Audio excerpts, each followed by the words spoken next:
Chapter 1. The Sword Inquiry Tower. On the Yunnan continent, in the Tianhe prefecture, at the back mountain of the Lu family. Lu Xian, do you not recognize your fault? What fault do I have?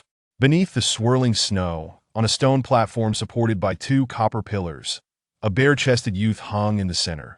Bound by thick iron chains, blood from his wounds dripped steadily from his ankles, staining the snow below a vivid crimson.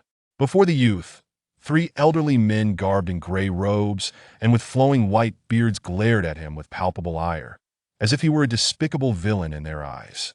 Lu Xian, let me ask you once more. Do you not recognize your fault? The elder with a hawkish nose stepped forward, his voice stern as he questioned the youth again. Ha ha! Upon hearing this, the youth trembled and emitted a strange laugh, then met the hawkish-nosed elder's gaze with unwavering resolve. Elder Yunshun, you have a granddaughter. If the woman who was humiliated by the son of the county magistrate yesterday were your granddaughter, what would you do? If you were the one who caught that beast in the act, what would you do? At this, the hawkish-nosed elder and the two elders beside him fell into a heavy silence.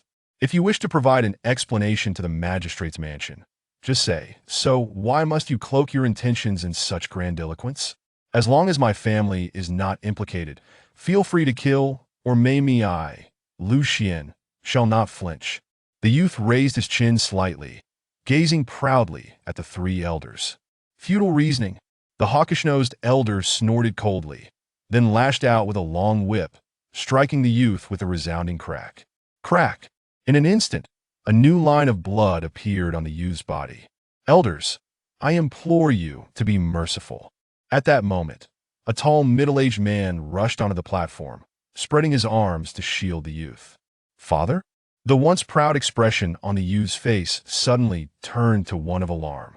Sure, do not worry, I am here. The middle-aged man turned to the youth with a reassuring smile before shifting his gaze to the three elders. Elders Yunshun, Xiushang, and Maoan. I, Lu Kaiyuan, am willing to take full responsibility for my son's actions. He has struck the son of the magistrate, a future disciple of the Tianlang sect. What can you, Lu Kaiyuan, offer in compensation? The hawkish-nosed elder scoffed once more. Provided that Xianer is pardoned, I, Lu Kaiyuan, am willing to offer 90% of my family fortune to the clan, along with the formula for the Ji Yuan Dan, and from that day forth, I shall withdraw from the Lu family of Tianhe City and no longer partake in the struggles for clan leadership. The three elders exchanged astonished glances, their eyes then lighting up with delight.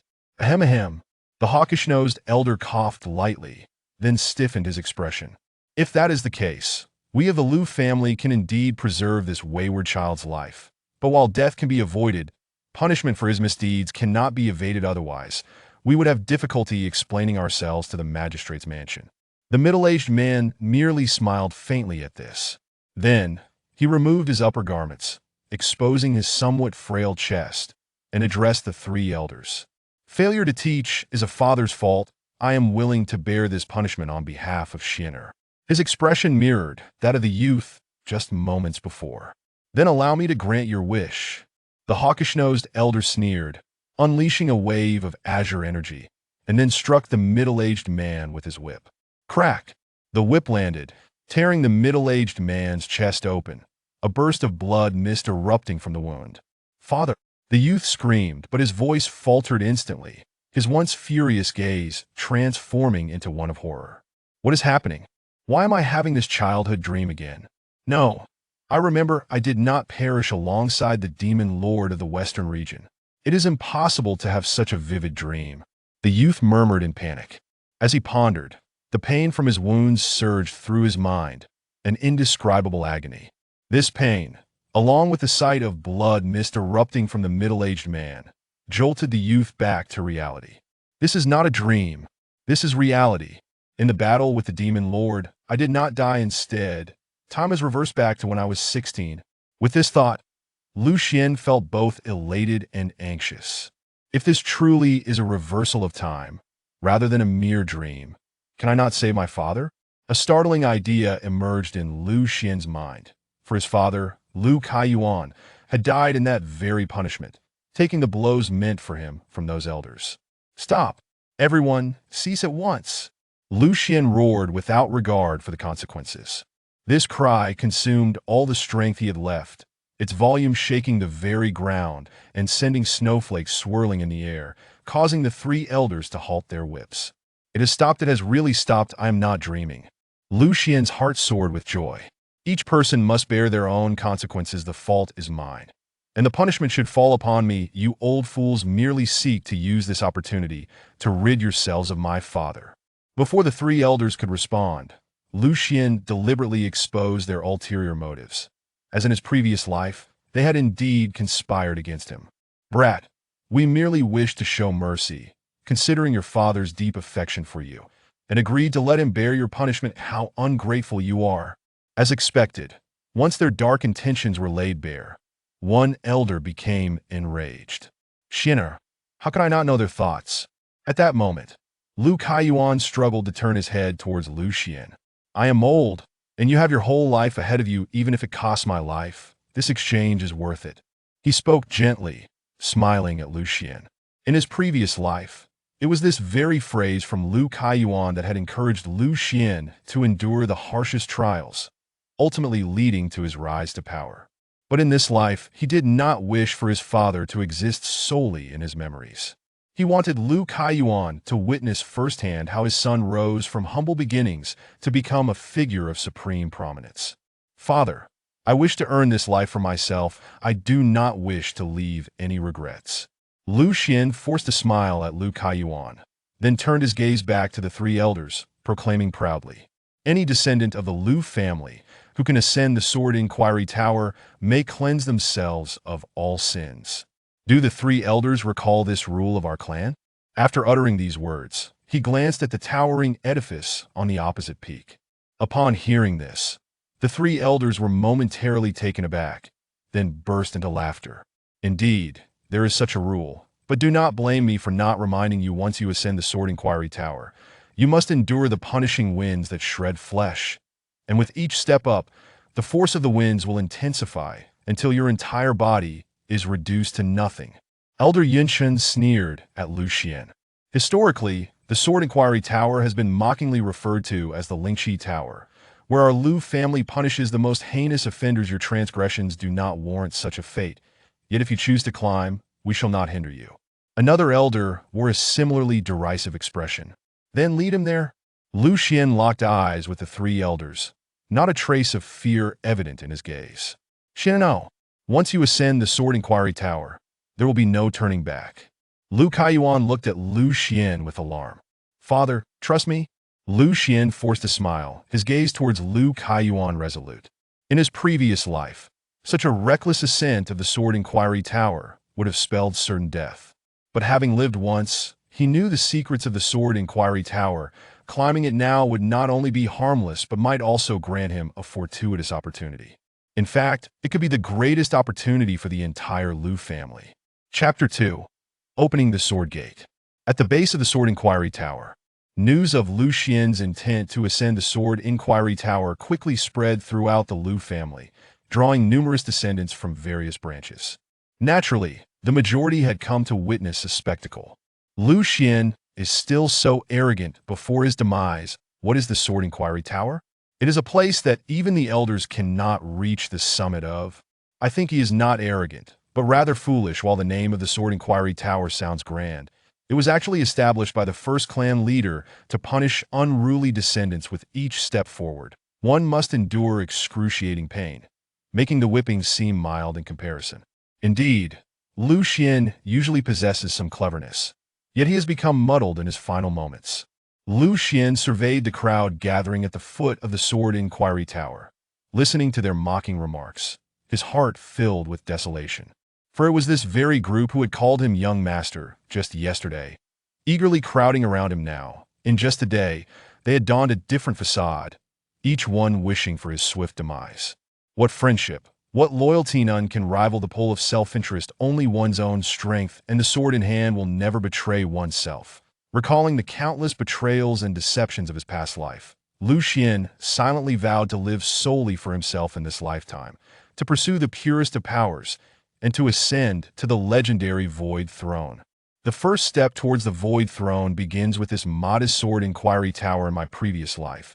Despite commanding 1,000,000 soldiers, I was ultimately just a martial brute this time. I must remedy that regret and witness the vistas through the eyes of a cultivator. Lu Xian turned his gaze towards the Sword Inquiry Tower atop the mountain. According to his memories from the past, the secrets of this tower would be unveiled by a passing swordsman in approximately 20 years. That sword immortal would subsequently ascend to the pinnacle of swordsmanship, step by step, guided by the revelations gleaned from the Sword Inquiry Tower. When that swordsman finally ascended to the celestial realm, he would reveal the tower's secrets to the world. However, by then, all the treasures within would have already been claimed, rendering the knowledge of those secrets utterly futile. Thus, even Lu Xian did not anticipate that he would have the chance to behold the Sword Inquiry Tower once more. Xianer. At that moment, the pale-faced Lu Kaiyuan called out to Lu Xian. Father. Lu Xian turned to face Lu Kaiyuan. You have made your choice, and I shall not hinder you as your father. I merely wish for you to know that your actions yesterday were just and righteous. I, Lu Kaiyuan, have never regretted having you as my son. If there is a next life, let us again be father and son. Lu Kaiyuan spoke gently to Lu Xian. Thank you, father, but I have yet to fully experience this life. Matters of the next life can wait for another day. Lu Xian flashed a smile at Lu Kaiyuan. Good.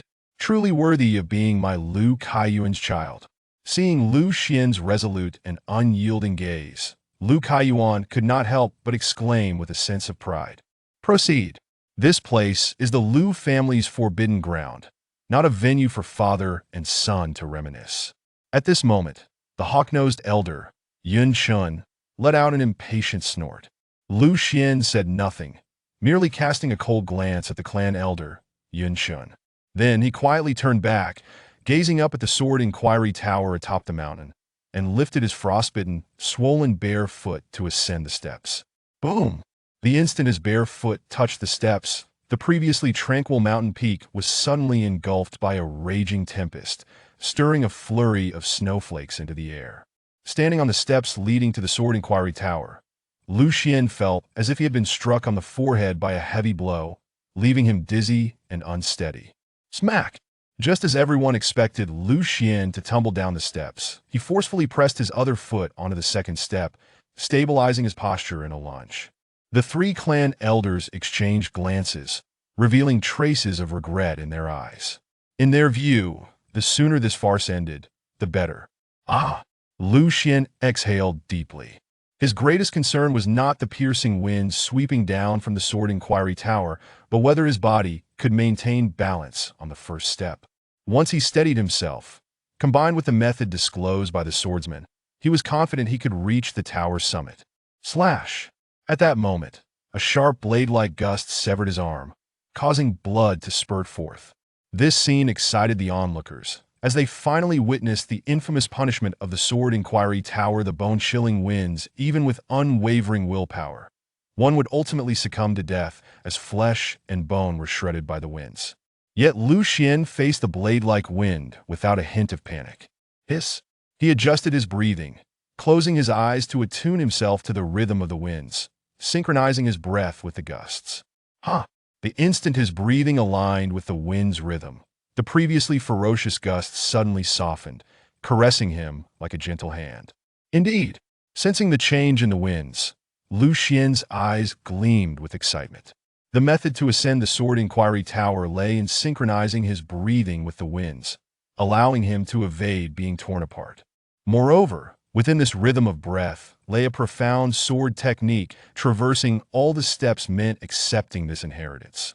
Yet, Lu Xian's delight did not end there. As his foot stepped onto the next step, a warm current flowed from the wind into his body, splitting into two within him. One portion transformed into a gentle stream entering his dantian, while the other became a fierce, lethal force coursing through his meridians directly into his sea of qi. This must be the metal qi and water qi spoken of by that swordsman.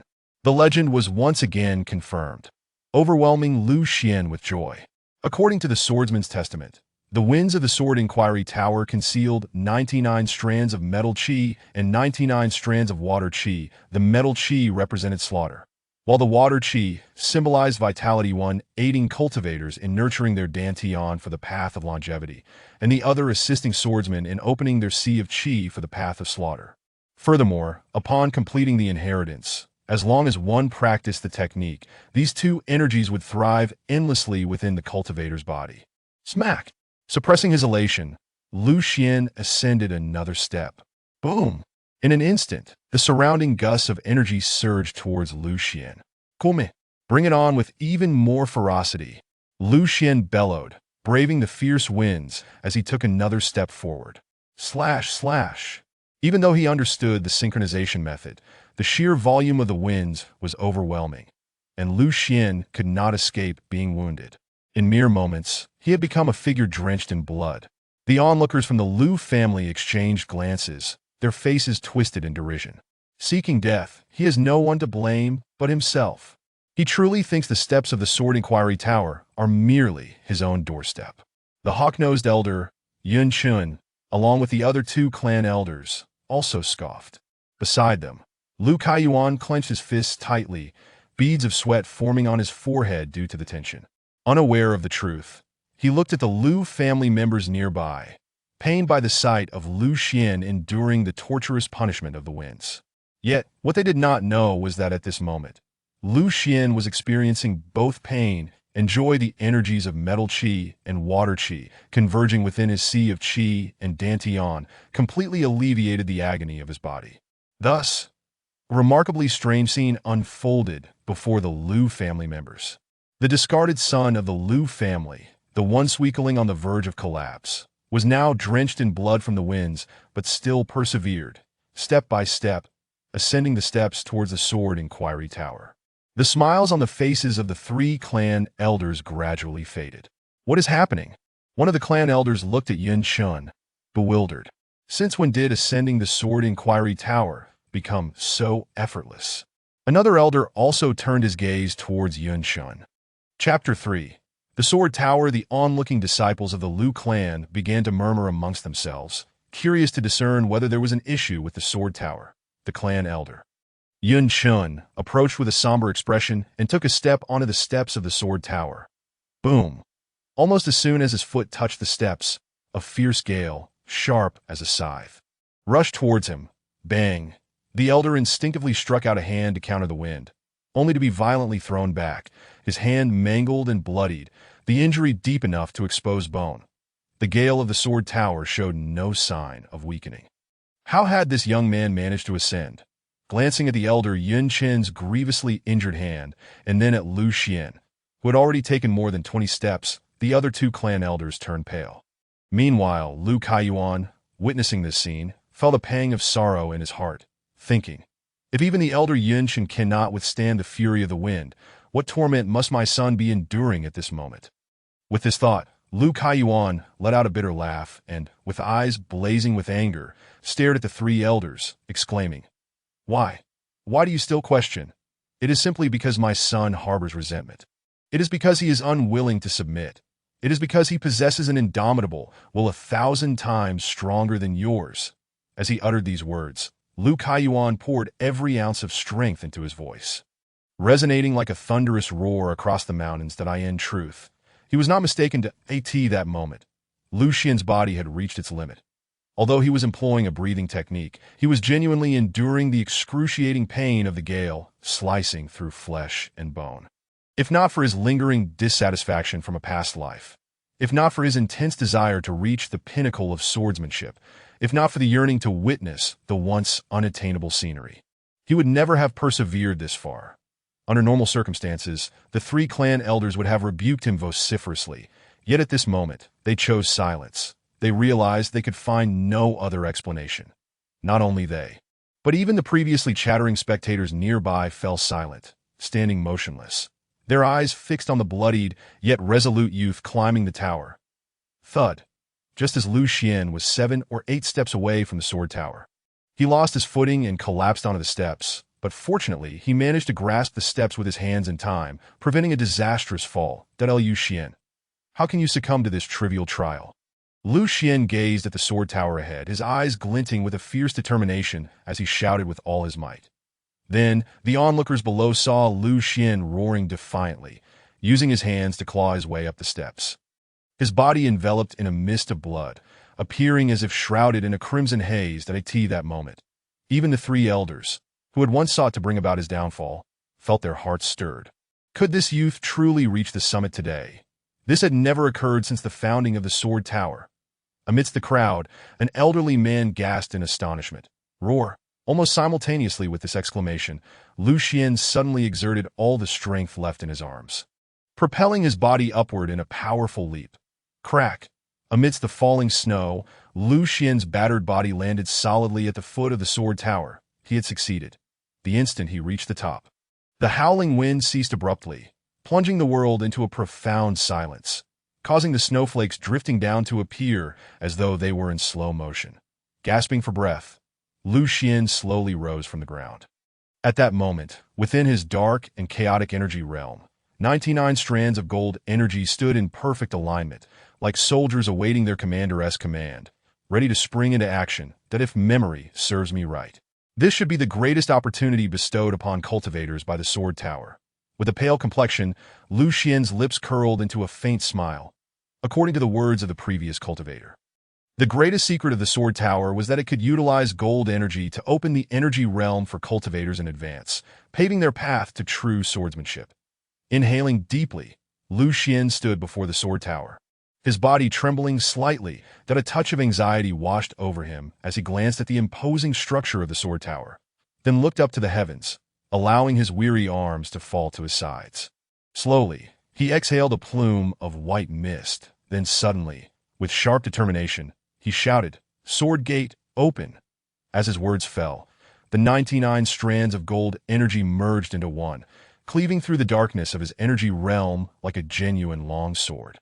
In an instant, Lu Xian's consciousness perceived a transformation. The previously dark and desolate realm burst forth with brilliant light, transforming into a vast expanse of snow-covered wilderness, with the experience from his past life. He instantly sensed the changes in his energy realm, feeling as though this body, once as lifeless as decayed wood, was suddenly revitalized. However, at that moment, Lu Xian's body was nearly exhausted to its limits. He felt increasingly heavy, his eyelids growing ever more burdensome. Just as he was about to succumb to unconsciousness, a woman emerged from within the Sword Tower. Her figure appeared ethereal, yet her beauty rivaled that of any woman he had encountered in his previous life. 3 decades have passed, and I have waited for you for a full 30,000 years. At last, I found you just as my consciousness was about to dissipate. The stunning woman gazed at Lu Xian, her face streaked with tears, then extended her hand to gently touch his forehead. In an instant, a beam of white light surged into Lu Xian's brow. In that fleeting moment, Lu Xian sensed that the once snowy expanse of his energy realm was suddenly blanketed by a blizzard. Countless broken swords embedded in the snow, and at the center of this sword-laden wilderness stood a dilapidated tower. Upon the plaque of that tower, 3 imposing characters were inscribed: the Sword Tower. Just as Lu Xian felt himself slipping into unconsciousness, a woman clad in white, as pure as snow, stepped out from the tower, approaching him reverently and bowing deeply. "Welcome back, my lord," her voice was soft. Yet it resonated throughout the snowy expanse, causing even the swirling snowflakes to pause momentarily. What is happening? That was not part of the sword cultivator's legacy. Lu Xian was taken aback, yet his spirit and body could no longer endure. Darkness engulfed him, and he collapsed backward, losing all sensation. What Lu Xian experienced was invisible to the onlookers below. They could only see the bloodied Lu Xian standing tall, howling at the heavens, before he fell to the ground and rolled down the 99 steps. Lu Kaiyuan rushed forward and caught Lu Xian in his arms. 3 elders. "My son has already ascended the Sword Tower. May I ask if this punishment can be lifted?" Looking at his blood-soaked son, Lu Kaiyuan felt an overwhelming sorrow and could not help but roar in anger at the 3 elders. "This matter we need to discuss further," Elder Yunshin stammered, having never anticipated that Lu Xian would succeed in ascending the Sword Tower. He realized that if they allowed Lu Xian to go free, he would have no way to explain to the governor's office. "Everyone in the clan is watching. Do you think you can just go back on your word?" "Yunshin," Lu Kaiyuan retorted, his fury spilling over into laughter. "Enough. Elder Yunchen was about to retort when suddenly an ancient voice interrupted him, booming with a resonance that rattled the very air. The crowd turned to see an elderly man with white hair and youthful features, clad in a flowing white robe, descending gracefully from the sky. Ancestor. Upon recognizing the visitor, Yunchen and the two other elders exclaimed in unison. Chapter 4. Collecting debts indeed. The one who has arrived is the venerable Lu Lianshan, the ancestor of the Lu clan, a man whose strength has positioned the Lu family among the four great families of Tiana City. Ancestor, you were supposed to be in seclusion for another year. Why have you emerged early? Elder Yunchen inquired, astonished that is it not because of your incompetence. Lu Lianshan glared fiercely at Elder Yunchen. Forgive me, Ancestor. Elder Yunchen fell to his knees before Lu Lianshan. A group of inept fools, threatened by the governor's office, hastily punished the clan's disciples without discerning right from wrong. Lu Lianshan chastised Elder Yunchen once more, then turned his attention to Lu Kaiyuan. Lu Kaiyuan. I am aware of the situation. As long as you wish, you may still remain within the Lu clan. Thank you, Ancestor. However, Lu Kaiyuan began gratefully, but then shook his head with a bitter smile. Ancestor. I seek nothing more, that I only wish to live peacefully with my son, not desiring wealth or power, but merely stability, as for the family assets. I, Lu Kaiyuan, shall not go back on my word. I am willing to relinquish 90% of them to the Lu clan. Upon hearing this, Lu Lianshan sighed deeply. Since you have made your decision, I shall not press further. You may depart. I will speak on your behalf to the governor's office. He waved his sleeve aside, clearing the path. You may rise. As the figures of Lu Kaiyuan and his son gradually faded into the distance, the ancestral patriarch Lu Lianshan let out a cold snort, beckoning for Yunchen to rise. Patriarch, could it be that you have changed your mind upon witnessing Lu Xian ascend the sword inquiry tower? Yunchen asked, his expression one of trepidation as he gazed at the venerable Lu Lianshan. The endeavor to undermine Lu Kaiyuan's branch of the Lu clan had originally been a directive from Lu Lianshan prior to his retreat into seclusion, which had led to the unfolding events of today. The Sword Inquiry Tower is merely an execution ground established by our forebears. It possesses no extraordinary significance. That young man's ability to reach its summit is merely a stroke of fortune. Lu Lianshan replied, shaking his head. His gaze then turned stern as he continued. However, the rules set forth by our ancestors must be adhered to. Should you neglect them, how can you expect to govern the clan in the future? Moreover, your approach to weakening Lu Kaiyuan's faction has been excessively ostentatious, brazenly seeking to bring about their demise. How do you think the other branches of the Lu family will perceive this? Your admonition is duly noted, esteemed patriarch. I acknowledge my recklessness. Yunchen responded, nodding repeatedly, his countenance a portrait of regret. Without the support of the Lu family, Lu Kaiyuan and his son will struggle to survive in Tiana City. You must devise a means to reclaim that last fraction of their family fortune. Our Lu family's possessions must not fall into the hands of outsiders. As for how to handle the matter, I leave it to your discretion. This. Lu Lianshan cast a knowing glance at Yunchen. Rest assured, patriarch, I shall manage this affair with utmost diligence. Yunchen exclaimed, his face lighting up with excitement. 6 days later, Lu Xian awoke to find himself in a familiar setting, having just opened his eyes. What transpired at the Sword Inquiry Tower? His mind was still clouded with memories from before his unconsciousness. Yet the sight of the familiar mud brick house drew him back to reality. But he gazed around the room, a flood of memories washing over him. After his father's demise in his previous life, he had been cast out from the Lu family, ultimately leading his family to reside in this humble abode on Green Bamboo Lane. It seemed that his father had left behind no grand estate. Perhaps it was for the best, as he could start anew. What is rightfully mine, I shall reclaim with my own hands, Lu Xian vowed silently. Young master. At that moment, a small maid, who had been resting by the bedside, suddenly rubbed her sleepy eyes and looked up at Lu Xian. The girl, around 11 or 12 years of age, had a round face adorned with 2 playful braids, exuding an adorable charm. Pinger, we have finally reunited. Lu Xian exclaimed as he enveloped the little maid in an embrace. Though Pinger was a servant, Lu Xian had always regarded her as a sister. After their family's decline in his previous life, Pinger had been forced to return to her rural home, and by the time Lu Xian was capable of bringing her back, he learned that she had been sold by an uncle to a merchant as a concubine.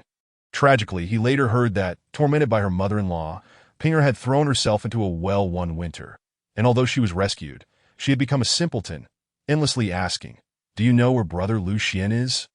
The thought of this brought a pang of sorrow to Lu Xian's heart that he swore that he would never allow such a tragedy to occur again in this life. "Young master, you have finally awakened." Pinger, momentarily taken aback, burst into joyous exclamations. "Young master, are you unwell?" Noticing the concern in her eyes, Lu Xian smiled reassuringly. "I am perfectly fine. I am simply overwhelmed with joy." Indeed, he had sustained only superficial injuries during his ascent of the Sword Inquiry Tower. And having acquired the sword techniques from its legacy, he had been able to cultivate even in his dreams, replenishing his internal energy substantially over the past few days. "Master Lu, do not try to play coy with me. Repaying debts is a matter of principle, that if you continue to delay, we shall take this matter to the authorities and see how the magistrate adjudicates." A voice echoed from outside, followed by another. "Indeed, repaying debts is a matter of principle. Lu Kaiyuan, cease your stalling and return our money swiftly." At that moment, a commotion erupted in the courtyard just outside the room that it appears they have come to collect their debts. The master mentioned that the clan elders have taken all our cash reserves, and it will take time to recover the remaining accounts. Thus we cannot settle with these individuals at present. Pinger explained softly to Lu Xian. Despite her seemingly dazed demeanor, she was remarkably perceptive, attuned to any shifts in the household. "That I understand," Lu Xian nodded, gently ruffling Ping's hair. "Everyone, I assure you that Lu Kaiyuan, will repay every single coin owed. However, some accounts are still pending collection, so I kindly ask for a few more days of grace." Lu Kaiyuan's voice followed, his tone gentle and his posture exceedingly humble. "We will not be swayed by your empty promises," came the retorts from the crowd. "I have heard that you own 10 acres of medicinal fields. Sell them, and you'll have the funds. Yes, do not feign poverty. A starving camel is still larger than a horse. I refuse to believe you cannot come up with our meager sum." Upon hearing this, Lu Xian grasped the situation entirely. The actions of the clan elders mirrored those from his previous life. However, instead of facing the debt collectors himself, this time it was his father, Lu Kaiyuan, in the same predicament. After Lu Kaiyuan's death in his past life, although the elders had adhered to their agreement and left Lu Xian with a fraction of the family estate, the vast majority consisted of debts.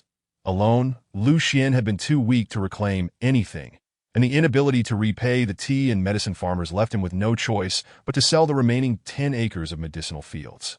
Those very fields were to be Lu Kaiyuan's means of recovery, and without them, they could not hope to establish themselves in Tiana City. Resolute, Lu Xian descended from the bed. "Master, the Lord has instructed me to ensure you do not involve yourself with external matters." Pinger implored, grasping Lu Xian's hand tightly. Lu Xian tousled her round head affectionately, responding, "Your young master is not so fragile." Beyond that reason, he was unwilling to allow his father to bear the weight of this burden alone, just as he had in his previous life. With Pinger's assistance, Lu Xian stepped into the courtyard, where the heated argument had escalated to a fever pitch. The farmers appeared ready to consume Lu Kaiyuan whole, some even grasping his collar. "Everyone, please lend me your ears," Lu Xian bellowed, silencing the uproar in an instant. "The Xianer, this is no place for you. Return to your room at once." Lu Kaiyuan's initial joy at seeing his son quickly shifted to a stern expression. Signaling him to retreat, Lu Xian shook his head and addressed the bewildered farmers and merchants. "I beseech you for 3 more days. Should we fail to gather the funds by then, the debt my family owes will be doubled." A hushed murmur swept through the crowd at his declaration. Chapter 5. By Euro and incense stick later, within the mud brick courtyard, Lu Kaiyuan sighed. "Even if we were to wait another 10 days, we may still not be able to gather that amount of silver." His gaze fell upon the contract, marked with numerous fingerprints, revealing his anxiety. "Father, who owes our family the most at present?" Lu Xian inquired. "The largest debt is held by Fu Xiaotang. They account for at least 80% of our outstanding debts," Lu Kaiyuan replied with a heavy sigh. "Wait, why do you ask this?" A sudden wariness flickered in his eyes as he regarded Lu Xian. "Naturally, I intend to collect from them," Lu Xian answered with a smile. "Collecting from Fu Xiaotang is no simple matter," Lu Kaiyuan replied with a bitter smile, shaking his head. "They are backed by the Bai family. Even before we were cast out of the Lu family, They were already quite brazen, repaying only a small fraction each year. Now that we have been expelled, they likely won't even spare us a glance. Father, hand me the IOU.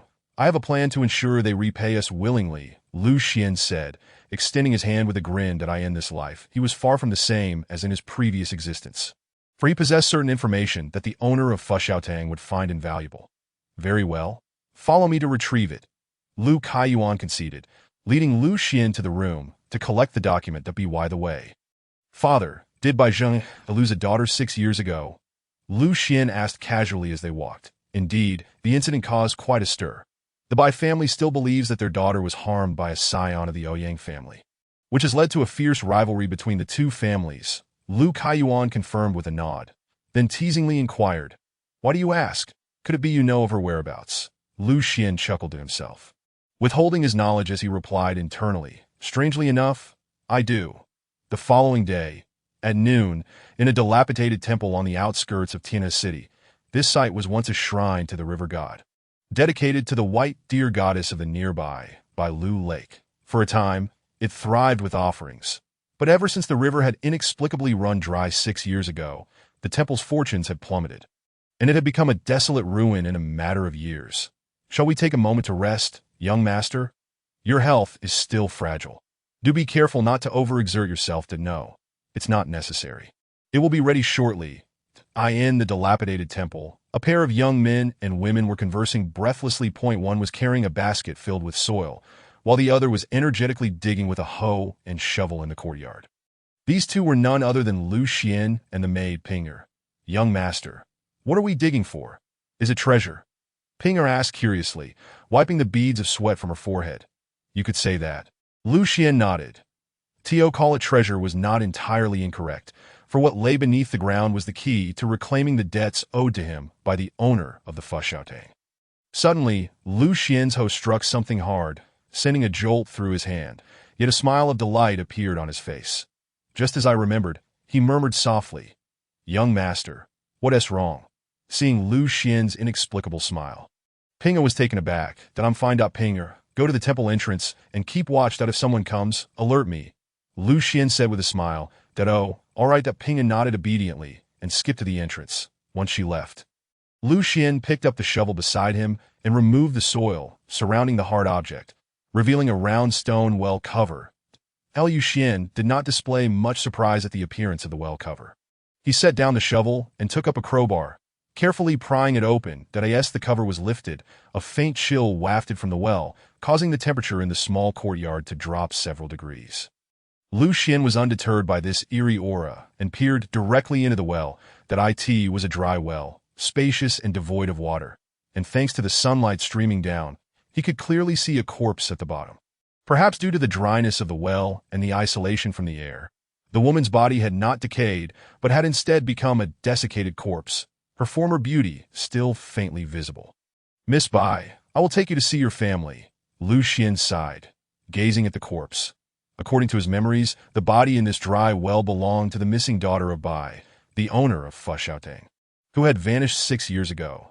Had it not been for Lu Xian, this dry well and the corpse within might have remained undiscovered for at least 30 years, resulting in a nationwide sensation.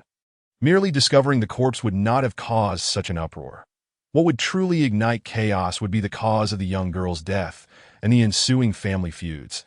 After waiting for the noxious air to disperse from the well, Lu Xian gracefully leaped down to the bottom and picked up a wooden plank lying on the ground before the corpse. The plank was covered in bloodied inscriptions, and judging by the varying thickness of the writing, it was evident that the words had been scratched out with fingernails. Lu Xian examined it closely and was struck by the first line, which read, "This is Bai Yuro, daughter of Bai Muchuan.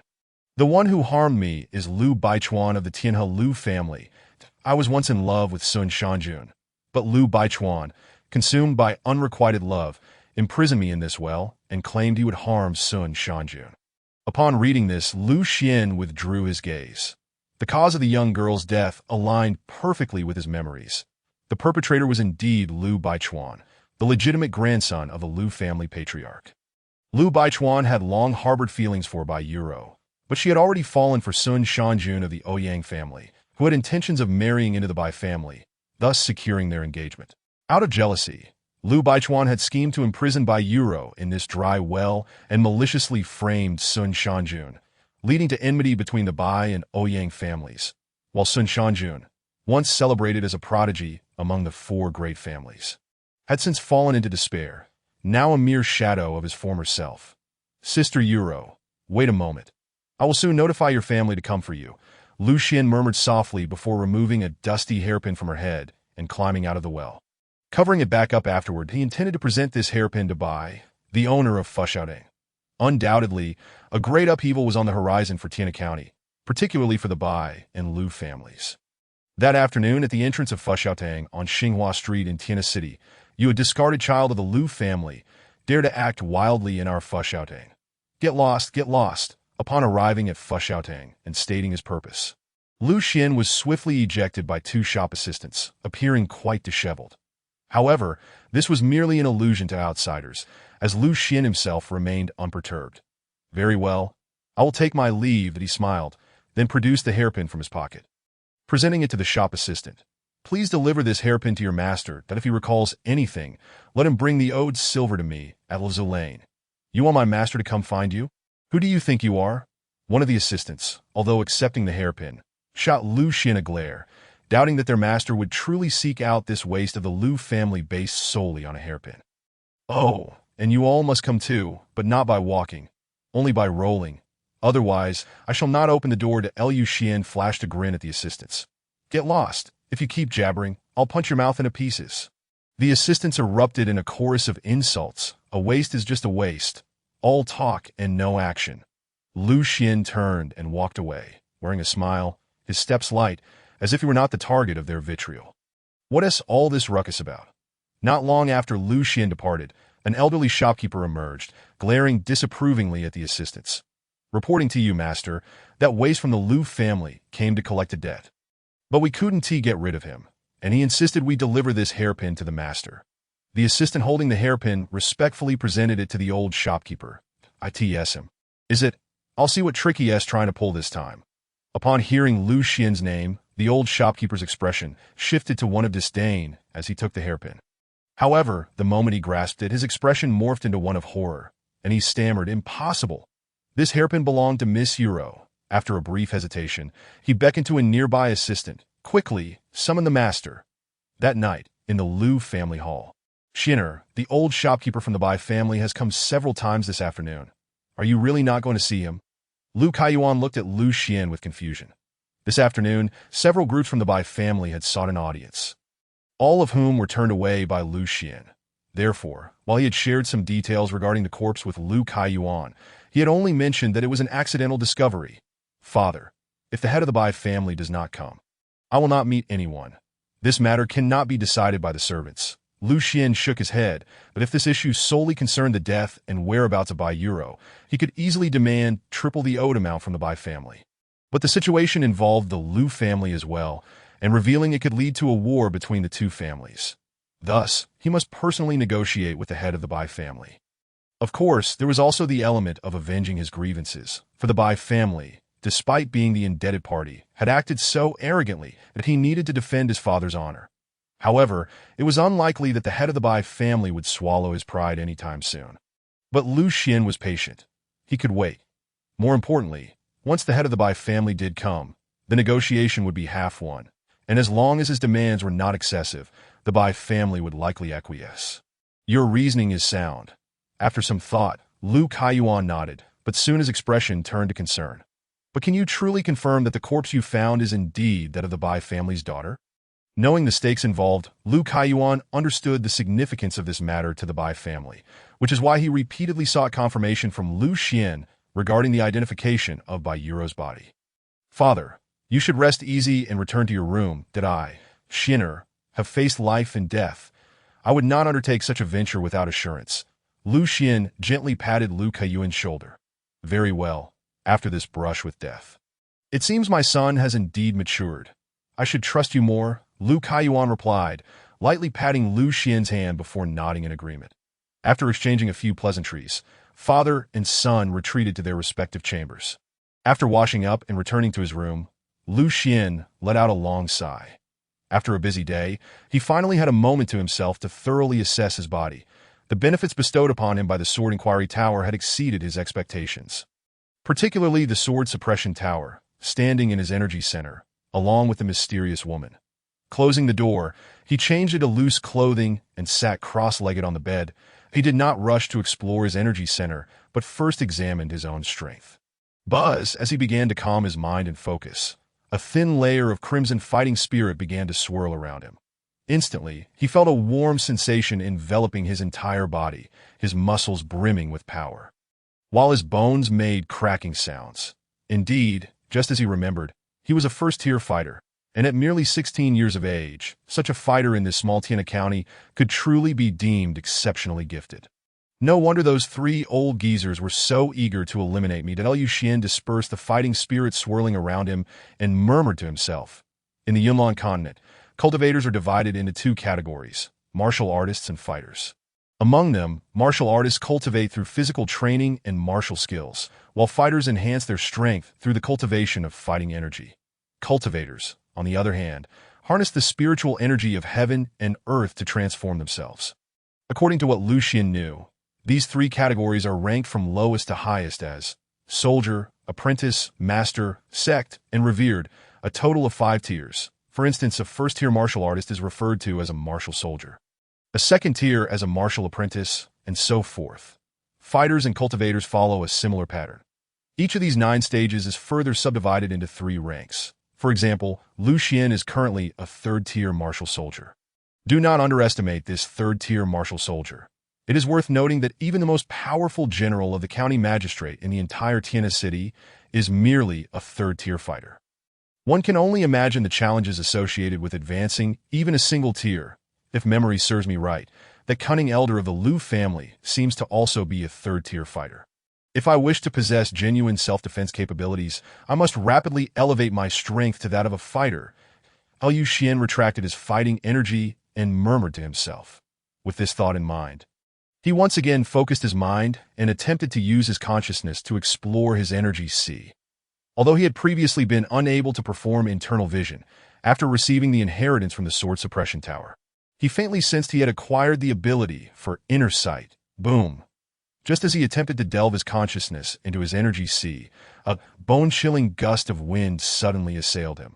Upon reopening his eyes, he found himself in a vast, snowy expanse, with the dilapidated Sword Suppression Tower standing prominently within it. This my current energy sea. Even in this moment of clarity, seeing the Sword Suppression Tower left Liu Xian feeling somewhat unreal. Jian Shi Tianchuang, welcoming the Sword Master's arrival at this moment, a woman clad in white, resembling freshly fallen snow, quietly approached Liu Xian and bowed deeply before him. Miss Tianchuang, could you please elucidate what exactly is happening here? Is the inheritance of the Sword Suppression Tower not that set of sword techniques and the 99 energies of Gongjin and Guishui? Having lived 2 lives, Liu Xian did not panic excessively. The Sword Master need not worry. Allow Tianchuang to clarify your doubts. The sword attendant Tianchuang nodded slightly and continued. The sword techniques and the energies of Gongjin and Guishui, hidden within the 99 steps of the Sword Suppression Tower, are merely a small trial set by this servant. The true inheritance of the Sword Suppression Tower lies within the dilapidated Sword Suppression Tower behind this servant. As she spoke, Tianchuang gazed back at the broken Sword Suppression Tower with a sense of nostalgia, before continuing. If the Sword Master had arrived 10 years later, this Sword Suppression Tower would have likely turned to dust alongside this servant, completely vanishing from this realm. Upon hearing this, Liu Xian felt a tremendous shock within him. He thought to himself, no wonder that sword cultivator in my past life did not obtain the inheritance of the Sword Suppression Tower. It seems the tower had already disappeared by the time he arrived. Miss Tianchuang, what exactly is the nature of this Sword Suppression Tower? Feeling both fortunate and intrigued, Liu Xian inquired further. Please follow this servant upstairs for a look. Tianchuang gestured for Liu Xian to proceed. Very well, Liu Xian nodded, following Tianchuang towards the Sword Suppression Tower. Inside the Sword Suppression Tower, as soon as Liu Xian crossed the threshold, his pupils dilated in shock, and he felt a wave of numbness wash over him. Rendered speechless by the sight before him. Before him lay a grand hall, its vastness measuring 100 feet on each side, filled to the brim with corpses, resembling countless silkworm cocoons. Each corpse was impaled with a long, rusted sword of various styles. Did I ask this the sword suppression tower? Lu Xian murmured to himself. However, in Lu Xian's eyes, even in death, these individuals exuded an aura of formidable strength, clearly not ordinary people in life. The Sword Suppression Tower was established by the first Sword Master, also known as the Sword Ancestor, and it houses the strongest sword cultivators from that era, as well as the techniques and treasures collected by the Sword Ancestor throughout his life. The sword attendant Tianshuang began to explain to Lu Xian, Sword Ancestor. This was yet another unfamiliar name to Lu Xian. Due to my incomplete spiritual form, I cannot yet impart to you the details regarding the Sword Ancestor. This can only be revealed once the Sword Suppression Tower has been fully restored, and my 7 spiritual incarnations merge into one. Tianshuang observed the confusion in Lu Xian's eyes and spoke apologetically. Ah, Miss Tianshuang, do you mean to say that the Sword Suppression Tower has not collapsed, but has instead been divided into 6 parts? Lu Xian realized suddenly. Indeed, Tianshuang confirmed with a nod, continuing, the Sword Suppression Tower originally had 9 floors, each housing different sword cultivators and treasures that in order to evade a certain calamity. The Sword Ancestor divided the Sword Suppression Tower into 6 parts. The Sword Attendant of the Sword Suppression Tower. My spiritual form was likewise divided into 6, and now, aside from these 2 floors, the rest have scattered across the Yunlan continent along with my spiritual incarnations. Upon hearing Tianshuang's explanation, Lu Xian was thoroughly enlightened. He had not expected that such a powerful being as the Sword Ancestor would also face insurmountable enemies.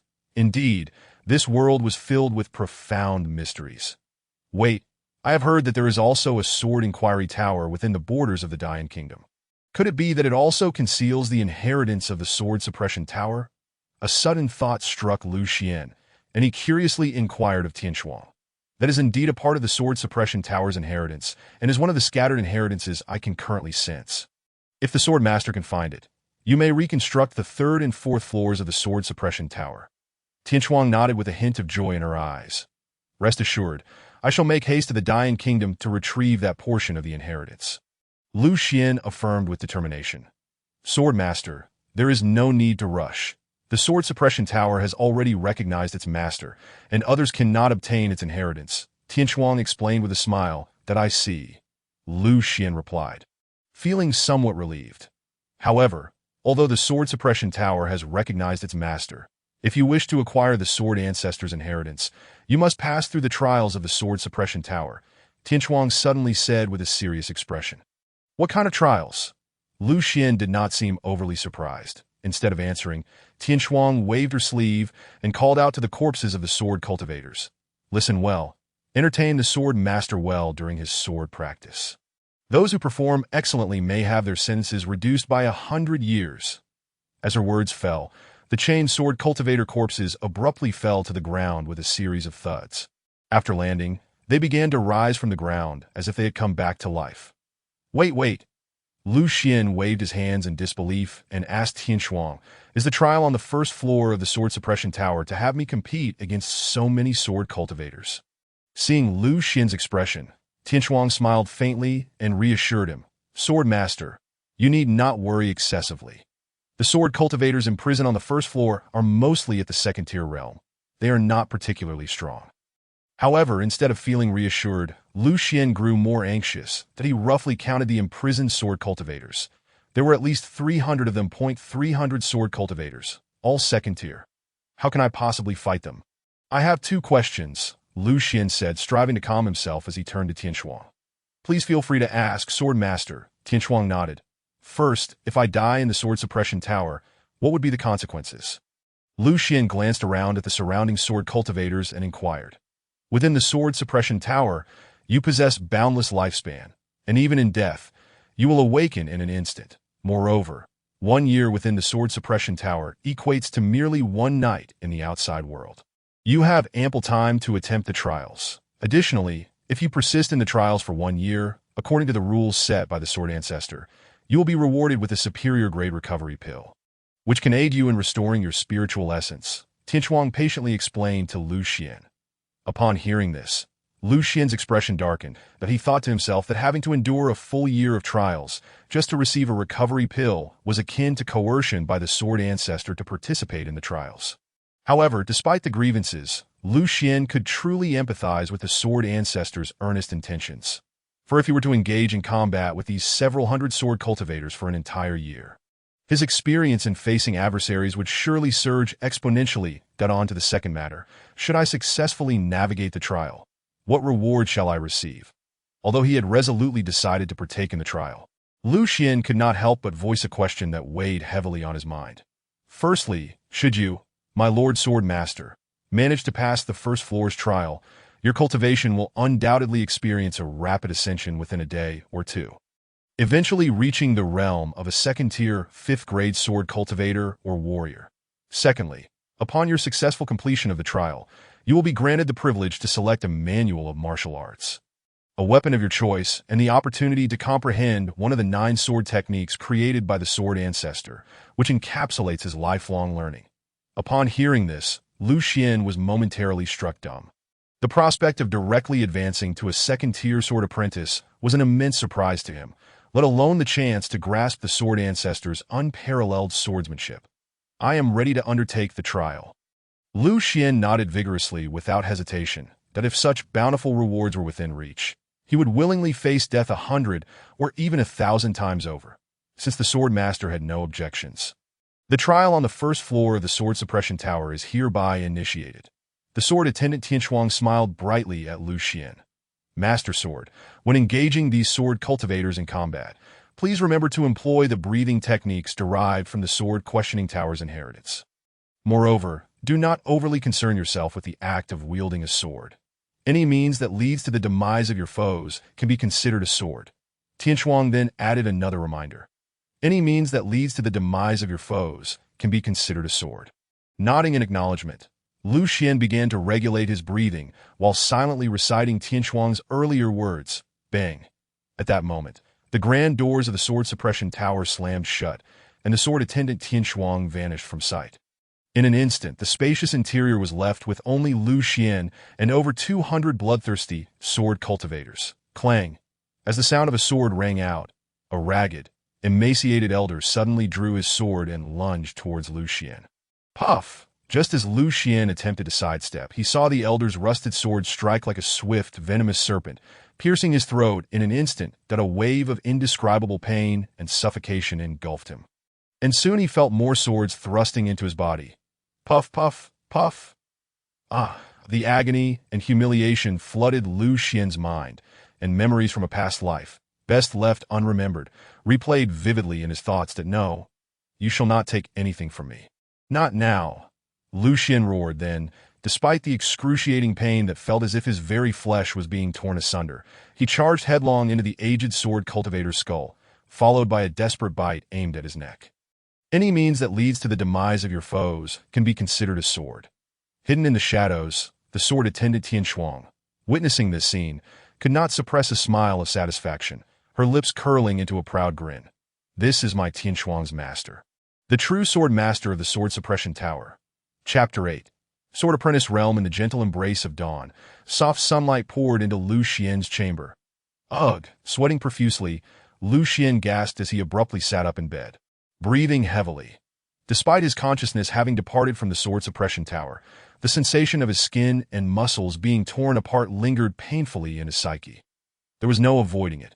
He had battled for an entire year against those 200 sword cultivators within the sword suppression tower.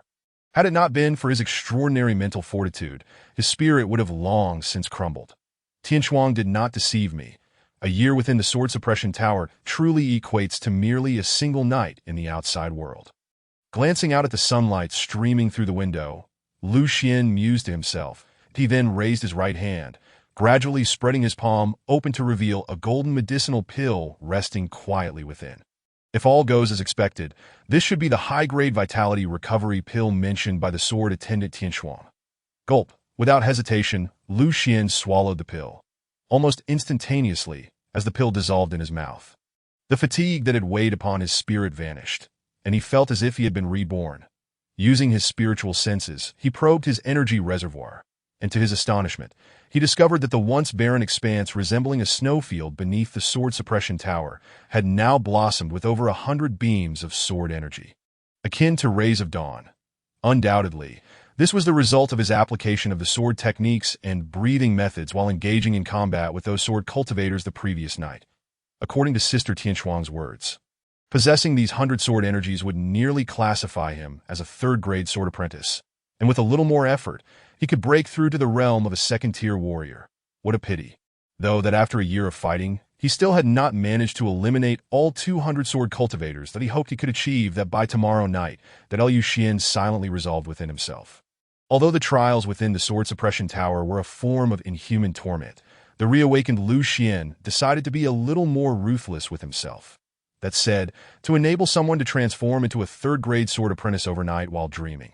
The sword suppression tower truly deserved its reputation as an unparalleled treasure that Liu Xian reflected inwardly, casting aside the painful memories of the years spent battling within the sword suppression tower. The prospect of becoming a third-grade sword apprentice in a single night was a scenario he had never dared to dream of. Young master, are you all right? Just then, Pinger rushed in, her face awash with concern, likely having heard Liu Xian's agonized cry upon awakening from his nightmare, "That I'm fine, slap," as Liu Xian began to reassure her. Pinger unexpectedly stumbled, her body plummeting toward the ground. Boom! In a moment of instinctive reaction, Liu Xian raised his hand to catch her, only to unleash a surge of profound fighting energy that lifted Pinger effortlessly into the air. Telekinesis? I have broken through to the realm of a warrior. Staring at Pinger, suspended in midair by his fighting energy, and then examining the transformation of his fighting energy from red to orange. Liu Xian's heart was filled with astonishment. Telekinesis and the orange hue of fighting energy were both characteristics of breaking through to the warrior realm. Could it be that the trials within the sword suppression tower not only enhanced my sword cultivation, but also elevated my fighting energy? Liu Xian's heart brimmed with delight. As he recalled the events of the previous night, he realized he had indeed utilized fighting techniques and energy during the trial in his fervor to slay those sword cultivators. He had employed every means at his disposal to kill. Young master? Pinger, still suspended in midair, looked at Liu Xian with a hint of fear in her eyes, pleading for help, but do not fear. This is merely my fighting energy. Gently controlling his fighting energy, Liu Xian lowered Pinger back to the ground. Young master, have you broken through? Now firmly on her feet, Pinger gazed at Liu Xian with wide-eyed amazement in the martial world of Yunlan continent. Even a maid like Pinger had practiced some martial skills, so she understood a bit about breakthroughs. Yes, your young master is now a first-tier warrior. Liu Xian nodded with a smile. That's wonderful. Young master, you are now a first-tier warrior at the age of 16. In just a few years, the people of the Liu family will no longer dare to bully us. Pinger exclaimed, her face lit with excitement. Hearing this, Liu Xian couldn't help but recall Pinger's tragic past in his previous life, and he affectionately ruffled her hair, softly assuring her, there will be no need to wait for a few more years. From this day forth, as long as I am here, no one shall dare to bully you. Bang! Just as Liu Xian finished speaking, a heavy thud echoed from the front yard, followed by a scream. Oh no! It must be those debt collectors again. Upon hearing the commotion, Pinger's face turned pale, her body trembling slightly. To do not fear. I am here. Liu Xian gently patted Pinger's shoulder. Could it be that the main family of the Liu clan is up to their tricks again? While pondering this, he stepped out of the room. From his recollections, their family's debts primarily consisted of small sums owed to farmers and merchants, with repayment dates still far off. In theory, such a conflict should not arise. Bang! Upon entering the front yard, Liu Xian saw the gate of their home being forcefully flung open. His father, Liu Kaiyuan, stood in the center of the yard, while a towering man dragged in an elderly servant covered in injuries. Uncle Liu? Liu Xian immediately recognized the old servant. This elderly servant was among the few who had remained loyal to them after being cast out from the Liu clan, much like Pinger, and had been helping to collect debts in recent days. Slap! The burly man tossed Uncle Liu to the ground, then clapped his hands and shouted at Liu Kaiyuan, head of the Liu family. Your old servant here has been up to no good, daring to steal from my household. Upon hearing this, Uncle Liu, who lay on the ground, was filled with rage and indignation, suppressing the excruciating pain coursing through his body. He struggled to rise and pointed at the towering man, shouting, "Gao Qiu, you speak falsehoods. It was you who willingly pawned that antique to me to settle your debts. Now that you no longer wish to honor the pawn, why do you seek to frame me?" Upon hearing Elbow's words, both Lu Kaiyuan and Lu Xian within the courtyard had nearly unraveled the circumstances surrounding the matter that Lu Xian, in particular, began to reminisce. The individual before him, Gao Qiu, was notorious as one of the local bullies in Tiana City, engaging solely in illicit dealings within the underbelly of society. However, Lu Xian's memory of this man was not solely attributed to his infamous reputation, but also because in his past life, it was through Gao Qiu's hands that Pinger had been sold away. One could assert that without him, Pinger would not have met such a tragic fate. Laoj, do not be anxious. I shall take care of this matter. Lu Kaiyuan stepped forward to assist Elbow in standing. That my lord, it is all the fault of this servant. I failed to see through this man's treachery in advance. Elbow, with bruises marring his face, expressed his guilt to Lu Kaishan. Elgo, we are well aware of your character. Lu Kaiyuan gently patted Elbow's shoulder. Witnessing his old companion in such a battered state ignited a fierce anger within Lu Kaiyuan's heart. Yet, considering he had a family to support, he stifled the fury surging within him. Gao Qiu, the debt you owe us has been settled. From this day forth, our two families shall have no further dealings. With that, Lu Kaiyuan steadied Elbow and turned to cast a cold gaze at Gao Qiu. Settled? Gao Qiu smirked at the words, crossing his arms defiantly. This amber glass bottle of mine is an antique. I have had it appraised by the old manager of the Jujioj in town, and it is worth at least 1,000 taels of silver. Even after deducting the 200 taels I owe you. You still owe me 800 taels. He gestured the number 8 with his hand, grinning to reveal a mouthful of yellowed teeth. Chapter 9. You're late, you're talking nonsense. Elbow erupted in anger. That so-called amber glass bottle is merely a broken item. Even if it were intact, it would be worth at most a few dozen taels of silver. You are deliberately causing trouble in our home. He pointed an accusatory finger at Gao Qiu. Old fool, do not spit blood. Beware, or I shall send you on your way to the afterlife with a single punch. Gao Qiu glared fiercely at Elbow, raising his burly arm and shaking his fist menacingly. You Laoj, you are gravely injured. Allow me to handle this. Elbow attempted to argue, but was interrupted by Lu Kaiyuan. How could Lu Kaiyuan be unaware that Gao Qiu was simply here to stir trouble? However, the present circumstances compelled him to choose temporary compromise. Otherwise, his family would not survive until the medicinal herbs ripened. Moreover, Gao Qiu was a second-grade martial disciple, a person whom most would not dare to provoke in Tiana City. Save for the 4 great families. Gao Qiu, we concede this time, but to demand 800 taels from us is out of the question, that if you persist in driving us to our doom. You may well experience the taste of mutual destruction, Lu Kaiyuan stated, his gaze steady upon Gao Qiu. Yet, beneath his calm facade, his hand behind him was clenched into a fist, trembling incessantly in the distance. Lu Xian observed this scene unfold. Reflecting upon his past life, he too had endured silently to maintain his family, akin to Lu Kaiyuan's present predicament. Thus, he deeply empathized with his father's feelings. Rest assured. I, Gao Qiu, am a man of integrity and shall certainly leave you a path to survival.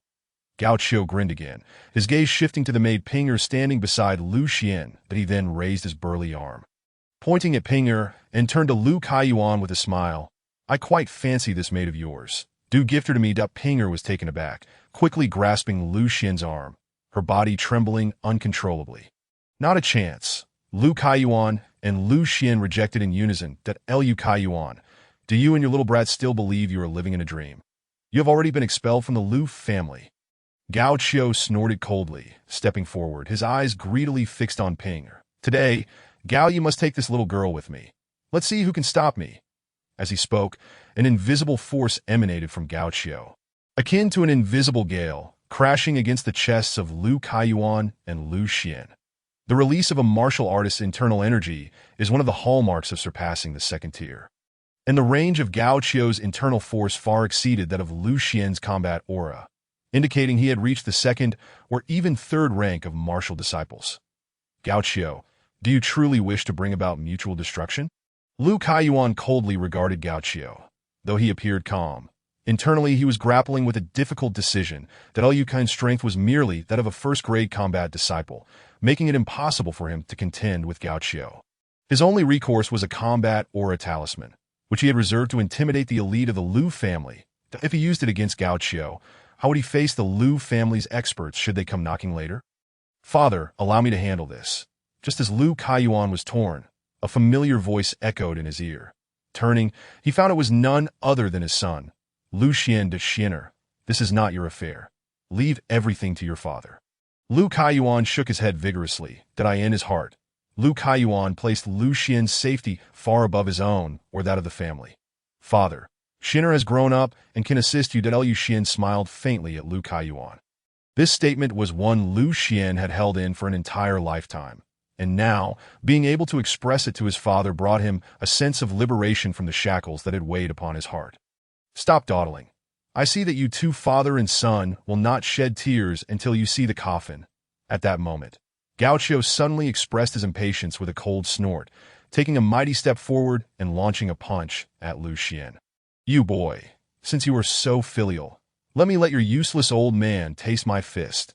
The punch of a third-grade martial disciple was akin to a galloping warhorse, capable of crushing bones upon direct impact. "Xiner, get out of the way!" "Xiner?" Liu Kaiyuan, unaware that Lu Xian had already surpassed the first grade of combat disciples, instinctively attempted to push him aside. However, to his astonishment, all that remained was a shadow of Lu Xian, who had already charged forth, enveloped in a torrent of orange combat aura, directly colliding with Gao Qiu's punch. Bang!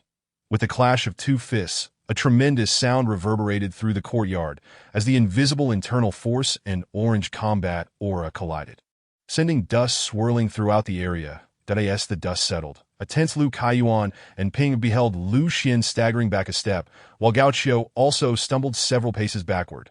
"Remarkable. You little brat have actually broken through to the first grade of combat disciples." "How interesting." At 16, a first-grade combat disciple, truly a prodigy in the entire Tianhe prefecture.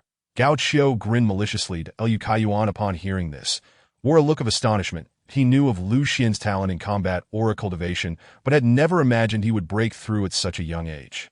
Such talent was even beyond that of the genius youths of the Liu family. "The Xiner, allow your father to face him. Even if it costs me my life, I cannot let you suffer even a scratch." As both a father and the head of the family, Liu Kaiyuan was unwilling to see his son, possessing such remarkable talent, fall in this manner. "Ha! You are too late, Liu Kaiyuan." Gao Qiu suddenly burst into raucous laughter, drawing a hunting knife from his waist, then charging at Lu Xian like a ferocious tiger. "Today, Gao Yi shall sever your path to genius with a single stroke." With that declaration, Gao Qiu unleashed his internal energy, gripping the knife with both hands as he aimed it towards Lu Xian. As the blade descended, a blinding aura of the knife flickered, conjuring several shadowy images of the blade that enveloped Lu Xian entirely. "This is it. Gao Qiu is indeed a knife practitioner." Liu Kaiyuan felt a chill run down his spine upon witnessing the scene. At this moment, he was at least 100 meters away from Lu Xian. Even activating the combat aura talisman would be too late. Bang! Yet, to Liu Kaiyuan's astonishment, just as the numerous knife shadows surrounded Lu Xian, he seemed to have anticipated their positions, merely shifting slightly to evade Gao Qiu's strike. Chapter 10. Whose dog? Boom! The knife aura sliced into the ground, leaving behind deep gashes. Evading this strike, Lu Xian's foot, enveloped in combat aura, found its mark at Gao Qiu's side. Bang! His kick landed squarely on Gao Qiu's waist, sending him hurtling backward, crashing heavily into the earthen wall behind him. Having endured a year of brutal combat within the sword suppression tower, Gao Qiu's earlier strike appeared to Lu Xian as nothing more than child's play. Rife with flaws, whoosh! Almost simultaneously with Gao Qiu's body colliding against the wall, Lu Xian's figure manifested beside him once more, delivering another punch imbued with a torrent of combat aura aimed at Gao Qiu's chest. Bang! Before Gao Qiu could even rise, he was struck in the chest by Lu Xian's powerful punch, leaving a deep indentation, from which he coughed up blood in great heaves. When confronting a martial artist, one must not afford the opponent any time to gather strength and swiftly deliver a finishing blow. This was a valuable lesson Lu Xian had gleaned during his time at the sword suppression tower. Boom! Just as Lu Xian prepared to deliver another punch to Gao Qiu's already concave chest, an invisible shockwave suddenly erupted from Gao Qiu's surroundings. As the wave dissipated, Lu Xian beheld Gao Qiu's eyes wide open.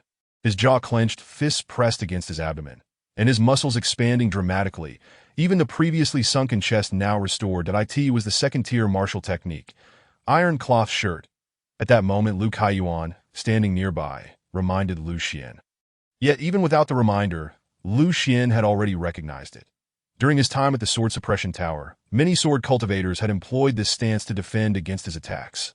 However, they executed it with far greater agility than Gao Qiu, who only resorted to it when cornered. Bang! Nevertheless, to confirm whether Gao Qiu truly possessed the iron cloth shirt, Lu Xian's fist ultimately struck his forehead. The sensation was akin to hitting an iron plate. Despite the ground beneath them sinking, Gao Qiu's head remained unscathed. Come on, I'm eager to see how a mere first-tier fighter can break my second-tier martial technique. Iron cloth shirt. You wait, you just caught me off guard. Once my inner strength is restored, I will annihilate your entire family. After unleashing his martial technique, Gao Qiu quickly reverted to his earlier arrogance, bellowing triumphantly at Lu Xian. Bang! Lu Xian, with a cold expression, delivered a punch to Gao Qiu's mouth. Although his iron cloth shirt protected him, it was sufficient to silence him. Xian, I have a talisman here. Father, there's no need for such things against this scoundrel. Lu Kaiyuan began to produce a talisman, but was promptly rejected by Lu Xian. There was no need to waste such a precious item on a mere rogue. Lu Xian spoke. He scrutinized Gao Qiu's physique. However, if he did not subdue him quickly, once Gao Qiu's inner strength was restored, Xian, you may not be his match. Lu Kaiyuan spoke with a hint of anxiety. Clearly, he believed that Lu Xian's prior victory over Gao Qiu was largely due to luck and surprise. Moreover, compared to fighters and cultivators, martial artists possess a tremendous explosive power and lethality once they accumulate sufficient inner strength. He could not afford to wait for that moment. Lu Xian's gaze gradually settled on Gao Qiu's left abdomen. And as soon as he did, Gao Qiu's expression changed dramatically. Is it here? Lu Xian inquired, placing his energy-infused hand on Gao Qiu's left abdomen. His gaze icy as he continued, your vital point. Upon hearing this, the unease in Gao Qiu's eyes morphed into sheer terror. The vital point, as its name implies, is the most vulnerable area of a martial artist's body. The resilience of a martial artist's physique far surpasses that of fighters and cultivators of the same level. Once they employ techniques like iron cloth shirt, it becomes exceedingly difficult for fighters and cultivators to breach their defenses, allowing them to attack their opponents without restraint. Yet a martial artist's physique is not without flaws. Even one who has reached the level of martial arts grandmaster will have weak points. These weak points, referred to as vital points, are not impossible to locate.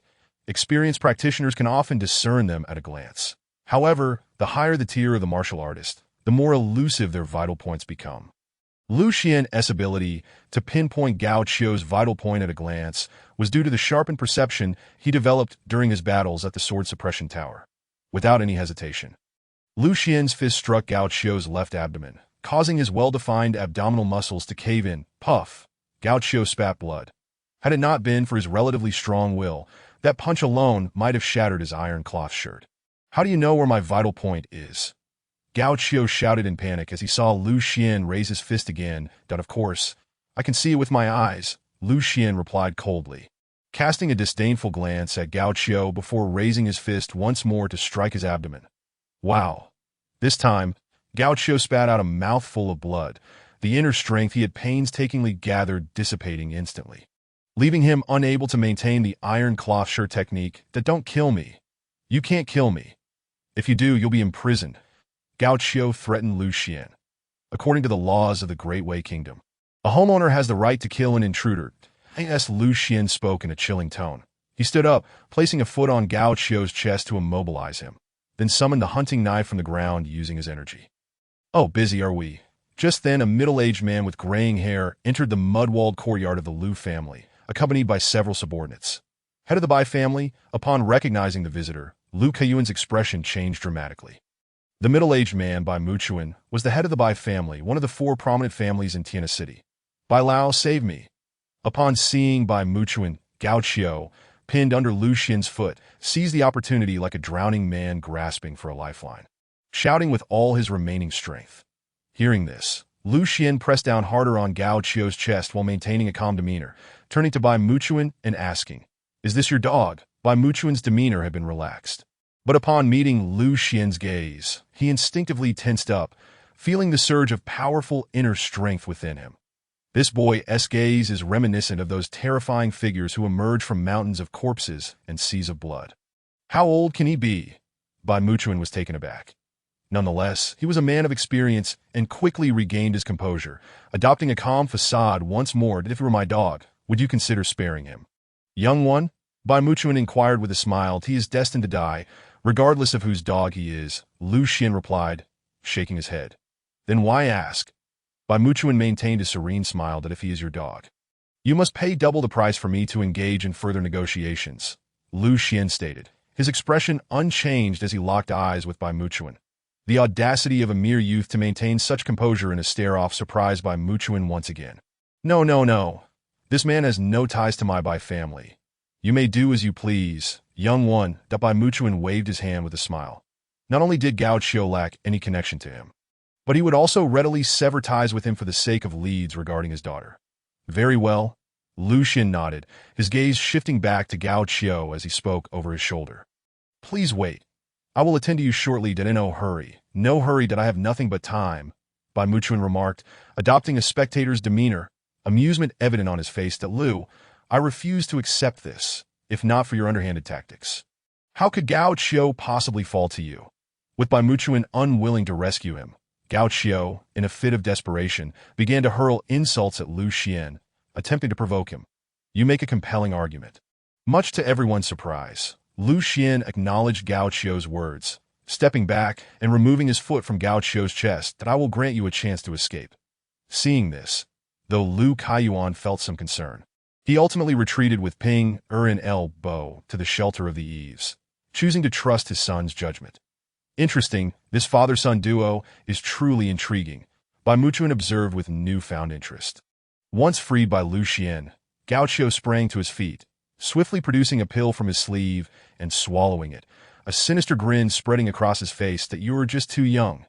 As soon as he finished speaking, an invisible shockwave erupted from him, his inner strength visibly surging. With a crackling sound of bones grinding together, Gao Qiu lunged at Lu Xian like a bolt of lightning, his fists crashing down like cannonballs.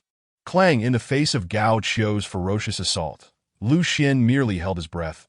Then, at the precise moment Gao Qiu's attack revealed a flaw, his figure blurred, leaving behind a fleeting shadow, with all his energy coalescing into the hunting knife in his hand.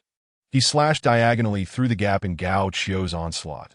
Swish! Accompanied by a piercing sound that sliced through the air, Lu Xian wielded his hunting knife with a blade imbued with formidable fighting spirit, cleaving the towering figure before him in two with a single stroke. Although he utilized a knife, what resonated in Lu Xian's mind was the image of a sword, a technique he had painstakingly mastered over the course of a year within the confines of the Jinhai Tower. How could this be possible? Even as his head fell to the ground, Gao Qiu remained unwilling to accept that he had been defeated by a mere lad of 15 or 16 years. Not far away, Bai Muchuan, who had been silently observing the scene, could not help but wipe the cold sweat from his forehead, murmuring to himself, "Though this strike may not be an intricate technique, it is the most suitable one, the very stroke capable of extinguishing an opponent's life, a true art of killing." Cultivation and the act of killing are distinctly different. Many cultivators possess extraordinary talents and experience rapid progress in their abilities.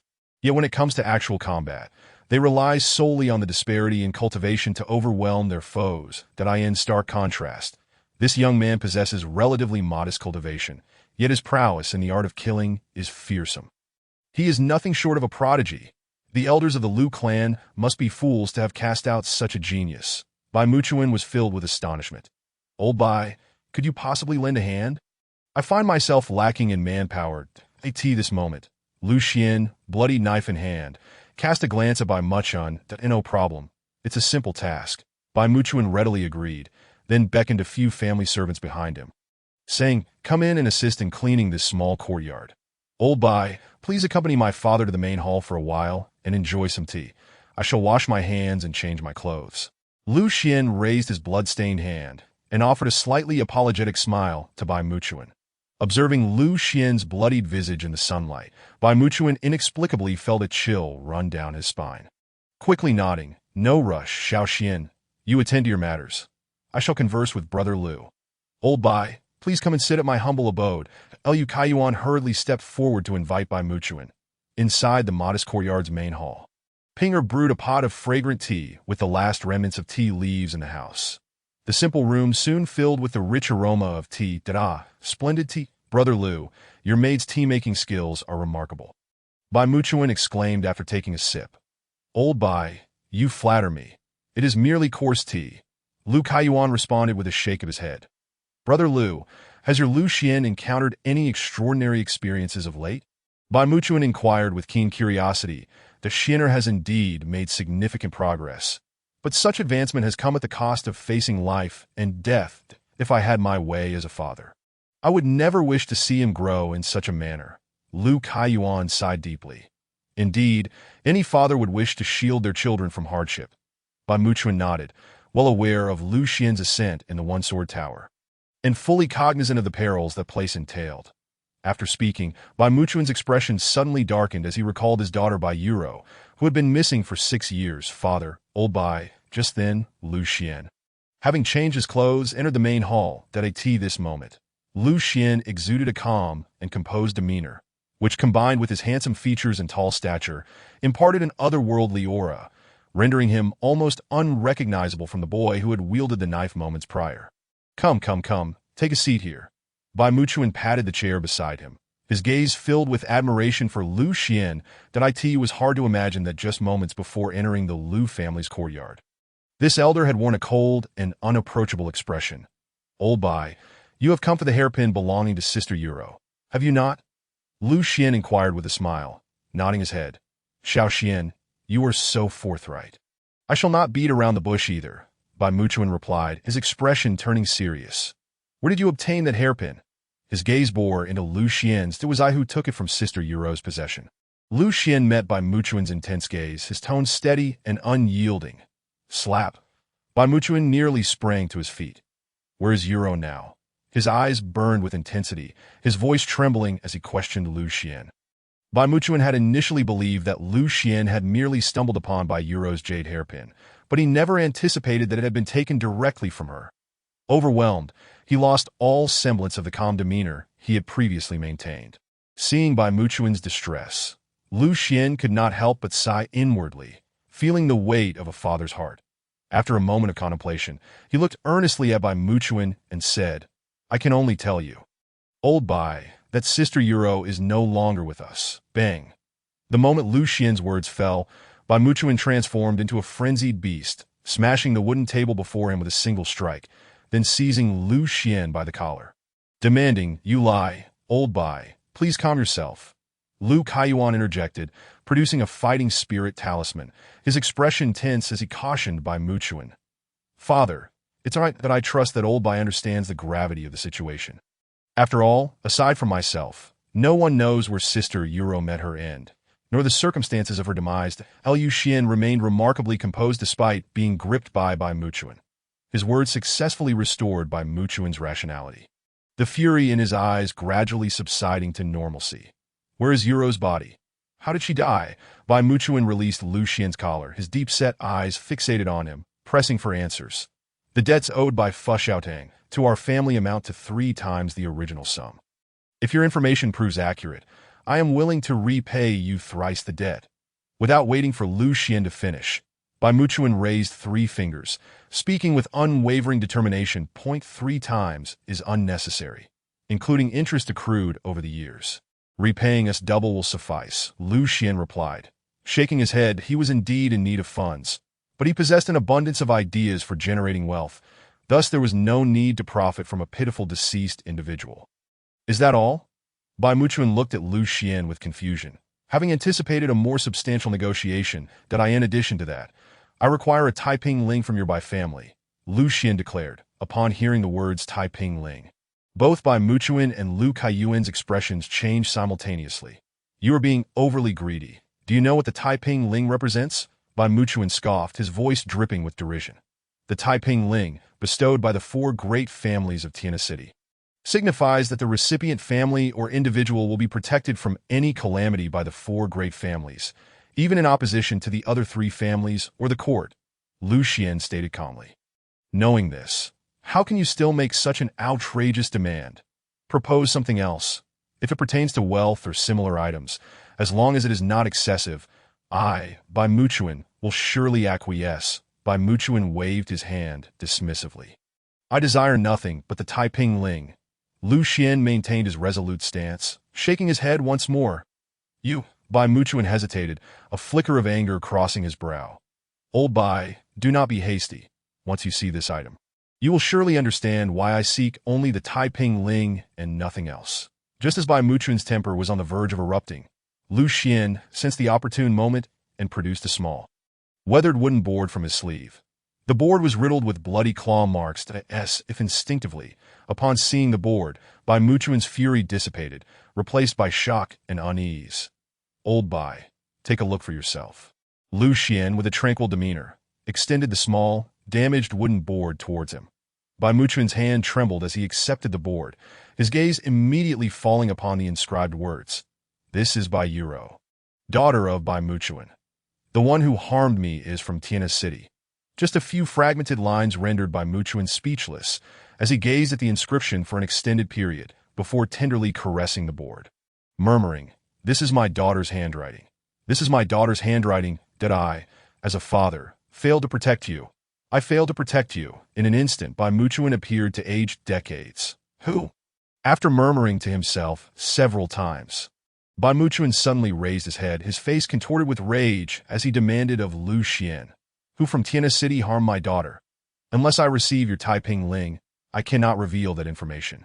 For their influence is formidable enough to easily extinguish our entire family." Lu Xian maintained his calm demeanor. Could it be the three families? Bai Muchuan suddenly came to a realization. Although the Bai family had consistently blamed the Song family for the death of Bai Yuro, it was merely a form of venting. They possessed no evidence implicating the other party in the murder of their daughter. Lu Xian remained silent, quietly observing Bai Muchuan as he awaited his response. "I assure you, if it is indeed one of the three families that harmed my daughter, the Bai family will spare no effort to protect your family," Bai Muchuan vowed hoarsely to Lu Xian. With this assurance from Bai Muchuan, Lu Xian felt a slight sense of relief. A Taiping order was an exceedingly valuable item, and he was not entirely confident he could obtain it from Bai Muchuan. "Please, old Bai, wait for me tonight at Xixiao Pavilion, 6 miles west of the city, around the hour of the ugly. If possible, try to bring as few people as you can to avoid drawing too much attention." Lu Xian instructed Bai Muchuan. "You need not remind me of that. I shall come alone.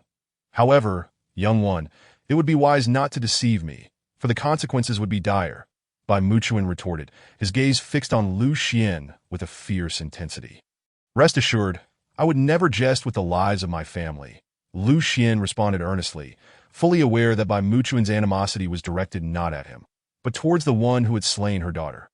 "You fools, get in here at once," Bai Muchuan suddenly bellowed towards the courtyard, prompting Lu Xian and Lu Kaiyuan to exchange bewildered looks as several servants, garbed as Bai family attendants, stumbled into the courtyard, literally rolling in. These imbeciles failed to recognize the gravity of the situation yesterday. "Young one, feel free to dictate how you wish to deal with them. I, Bai Muchuan, am not one to go back on my word." Bai Muchuan glared at the servants. Hearing this, Lu Xian couldn't help but feel a surge of admiration for the elder Bai. After all, not everyone possessed such dignity, that he felt increasingly convinced that selecting the Bai family as his ally in this new life was indeed a sagacious choice. He was aware of the unsavory secrets among the four great families, and the Bai family was no exception. Chapter 13: A Crisis. At the hour of the ugly, within Xixiao Pavilion in the west of the city, Bai Muchuan, who had arrived alone, spoke impatiently to Lu Xian. "Now that you have given me the Taiping order, can you finally reveal the truth?" Lu Xian had also come alone. "That do you know of the Bailey Deer Goddess Temple to the west?" Lu Xian countered. Bai Muchuan was momentarily taken aback. Then his expression shifted to one of shock. "Are you suggesting that Roer's body is at the Bailey Deer Goddess Temple?" "Indeed," Lu Xian affirmed with a nod.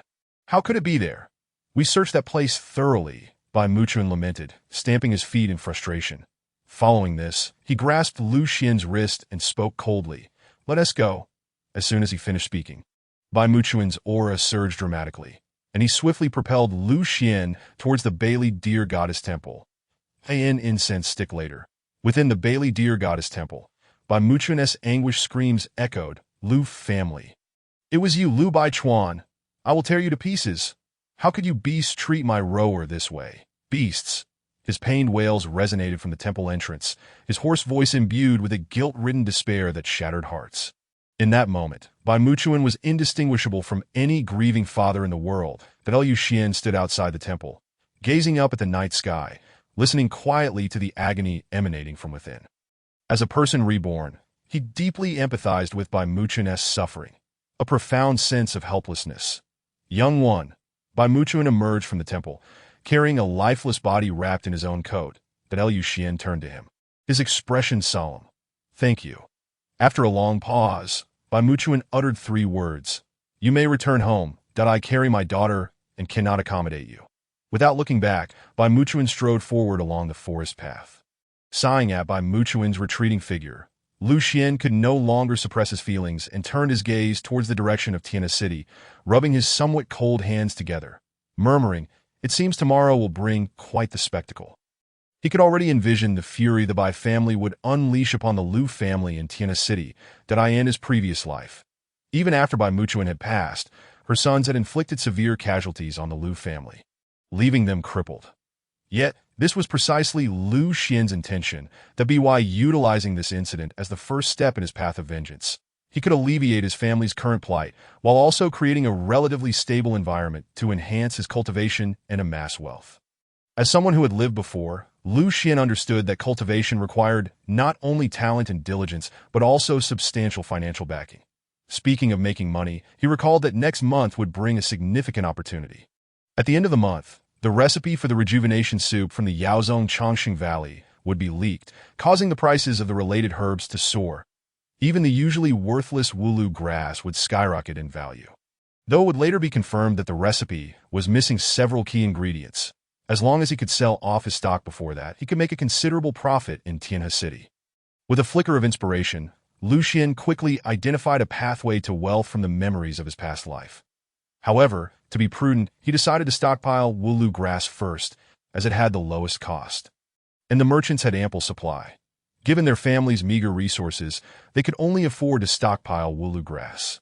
Having made up his mind, Lu Xian rubbed his hands together and cheerfully headed towards his home, planning to enjoy a good night's sleep before returning to the Jinlu town in a few days. The following morning, at the Lu family's main residence in Tiana City, clan elders Yun Shun, Yun Yunfan, along with the family head Lu Beihe and his eldest son Lu Baichuan, gathered together.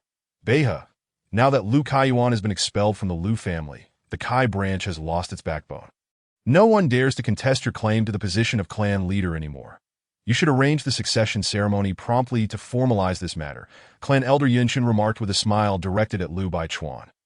The Lu family had 3 branches, namely the Yun branch, represented by clan elders Yunshun, Yun Yi, and Yun Fan, while Lu Xian and Lu Kaiyuan belonged to the Kai branch, the second most powerful branch after the Yun branch. Their plot to frame Lu Xian had primarily aimed to eliminate Lu Kaiyuan from the competition for clan leader. Rest assured, I am already making arrangements. The 9th of next month is an auspicious time. Lu Beihe responded, visibly pleased. Father, let me handle the succession ceremony. Lu Baichuan suddenly volunteered. Though Lu Baichuan was in his 30s, he still bore the air of a deba. Baichuan, this matter should be entrusted to your uncles. You can send a few individuals to keep an eye on Lu Kaiyuan's family, that if possible, try to drive them out of Tiana City. Lu Beihe advised, fully aware that his son was inept beyond his smooth tongue and thus should not be burdened with such a significant responsibility. Do not worry. Father, I have devised a plan that will ensure Lu Kaiyuan and his son leave Tiana City obediently, Lu Baichuan declared. Though somewhat disappointed, he quickly put on a smile to reassure Lu Beihe. I heard that a high-ranking official perished in the Lu family yesterday, and his death was quite tragic, likely due to an injury inflicted by that Lu Kaiyuan using his Duki talisman. Clan elder Yun Yi interjected. Upon hearing this, Lu Beihe's eyes brightened, and he turned to Lu Baichuan, saying, once that Duki talisman is used, Lu Kaiyuan will be left without means to threaten us. You should quickly gather a few skilled family members to investigate, that Liu Baichuan, upon hearing this, also wore a delighted expression that he had previously been indifferent about expelling the Lu family due to the lack of profit, given that their valuable assets had already been divided among the main family. Moreover, he had been wary of Lu Kaiyuan's Duki talisman, knowing that as long as it remained, he could not act decisively against Lu Kaiyuan's family, lest he provoke retaliation. Father, 3 clan elders, I must take my leave, Liu Baichuan declared, cupping his hands as he rose, that something's wrong. Something's wrong, clan leader. Something's gone awry. Just then, a panicked servant rushed into their courtyard, shouting in alarm. What is all this commotion? Liu Beihe, somewhat displeased, stepped outside. Reporting to the Lord, the Bai family, led by Bai Muchuan, has barged in with a group of people, attacking everyone they see. The servant gasped, kneeling as he spoke. Chapter 14. Liu Baichuan, the head of the Bai family, Bai Muchuan. What madness has taken hold of that old fool? Liu Beihe furrowed his brow, bewildered. Beihe, what on earth is happening? The 3 clan elders and Liu Baichuan also stepped out of the house. Liu Bei. As Liu Beihe was about to elucidate, a thunderous roar erupted from the front courtyard, abruptly interrupting his words. The voice belonged to none other than the patriarch of the Bai family, Bai Muchuan. Return my roarous life to me. Return my roarous life to me. While Liu Beihe and several clan elders were perplexed by Bai Muchuan's furious outburst, 2 more enraged roars resonated from the direction of the front courtyard. Upon hearing these words, the 5 individuals present, including Liu Baichuan, were struck with a profound shock. How is this possible? How could he possibly know? Liu Baichuan could no longer restrain himself and began to tremble uncontrollably. Boom! At that moment, a deafening crash echoed from the front courtyard, and the onlookers beheld a colossal lion, formed from condensed fighting spirit, forcefully shattering the sturdy courtyard gate. Shortly thereafter, Bai Muchuan and several clan elders from the Bai family appeared at the entrance of the Liu family's courtyard. Liu Beihe, today I demand blood for blood from your Liu family. Bai Muchuan, with bloodshot eyes, let out another gritting roar. Half a month later, the initial developments unfolded just as Lu Xian had anticipated. The discovery of Bai Yuro's corpse and the revelation of her true cause of death sent shockwaves throughout Tiana City. However, he had underestimated the fury of the Bai family's patriarch. That in reality, the overall strength of the Bai family was inferior to that of the Liu family. Yet the Bai family had plotted beforehand and was led by the madman patriarch, Bai Muchuan. Under Bai Muchuan's leadership, the entire Bai family, with their collective might, slaughtered Liu Beihe and Liu Baichuan's lineage, transforming the ground into a river of blood. Ultimately, Liu Beihe was gravely wounded, and Liu Baichuan was brutally killed by Bai Muchuan, who crushed his skull with his bare hands. Moreover, 2 of the 3 elder clansmen of the Liu family perished, and had it not been for the timely intervention of the Liu family's ancestor, the elder Liu Yunqing would likely have met the same fate. That in the aftermath, the various branches of the Liu family swiftly rallied their forces to retaliate against the Bai family, forcing the reclusive patriarch, who had been in seclusion for decades, to emerge. However, the Liu family's deep-rooted advantages soon became apparent, and the Bai family struggled to withstand the Liu family's counterattack, with even Patriarch Bai Muchuan suffering serious injuries at the hands of a hidden master from the Liu family. Just as it seemed that the 2 sides might cease hostilities, the Ouyang family stepped forth, choosing to ally with the Bai family. The Liu family had intended to court the Su family, one of the 4 major clans, but the Su family adopted a stance of watching the conflict unfold without interference. Ultimately, with the addition of the Ouyang family, this protracted conflict, lasting half a month, concluded with the Liu family conceding defeat. Throughout this ordeal, the magistrate's office, much like the Su family, remained an onlooker, only intervening when the Liu family was on the verge of annihilation, at which point the commanding general stationed at the magistrate's office stepped in to mediate. In the modest courtyard of the Liu family, Liu Kaiyuan sipped his wine and explained to his son Liu Xian, who sat opposite him, why the magistrate's office had remained passive during this turmoil. The magistrate's office operates under such principles. As long as the conflicts between the noble families and sects do not endanger the common folk within the city, they will not intervene. The court and the noble families have always maintained this delicate balance. The 2 father and son were engaged in discussion about the affairs of the Liu family. After tonight, it seems unlikely that the Lu family will rise again, Lu Kaiyuan remarked with a hint of melancholy. Having grown up within the Lu family, he reflected on the once magnificent first family of Tiana City, now reduced to the brink of being erased from existence.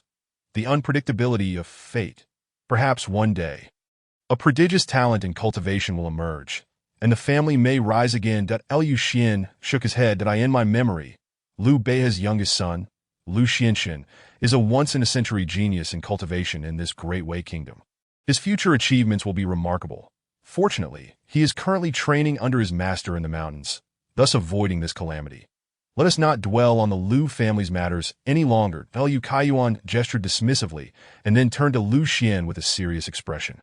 At present, the Liu, Bai, and Ouyang families in Tiana City are all severely weakened. It is an opportune moment for us to make our mark. After the events involving the Liu family, Liu Kaiyuan had come to regard Liu Xian as an adult, sharing insights about the business realm with him. Regarding this matter, I was just about to inquire about our family's finances. Seeing that they were on the same wavelength, Liu Xian decided to reveal a portion of his upcoming plans to Liu Kaiyuan. What is it? Liu Kaiyuan inquired. How much silver do we have left? Liu Xian asked directly. Liu Kaiyuan calculated in his mind and replied, including the silver owed by the Bai family and the repayments we have been receiving over the past half-month. Minus what we owe to the herbalists and merchants, we still have approximately 1,000 taels of silver remaining. Upon hearing this, Liu Xian felt a slight relief. Having my father around makes a world of difference. Even without the 600 taels from the Bai family, we still have 400 taels. Back when I was alone, I could scarcely muster 10 taels to buy Pinger. After a moment of reflection, Liu Xian continued, after deducting monthly expenses for the herbal garden and our daily needs, how much do we have left? 600 taels. Though puzzled by Liu Xian's inquiry, Liu Kaiyuan answered truthfully, Father, may I borrow that 600 taels? I assure you I can return it within 2 months, Liu Xian earnestly requested. What do you mean borrow? We are family. There should be no such formalities. Liu Kaiyuan said somewhat displeased. 600 taels is indeed a substantial sum for us at present. But if you truly have urgent needs, simply explain the reason, and take it that he then continued with a generous demeanor. Understanding his father's magnanimous nature, Liu Xian felt comfortable asking for money.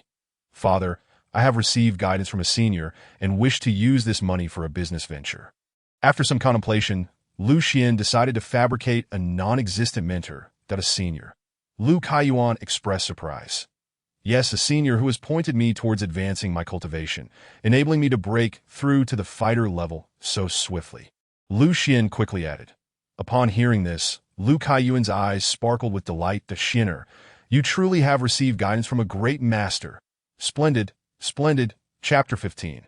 The slaughter of the sword slave. During this period, Liu Kaiyuan had been worried about Liu Xian, especially regarding the latter's sudden advancement in cultivation, that he feared Liu Xian had strayed into dubious practices and had been seeking an opportunity to discuss this with him.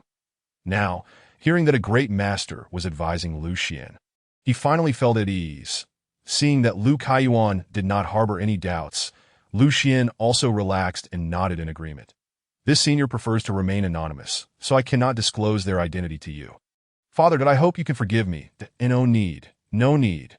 Liu Kaiyuan waved his hand cheerfully. Since it is the guidance of that esteemed senior, you may take the 600 taels as a gesture of respect. I will prepare the silver for you by tomorrow morning. Clearly, he had misunderstood the purpose of Liu Xian's request for funds. However, Liu Xian merely smiled and refrained from elaborating further. The more one explains, the more complicated it becomes. All right, Xianer, you should rest early. Liu Kaiyuan rose to his feet. Father, starting tomorrow, I will be residing in the herbal garden. This batch of herbs is crucial for our family's revival in Tiana City. We cannot afford any mishaps. As long as the herbs in the garden mature without incident, we could profit at least 6,000 taels by this time next year, he excitedly conveyed to Liu Xian. For Liu Kaiyuan, the 10 acres of the herbal garden represented the foundation for his family's resurgence, far more significant than the 600 taels given to Liu Xian, and he could not allow any missteps. Now it becomes clear why father was so quick to agree. He hardly regarded the 600 taels as a significant amount. Liu Xian thought to himself, bemused. After contemplating, he could understand. After all, his father had previously dealt with business transactions amounting to thousands or even tens of thousands of taels. However, The feeling of having someone to back him up was a rare and precious happiness for Lu Xian, who had often been solitary. With these thoughts in mind, Lu Xian strolled towards his chamber. Back in his room, he mused, "Tonight should mark my 5th visit to the Jinhai Tower.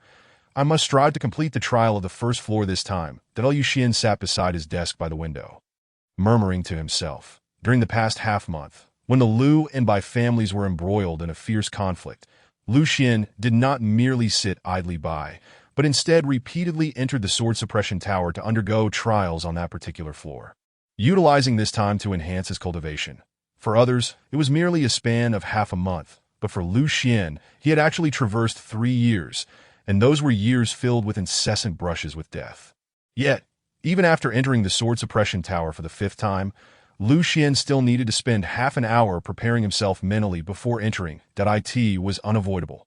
The moment he closed his eyes, he could vividly envision the gruesome scenes of his flesh being severed and bones being shattered. Such agony was difficult to fathom without having experienced it firsthand. After taking a deep breath to adjust his emotions, Lu Xian extinguished the candle on his desk, then rose and lay down beside his bed. With a sudden rush of cold wind, he felt a chilling breeze sweep over him as soon as he closed his eyes. Upon reopening them, he found himself beneath a sky filled with swirling snowflakes, with the dilapidated Sword Suppression Tower standing resolutely before him on the snowy plain. "Jian Shi Tian Shuang, welcoming the Sword Master," said the exquisitely beautiful Jian Shi Tian Shuang as she emerged from the Sword Suppression Tower, offering a respectful bow to Lu Xian. "It has been a while, Sister Tian Shuang." Lu Xian responded with a smile. "It has only been 3 days. It is hardly a long time. Are you truly not going to rest for a few more days, Sword Master?" Tian Shuang inquired with some concern. "No," Lu Xian shook his head. "If I rest any longer, I fear the momentum I have painstakingly built up will dissipate in an instant. That I must complete the trial tonight." As he spoke, Lu Xian's gaze sharpened with an intense focus. Hearing this, the previously indifferent expression in Tian Shuang's eyes brightened with resolve. "It seems I was overly concerned. The Sword Suppression Tower welcomes the return of the Sword Master." She slightly turned to the side, raising her hand in an inviting gesture. Inside the Sword Suppression Tower, a loud crash echoed as the gates closed, followed by the clanking sound of chains falling. The corpses of the trapped sword cultivators were lowered to the ground. And within the blink of an eye, the once empty space around Lu Xian was now filled with figures. These were the corpses of the sword cultivators, also known as sword slaves. In an instant, as the nearest sword cultivator's corpse hit the ground, Lu Xian's figure blurred, leaving behind a shadow as he lunged forward. Crack! In a heartbeat, Lu Xian's hands moved with the swiftness of the wind, snapping the neck of the sword cultivator's corpse and seizing the rusted long sword from his grasp. Whoosh! At that moment, a sword slave charged at him, thrusting a sword towards Lu Xian's back. Swish! It was as if he had eyes in the back of his head. At the very moment the sword was about to strike, Lu Xian suddenly bent down, narrowly evading the attack. Clang simultaneously, he supported himself with one arm and spun sharply, using the long sword in his hand to sever the legs of several surrounding sword slaves. Instantly, a large space opened up around him. Crack!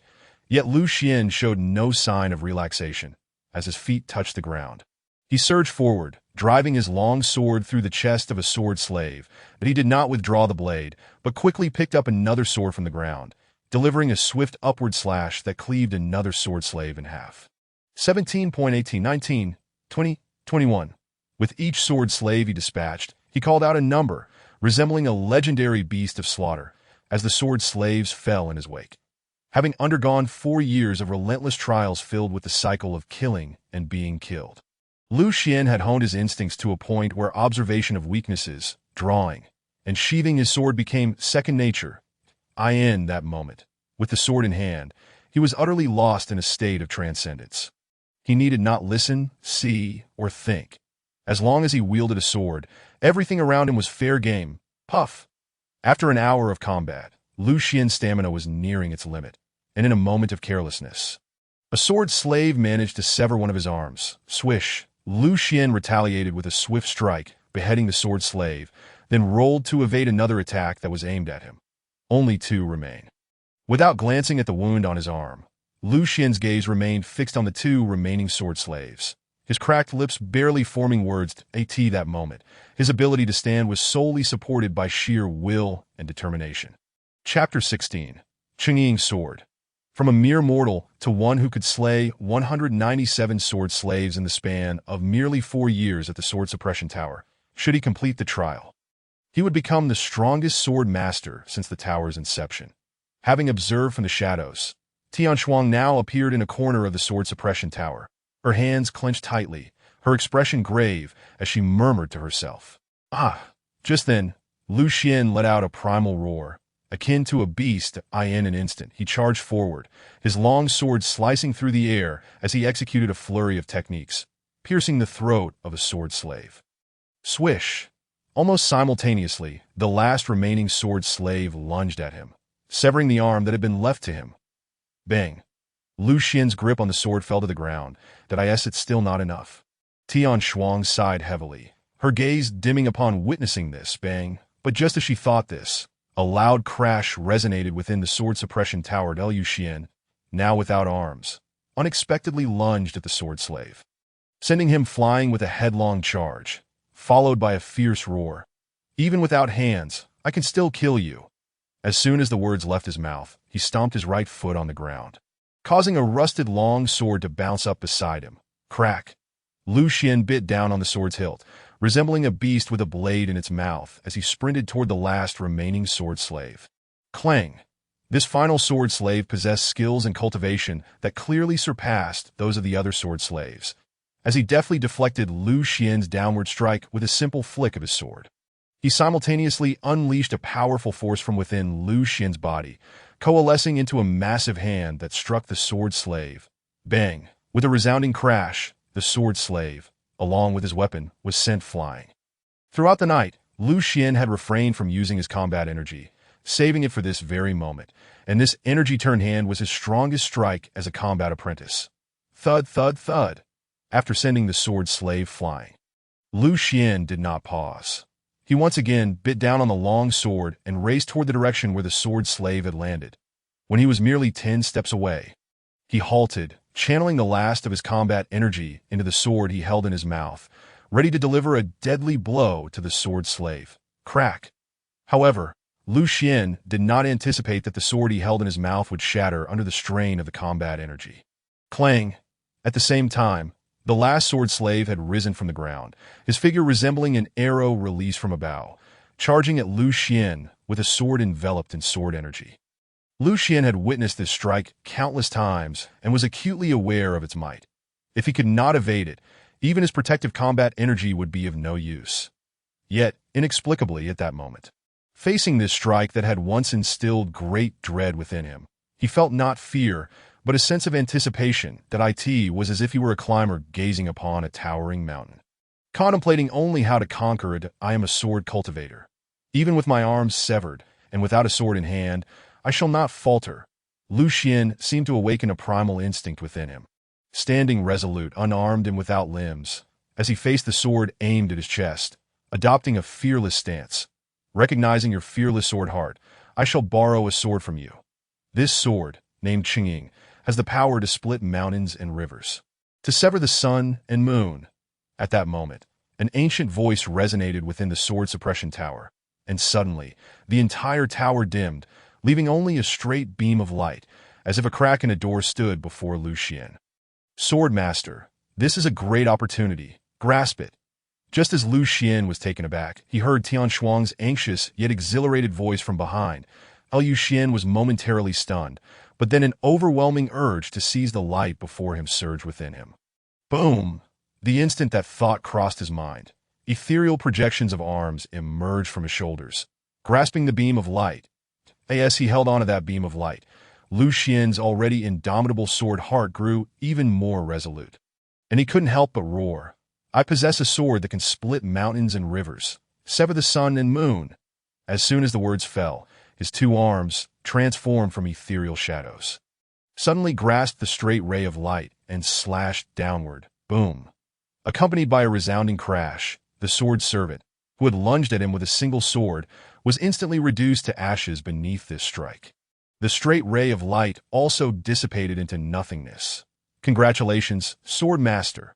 Not only have you completed the trial of the first floor, but you have also garnered the acknowledgement of the shadow, sword spirit.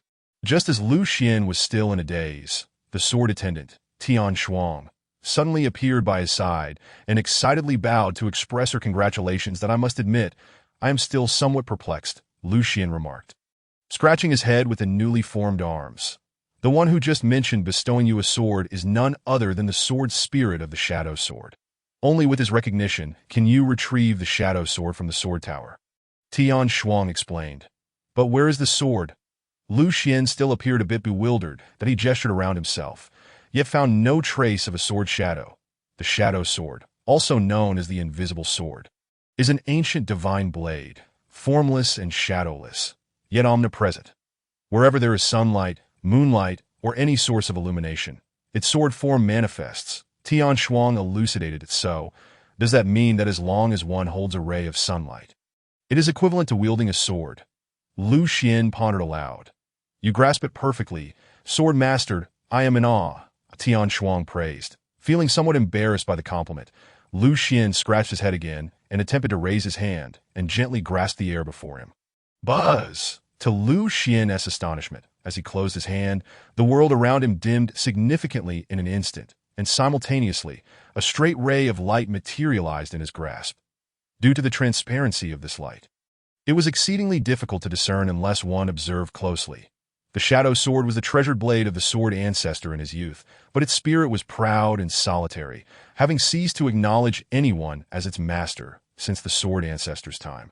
Remaining ever since within the sword tower, Tian Shuang continued her explanation. However, no sooner had she spoken than the ancient voice echoed once more. Little Tian Shuang, you've spoken quite a bit today. I do not recognize him as my master. I am merely allowing him to use the shadow sword for a time. Should his future conduct fail to meet my expectations, I shall reclaim the shadow sword to return to the sword tower. Furthermore, with his current cultivation, if he uses the shadow sword outside the sword tower, he may very well deplete his spiritual essence and perish unless he advances to the rank of a third-level swordmaster. Therefore, he must refrain from reckless usage. Chapter 17. 7 Kills Sword. Thank you, Elder Shadow, for your guidance. Tian Shuang immediately bowed in gratitude. That I appreciate Elder Shadow for lending me the shadow sword, and I also feel that wielding it in my current state would be somewhat strenuous. Henceforth, I shall not draw the shadow sword unless faced with a life-or-death situation, Lu Xian added, returning the gesture of thanks. Young one, it is commendable that you think this way. Focus on your cultivation. Even when you reach the sword master realm, you will merely be at the fringes of the sword path. Your journey ahead is still long. The voice of the sword spirit softened considerably after Lu Xian's words. After conversing with Lu Xian, he addressed Tian Shuang again. Little Tian Shuang, I am about to enter a deep slumber. When I awaken, I know not how much time will have passed. You and your new swordmaster must hasten to locate the other lost sword towers. I can already scent the presence of those vile entities. Upon hearing this, Tian Shuang's expression changed dramatically, and she immediately inquired, Elder Shadow, do you know when precisely? In as little as 5 or 6 years, or as long as 10 years. There should be no major disturbances in the coming years, so you all must proceed with caution.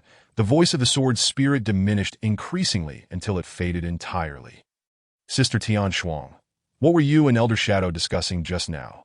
Lu Xian questioned, having missed their conversation but sensing the gravity of Tian Shuang's demeanor. My apologies, Swordmaster. Your current cultivation is too shallow. Knowing such matters too early would be detrimental rather than beneficial. Tian Shuang replied, contritely, that it's quite all right. Lu Xian waved his hand dismissively, and he was primarily focused on rapidly enhancing his cultivation and held little interest in the secrets of the sword tower. By the way, Sister Tian Shuang, you mentioned that there would be rewards upon passing the trial. Apart from the shadow sword, are there any others? Lu Xian's curiosity was piqued, prioritizing the tangible rewards over the mysteries of the sword tower. Of course, Tian Shuang nodded with a smile. Then, with a gentle wave of her sleeve, the previously empty sword tower was suddenly filled with an array of books, magical artifacts, and elixirs. The shadow sword is a gift from Elder Shadow to you, Swordmaster, and therefore does not count among the rewards. You may still choose one technique, one bottle of elixirs, and one weapon from the collection available on this floor, as predetermined by the sword ancestor. Tian Shuang elaborated, gesturing towards the shelves filled with techniques, elixirs, and weapons within the sword tower. Seeing this, Lu Xian felt a wave of overwhelm, but he thought to himself that such a vast sword tower could take him 3 to 5 years to select from if he were to examine each item individually. Sister Tian Shuang, do you know about each of these items? Lu Xian turned to inquire, do you perhaps wish for me to assist you in selecting? Tian Shuang discerned his intentions at once. Is that not permissible? Lu Xian asked, a hint of concern in his voice, as long as you trust my judgment, Sword Master. Tian Shuang replied with a faint smile, that I trust you implicitly. After all, your discernment must surely exceed my own. Lu Xian nodded. Though he had lived 2 lives in his previous one, he was merely a 4th-level martial artist and knew little of swordsmanship, making Tian Shuang his best choice for guidance, upon seeing his affirmation. Tian Shuang nodded and then reached out, grasping the air several times, successfully retrieving a jade slip, a porcelain vial, and a sword box. This jade slip contains a sword technique known as 7 kills, although it is merely of the Xian rank. In terms of lethality, it rivals Earth rank sword techniques, particularly when your cultivation reaches the Sword Master realm. Its 7 strikes per kill can bypass level detection, allowing you to slay any opponent of the same rank, and even grant you a fighting chance against those of the sword sect level, Tian Shuang explained as she handed the jade slip to Lu Xian. Upon hearing this, Lu Xian's eyes brightened. According to his understanding of martial techniques, sword techniques, or combat skills, any method capable of slaying opponents of higher ranks could be deemed a secret skill, often a closely guarded secret of sects and clans. Yet, judging by Tian Shuang's tone, this seemed to be merely an ordinary sword technique within the sword tower, that in an instant, amidst his delight, he grew increasingly curious about the formidable techniques that might be hidden on the 2nd and even 3rd floors. Are you satisfied with this 7 kills sword technique, Sword Master? Noticing Lu Xian's silence, Tian Shuang grew slightly anxious, fearing her selection did not meet his expectations. Very satisfied, Lu Xian quickly regained his composure and nodded vigorously. Tian Shuang smiled gently and then presented the 2nd reward, a vial of elixirs. This elixir, known as Minor Recovery Pill, contains 60 pills. Just one can swiftly restore 60% of the true essence or battle energy for cultivators below the Sword Master realm. Though its efficacy diminishes significantly for those above that level, Tian Shuang introduced to Lu Xian 60%. Lu Xian exclaimed in disbelief. His family had once been in the business of selling medicines, and he knew that elixirs of this caliber were exceedingly rare in Tiana City. Even if they existed, to find one that could restore such a significant portion of battle energy was virtually unheard of, unless it came from an esteemed establishment like the Medicine King sect. Seeing his reaction, Tian Shuang smiled faintly, already aware of his satisfaction without needing to ask, Sister Tian Shuang, does the Sword Tower possess the formula for this minor recovery pill? Lu Xian inquired cautiously. The Sword Tower does not house many formulas, but we do have the recipe for the minor recovery pill, as it is not a particularly precious elixir, Tian Shuang affirmed with a nod. Then how can I obtain this formula? Lu Xian's eyes gleamed with eagerness, that if he could acquire the formula for the minor recovery pill, he could potentially dominate the medicinal market in Tiana City. According to the rules set by the Sword Ancestor, rewards that can be selected from the Sword Tower must be obtained through completing trials that if you wish to acquire the formula for the minor recovery pill. You will need to complete the trial on the 2nd floor, Tian Shuang elucidated. Never mind, we can discuss that later, Lu Xian said, promptly dismissing the thought. The 1st floor's trial had already taken a toll on him. He could only imagine the challenges that awaited on the 2nd floor. Tian Shuang nodded in understanding before handing Lu Xian the sword box, saying, This 3rd reward is a sword I have chosen for you. Sword Master.it is named 1,000 weights. Though it appears unembellished, its forging materials are quite extraordinary. While the sword weighs 1,000 pounds, its true weight only manifests when the sword cultivator channels spiritual essence or battle energy into it while striking an opponent, creating an element of surprise in combat. Chapter 18. The Order of the Sword Master. Upon hearing the introduction from Tian Shuang, Lu Shuangguang was already filled with excitement. When he opened the sword case and beheld the form of the Qianjun sword, he could not help but exclaim, What an exquisite sword! The Qianjun sword measured approximately 5 feet in length, its body an obsidian black hue, devoid of a sharp edge or blade. The hilt and the blade flowed seamlessly into one another, imparting a sense of elegant simplicity. precisely the style that delighted Lu Shuangguang the most. Observing Lu Shuangguang's satisfaction, the sword attendant Tun Shuang smiled with J-O-Y in addition to these 3 items, according to the Sword Ancestor's regulations. Once you, the Sword Master, complete the trials on the first floor, the Sword Tower shall bestow upon you an unmatched divine power that will elevate your cultivation by 1 level.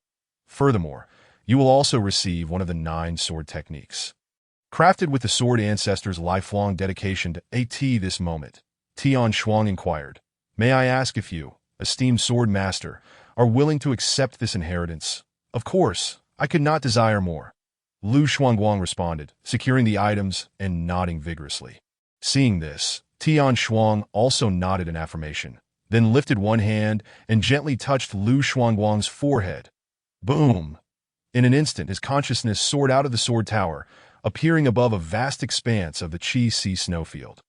He then observed that the previously sparse sword energy now illuminated the entire atmosphere, an endless stream of power surging into his body. Moreover, with just a slight movement of his thought, the radiant energies would transform back into sword qi, swirling elegantly around him. The ability to command the sword qi within the Qi Sea and project it outward was one of the hallmarks of a second-tier swordsman. However, the phenomenon within the Qi Sea did not cease there. Lu Shuangguang suddenly saw a figure descending from the radiant clouds above, an imposing form that nearly occupied half of his field of vision. The moment the figure appeared, the radiant energies began to move autonomously, swirling around it. Simultaneously, a towering peak emerged before this grand figure, which stood silently, sword in hand, beneath the mountain. Please observe closely, esteemed sword master. This is a phantasm left by the Sword Ancestor. He will demonstrate the first of the 9 sword techniques, shattering mountains. Tian Shuang's voice echoed in Lu Shuangguang's ears. At that moment, the towering specter of the Sword Ancestor suddenly grasped an unnamed longsword.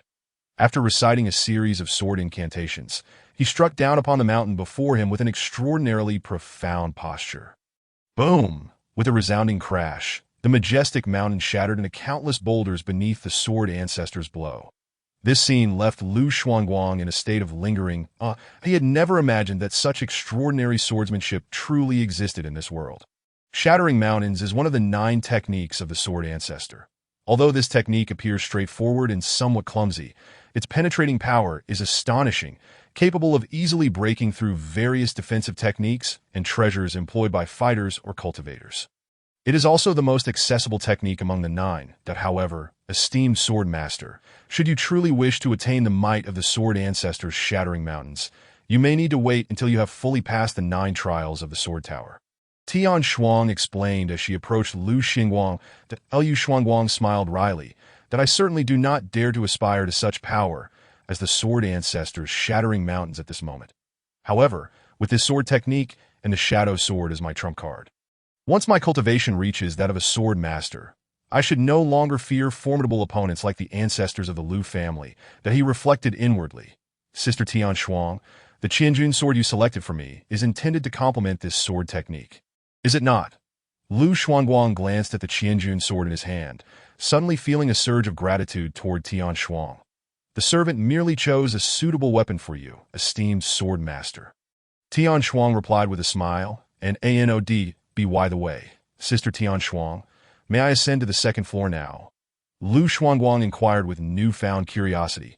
Certainly, but esteemed sword master, you can only ascend to the 2nd floor.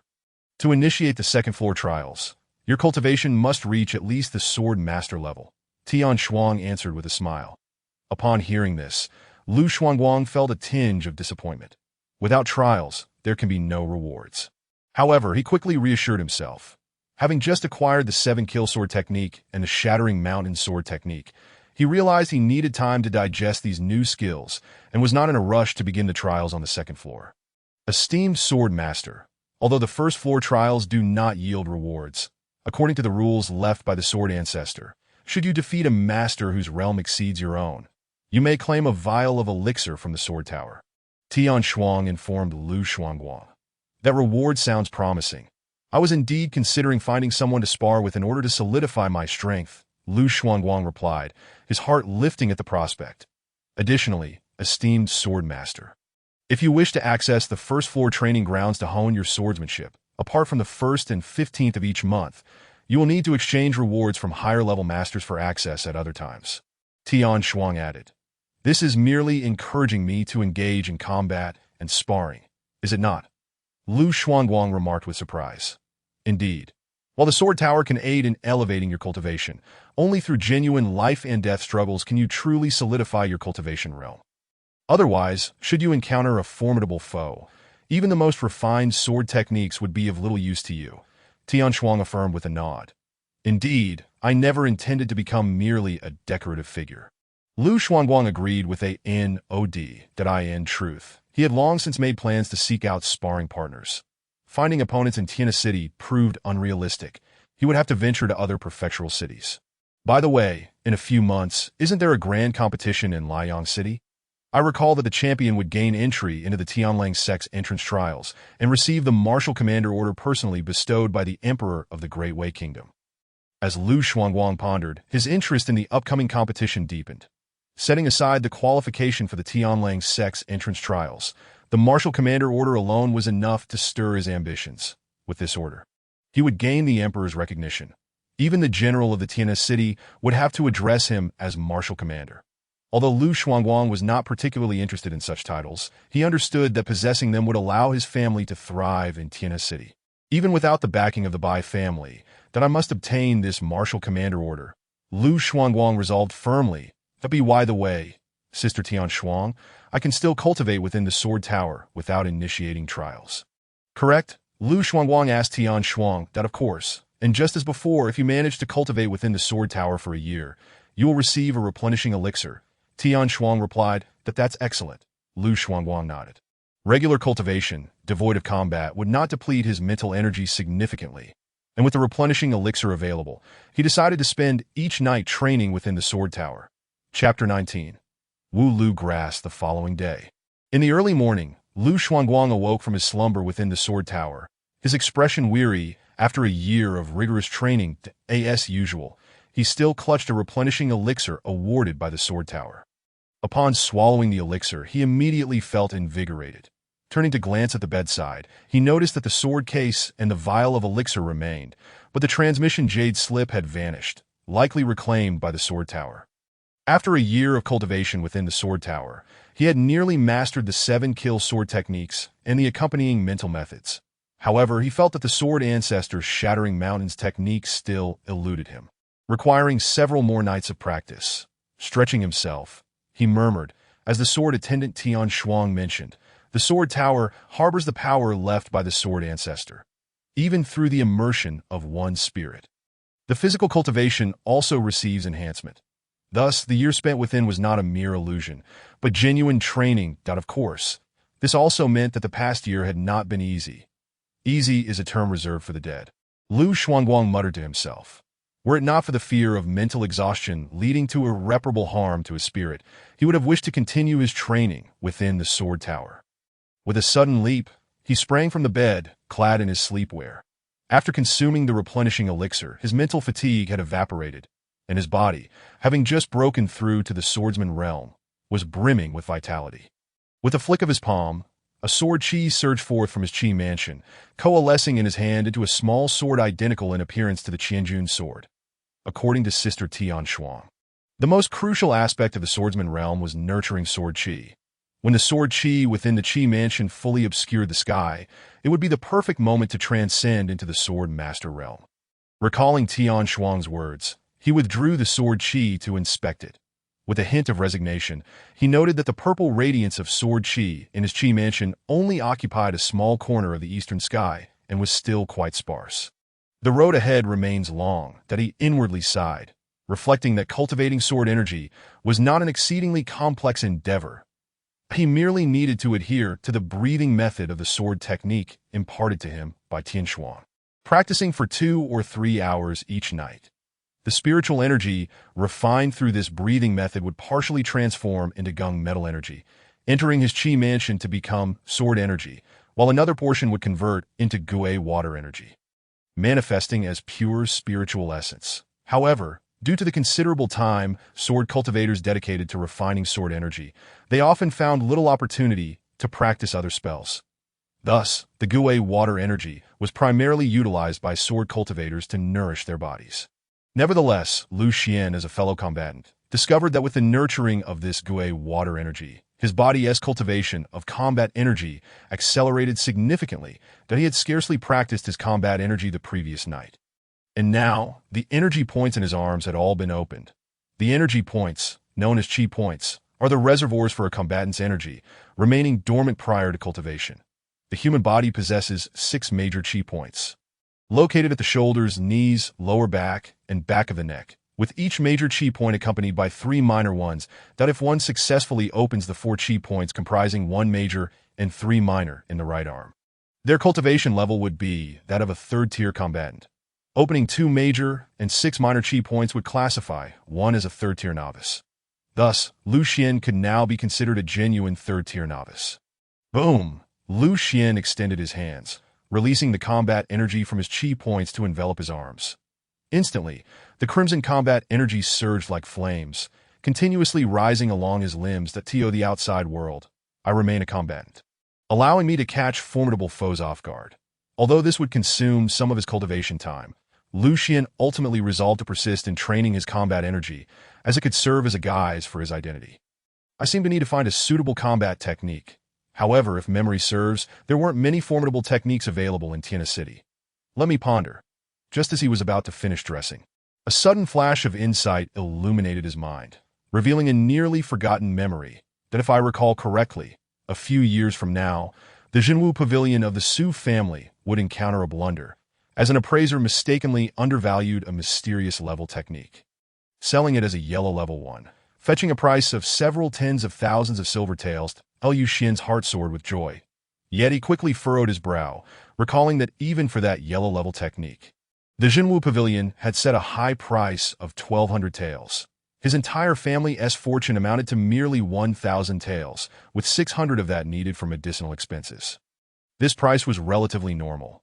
As in the Yulon continent, where martial prowess is revered, the most valuable commodities are the cultivation techniques and certain magical artifacts that I must first earn some money that I should inquire with Uncle L about the status of the purchase of Wooloo grass.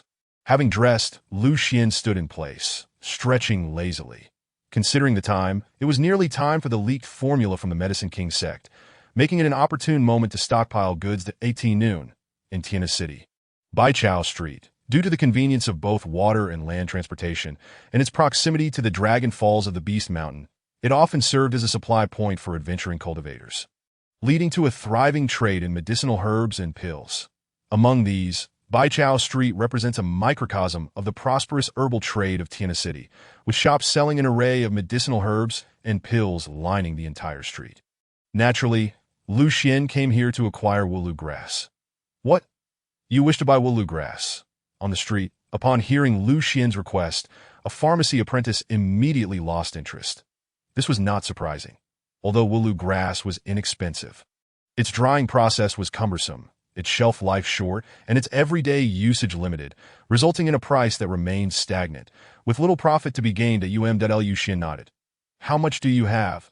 As the apprentice jotted down the account, he asked in a rather indifferent tone, if possible. I'll buy as much as you have in stock. Upon hearing this, the apprentice suddenly looked up sharply, regarding Lu Xian with an expression that seemed to question his sanity. Young Master Lu, please don't jest with me.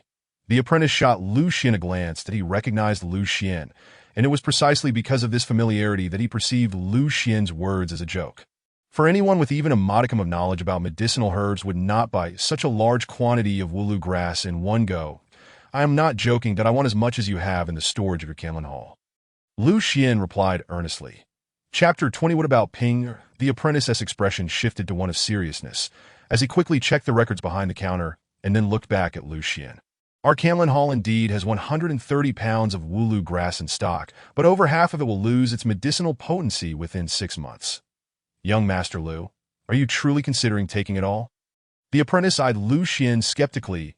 He had made it quite clear that this batch of Wooloo grass at Kanlan Hall would likely need to be disposed of come spring, that in fact. This was the common practice among most pharmacies and herbal merchants. These seldom used herbs were typically stocked in limited quantities, kept for a few years until their potency diminished, after which they would either be fed to pigs or discarded in the river. Shaolin, if a customer wishes to purchase, you should sell. Why all this unnecessary chatter? Just as Lu Xian was about to respond, the manager, who had been quietly listening nearby, suddenly interjected, briskly approaching Lu Xian. Young Master Lu, we are all knowledgeable here. Das Wulu grass is primarily stock. I want to charge too high a price. How does 10 taels of silver for 10 pounds sound? The manager beamed at Lu Xian.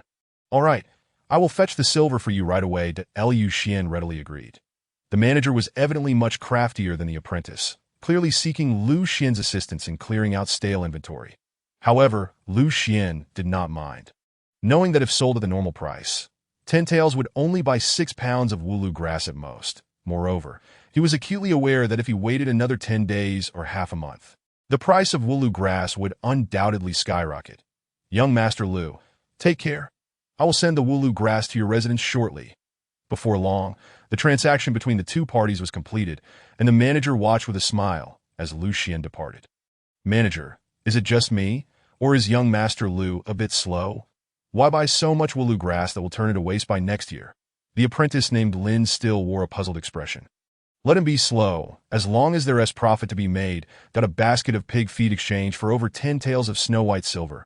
Isn't that a good deal? The manager replied, playing with the silver ingots. Not bothering to look up. Later, after leaving Canlin Hall, Lu Xian continued to scour the various pharmacies on Baichao Street, cleaning out their stocks of Wulu grass within just one morning. The entire process encountered virtually no resistance. This was easily understandable. Wulu grass, while somewhat troublesome to dry, was not considered precious, so which pharmacy would hoard it? Not everyone possessed the foresight that Lu Xian did regarding future circumstances. Almost all the managers, after Lu Xian completed his payment and left, remarked upon him with the label of a spendthrift. Laugh all you want. Let us see if you are still laughing in a few days. Lu Xian mused to himself while driving his car down the street, feeling the numerous amused gazes directed at him from the shops. That afternoon, at the entrance of the Lu family, achoo! As Lu Xian was instructing the workers to move bags of medicinal herbs into the courtyard, he suddenly sneezed loudly. Who is speaking ill of me behind my back? He wondered, rubbing his nose. Young Master Lu, all the goods have been placed in the courtyard. Please check that. A worker approached Lu Xian. No need to check. You all may return now. Thank you for your hard work today. Lu Xian handed a few scattered silver coins to the worker. These laborers and the cart were all temporary hires. Thank you, young Master Lu. Several grateful workers hurriedly departed with their cart. Upon entering the courtyard and gazing at the piles of Wulu grass stacked in the barn, Lu Xian felt an indescribable sense of satisfaction. After a rough calculation, he realized that in just one morning, he had gathered approximately 500 pounds of Wulu grass. Moreover, several herbal merchants, upon learning that he was willing to purchase even the Wulu grass with only half a year of potency left, expressed that they could bring in more from nearby towns. That Lu Xian naturally welcomed such offers, that if his memory served him correctly, due to the recent leak of the Medicine King's sex formula, this Wulu grass could fetch at least 5 to 6 times its price. As for whether the future would change, at least from the previous incident involving Bai Euro, it seemed that history did not deviate in significant matters. With a considerable amount of silver remaining, he aimed to acquire a few more batches of Wulu grass before the news broke, and if there were any left over, he could also procure some other herbs. As he contemplated these thoughts, he made his way toward the main hall. However, as he walked, an unsettling feeling began to creep over him. Where was Ping? In times past, the moment he returned home, Pinger would rush to greet him. Yet now, having lingered in the courtyard for nearly the duration of a tea break, he still had not laid eyes on her. Ping, he called out, hastening his steps into the hall. Yet still, there was no response. Just as Lu Xian prepared to search Pinger's bedroom, he suddenly noticed a note on the table in the center of the hall, impaled by a dagger. Lu Xian picked up the note and saw that it bore a few crooked characters. I hold the person in my hands. If you wish for her to live, come to Gao Qiu Mansion. The signature read Gao He. Gao Qiu? Gao He? Lu Xian pondered the name for a moment, and then a sudden memory surged forth, prompting him to frown and murmur, could this be the legendary younger brother of Gao Qiu, Gao He? Indeed, Gao Qiu had a younger brother, but their relationship was far from cordial. Gao He had even distanced himself from Gao Qiu's actions several years ago, moving to Liang City to assist a transport agency, as their bond had soured considerably. Thus, Lu Xian had not immediately connected the name with the notion of revenge, that he's seeking to avenge his brother's death. Lu Xian furrowed his brows. The Bai family's pacifying edict could shield them from most troubles, but it was powerless against someone like Gao He, who sought vengeance. After a brief moment of contemplation, Lu Xian tucked the note away, that he rose and went to his room, retrieving the Qianjun sword from beneath his bed, along with a vial of minor returning elixir, before strapping the sword case to his back and stepping into the courtyard. Regardless of Gao He's intentions, he would never stand idly by while Pinger was in peril. Later that night, at the entrance of Gao Qiu Mansion, an elderly man, hands tucked into his sleeves, regarded Lu Xian with a look of skepticism. This elder was none other than Bai Mu Chun, the old steward of the Bai family's Fushaute. After Bai Mu Chun had bestowed the pacifying edict upon Lu Xian, he had become the liaison between Lu Xian and the Bai family. And he was also a first-tier fighter, that I have gathered information that the Gao Qiu Mansion has been uninhabited for quite some time. Are you certain Gao He is inside? Lu Xian nodded. He had summoned the old steward as a precaution. He was no longer the impetuous youth he once was. Then let us proceed, that I shall attempt to reason with him. But if he refuses my counsel and insists on hostility, I shall not extend him any courtesies, the old steward replied with a cold snort, his confidence in his own abilities palpable. I appreciate your assistance. Old steward, Lu Xian acknowledged. Upon entering the estate, Lu Xian shouted, Gao He, I have arrived. Where are you? No sooner had his voice faded than the main hall was illuminated, followed by the sound of approaching footsteps. Soon, a tall figure emerged from within. You are Gao He? Lu Xian inquired, raising his gaze at Lu Xian. Is it? The last time I saw you, you were but a child, that I never anticipated that after a few years you would acquire the skills to kill my brother. Gao He replied, his eyes reflecting a mix of emotions as he regarded Lu Xian. Where is my Pinger? Lu Xian asked directly. Gao He glanced behind him, and following his gaze, Lu Xian caught a glimpse of a young girl.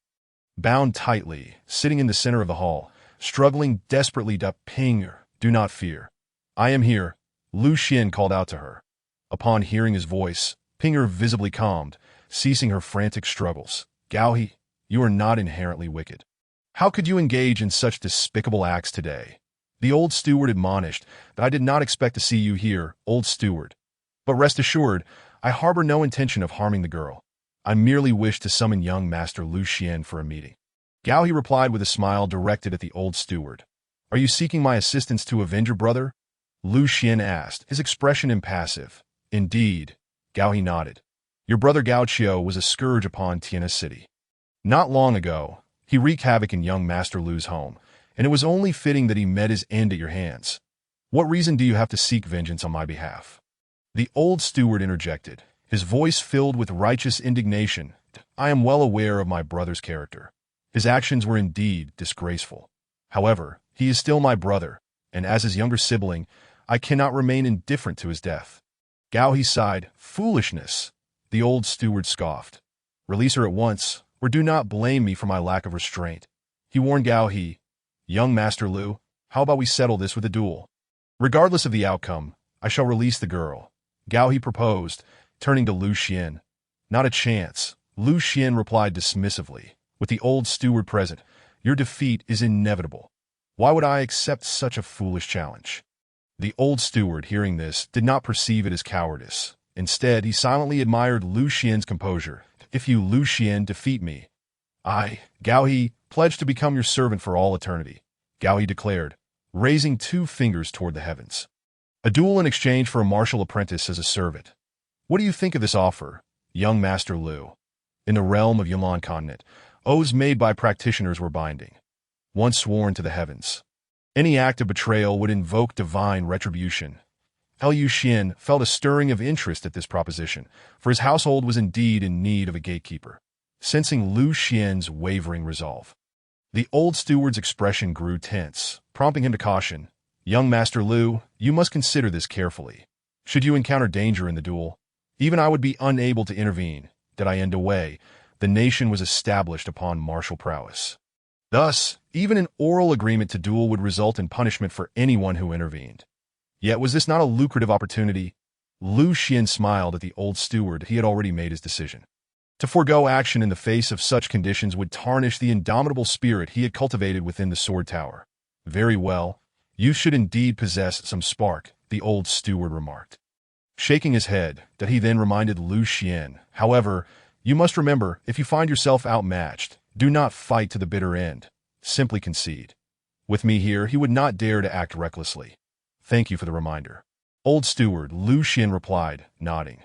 Moments later, Lu Xian and Gao, he stood in the center of the courtyard, the old steward standing to the side with a grave expression that he held little hope for the outcome of this duel. Although he had learned from Bai Mu-chan that Lu Xian's cultivation had progressed beyond that of a fighter, Gao He remained a third-tier martial apprentice. Moreover, in his view, Gao He's extensive experience in combat and conflict would far surpass that of a youth who had yet to step beyond Tiana City. Just then, as the old steward's anxiety peaked, Gao He suddenly clasped his fists in a gesture of respect toward Lu Xian, then lunged forward with a powerful stride, his muscular arm delivering a swift punch aimed at Lu Xian. Faced with Gao He's strike, Lu Xian did not flinch. Instead, he gathered his energy into his left arm, slightly bending his knees as he deflected Gao He's punch with his left forearm, that in the same motion.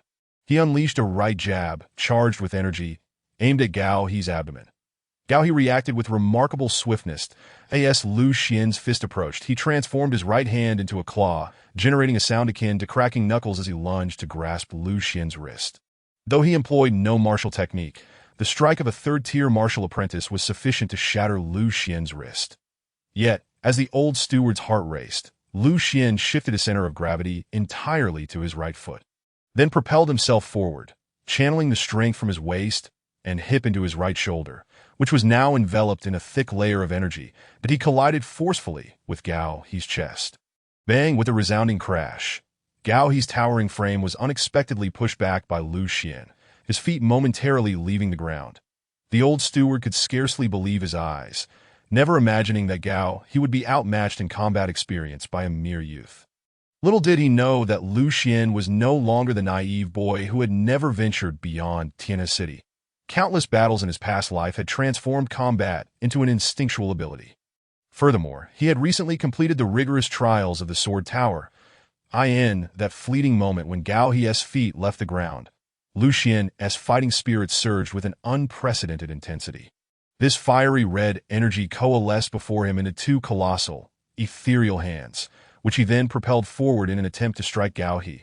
This brat can actually unleash the ultimate move of the Lu family's Qi Yin Palm. The old steward of the Bai family could not help but exclaim in astonishment upon witnessing this spectacle.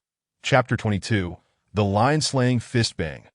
Almost simultaneously, a thunderous crash echoed through the courtyard as Gao He, who had already lifted off the ground, was sent hurtling backward by Lu Xian's palm strike that 1,000 pounds dropped.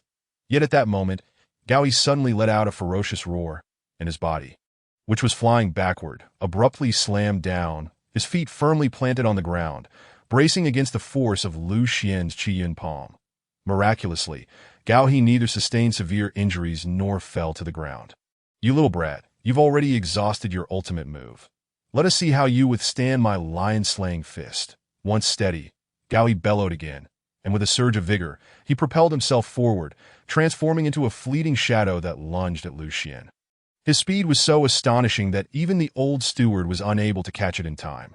Only when Gao He drew back his fist, surrounded by the flickering shadow of a fierce lion, did he realize the lion-slaying fist was a martial technique of the 7th rank within the yellow tier. A cold sweat broke out on the old steward's forehead. Smack! Just then, Lu Xian suddenly struck the ground with his palms, utilizing the rebound force to narrowly evade the onslaught of Gao He's lion-slaying fist. Bang! Ultimately, Gao He's powerful blow crashed heavily against the stone floor of the courtyard, creating a deep dent and fracturing the stones. The sight sent a shiver down the old steward's spine. Even as a fighter, enduring a strike from a third-rank martial apprentice would leave him gravely injured, that in terms of strength and physique. Martial artists below the 3rd rank held a significant advantage over fighters and cultivators. Little brat, let us see how you evade this time.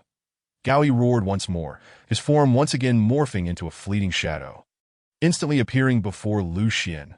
Boom! With another punch, accompanied by a lion's roar, the shadows of the lion-slaying fist split into 3, encircling Lu Xian within a radius of several feet. Threefold Lion Shadow. Gao He has actually mastered the lion-slaying fist to the opening stage.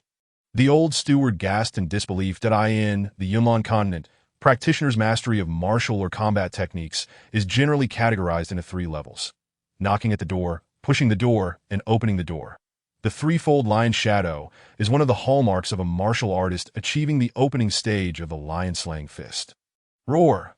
At that moment, the courtyard resonated once more with the roar of a mighty lion, as 3 lion shadows, conjured from Gao He's innate fighting energy, lunged toward Lu Xian in unison. The is at time to strike. Boom! The old steward prepared to intervene, but Lu Xian's fighting spirit surged dramatically, and with a mere clasp of his palms, 2 ethereal arms formed from his fighting energy appeared as a shield before him. Bang! With another resounding collision, Lu Xian's ethereal arms and Gao He's 3 lion shadows shattered simultaneously. Once again, the ultimate move of the Qi Yin Palm.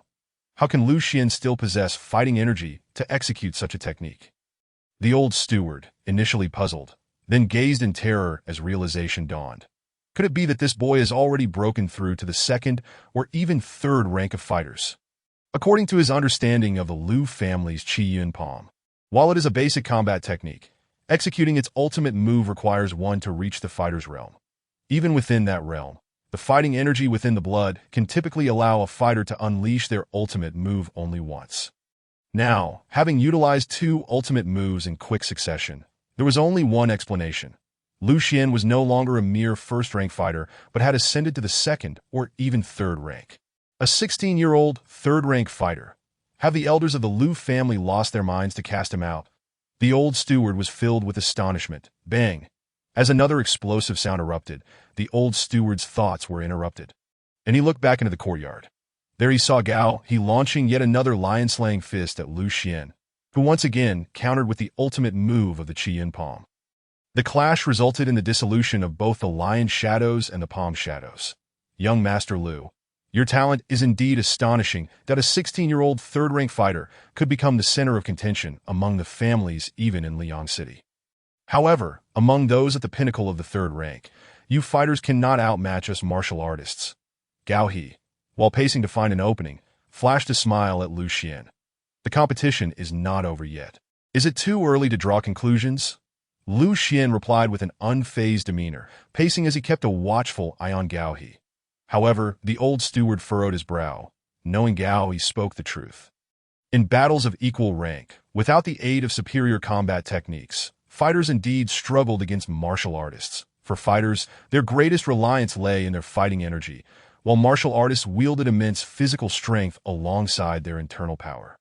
Thus, once Lu Xian's fighting energy was depleted, the outcome of the contest would be inevitable. Then let us test this. Gao He roared once more, unleashing another lion-slaying fist that swept up dust and debris, hurtling toward Lu Xian with ferocity. Having tested the water sufficiently, Lu Xian's expression hardened as he murmured to himself, "This opponent has lost all value for practice." With that, he clasped his palms together once more, suddenly channeling the fighting energy stored within his shoulders, and stood firm as he thrust both palms forward. Boom! The colossal, ethereal hands, formed of fighting energy, struck down upon the lion shadows, causing Gao He to stagger. "Again, I wish to see how many more strikes you can deliver." Gao He roared, launching another lion-slaying fist at Lu Xian, mirroring his previous actions, gathered all of his fighting energy from the 8 points in his arms, and again thrust his palms forward toward Gao He. Boom! As the shadows of palm and fist collided, the ground trembled violently, sending Gao He stumbling back a step. "That was your final full-power strike, wasn't it? Quite impressive." Gao He, having momentarily gained the upper hand in their exchanges, remained unperturbed, calculating that Lu Xian's fighting energy, like his own internal power, was nearly depleted. "Young Master Lu, from here on, it will be the clash of fists and flesh. Do not blame me for being merciless." With a booming laugh, Gao He surged forward, resembling a tiger leaping from its cage, covering the distance to Lu Xian in mere strides before unleashing another lion-slaying fist. Unlike techniques that rely solely on fighting energy, martial artists can unleash tremendous destructive power through sheer strength and physicality. even without internal power. You. Gao He was taken aback to find Lu Xian still poised to unleash the Qi Yin palm. Boom! Lu Xian thrust his palm forward, and a massive shadow of fighting energy surged forth like a thick wall, hurtling toward Gao He at incredible speed. Bang! With a resounding crash, Gao He's robust form was sent soaring off the ground. The old steward, witnessing this, first gasped in shock, then erupted in joy, exclaiming, "Well done, young lad. You managed to conceal some fighting energy." Chapter 23. 18 palms this time. I underestimated you. Gao He, like the old steward, assumed Lu Xian had secretly conserved some fighting energy. He chuckled self-deprecatingly and wiped the blood from his lips, stating, "With merely the fighting energy of a third-rank fighter, you cannot unleash another ultimate move. Victory tonight is still mine." With that, Gao He charged forward once more, his feet pounding like thunder as he raced toward Lu Xian, his martial prowess undiminished despite his internal energy being nearly exhausted. As Lu Xian observed Gao He, memories of his own past surfaced. He too had once fought his way from obscurity to the rank of general, fueled by the tenacity of martial artists. But the path of a martial artist has its limits, Lu Xian murmured softly as he once again clasped his palms together. Assuming the stance of the Qi Yin palm, bluffing, Gao He was momentarily stunned before bursting into laughter, carelessly launching a punch toward Lu Xian. As Lu Xian raised his palms, he continuously channeled the Gui water energy from his dantian into the 7 points of his arms. Boom! With another palm strike, 2 even brighter shadows of fighting energy surged toward Gao He. Bang! In a resounding crash, Gao He was forcefully propelled away by Lu Xian's palm shadow, and this was merely the beginning. After sending Gao He flying with both hands, Lu Xian swiftly pursued him, leaping into the air and alternating his palms as he struck down upon the fallen Gao He. Bang, bang, bang. In an instant, the enormous palm shadows, akin to colossal grinding wheels, relentlessly pounded upon Gao He's body, causing both him and the blue stone ground beneath him to sink inwards. The old steward, who had been astonished, was now rendered speechless by the spectacle before him, silently counting the number of Lu Xian's extraordinary strikes. Bang! When Lu Xian delivered his final blow, the old steward slowly uttered the number 18. Disregarding the previous 5 strikes, Lu Xian had unleashed 18 consecutive formidable techniques in one breath. I have heard from the family head that some exceptionally gifted fighters possess fighting energy within their meridians that is several times that of ordinary individuals. Could it be that Lu Xian is indeed one of those prodigious fighters? The old steward felt a shiver run down his spine. It is known that those extraordinary individuals mentioned by the family head are regarded as remarkable talents even throughout the entire Wei Kingdom. Do the clan elders of the Lu family truly understand what kind of anomaly they have cast out? The old steward couldn't help but ponder once more.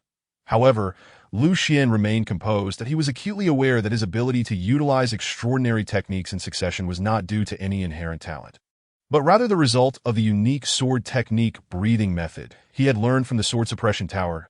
To his surprise, Gao He, who had endured more than a dozen strikes of the red cloud palm technique, managed to rise from the ground.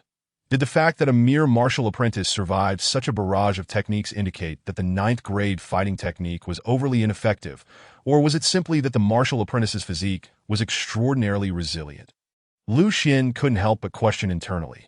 Suddenly, before he could ponder further, something even stranger occurred. Gao He, rising from the ground, began to emanate a faint golden aura, and intense fluctuations of energy surged around his body.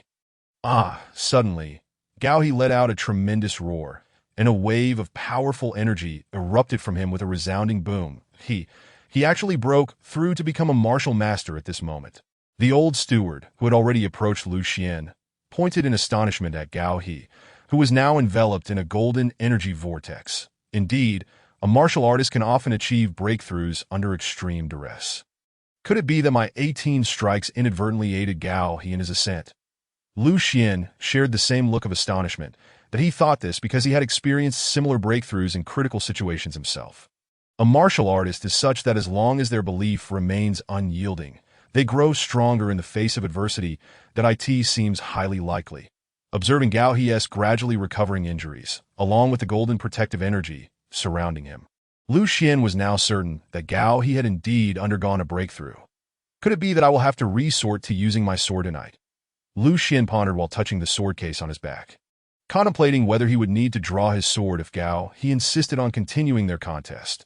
With his mediocre level as a fighter, lacking high-tier techniques and guidance from a renowned master, he could only intimidate opponents of the same level. However, when faced with a martial master of a higher rank, he would have to rely on the sword at his back.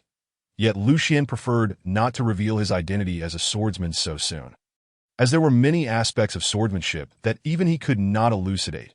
However, if it truly came down to a matter of life and death, he would have to set aside such concerns. And at worst, he could fabricate a non-existent master that Lu Xun thought seriously to himself.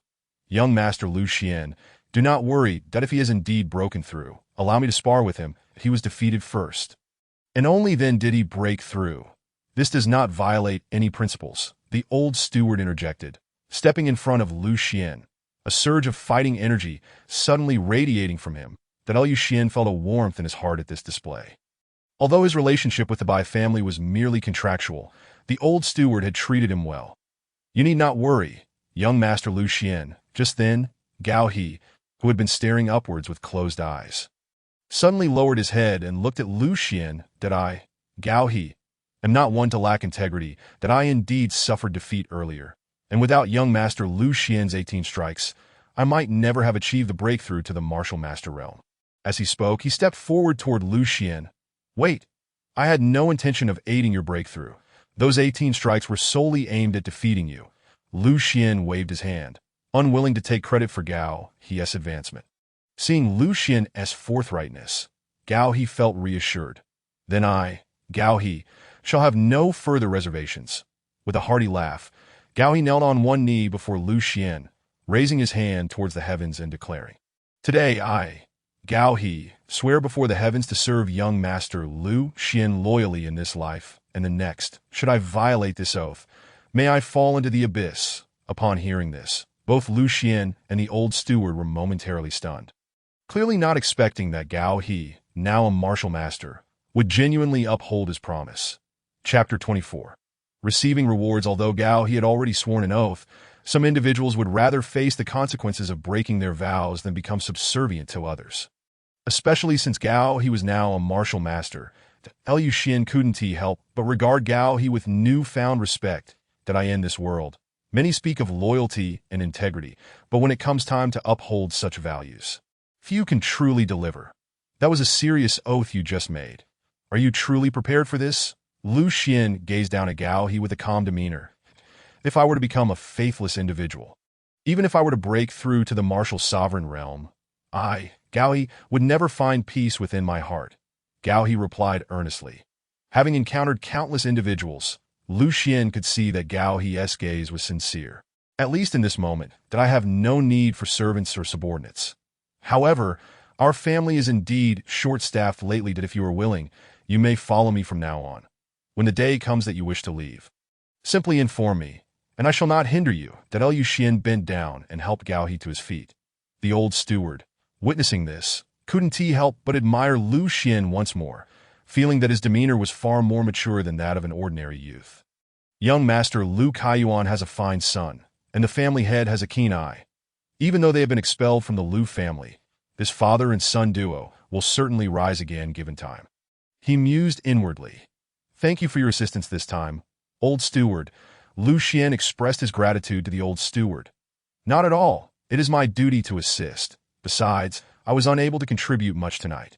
Instead, I was treated to an excellent spectacle. The old steward replied with a hearty laugh that Lu Xun and Gao He joined in the laughter. Subsequently, Lu Xun brought out Ping and Gao He sincerely apologized to her, promising to buy her the finest cosmetics on Yunshang Street the next day. Upon hearing this, Ping's grievances vanished, and she happily followed Lu Xun home, declaring her intention to personally prepare Gao He's bed.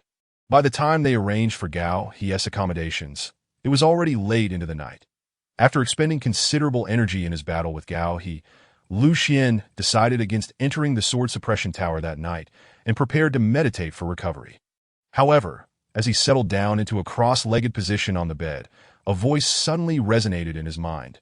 Congratulations, Sword Master, for successfully defeating your first opponent of the same rank, according to the rules established by the Sword Ancestor. You may claim a reward from the Sword Suppression Tower for each opponent you defeat of the same rank. Within the Sword Suppression Tower, congratulations, Swordmaster, to be the decree of the Sword Ancestor. Any inheritor of the Sword Suppression Tower who defeats an opponent of the same rank or higher for the first time may claim a reward within the tower.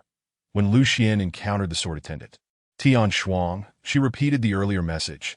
Regarding the rewards, Lu Xian was not overly surprised, as it had been mentioned after his last breakthrough. What astonished him most at this moment was that Tian Shuang could communicate with him without him entering the Sword Suppression Tower.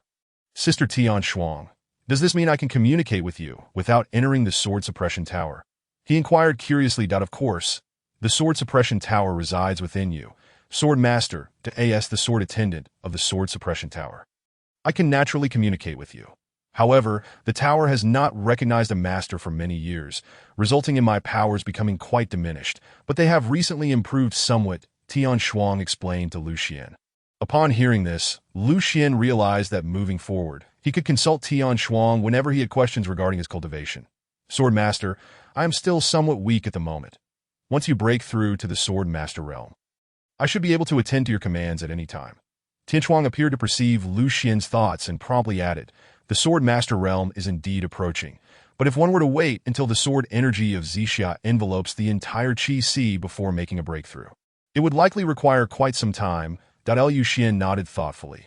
Master of the Sword, haste makes waste, that if one aspires to achieve great accomplishments in the future, it is imperative to firmly establish a solid foundation in the Sword Apprentice realm. Tian Shuang, with a hint of concern, reminded Lu Xian.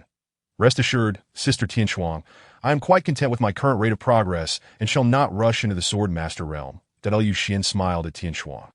That is reassuring. Tian Shuang returned the smile and gestured towards the rows of items displayed on the shelves behind her. This is your first victory over an opponent of the same rank. You may freely select any item from the first floor. Should you defeat another opponent of the same tier next time, you will only receive a single gold coin. It is only after accumulating 7 gold coins that you may return to choose a reward. So, does that mean that when I first defeat a stronger opponent, I will also earn the opportunity to select a reward freely? Lu Xian inquired without haste. Precisely, Tian Shuang affirmed with a smile. Furthermore, after your first victory over a higher-ranked opponent, each subsequent victory will yield at least 2 gold coins as a reward, though the exact amount will depend on the strength of the adversary.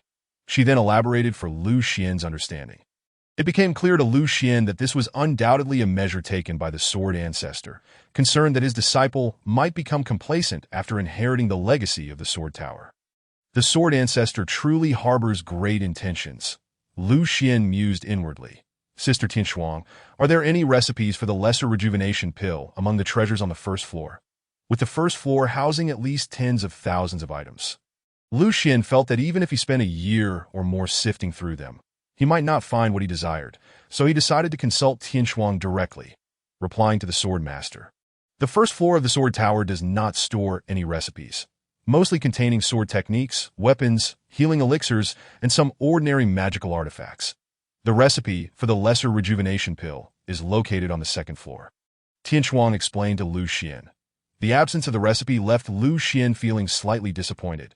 After all, possessing the recipe would ease the burden on his father, Lu Kaiyuan, allowing him not to toil day and night in the medicinal garden. Then, are there any items on the first floor that could help me change my appearance or conceal my identity? Lu Xian inquired further.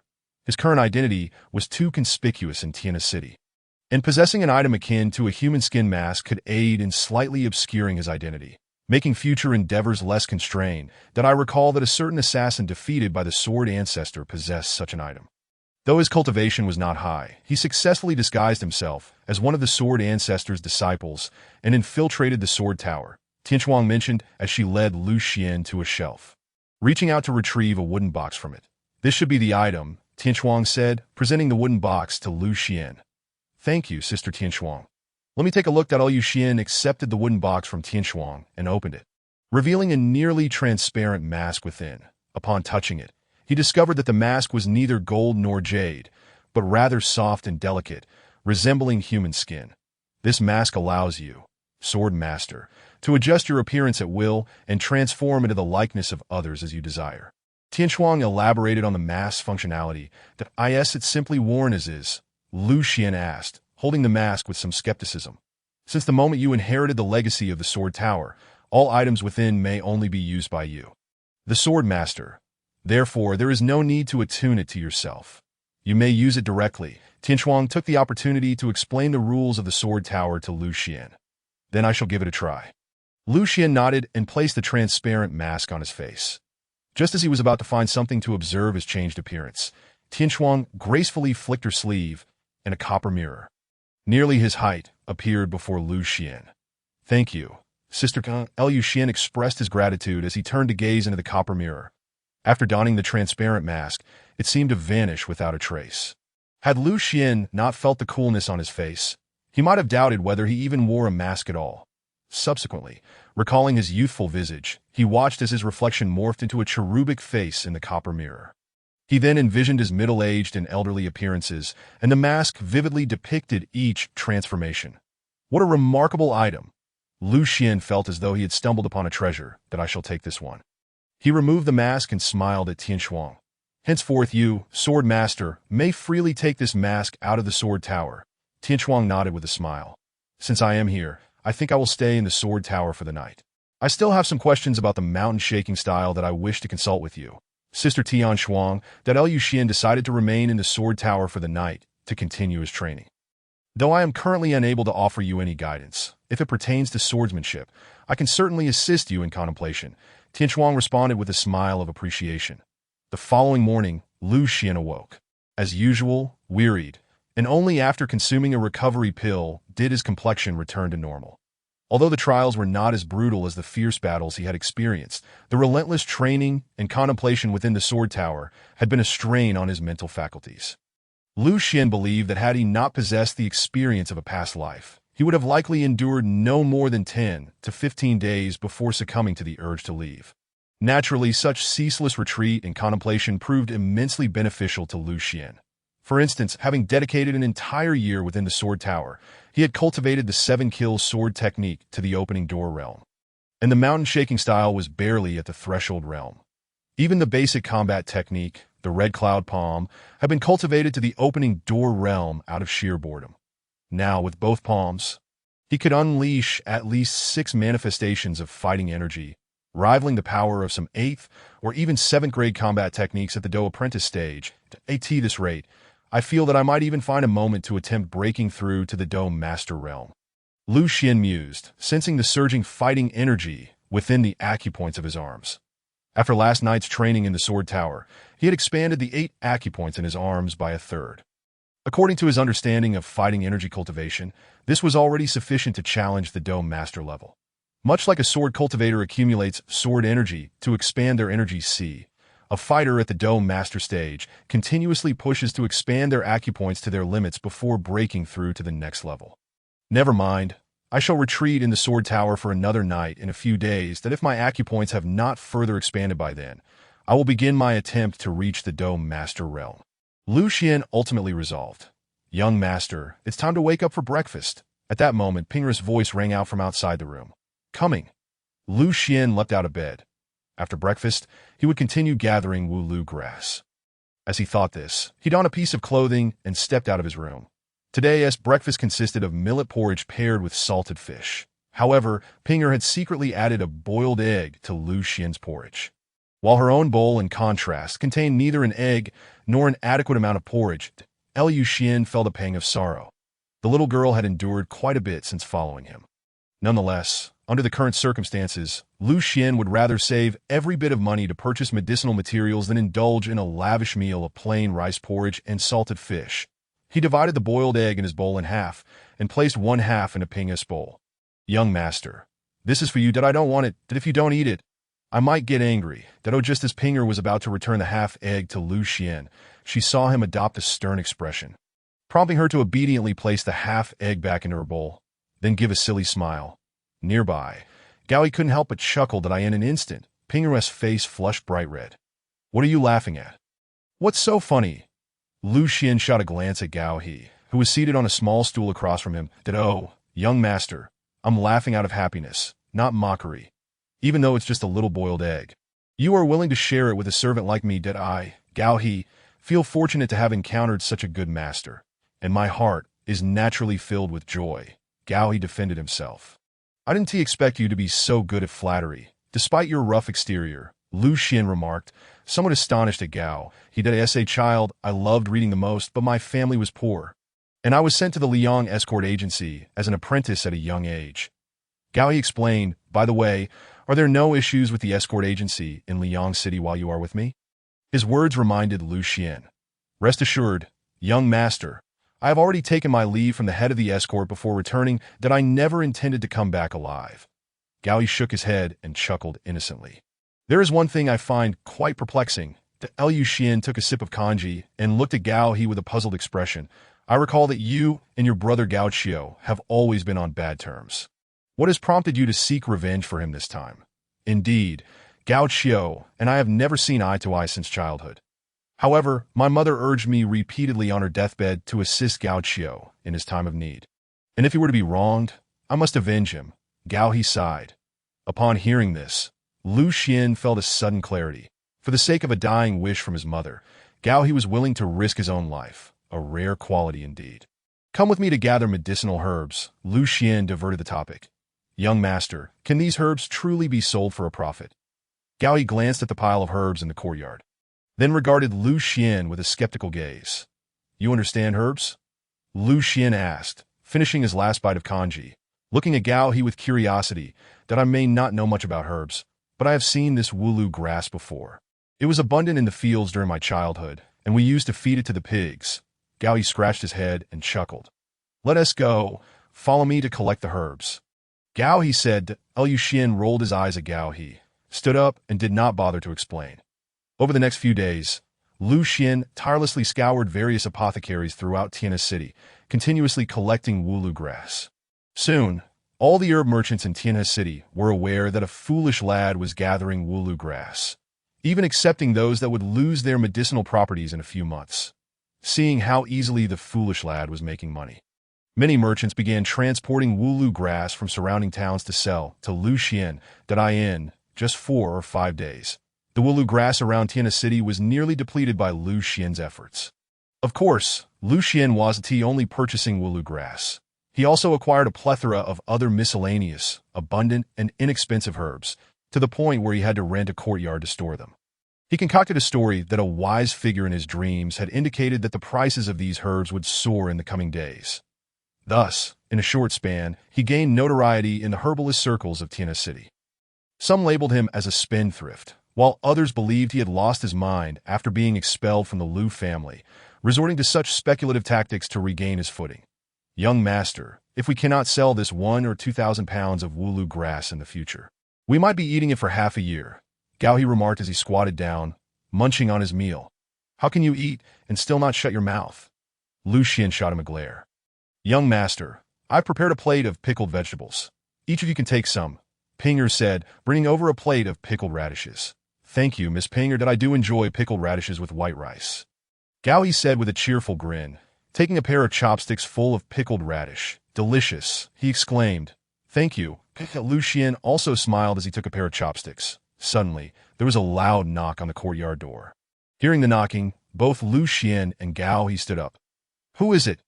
Gao He quickly took another bite of his meal and called out toward the door, but he continued eating without much thought. As they had been visited by herb merchants frequently in the past few days, this the residence of young Master Lu.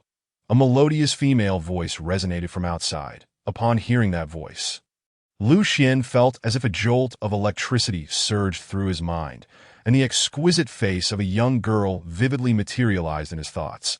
Memories began to flood back to him, like a kaleidoscope, filling his mind with images. The girl was named Chu Qianqian, the niece of the Ouyang family head in Tiana City, and the eldest daughter of the Chu family from Liang City. They had met Chu Qianqian during an autumn hunt organized by the 4 prominent families of Tiana City last year. She had become lost in the mountains and was attacked by a bear demon, and it was Lu Xian who happened to pass by, helping her fend off the creature until their families arrived to rescue them. Since then, whenever Chu Qianqian came to Tiana City, she would seek out Lu Xian, bringing him treats from Liang City or discussing cultivation techniques, gradually developing a fondness for one another to that time. Due to Lu Kaiyuan's likelihood of inheriting the family head position, the Ouyang family had strongly encouraged their union, and Lu Kaiyuan had been quite fond of Chu Qianqian, even contemplating proposing to the Chu family. However, it was unfortunate that just a month after Chu Qianqian left Tianhe City this year, Lu Xian encountered a life-altering misfortune. Their reunion was today, with Chu Qianqian still being the same vibrant girl. While Lu Xian had become the abandoned scion of the Lu family, residing in a dilapidated alley that in his previous life, Chu Qianqian had visited Lu Xian as well, but he was so overwhelmed by his misfortunes and his pride that he lacked the courage to meet her. Their next encounter had been at the wedding banquet of the third prince of the Great Wei Kingdom, where Chu Qianqian, as the bride, personally toasted Lu Xian, who had just achieved great merit on the battlefield. That toast had led to Lu Xian, who could usually hold his liquor, getting drunk for 3 days and nights. "Yes, this is indeed young Master Lu's home," Gao He exclaimed, reaching for the door, "that I'll open it." Lu Xian said, pulling Gao He back, that he handed the bowls and chopsticks to Pinger and walked directly to the door. Creak. Lu Xian opened the courtyard door to reveal a tall, graceful young girl standing at the entrance. At the sight of her, Lu Xian's faded memories suddenly came rushing back to life. "That Lu Xian, I'm so sorry for being late." Before Lu Xian could speak, Chu Qianqian, with an expression of guilt, apologized to him. "If I had returned earlier, I could have testified for you, proving that Song Ming from the governor's office is a rogue, and you wouldn't have been expelled from the Lu family." Her emotions heightened as she continued speaking, and her eyes began to glisten with unshed tears. That Lu Xian had never imagined that Chu Qianqian had been so eager to see him back then just to say these words. Suddenly, he understood what she meant when she asked him at the banquet why he hadn't come to see her. In that instant, a torrent of guilt surged within Lu Xian. "That is I who should apologize. I should have opened the door sooner and not made you wait for so long." That Lu Xian gazed into Chu Qianqian's beautiful eyes, shaking his head with a look of remorse. His words were not only meant for the present Chu Qianqian, but also for the Chu Qianqian of his past life. "What?" Chu Qianqian looked at Lu Xian, confused. "Nothing. Come in and sit for a while," Lu Xian said with a smile, shaking his head as he opened the door wider. "Qianqian, there is no time. We must hurry back." Just then, a stern female voice echoed from the entrance of the alley. "Lu Xian, my mother is urging me to return. That I can't stay long. Here, take this spatial ring. It contains some items you can use. Also, I have registered you for the 1,000-house age trial on February 1st next year. You must remember to attend. With your talent, you will surely catch the eye of the elders from Yunlan sect. And once you are chosen as a disciple, your family's troubles will be resolved." Chu Qianqian spoke rapidly, urgency evident in her tone. "Qianqian, if you don't leave, I might have to retract my earlier words." The stern voice of her mother echoed again. "That I'm coming," Chu Qianqian quickly replied. However, she did not leave immediately. Instead, she anxiously urged Lu Xian once more. "Lu Xian, promise me, okay? You must come to Liang City on February 9th next year." "All right, I promise to come," Lu Xian replied seriously, nodding as he accepted the ring from Chu Qianqian. Upon hearing this, a smile finally graced Chu Qianqian's face. She waved at Lu Xian, saying, "Lu Xian, I'll see you at the age trial next year." Lu Xian remained silent, simply smiling and waving back at her. Even if Qianqian hadn't registered him for the 1,000-house age trial in Liang City next February, he had already planned to attend. Now, he not only intended to go, but also aimed to compete for the position of martial champion, so as not to disappoint the concern this young lady had shown him. However, as he watched Chu Qianqian ascend into the carriage at the end of the alley, he suddenly felt a tightness in his chest, as if something were enveloping him. Then a cold and stern voice echoed in his mind. "Young man, it is permissible to accept what Qianqian has sent you. But if you dare to entertain even the slightest notion regarding her, the Chu family will ensure you face dire consequences. The disparity between you and my Qianqian is akin to that between a toad and a swan. One resides in the heavens, while the other dwells in the depths. Moreover, regarding the upcoming age trial in Liang City next year, it would be best if you refrain from making a fool of yourself, should you dare to disregard my counsel. The consequences shall be yours to bear." The voice belongs, without a doubt, to Chu Qianqian's mother, emanating from the carriage. Such a method of distant telepathy is not uncommon among high-ranking combatants. As the voice faded, the pressure on Lu Xian's body abruptly lifted, clearly indicating that Chu Qianqian's mother had withdrawn her spiritual consciousness. The ability to employ such a soul communication technique suggests that her cultivation is at least at the dozong level. Truly befitting of the matriarch of the Chu family in Liang City, that Liu Xian gazed at the spatial ring in his hand, murmuring to himself. Although the words of Chu Qianqian's mother left him feeling quite uncomfortable, they would not affect the bond between him and Chu Qianqian. That in fact, Liu Xian believed that under such maternal pressure, her determination to seek him out from afar to present him with a gift was a gesture of friendship he would cherish for a lifetime. Participating in the age trial is my own decision, unrelated to Qianqian, and certainly not to you, an inconsequential individual. Liu Xian muttered quietly to himself. Young master, this girl is quite remarkable. Even in our current plight, she still thinks of you. Such a girl is hard to find, even with a lantern at that moment. Gao He suddenly chuckled and remarked, Old Gao, are you feeling envious? It makes sense. You're in your 30s and still a bachelor. Liu Xian, having grown familiar with Gao He over the past few days, smiled as he looked at him. Young master, you shouldn't speak so recklessly. There were plenty of women who exchanged glances with me in Liang City. It's just that I found them unworthy. Gao He, slightly agitated, retorted, Are they as beautiful as our Qianqian?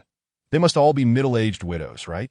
Pinger, unashamedly supporting Liu Xian, mercilessly added salt to Gao He's wounds. Pinger, if you keep this up, I want to bring you any spicy rabbit heads next time. I don't care.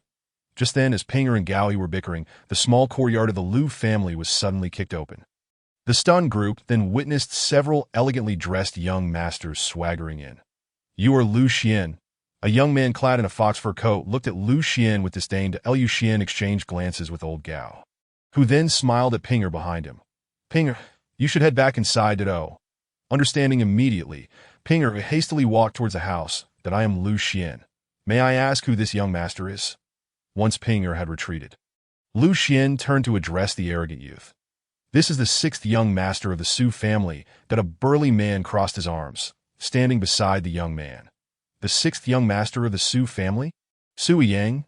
Liu Xian frowned, and soon, memories related to Sui Yang surfaced in his mind.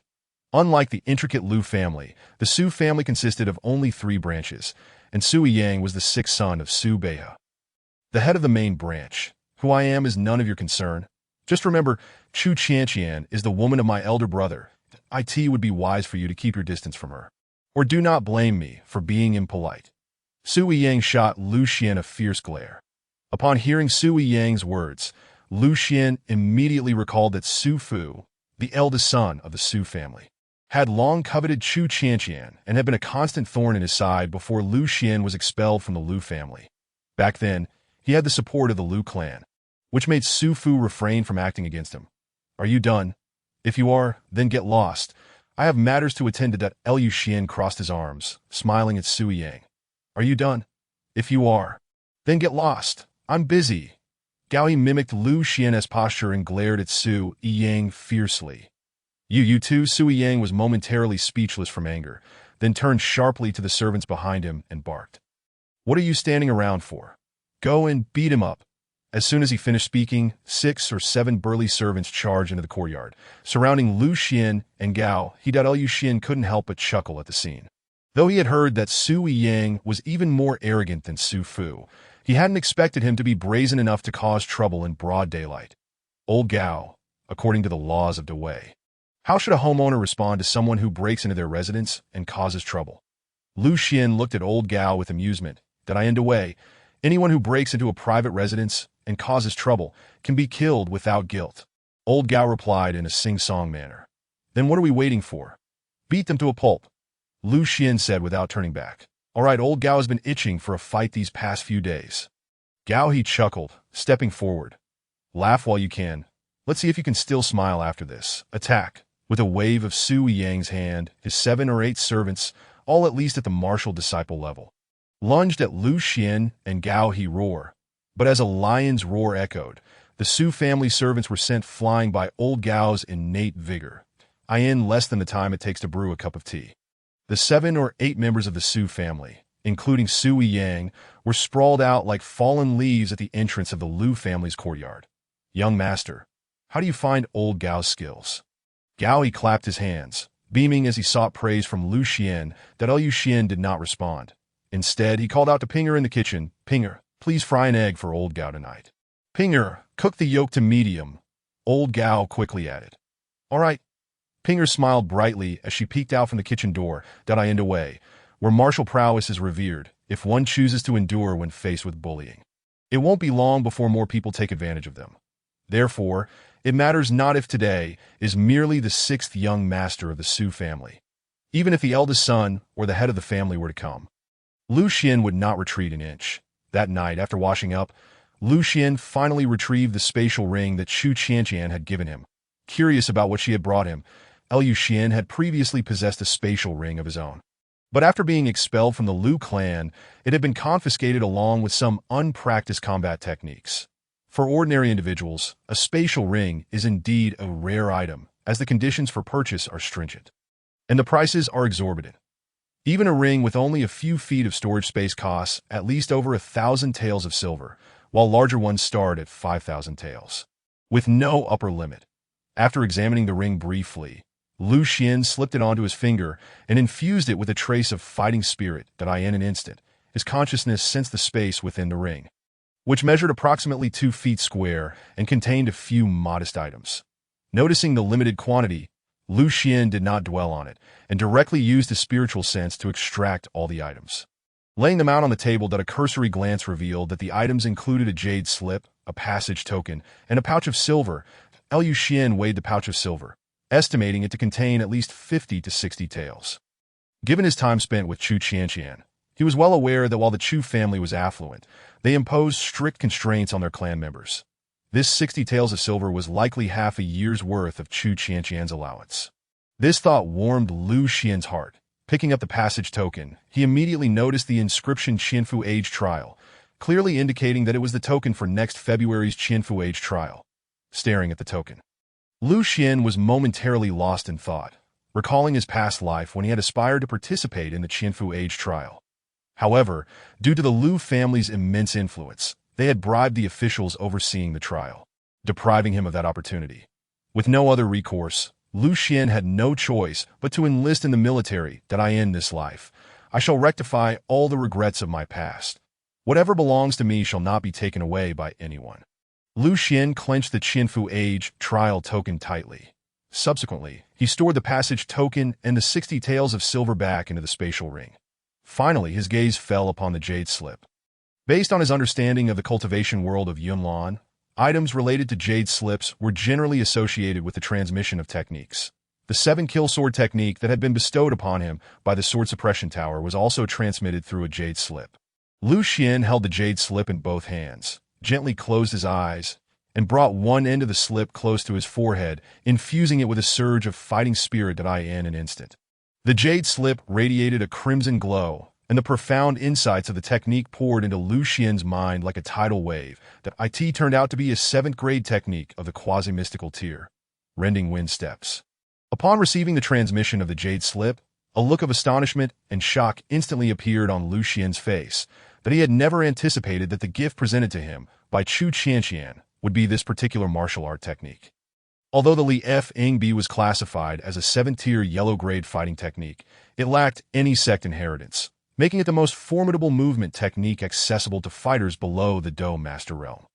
Consequently, the price of this technique has always been exorbitantly high. While the average price for a 7th-tier technique hovers around 3,000 taels, the Li F Ing Bi commands at least 6,000 taels, double the cost. Not to mention that the annual sales of the transmission jade slips are restricted by the court to a mere 300 units. Qianqian, this gift is too extravagant, Lu Xian reflected, gazing at the jade slip that had lost its spiritual energy. An array of emotions swirled within him, particularly as he recalled how, in his previous life, Qianqian had prepared so much for him, while he had avoided her out of a sense of pride. A profound sense of guilt washed over him. You have treated me so well. I cannot let you down. I end the upcoming Qianfu yearly examination. I, Lu Xian, shall not disappoint you. With a resolute expression, Lu Xian clenched the jade slip and murmured softly to himself before re-entering the sword suppression tower. He was determined to cultivate all the techniques he had mastered, including the Li F Ing Bi, to the threshold of the opening door realm by tomorrow's examination, and even to resume the path of a martial artist from his previous life. Meanwhile, in the residence of the Su family in Tiana City, Within the courtyard of Su Fu, the eldest legitimate son of the main branch, Su Yang, was nursing his bruised face while reclining in a chair. Allowing a servant to apply medicine, that he shouted with a voice filled with venomous resentment, "Brother, you must avenge me.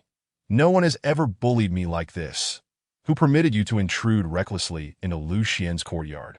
A young man clad in a white brocade robe seated nearby remarked, sipping his tea leisurely. This youth was none other than Su Fu, the legitimate heir of the Su family and the future head of the clan. "I saw Qian visiting that brat again. I couldn't contain my anger for you, brother, and intended to warn him. Who would have thought he had a martial master as his guard?" Sui Yang retorted angrily. "I have cautioned you numerous times. Do not provoke any family during this period. A starving camel is still larger than a horse. Do you understand? Lu Kaiyuan has been able to shake the position of the Lu family's main branch with his own strength over these years. He must have some hidden cards. The Bai family's willingness to protect them is the best proof of that," Su Fu advised gravely, showcasing a much steadier demeanor than his younger brother. "Are we simply going to sit idly by and do nothing?" Su Yang asked defiantly that if your concern is his closeness to Qian, there is no need for alarm. Not only is he currently destitute, but even if he remains within the Lu family, should his father, Lu Kaiyuan, successfully become the family head, he would still be unable to associate with Qian. The Chu family's background far exceeds our comprehension. Su Fu sighed deeply, shaking his head. "Forget it. You wouldn't comprehend these matters. It's futile to discuss them with you, master. I have heard that Lu Xian has recently been hoarding herbs. Perhaps we could exploit this opportunity to pressure him and his father." An emaciated elder standing quietly beside Su Fu suggested while pouring him another cup of tea. Chapter 29. "Young master, I too have gathered some information regarding this matter," Su Fu replied with a faint smile. Before continuing at a measured pace, he must be under the influence of some herb merchant, attempting to profit through hoarding. However, the herbs he has collected are merely inexpensive common varieties. Even if he were to suffer a complete loss, it would only amount to a few hundred taels. When Lu Kaiyuan's 10 acres of medicinal garden yield their spiritual herbs in half a year, this sum of silver will be insignificant. "Your insight is commendable, young master." The elder nodded with admiration upon hearing this, that Lu Xian has been causing a ruckus for so many days. Yet Lu Kaiyuan has remained indifferent in the medicinal garden. "He likely shares the same thoughts as you, young master. In fact, it seems to me that he might even be deliberately allowing Lu Xian to create disturbances to divert attention from himself and the medicinal garden." The elder added, "Your perspective is indeed intriguing, son Lao," Su Fu acknowledged, nodding in agreement. However, he soon raised his head to smile at the elder. "But son Lao, you surely have more to share with me than just this?" Nothing escapes the young master's notice. The elder chuckled. "I have had my men observe Lu Xian for several days, and they discovered something quite interesting." "What is it?" Su Fu asked, intrigued, although Lu Xian is hoarding low-grade medicinal materials. From his words, it appears he genuinely believes that these herbs will rise in price come next spring, and he is thus collecting as much as he can, the elder explained, a crafty smile spreading across his face. "So, I was pondering whether we should take advantage of this situation and use our merchant convoy to procure as many of these herbs from other regions and sell them to him." Upon hearing this, Su Fu's eyes brightened. "However, to my knowledge, Lu Xian has little silver on hand and cannot afford such a large quantity." That Su Fu fixed a penetrating gaze on the elder, that if he has no silver, he could always pledge the herbs from his garden. That not underestimate his 10 acres. The yield for a year is at least 7,000 to 8,000 taels. Moreover, given their current predicament, if they lose this year's harvest, maintaining those 10 acres will likely become impossible. "Son Lao, you are indeed astute." The elder grinned at Su Fu. With this revelation, a rare smile finally graced Su Fu's face. "That we can procure the herbs, but we must not be directly involved. That we need to find a trustworthy individual to handle this, which will help avoid arousing Lu Xian's suspicions and prevent offending the Bai family." "You are indeed thorough in your considerations, young master," the elder praised. "However, what if the herbs Lu Xian has collected truly appreciate in value next spring?" Sui Yang, who had been quietly listening, suddenly interjected. Upon hearing this, Su Fu and the elder exchanged amused glances, bursting into laughter as if they had heard the most absurd joke. "Brother, son Lao, why are you laughing at me? It's a genuine possibility." Sui Yang looked at them, confused. Have you ever seen pigweed in the river? The elder asked with a smile. Of course, Sui Yang replied earnestly, nodding his head. Then have you ever seen anyone get rich selling pigweed? The elder continued. Not at all. Sui Yang shook his head, then suddenly realized, oh, I understand. Sun Lao, you mean to say that the batch of herbs Lu Xian bought is as worthless as the pigweed in the river? The elder nodded, his expression one of approval. Then he turned to Su Fu with a smile. While I am uncertain about the value of other herbs, things like wooloo grass can be easily grown from scattered seeds. Aside from the time needed for drying, they are hardly different from pigweed. That Su Fu considered this seriously for a moment before speaking. Then let us ensure we gather as much wooloo grass as possible this time. Have someone take a few larger storage rings and use our spirit steeds to transport all the wooloo grass from the town surrounding Tiana City here. That as he spoke, he shared a knowing glance with the elder. And they both erupted into hearty laughter in Su Fu's eyes. This venture was a surefire success. Even if they brought back 10,000 pounds of wooloo grass, it would only cost a little over 1,000 taels. Investing 1,000 taels to secure the yield from 10 acres of spiritual herb garden was, in their view, an exceptionally lucrative deal. Most importantly, it could serve as an opportunity to seize Lu Xian's 10 acres of medicinal garden. 2 birds with 1 stone. 3 days later, on the 6th day of Lu Xian's hoarding of wooloo grass, which also marked the 6th day since Lu Kaiyuan had taken Lu Bo to the medicinal garden, Lu Xian had scarcely received any more wooloo grass. As supplies were dwindling by year-in total, he had managed to gather about 2,800 pounds of wooloo grass, expending over 300 taels. With more than half acquired at the rate of 5 pounds per tael to conceal his activities, he also spent an additional 200 taels hoarding various other trivial herbs, even surpassing the quantity of wooloo grass he had accumulated. Adding it all up, he was left with only a few dozen taels, excluding what Xianqian had given him. In the wake of the recent leak of the Yaowang sect's medicinal formulas, it should be any day now that I'll use these remaining taels to improve our meals a bit, Lu Xian mused as he practiced the steps of the Li Effing B. Contemplating the sale of herbs that he had nearly exhausted all the wooloo grass available in Tiana City and its vicinity, having even cleared out the cheap herbs in his sweep. There was little left to gather. Master, I have also retrieved the remaining 100 pounds of wooloo grass from Camlin Hall, came the voice of Lao Gao from outside the door. Come in, Lu Xian called out. Lu Xian called out towards the back courtyard door. That old shopkeeper is raising the price, insisting on 1 tael of silver for 4 jin. I turned and ran. But before I could reach the opposite door, he pulled me back, and I had to obediently revert to the price of 1 tael for 5 jin. Lao Gao, chuckling, reported to Lu Xian, for the next couple of days, there's no need to go out to gather herbs. We've collected nearly everything we need. Lu Xian smiled back at Lao Gao. I see. Indeed there isn't much left to gather. By the way, Lao Gao, would you practice with me? Lu Xian suddenly thought of something, halted his steps, and lifted his gaze towards Lao Gao.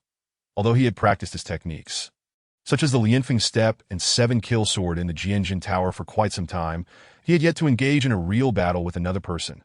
Sure, young master. How do you wish to practice? Lao Gao beamed at the prospect. After their battle that night, he had long wanted to spar with Lu Xian, but had hesitated to bring it up due to their master-servant relationship. Chapter 30. Lianfeng step. I currently possess a set of palm techniques, a sword technique, and a body technique. Lately, I've primarily been training alone, so I wish to find someone to test each of them. Lu Xian explained to Lao Gao. Setting aside matters of character, Lao Gao had sworn an oath, and Lu Xian was not concerned about him divulging the techniques he possessed. All right then, Lao Gao, that I shall test my shushy fist against your palm techniques. Sword techniques and body techniques in turn. As Lao Gao spoke, he turned to latch the back courtyard door before stepping into the center of the yard. Originally, this back courtyard was used by farmers to raise chickens.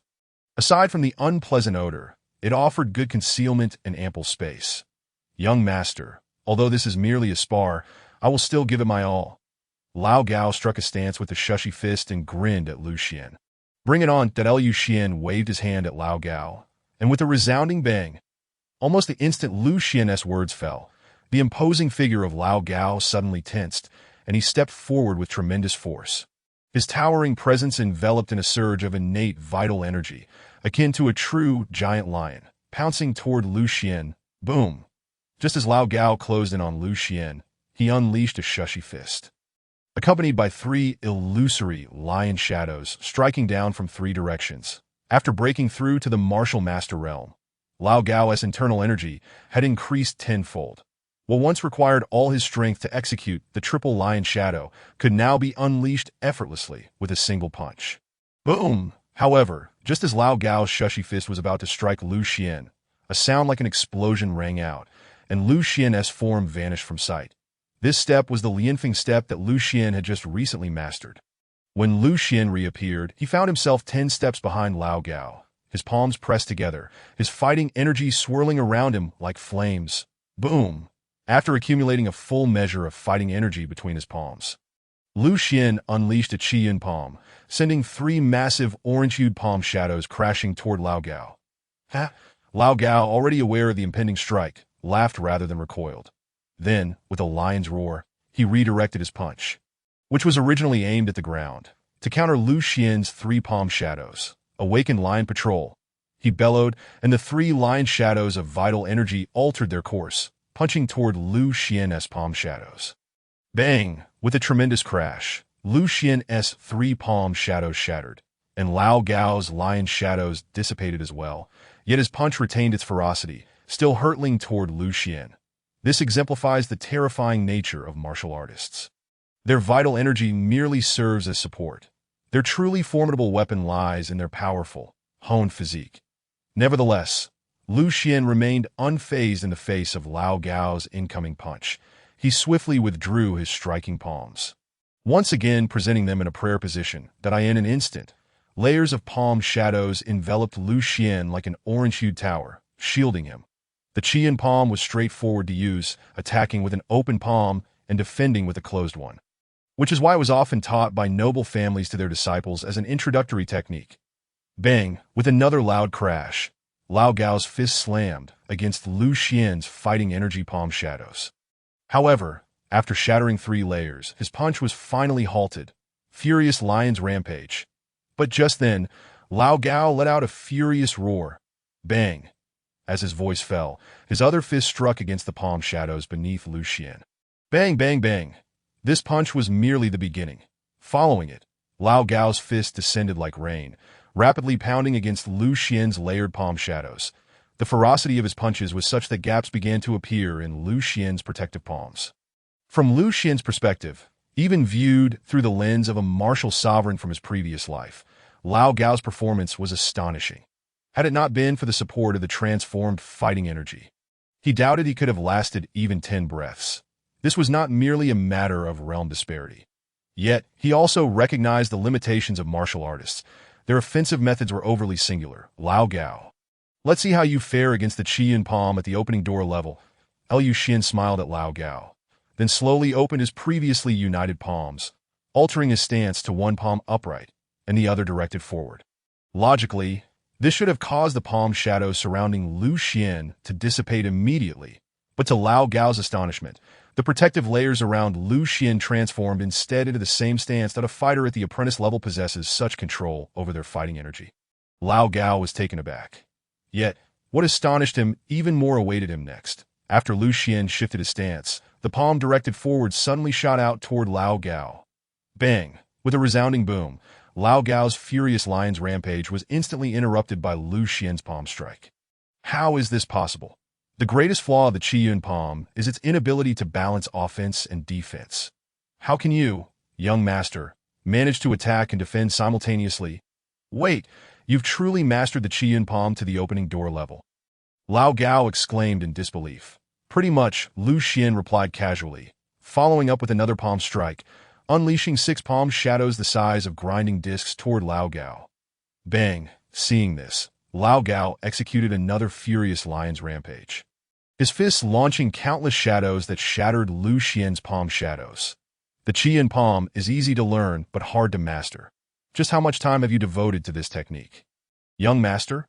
Lao Gao queried as he continued to channel his internal energy, attacking Lu Xian with even greater ferocity. This was a question Lu Xian found difficult to answer, in terms of time spent at the Jianjin Tower. He had dedicated at least a decade to it, yet in the external world, it had only been about 10 days. Not too much time. I practiced a bit when I was bored, Lu Xian replied lightly. His statement held some truth. During most of his time at the Jianjin Tower, he had primarily focused on the seven-kill sword and the Han Mountain style, with the Lianfeng step and Qiyin palm being practiced in the interludes. Of course, even then, the time he invested far exceeded that of an ordinary person. Young master, if that is the case, I shall truly give it my all. Otherwise, this spar will be devoid of excitement. Lao Gao chuckled upon hearing Lu Xian's account, his aura suddenly surging, the swirling innate vital energy around him resembling a cyclone. Come, Lu Xian smiled, then thrust both palms forward, unleashing a volley of a dozen palm shadows toward Lao Gao. Fierce lion howling at the moon. Lao Gao roared, transforming his vital energy into a gigantic lion shadow, and with a powerful punch, he charged toward Lu Xian's dozen palm shadows. Chapter 31. A Sword Cultivator? Bang! In the instant their fists and palm shadows collided, Lao Gao's lion shadow of vital energy nearly devoured all of Lu Xian's palm shadows in one bite. The power of this punch was astonishing. Yet, Lu Xian's expression bore no sign of surprise. Instead, as Lao Gao launched another punch, he shifted his palms and drew forth a long sword of black iron from his back. Lao Gao. I'm going to use my sword, Lu Xian declared, assuming an exceedingly peculiar starting posture. Just what I wanted. Lao Gao grinned, his vital energy surging even more as he unleashed a punch, accompanied by 9 lion shadows aimed directly at Lu Xian. This was his true, full-force strike. As Lao Gao's punch approached, Lu Xian, sword in hand, stepped forward in an uncoordinated manner, resembling a drunken man, with his sword pointed squarely at Lao Gao's brow. Lao Gao's fist had clearly anticipated this sword strike. He slightly lowered it, his fingers poised to strike Lu Xian's sword-wielding hand, and if that punch landed, Lu Xian's hand would surely be reduced to a pulp. Clang. However, as Lao Gao's fist transformed with a swift motion, Lu Xian's long sword suddenly emitted a resonant hum that in an almost instinctive reaction. Lu Xian adjusted the blade's angle in an astonishing manner, evading Lao Gao's punch while simultaneously tracing a graceful arc in the air. Once again aiming for the center of Lao Gao's brow, a lethal strike, Lu Xian silently intoned a phrase in his heart, and at that moment, a surge of sword energy erupted from his dantian, enveloping him entirely before converging upon his long sword. This was precisely the first form of the 7-kill sword technique, Yin Gui. After Lu Xian executed Yin Gui with a single step, regardless of how his opponent altered their attack, the sword's tip would remain steadfastly pointed at the target he envisioned in his mind. In that state, he resembled an indomitable weeble, ever returning to his original position no matter how forcefully pushed. Boom! Accompanied by a thunderous sound of cleaving air, Lu Xian thrust his long sword forth with the swiftness of light. Confronted by this strike, Lao Gao inexplicably felt a chill creep down his spine, every hair on his body standing on end, as he sensed the ominous aura of death. Urged by this instinctual dread, Lao Gao bellowed, awakened the lion to patrol. In an instant, his fist, which had almost descended upon the ground, pivoted sharply, unleashing all his strength to meet Lu Xian's sword head-on. One must admit, Lao Gao's instinct was commendable, for the only way to counter the 7-kill sword's Yin Gui was to confront its edge directly. Bang! With a resounding crash, Lu Xian's sword pierced through Lao Gao's fist momentum, striking heavily against the primordial energy-imbued fist. Protected by the innate energy and with Lao Gao's fist resembling forged iron, Lu Xian's sword did not penetrate his hand, but rather forced his arm and body to retract, causing him to stagger back several steps. Yet, those few steps were enough to instill a cold sweat upon Lao Gao's brow.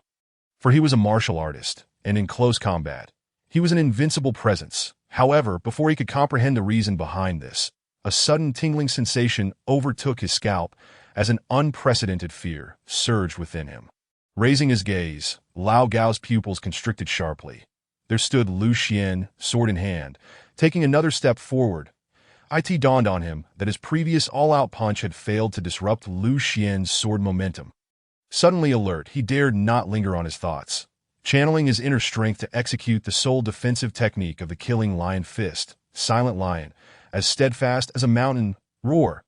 A lion's roar echoed abruptly within the courtyard, as Lao Gao's primordial energy transformed into a colossal 3-headed lion, shielding his body within. Simultaneously, Lu Xian, having taken a second step, murmured softly, second kill, breaking the clouds that no sooner had the words left his lips than a resounding note of the sword erupted forth. And Lu Xian seemed to merge with his sword, transforming into a streak of piercing light, thrusting directly towards Lao Gao. Boom! Where the sword light swept past, the lion shadows surrounding Lao Gao shattered instantly. As Lu Xian's long sword pierced through the air, unimpeded toward Lao Gao's throat. However, just as the formidable tip of the sword neared within a foot of Lao Gao's throat, Lu Xian abruptly halted. The sword energy exploding outward in a tempest that engulfed the entire courtyard. Dumbfounded, Lao Gao glanced at Lu Xian, then at the sword poised before him, a bead of sweat slowly trickling down his cheek.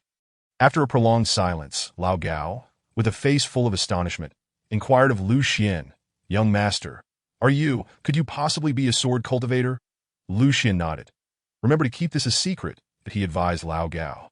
"Rest assured, I would never divulge this to outsiders." Lao Gao promptly assured Lu Xian that "I trust you." Lu Xian replied with a smile, sheathing his sword, that he felt immensely satisfied with today's sparring. Not only had he tested the efficacy of the Red Cloud Palm and the Rift Wind Step, but he had also gauged the might of the 7 kills sword technique. The second form of the 7 kills sword technique was already capable of surpassing a first-tier martial master, instilling in Lu Xian a sense of confidence to confront adversaries of the 3rd tier, akin to the ancestors of the Lu family, that he felt that his recent efforts had not been in vain. "Haha, my young master is a sword cultivator." Lao Gao can now boast to those old bodyguard comrades. Although Lao Gao had been defeated, upon discovering Lu Xian's identity as a sword cultivator, he felt even more elated than if he had won the match. Lu Xian, aware that Lao Gao was merely jesting, chuckled lightly and did not dwell on it further. "Master of the sword, you have bested an opponent of a higher tier during your sparring. You may now claim a reward at the sword tower." That moment, the voice of the sword attendant, Tian Shuang, suddenly resonated in Lu Xian's mind. "Does defeating the same opponent count?" Lu Xian inquired. Somewhat surprised, over the past few days, he had grasped the method of communicating with Tian Shuang through thought. "Indeed, it is permissible across different realms," Tian Shuang responded. "Very well, I shall visit the sword tower tonight." "It has been 2 days since my last visit," Lu Xian replied joyfully. Bang, bang, bang. Just then, a knock echoed at the back courtyard door. "Young master, are you in the courtyard?" A voice called from outside, belonging to Ping. "I'm here," Lu Xian responded as he sheathed his sword and walked towards the courtyard door. Lao Gao, quicker than him, dashed to the door and flung it open. "Ping, has the meal been prepared? I heard you bought 2 pounds of pig's head meat today. Has it been stewed?" Lao Gao inquired with a cheerful grin. "Lao Gao, you only think of food." Ping rolled her eyes at him, then turned to Lu Xian, saying, "Young master, the old shopkeeper from the Shimlin Hall is waiting for you in the main hall. He said he has a large batch of Wulu grass and wants to know if you would like to buy it." "How does that old fellow still have Wulu grass?" Lao Gao scratched his head in confusion. "Let us go see," Lu Xian replied, equally surprised that I am in the main hall. "Young master Lu, you have finally arrived." Upon seeing Lu Xian, the old shopkeeper, who had been seated inside sipping tea, promptly rose to greet him. "Shopkeeper Chu, did you not say you had no stock left?" Lu Xian asked directly. The old shopkeeper of Shimlin Hall, surnamed Chu and named Qi Xian, was a notable figure in the herbal trade within Tiana City. Maintaining a decent relationship with Lu Xian's grandfather, Lu Kaiyuan, at least not having exploited their family's decline. "Young master Lu, let us not discuss whether I have stock or not, that I merely wish to ask if you are still interested in procuring goods?" The shopkeeper inquired with a smile. "Yes, indeed," Lu Xian nodded. Despite his dwindling funds, if there were indeed goods available, especially Wulu grass, he was still willing to find a way to acquire them. Upon hearing Lu Xian's response, the shopkeeper's expression brightened instantly. "Young master Lu, I have a friend in Qingchuan town who just happens to have a batch of Wulu grass that, to be honest, the quality is average, but the quantity is substantial." The shopkeeper spoke with a hint of mystery. "How much?" Lu Xian asked.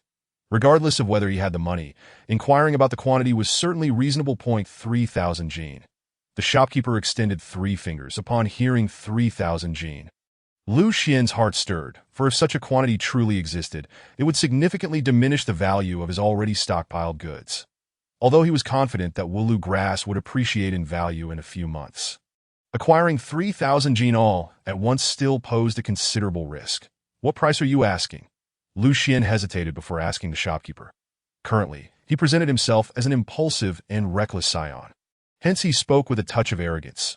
The price for the herbs is not high. If young Master Lu is willing to purchase the entire lot, he only requires 500 taels. However, Qingchuan County is 1,000 miles away from Tiana City, necessitating the rental of a spatial ring and hiring bodyguards with spirit horses for transport. This expense will need to be covered by young Master Lu, totaling at least 800 taels. The shopkeeper calculated the cost for Lu Xian. 800 taels. Lu Xian frowned. That it must be noted that, even at the height of his family's status, 800 taels had been a considerable sum for him. Let alone now. Could it be that young Master Lu cannot afford this amount? The shopkeeper deliberately provoked Lu Xian. How could I possibly be unable to muster this sum? Lu Xian shot a glare at the shopkeeper. Presently, Lu Xian would not be swayed by such provocations. He merely played along with the persona of an impulsive and reckless young heir. Look at my mouth. Young Master Lu can undoubtedly afford this amount. The shopkeeper patted his own mouth and smiled broadly, repeatedly apologizing to Lu Xian. Old man, I actually meant to say that if young Master Lu truly wishes to acquire this batch of herbs, the 800 taels can temporarily be advanced by my Shenlin Hall. That he then looked at Lu Xian with a captivating expression. Upon hearing those words and observing the excitement and hope reflected in the depths of Manager Zhu's eyes, Lu Xian felt a stir in his heart and thought to himself, this Manager Zhu is suspicious. That if Lu Xian were still the young version of himself, he might not have detected anything wrong with Manager Zhu. However, with the experience of his past life, Lu Xian instinctively sensed something amiss as soon as Manager Zhu spoke. Manager Zhu, what do you mean by this advance payment? Lu Xian inquired nonchalantly. Well, considering how confidently you assert that these medicinal herbs will appreciate in value, I thought it prudent to purchase this batch of Wulu grass in the name of Canlin Hall, sharing the risk together. Manager Zhu explained with a smile. That is indeed a sound proposal, especially since I am somewhat cash-strapped at the moment. But aren't you concerned that this batch of herbs might incur a loss? Lu Xian responded with a smile directed at Manager Zhu. In business, one naturally has to bear some risks. Moreover, purchasing a batch of Wulu grass will not lead to significant losses. With a few years' time, we will surely manage to sell it. Manager Zhu chuckled. Then pray tell, how do you envision us sharing this risk? Lu Xian inquired as he took a seat. Quite simply, Kinlan Hall will bear the entire cost of purchasing these 3,000 pounds of Wulu grass. If the herbs do indeed rise in value as you claim, you would owe us 50% of the profits. Manager Zhu cheerfully outlined to Lu Xian that is it really that straightforward? Lu Xian asked incredulously. Indeed, it is that simple, Manager Zhu affirmed with a nod, but quickly added, however, as the saying goes, even brothers must keep clear accounts. You will need to sign a contract with me, using the profits from your family's medicinal garden over the next year as collateral, promising to repay the principal of 800 taels within 6 months. This statement revealed his true intentions. Upon hearing this, Lu Xian inwardly scoffed. So you have your eyes on my family's medicinal garden? Yet he maintained a facade of excitement, boldly proclaiming, 800 taels as the principal. I can repay you within a month. Although he was still unclear about why Manager Zhu was setting a trap for him. For someone like Lu Xian, who could foresee future developments, this scheme was essentially a means of gaining money for himself. How could he let such an opportunity slip away? Manager Zhu, upon hearing this, was overjoyed and replied, with such confidence, I feel even more at ease. The contract is merely a formality. What I truly value is the considerable profit once the Wulu grass appreciates. He spoke. He secretly derided, a spendthrift is still a spendthrift. Having a son like you has truly brought misfortune upon Lu Kaiyuan. It must be said that Lu Xian's recent portrayal as arrogant, wasteful, and obsessive in Tiana City had left a deep impression on the local herbal merchants, who were all eager to see his downfall. No, that won't do. Lu Xian suddenly shook his head. Hearing this, Manager Zhu's heart sank, and he asked with concern, Lu Xian, do you feel that the 6-month deadline is too short? If so, we can discuss it further. Whether the collateral period is longer or shorter is not an issue. But your demand for 50% of the profits seems unreasonable. This batch of Wulu grass could fetch a high price. Lu Xian declared confidently. Upon hearing this, Manager Zhu felt a wave of relief wash over him. His collaboration with the young master of the Su family was primarily aimed at Lu Kaiyuan's 10 acres of spiritual herb garden. He had not even considered the profits from Lu Xian's batch of herbs. As long as it didn't incur a loss, he would be grateful. Profiting was a mere fantasy. Manager Zhu thought to himself. Though he harbored such thoughts, he still needed to maintain appearances, so he feigned difficulty and shook his head, saying, "Then how much would you be willing to part with?" Upon hearing this, Lu Xian immediately raised a finger and declared, 10%. 10%. Manager Zhu looked at Lu Xian, astonished. While he did not care much for the profit from the herbs, Lu Xian's offer of only 10% caught him off guard. 10% is too little. Accepting just 10% would mean we at Camlin Hall would be working for nothing, he said with a troubled expression. Lu Xian leaned in closer to Manager Zhu and whispered fervently, "Manager Zhu, let me be frank. My master has secretly hinted to me that this batch of herbs, particularly the Wulu grass, is poised to appreciate significantly, perhaps even by tenfold. A 7 or 8-fold increase is certainly within reach, that is, so do not underestimate this 10%. It is not a small amount." Upon hearing this, Manager Zhu couldn't help but curse internally. Truly, he is mad with greed, calling his master with such familiarity. If they sold him out, he would still be counting the money for them. How did Lu Kaiyuan end up with such a fool for a son? After venting his frustration, Manager Zhu frowned and appeared troubled once more. After pondering for a few moments, he looked at Lu Xian earnestly and said, "Since you are so confident, we at Camlin Hall could indeed accept just 10% of the profits. But the repayment deadline must be adjusted to 3 months, and you must use your family's medicinal garden's 2-year yield as collateral." "Not a problem." Lu Xian readily agreed that I can sign the contract with you right now. Hearing Lu Xian's prompt agreement, Manager Zhu felt a weight lift from his heart, but he couldn't help but mutter internally, "Spendthrift, just wait to be kicked out of Tiana City alongside your father." An hour later, Lu Xian signed a contract with Manager Zhu and received the 800 taels of silver that Camlin Hall had sent. After sending Manager Zhu away and closing the courtyard door, the air of arrogance and hubris that had adorned Lu Xian's face dissipated entirely. "Young master, do you genuinely believe these medicinal herbs will soar in price? Or do you have other plans for them?" Lao Gao inquired curiously, fully aware that Lu Xian was not the type to act out of arrogance, that "I have always spoken the truth. My master did indeed inform me that this batch of herbs is set to appreciate significantly. Why can't they believe me?" Lu Xian replied with a hint of helplessness as he shrugged. Had this been before today, Lao Gao would have dismissed Lu Xian's words outright. However, after witnessing Lu Xian's extraordinary swordsmanship, he began to waver, feeling perplexed. Could it be that this Wulu grass, once fed to pigs, could truly sell for 6 or 7 times its price? That night, Lu Xian entered the sword-suppressing tower once more. After winning the duel against Lao Gao at noon, Tian Shuang had informed him of yet another reward, which he was now ready to collect. "Master Sword Lord, just like last time, because you have defeated a 3rd-tier martial master for the first time. According to the rules set by our ancestors, you may select any treasure from the 1st floor of the sword-suppressing tower as a reward for this achievement," Tian Shuang explained cheerfully. "In that case, I would trouble Sister Tian Shuang to help me choose once more," Lu Xian said straightforwardly. "Master Sword Lord, what type of treasure are you looking for this time?" Tian Shuang asked, nodding that "I currently have enough treasures related to martial arts. I don't have the time to comprehend more." "Sister Tian Shuang, could you help me find a treasure that can conceal my presence?" Lu Xian said thoughtfully.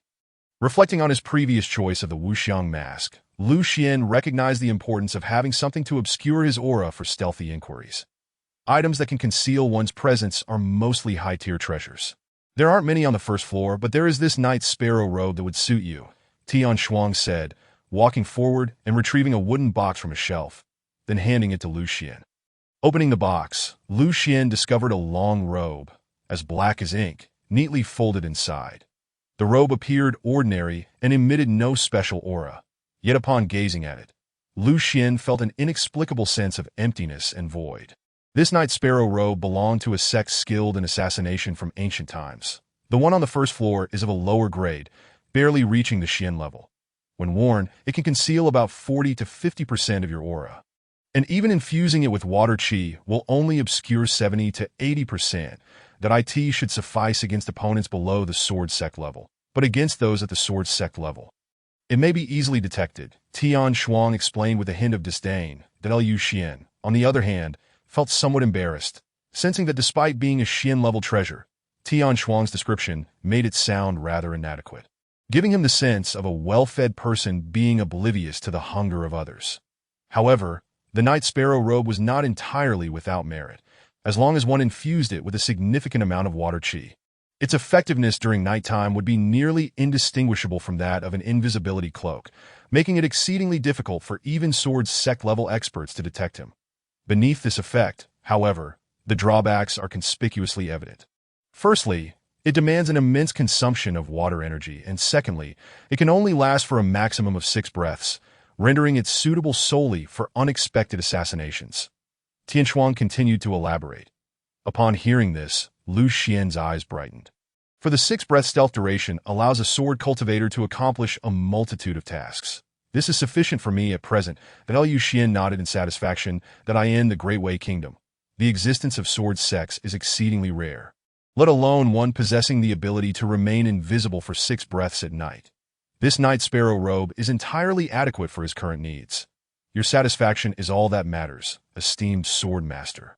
Tian Shuang felt elated to have Lu Xian's approval of the treasure he chose. Subsequently, Lu Xian spent several months within the Sword Suppression Tower, familiarizing himself with the utilization of the Night Sparrow robe and solidifying several of his techniques. Before departing from the Sword Suppression Tower prematurely, although leaving early mint, foregoing the replenishment elixir, Lu Xian had pressing matters to attend to that night and could not remain for another evening.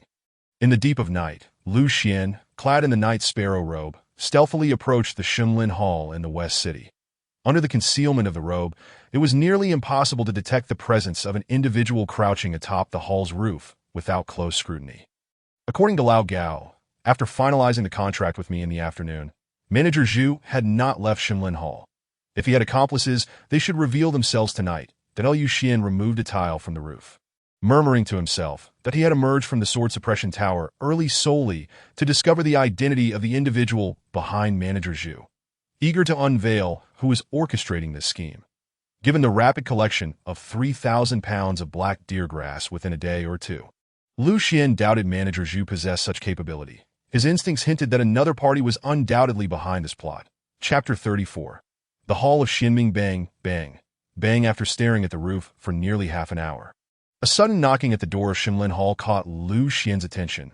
Alerted by the sound, he recognized that at this hour of curfew, an ordinary person would not be able to venture out.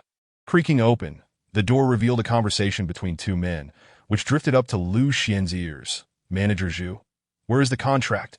I have it, but it's slightly different from what we discussed earlier. That I in what way? This fool is utterly obsessed, convinced that the price of black deer grass will surge.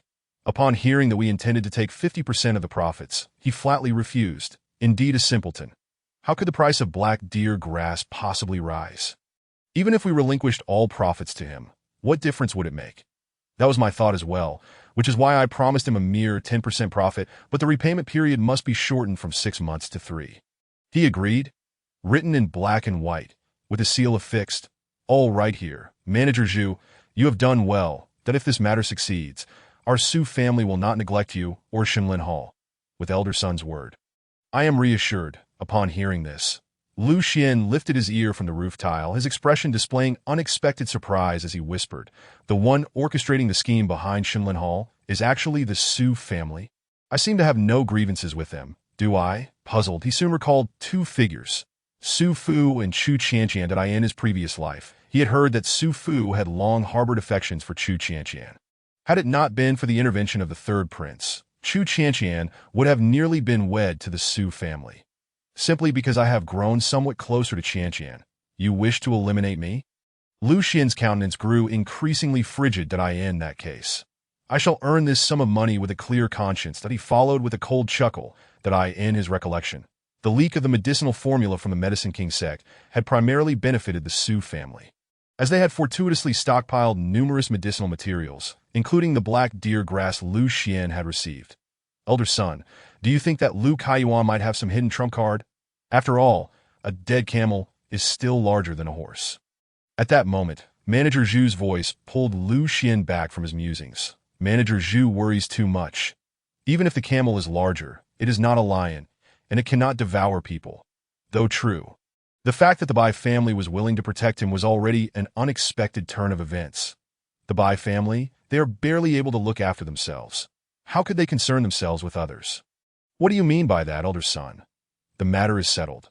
It is no harm to tell you, but you must not disclose it to anyone else. Rest assured, elder son, this old man shall not reveal a word. Tonight, at the hour of the dog, the Lu family has hired 3 assassins from the Hall of Xianming to assassinate Bai Muchuan and 2 of their ancestral elders. That be why tomorrow morning, the Bai family will be leaderless. Reduced to chaos, assassins from the Hall of Xianming. They're the foremost assassination organization in the Great Wei Kingdom. How could someone in Tiana City summon them? I heard it was the Lu family's elder who sacrificed an Earth-grade fighting artifact to secure their services. Best not to inquire too much into such matters. Knowing too much may bring you trouble. You speak wisely, elder son. I shall refrain from asking further, pretending to know nothing. After eavesdropping on their conversation, Lu Xian's expression turned grave. The hour of the dog should be approaching, that he glanced at the moonlight, murmuring, I should take a look. Our family still relies on the Bai family for protection. If I can assist, I will. However, if these 3 assassins prove too formidable, there is little I can do. Ultimately, Lu Xian quickly made his decision. With the Wuxiang mask and the Night Sparrow robe at his disposal, he was confident that if he deliberately concealed his presence, the 3 assassins would not detect him. After a brief moment, he arrived at the Bai residence. The Bai family's courtyard, located in the southern part of Tiana City, was vast, akin to a small castle. Having visited the Bai family several times in his youth, Lu Xian effortlessly found the separate residence where Bai Muchuan was located. Master of the Bai family, you must hold on. As Lu Xian infused the water energy into the Night Sparrow robe, he murmured to himself that he held some fondness for Bai Muchuan.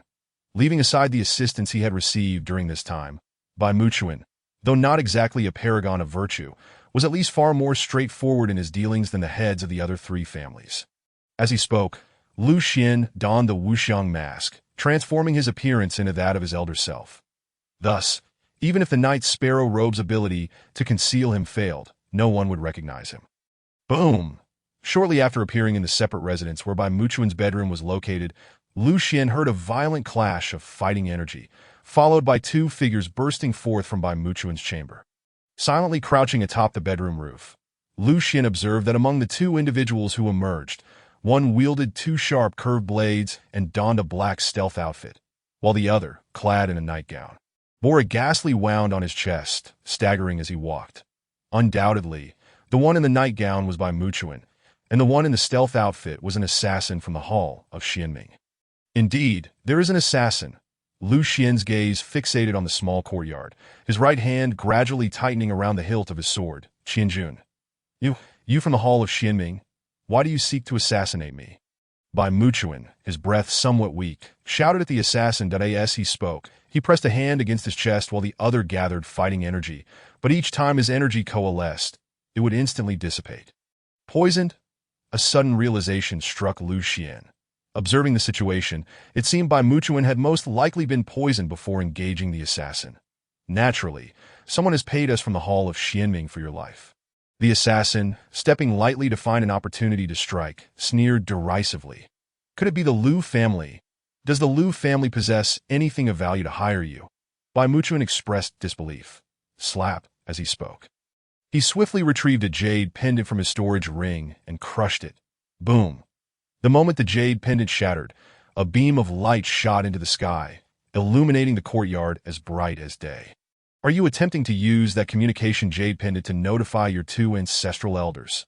The assassin from the Hall of Xianming, upon witnessing this, exhibited not a shred of surprise or anger, but rather a mocking grin. That do you mean to say? Bai Muchuan's expression shifted dramatically as he suddenly grasped something. Yao Qi, why are you taking so long to kill a second-tier fighter? Suddenly, a sinister voice descended from above, landing in Bai Muchuan's courtyard. Another assassin from the Hall of Xianming. Chapter 35. Kill Yao Qi, third brother. Have you succeeded? The assassin engaged with Bai Muchuan asked, a hint of excitement in his tone. What does it matter if he is a third-tier fighter? Once afflicted by our Hall of Xianming's transformation powder, he is but a dead dog. The assassin, dubbed third brother, tossed an elderly man's head into the courtyard. Unclely upon witnessing the severed head, Bai Muchuan let out a heart-wrenching cry. Overwhelmed by an inexplicable sorrow, did I in a fit of fury, the uncontrollable fighting spirit, already exacerbated by the poison coursing through his veins, erupted violently from his energy points, intensifying his injuries and nearly causing him to stumble to the ground. Observing this, the assassin known as Yuchi seized the opportunity, leaping into action with dual blades glimmering ominously, aimed directly at Bai Muchuan's head. Boom! At that very moment, a foreign blade descended, its radiant edge slicing through the air like a crescent moon as it targeted the assassin Yuchi. Bang! With a resounding clash. Although Yuchi managed to parry the strike with his twin blades, he was forcefully propelled backward, nearly colliding with the wall had it not been for the 9 figures standing guard. In swift succession, an elderly man wielding a long-handled foreign blade, clad in a purple robe and sporting a long beard, descended from the heavens, appearing before Bai Muchuan. Lu Bo. Although Bai Muchuan could only see his silhouette, he instantly recognized the elder as one of the ancestral figures of the Bai family, aside from Bai Li, Bai Lu. With me here, Muchuan, there is no need for alarm. Neither of these two shall escape this night, Bai Lu declared, slamming the hilt of his foreign blade against the ground, his visage resembling that of a wrathful deity as he glared at the two assassins that as he spoke, he discarded a corpse he had been holding. Evidently another assassin from the Xianming Hall. Aside from being a third-grade dough master, you're also a third-grade blade master, and no wonder you see fell to your hands. The dispersing energy technique is ineffective against cultivators, remarked the assassin known as Sangu, glancing at the lifeless body on the ground before raising his gaze to coldly scrutinize Bai Lu. Will you surrender willingly, or shall I be the one to force you? Without a moment's hesitation, Bai Lu raised his foreign blade, pointing it at the two assassins. The pair exchanged glances, and then Sangu, with a smirk, declared, "Today, we concede defeat, but rest assured, we shall return." With that, he and Yuchi turned to depart. However, at the precise moment they pivoted, a peculiar rune flickered to life at the nape of Sanji's neck, and suddenly, the spectral form of a demon wolf burst forth from the rune, lunging toward Bai Lu with astonishing speed. Bang! Although the elder reacted swiftly, cleaving the phantom wolf in two with his blade, the apparition did not dissipate, its wolf head viciously clamped down on Bai Lu's wielding arm. Old fool, you are indeed injured. Otherwise, you would not have failed to evade even a beastly talisman. Sangu cackled, swiftly closing the distance to Bai Lu, unleashing a torrent of sanguine energy that transformed his hands into lethal claws, striking toward the elder with a sound reminiscent of air being rent asunder. Bai Lu's right arm, ensnared by the phantom wolf's jaws, was rendered immobile, compelling him to raise his left hand into a fist, channeling his true energy for a powerful counterstrike against Sanji's blood-clawed assault. Observing this, Lu Xian felt the moment had arrived. Without hesitation, he infused his entire reservoir of Ge Shui energy into his Night Sparrow robe, seamlessly merging his form with the shadows of the night. The next instant, he drew his Qianjun sword from behind, leaping silently from the rooftop, propelled by the momentum of his descent, unleashing the sword chi that surged from within his energy chamber. With a forceful thrust, he aimed directly at the assassin Yuchi, declaring, "One kill, the return of the swallow." Even in his aerial descent, the 7-kill sword was wielded with perfection, and with the Night Sparrow robe augmenting his stealth. It was only when he was a mere foot away that Yuchi's instincts kicked in, finally alerting him to the impending danger. Boom! Just as Lu Xian's Qianjun sword was about to pierce his skull, Yuchi suddenly crouched low, his blades igniting with brilliance as he crossed them above, attempting to deflect Lu Xian's strike. Had it been a standard sword maneuver, Yuchi, with his swift reflexes and abundant true energy, would have easily countered it. Yet alas, this was the 7-kill sword from the sword suppression tower. Clang! As Yuchi brought his blades together, Lu Xian's Qianjun sword, as if foreseeing the encounter, dipped downward, aiming directly for Yuchi's head once more. Bang! With a thunderous impact, the sword enveloped in chi shattered through Yuchi's protective barrier, piercing through his skull. The torrent of surging sword energy continued, ultimately pulverizing Yuchi's head, leaving him unaware of who had delivered his demise. Assassin Yuchi was vanquished. Bang! Meanwhile, Bai Lu endured Sanji's blood claw, sustaining 3 deep wounds that exposed bone on his shoulder. Yet rather than press the advantage to claim Bai Lu's life, Sangu abruptly pivoted, channeling all of his true energy into his claws, unleashing a barrage of 10 blood-red claw shadows that slice through the air like arrows. One must commend Sang-Ge for his extraordinary instincts and reactions. For at that very moment, Lu Xian's Qianjun sword, propelled by its own momentum, lunged toward his back, the man and sword merging into a singular beam of sword light, cloaked in the energy of the Seven Kills sword. This was the second strike of the Seven Kills sword, breaking the clouds. After successfully dispatching the assassin Yu Qi, Lu Xian did not retract his sword's might, but rather redirected its edge. Launching an assault on Sang-Ge with the second technique, Clang, Sang-Ge had believed that his full-powered Blood Claw would surely intercept Lu Xian's strike, yet he underestimated the Seven Kills sword's ability to cut through all wind and malevolent energy. Boom! Amidst the explosive sound, the Qianjun sword cleaved through the 10 claw shadows, piercing directly for Sanji's chest. The terrifying aspect of sword cultivators lies in their relentless accumulation of sword energy. Once achieved, either the opponent dies or they perish. There is no middle ground. Burning blood, severing steel finger. Realizing that his full-force claw had failed to halt Lu Xian, Sang-Ge, in a moment of panic, resorted to sacrificing his own blood energy. Thrusting a finger imbued with surging vitality and malevolent wind toward Lu Xian's Qianjun sword. Chapter 36. The Third Kill. This burning blood-severing steel finger was a technique employed by the assassins of the Xinming Hall to counter sword cultivators, often. A single thrust could shatter a sword, and many a swordsman had met their demise beneath this sudden strike.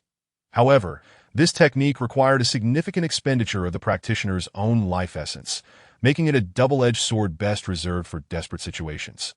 Bang! With a resounding crash, the blade of Lu Xian's Qianjun sword met Sanji's thrust. Yet to Sanji's astonishment, Lu Xian's sword only recoiled a few inches from the impact, miraculously remaining intact. Even more terrifying for Sang-Ge was that his strike had failed to sever Lu Xian's sword or disrupt its momentum. Bang! At this moment, Lu Xian stepped forward once more, executing the third strike of the Seven Kills sword. Full moon.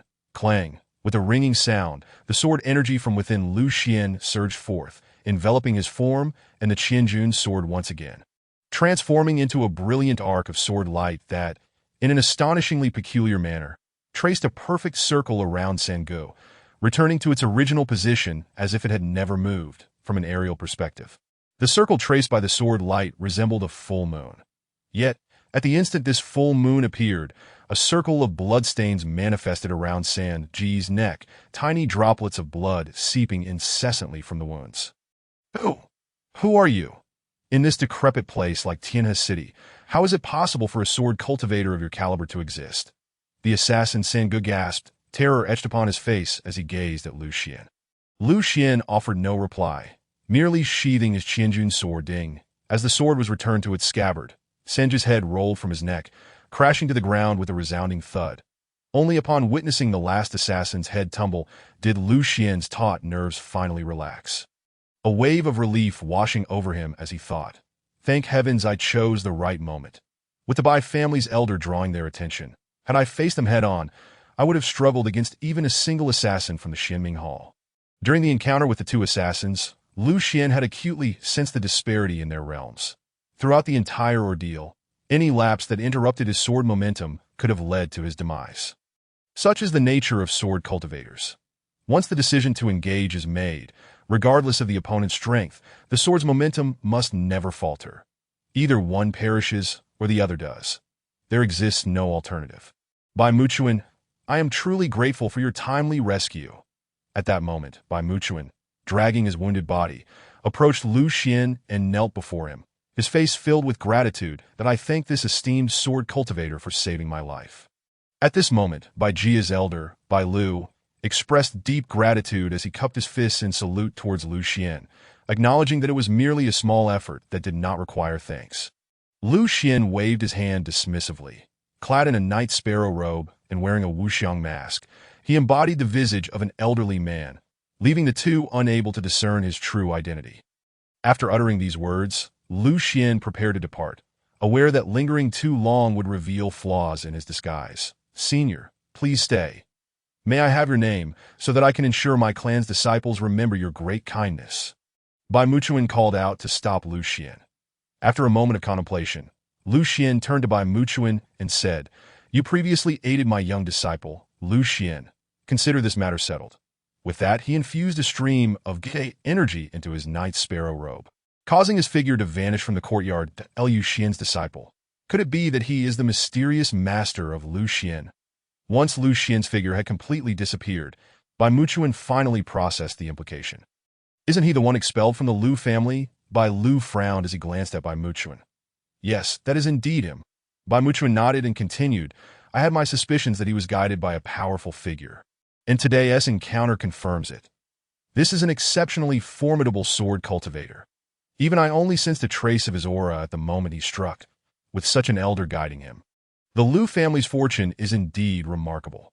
Bai Lu gazed contemplatively in the direction Lu Xian had departed, saying from now on, the Bai family should extend their support to that father and son duo.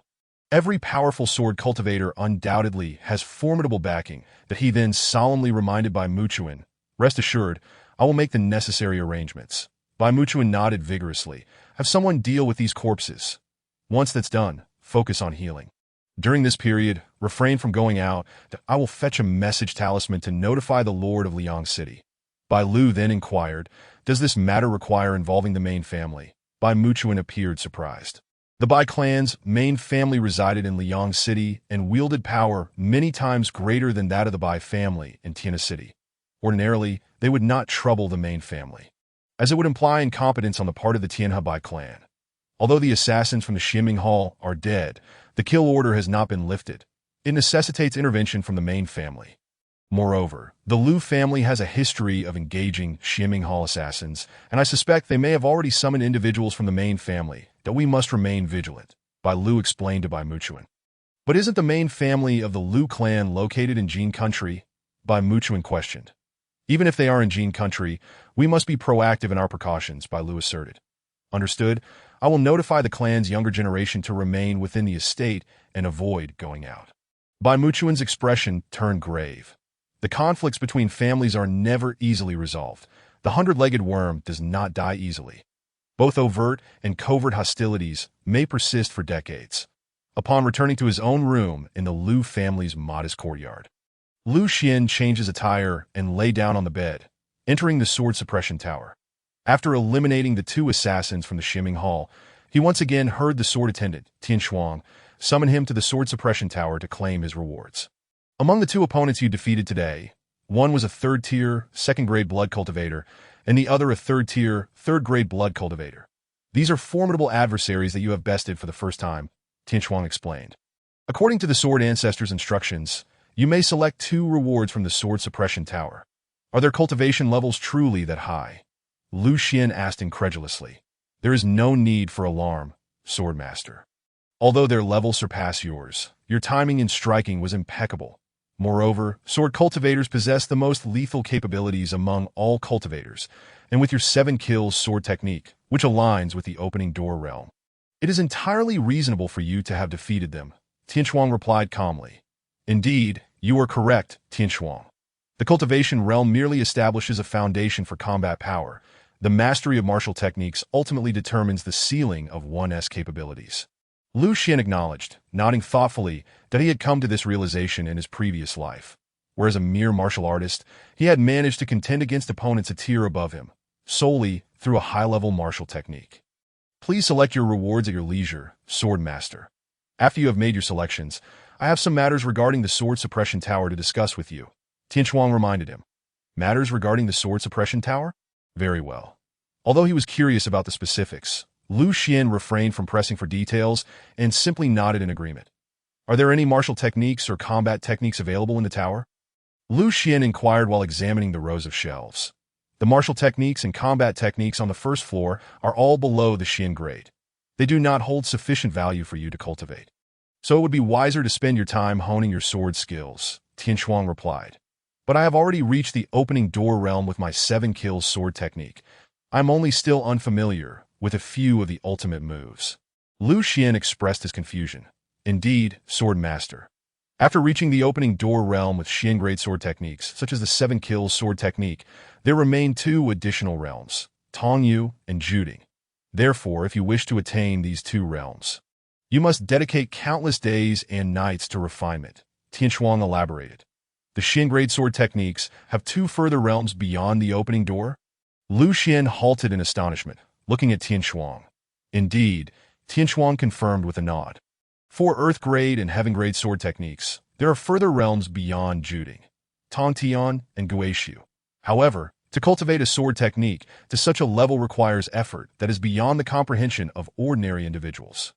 Thus, generally speaking, once a sword cultivator acquires a high-quality sword technique, they lack the energy to pursue other techniques. That Liu Xian listened, his expression shifting to one of realization. Thank you for the reminder, Tianchuang, that I have underestimated the path of sword cultivation. He expressed his gratitude, slightly abashed. There is no need for such humility, Sword Master. You are unlike others. With the Sword Suppression Tower at your disposal, you have time to practice other forms of cultivation. However, the techniques on this floor are simply not worth your investment of time and energy. Tianchuang smiled and shook her head.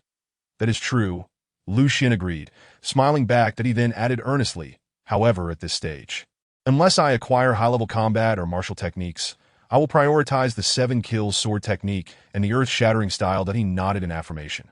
This wasn't entirely his fault. In his previous life, he had believed that the opening door realm was the pinnacle of any martial or combat technique, unaware that there existed further realms beyond. Tianchuang, please help me select a piece of soft armor and a weapon with lethal capabilities, Lu Xian requested. Initially, he aimed to study martial and combat techniques to bolster his physical defenses. As sword cultivators, before mastering sword flight, typically engage their opponents directly, leaving them vulnerable to injury. Tianchuang pondered for a moment, her expression brightening as she said, among the few remaining Xian-grade items on the first floor, there happens to be a piece of soft armor and a combat artifact that utilizes fighting energy. With that, she raised her hand, and 2 ancient-looking wooden boxes flew towards him. This soft armor, known as the Python Silver Armor, is crafted from the scales of a 500-year-old silver python. Though it appears rough and sturdy, once worn, it will automatically adhere to your body upon infusing it with spiritual energy, resembling the protective scales of the python. You can also alter its appearance to mimic your skin, revealing it only during combat. Tianchuang explained as she opened one of the boxes. That Liu Xian was overjoyed and immediately donned the armor without hesitation. It conformed to his body as described by Tianchuang, manifesting a scale-like skin that only appeared when struck by an attack. One drawback of the Python Silver Armor is that it can only withstand attacks from sword sect level masters at best. If faced with 2nd or even 3rd grade sword sect experts, it would be prudent not to overly rely on this armor, Tianchuang noted with a hint of regret. For me at this stage, this is sufficient. It primarily serves to compensate for my physical vulnerabilities, Lu Xian replied, shaking his head, clearly satisfied with the Python Silver Armor. As long as you are satisfied, that is all that matters. Tianchuang responded with a smile. She then opened the second wooden box, revealing an unremarkable black gold orb. This is a combat artifact known as Sudden Rain. Within this fist-sized iron sphere are 999 silver beads, each capable of absorbing fighting energy. Once enough energy has been absorbed, you can throw it at your opponent, unleashing the 999 silver beads in a torrential assault. After the attack, the beads will gather back into a single sphere, Tianchuang explained. After handing the iron ball to Lu Xian, Tianchuang once again began to elucidate the formidable attack power of the Sudden Rain Pearl, which is contingent upon the user's fighting spirit. Moreover, the fighting spirit within can continuously accumulate, rendering it a secret weapon of a certain ancient sect adept in the art of mechanisms. Lu Xian stood in astonishment. Tianchuang further clarified. With such immense power and ease of use, it is merely of the Xian rank. Lu Xian gazed at Tianchuang with a hint of perplexity. The power is not as great as you might envision. Esteemed Sword Master, for low-ranking cultivators, if their realm is too low, the amount of fighting spirit they can infuse is limited, thus naturally curtailing its potency. Conversely, for high-ranking cultivators, even if they infuse a substantial amount of fighting spirit, its lethal capacity is capped at the level of a master, rendering it somewhat impractical. More crucially, even though these secret silver orbs can autonomously return to the user's hand, the usage of the Sudden Rain Pearl remains finite. Once utilized by a fighter above the Dozone level, it becomes irreparably damaged. Given your current level of fighting spirit, esteemed Sword Master, you can at most use it 3 to 4 times. Tian Shuang meticulously explained to Lu Xian. Upon hearing this, Lu Xian felt a sense of relief that if this fighting spirit treasure could be used without limit, it would at least be classified as a treasure of the earth rank.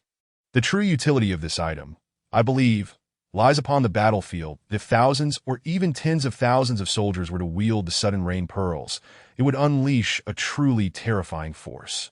Lu Xian remarked, attempting to visualize the scenario in his mind. Indeed, esteemed sword master, the ancient sect once conquered numerous nations across the Yunlan continent with this sudden rain pearl and their ingenious techniques. Had it not been for the intervention of certain powerful factions, it is likely that much of the Yunlan continent would have fallen under their dominion. Tian Shuang nodded in affirmation that Lu Xian was taken aback. Realizing the astonishing history that lingered over the Yunlan continent. What has become of that sect now? He inquired, curiosity evident in his voice. All members of that sect were exterminated by those powerful factions. And before their annihilation, they destroyed all methods of crafting their techniques, including the creation of the sudden rain pearl. Tian Shuang expressed with a hint of lamentation. Then, is this the last sudden rain pearl? Lu Xian asked, astonished that no. Tian Shuang shook her head, pointing upstairs that on the third floor of the Sword Suppression Tower, there exists another sudden rain pearl, a relic left by the sect's leader, which possesses even greater power and is not limited in usage. Upon hearing this, Lu Xian felt a surge of joy, but it was quickly replaced by a wry smile that I haven't even ascended to the second floor yet, let alone the unrefurbished third floor. Esteemed sword master need not fret. The remnants of the third floor are known to this humble servant. Once you ascend to the second floor and elevate your cultivation to the sword sect level, we can promptly set forth to retrieve it, Tian Shuang reassured him.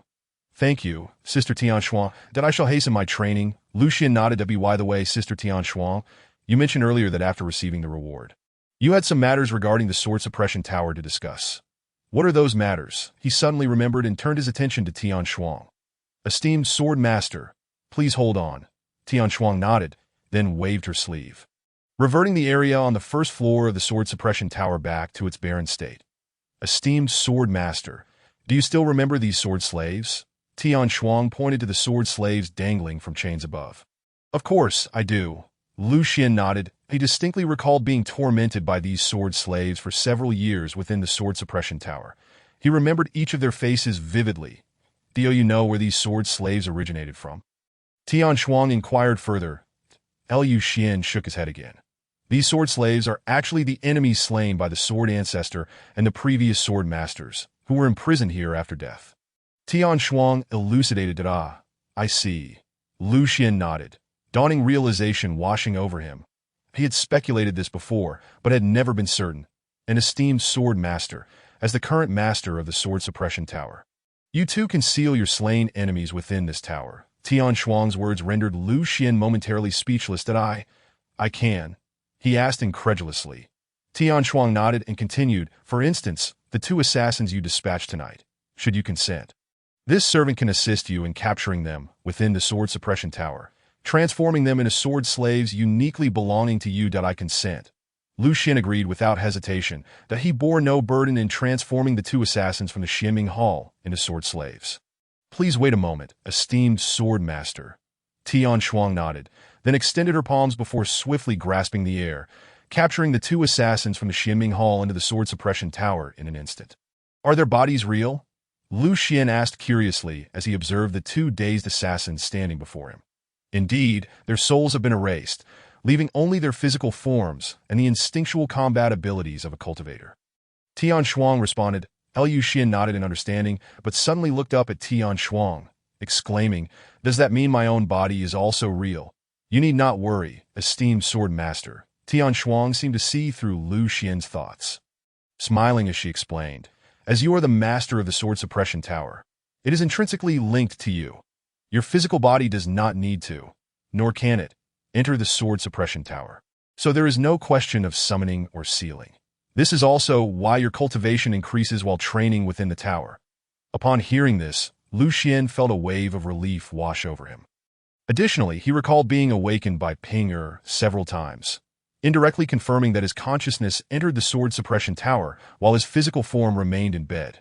Sister Tian Shuang, since these two sword slaves belong to me. Does that mean I can practice swordplay with them without needing gold coins? Lu Xian's focus returned to the two sword slaves before him. That is indeed the case, Tian Shuang confirmed with a nod. Furthermore, once you ascend to the second floor, you will be able to take these two sword slaves out of the sword suppression tower for your personal use. That's so. This revelation was undoubtedly another delightful surprise for Lu Xian. In his previous life, he had encountered the Xianming Hall several times and knew that their assassins were ranked by time and order. For instance, Ziyu represented the number 1 assassin of the Xianming Hall, while the rest followed in succession. The U rank denoted assassins ranked below 60, that although they were of the U rank, he was aware that the highest-ranking assassins within the Great Wei Kingdom's Xianming Hall were only of the Mao rank, indicating that these two assassins were not weak, that if he could truly take them out, they would undoubtedly become a significant asset. It seems I need to work even harder to ascend to the second floor as soon as possible. Lu Xian thought with a grin. That night, with the accompaniment of 2 skilled assassins from the Xianming Hall as practice partners, Lu Xian's progress in several techniques became markedly evident by the end of a year within the sword suppression tower. He distinctly felt that his 7-kill sword technique had approached a threshold. According to Tian Shuang, once he broke through this threshold, he would enter a realm he had never even heard of in his past life, the ethereal realm. Simultaneously, the sword energy within his Qi and the spiritual energy within his Dantian had accumulated to a considerable degree. The sword energy in his Qi palace could already manifest a dazzling radiance, with only the final step to manifest a sky full of radiant light.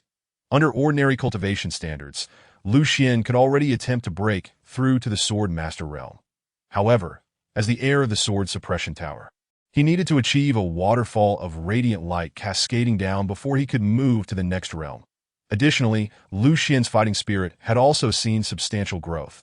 The major energy points in his right leg had successfully broken through, and he now only needed to surpass the energy points in his left leg to ascend to the Do Master Realm. If outsiders were to learn of this speed, they would surely be taken aback. It is worth noting that Lu Xian had only trained in fighting spirit during his spare moments while honing his sword skills, without any focused practice that Lu Xian increasingly sensed the terrifying nature of the sword suppression tower. The following morning, early at dawn, fearing that Lu Xian might reconsider, Manager Zhu had several carts of black deer grass delivered. Manager Zhu, please take your time, don't trip. Lu Xian chuckled at the sight of Manager Zhu hastily returning with silver coins. Young master, the more I see that old man, the more I feel he is not a good person. Old Gao grumbled as he scooped up porridge, casting a disdainful glance at Manager Zhu's retreating figure. How can you say that about our benefactor? Lu Xian cast a sidelong glance at Lao Gao. Chapter 39. Revitalizing Elixir. My young master, you are unaware that the entire street of apothecaries is currently reveling in our misfortune. Eagerly anticipating our financial ruin, Lao Gao lamented, his expression one of deep sorrow. Soon enough, they shall have little to laugh about. Lu Xian replied nonchalantly by the way, young master, while I was out gathering medicinal herbs this morning, I overheard some chatter at the tea house regarding the Bai family's patriarch being ambushed last night by 2 formidable assailants. Lao Gao suddenly turned serious, fixing his gaze on Lu Xian, that Lu Xian longed to confess. Young master, not only am I aware, but I personally dealt with those 2 assassins. Yet he refrained from doing so. Is there any movement from the Bai family at present? Lu Xian inquired with curiosity. It is said that the Bai family has sealed the gates of their estate, permitting neither entry nor exit, save for a few elderly servants sent out to procure provisions.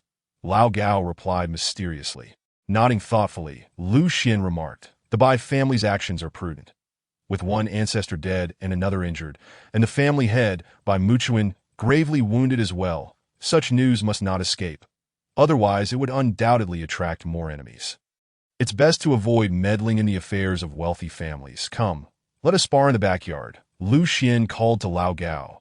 With the necessary herbs collected, he no longer felt the need to roam the streets and could focus on his practice. Indeed, Lao Gao, after much contemplation last night, I have finally discovered the means to counter your swordsmanship. Lao Gao, setting aside his bowl and chopsticks, followed along cheerfully. That midday in Shua City, the Su family, the Lu father and son are finished. Su Fu murmured, a smirk playing on his lips as he gazed at the contract in his hands. Once the 3-month deadline passes, we shall wield this contract to claim our debts from Lu Kaiyuan.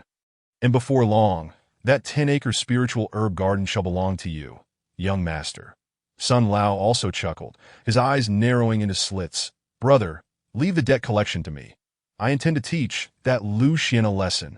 Sui Yang exclaimed, his cheeks flushed with excitement. Go ahead, just don't kill him.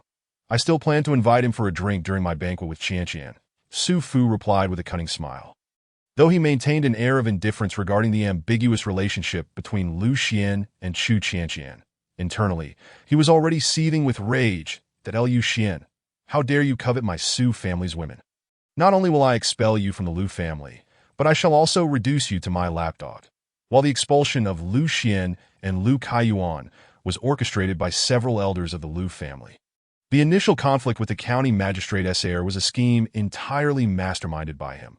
Young master, the patriarch has urgent matters to discuss. Please accompany the young master and Sun Lao. At that moment, a servant hurriedly approached Su Fu's door. Father, weren't you supposed to be in Liang City today? Why are you back so soon? Sui Yang asked, perplexed. Come, if father is in such a rush to summon us. It must be something of great importance, Su Fu reassured his son, patting him on the shoulder. Could it be that father has secured our qualifications to attend Tianlang's sect? Su Xiang suddenly et Galim. His expression turning elated. Perhaps that is indeed the case. Sun Lao chuckled heartily beside them. The two brothers, buoyed by their good fortune, felt as if they were basking in a stroke of luck. Let us go, Su Fu said, stepping out of the room with a spring in his step. I end the Su family patriarch's quarters. Upon entering, Su Fu and his brother found Patriarch Su Songyan in animated conversation with several clan elders, all appearing jubilant as if they had received delightful news. Observing their joy, Su Fu's heart soared with anticipation, thinking, it appears the matter of attending Tianlang's sect is indeed true. He hurried forward and respectfully greeted Su Songyan and the elders. Su Fu pays his respects to father and the esteemed elders. Yang also greets you, Su Yang echoed, hastening to follow suit. De Fuer, Yang, you have arrived just in time. I have great news for you both that requires your assistance. Su Songyan beckoned them with a beaming smile. What news has you so elated, father?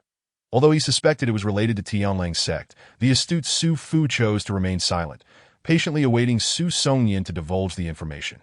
It is indeed a momentous occasion, Su Songyan continued, setting a sheet of paper on the table beside him. The secret formula for the revitalizing elixir from the Apothecary King sect has been leaked by a disciple, and the main family has expedited its delivery to us, urging us to gather as many materials for the elixir as possible before the secret spreads further. The revitalizing elixir, the one known to extend a person's lifespan by a decade and swiftly alleviate fatigue for cultivators. Initially disappointed that it was not news regarding Tianlang's sect, Su Fu's dismay evaporated at the mention of the elixir, swiftly replaced by exhilaration. In the Great Wei Kingdom, no cultivator was unaware of the revitalizing elixir. This concoction from the Apothecary King's sect could allow practitioners to eliminate fatigue rapidly, enabling a month of uninterrupted training. Moreover, with regular use, even an ordinary person could extend their life by at least a decade. Indeed, that very elixir, Su Songyan affirmed, nodding emphatically. Currently, in the realm of cultivation, whether among fighters, martial artists, or cultivators, the revitalizing elixir is universally acknowledged as a potent aid for training. Its availability will significantly enhance the cultivation speed of practitioners. Hence the rush among major sects to stockpile the necessary ingredients following the leak of the formula. Hearing this, Su Fu felt a surge of excitement that he believed that with ample revitalizing elixir at his disposal, he could even break through to the fighter realm before turning 17. The miraculous effects of the elixir were well known among cultivators that if we can stockpile sufficient materials ahead of time, our Su family's disciples will undoubtedly progress faster than those of other families in the coming years. At this moment, an elder from the Su family expressed his enthusiasm. Father, I shall immediately set out to gather the herbs listed in the formula, ensuring that we acquire all available stocks in Tiana City as swiftly as possible. Su Fu eagerly took the formula from Su Songyan's hands. Wait, do not rush for the other ingredients. I have already sent someone to procure them. I called you here specifically regarding the matter of the Wulu grass. Su Songyan suddenly interrupted. Wulu grass. Su Fu looked at him, puzzled. You are not yet aware. The batch of Wulu grass you transported back to Tiana City a few days ago is one of the ingredients for the revitalizing elixir.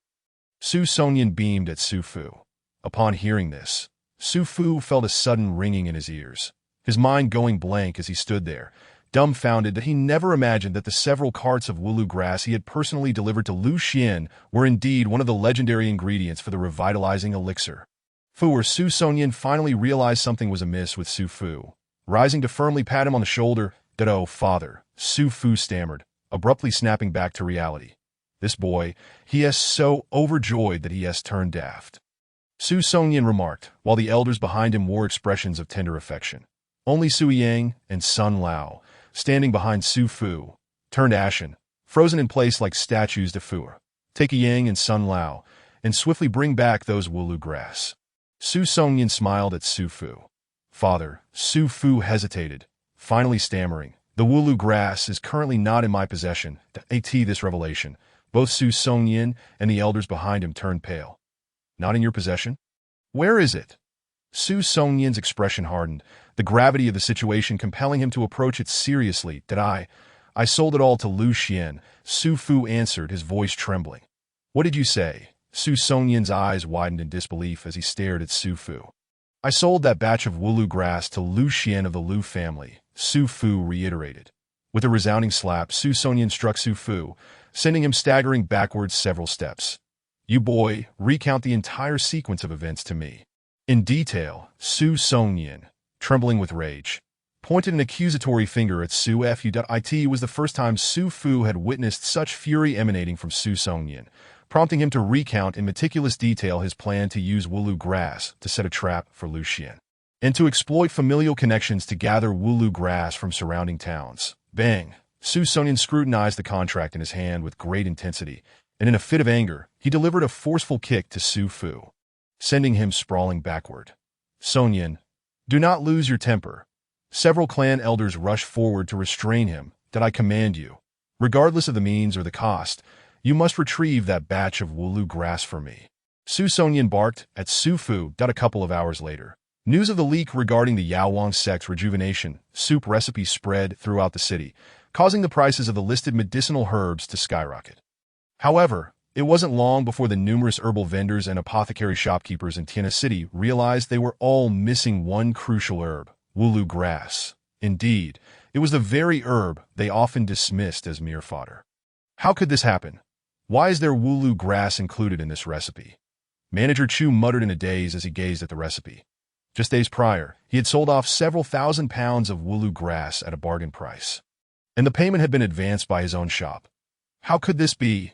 Manager Chu exclaimed, slamming the recipe onto the table in despair, that I must buy that batch of Wulu grass back from that boy, even if it costs me double the price. With that thought, Manager Chu hastily gathered all his silver notes and hurried toward Lu Xian's small courtyard.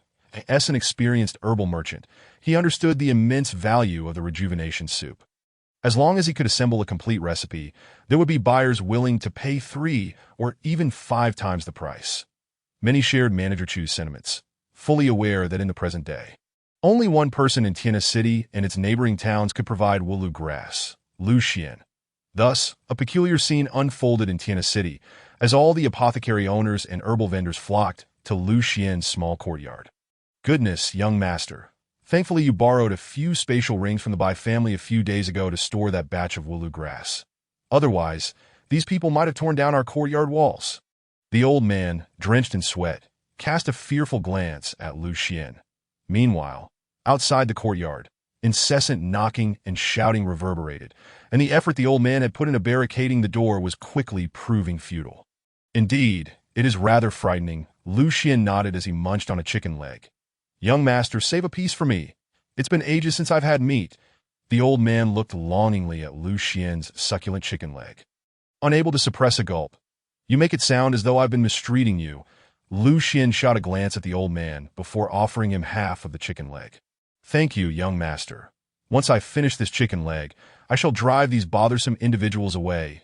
The old man chuckled. Perhaps you won't need to. Lu Xian shook his head, having sensed several formidable presences rapidly approaching his courtyard. Get lost, get lost. All of you, clear out. Hey, are you all adults? Fine, I'll leave, all right? After a cacophony of insults and cries, the poor wooden door of Lu Xian's home was forcefully kicked open with a resounding crash. Lu Xian, come out. Two furious young men clad in luxurious garments stormed into Lu Xian's small courtyard, accompanied by a powerful elder and several burly warriors. One of the youths was none other than Su Fu, the young heir of the Su family.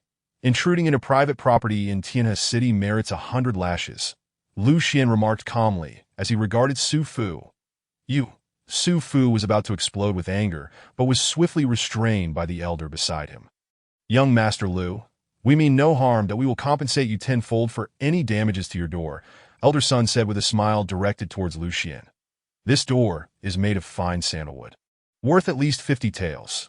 Tenfold would amount to 500 taels, so don't try to renege on the deal later, Lu Xian replied, setting down a small stool in the courtyard, grinning at Elder Sunday. Hearing this, Elder Sun's expression twitched. You must be joking. Lu, did I feel generous giving you a tael for those rickety doors? That Sui Yang, standing beside Su Fu, couldn't contain his fury and shouted at Lu Xian. Chapter 41. How to Sell. Wait. Lu Xian suddenly raised a hand, signaling Su Fu to remain silent. With a pensive expression, he considered for a moment before apologetically addressing Su Fu. Young Master Su, I seem to have remembered incorrectly. This door is crafted from exquisite golden silk Nanmu, and it wouldn't be worth less than 100 taels. Thus, tenfold would amount to 1,000 taels with that. He flashed Su Fu a flawless smile, that if Su Fu had approached him amicably, perhaps Lu Xian might have considered selling the batch of Wulu grass back to him at a discount. However, given Su Fu's entitled demeanor demanding the return of the Wulu grass, Lu Xian naturally had no inclination to be cordial. You little brat. Young master, do not act impulsively. Elder Yang, the young Sui Yang, enraged, almost charged at Lu Xian, but was eventually restrained by the now calm Su Fu and Elder Sunday. After exchanging glances with Su Fu, Elder Sun stepped forward. Young Master Lu, let us speak plainly. We have come for the batch of Wulu grass belonging to our family. We kindly ask you to sell it back to the Su family. Elder Son of the Su family smiled warmly at Lu Xian to clarify, there is no Wulu grass belonging to your family here. It is all mine. Before Lu Xian could respond, the old man beside him, Lao Gao, suddenly crossed his arms and let out a cold snort, unleashing a formidable martial aura that enveloped the entire courtyard. Despite his burly frame, Lao Gao possessed a keen sense for the situation, knowing exactly how to act at the right moment, sometimes even more astutely than Lu Xian himself, with just a casual display of his aura. Both Su's family members and the onlookers outside fell silent. That a martial artist of Lao Gao's caliber was a top-tier existence in the small Tianhe city, that no wonder this boy is so confident. It turns out he has a martial artist backing him. I think so too. Otherwise, how could he have started hoarding Wulu grass so early? Outside the courtyard, the crowd began to murmur. Inside, Su Fu and Elder Sun's expressions turned increasingly grim. They understood that if a confrontation were to ensue, a martial artist would be far more challenging to deal with than a fellow third-tier fighter. Young Master Lu, my earlier words were inappropriate. I ask for your forgiveness. Elder Son of the Su family lowered his stance further. We are willing to pay double the price to buy back that batch of Wulu grass, that we hope you will show us some leniency. He then beamed at Lu Xian, his face plastered with a smile. Double? Lu Xian chuckled. He turned his gaze outside the courtyard and shouted, the Su family offers to buy my Wulu grass at double the price. What do you all think? As soon as he finished speaking, a chorus of counteroffers erupted from outside.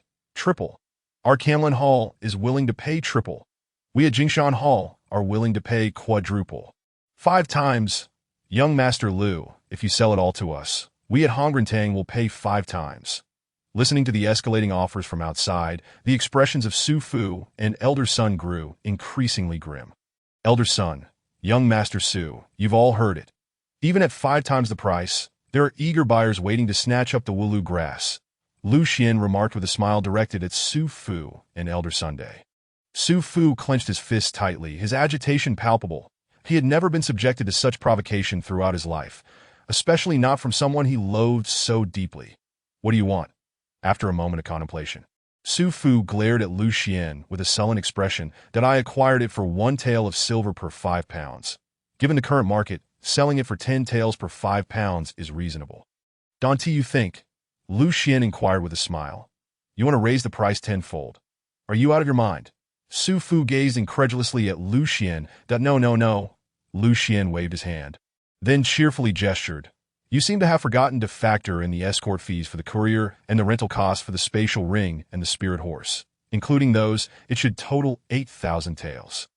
This is impossible, Su Fu vehemently denied. Liu Xian turned to Lao Gao. Show them out. Understood, young master.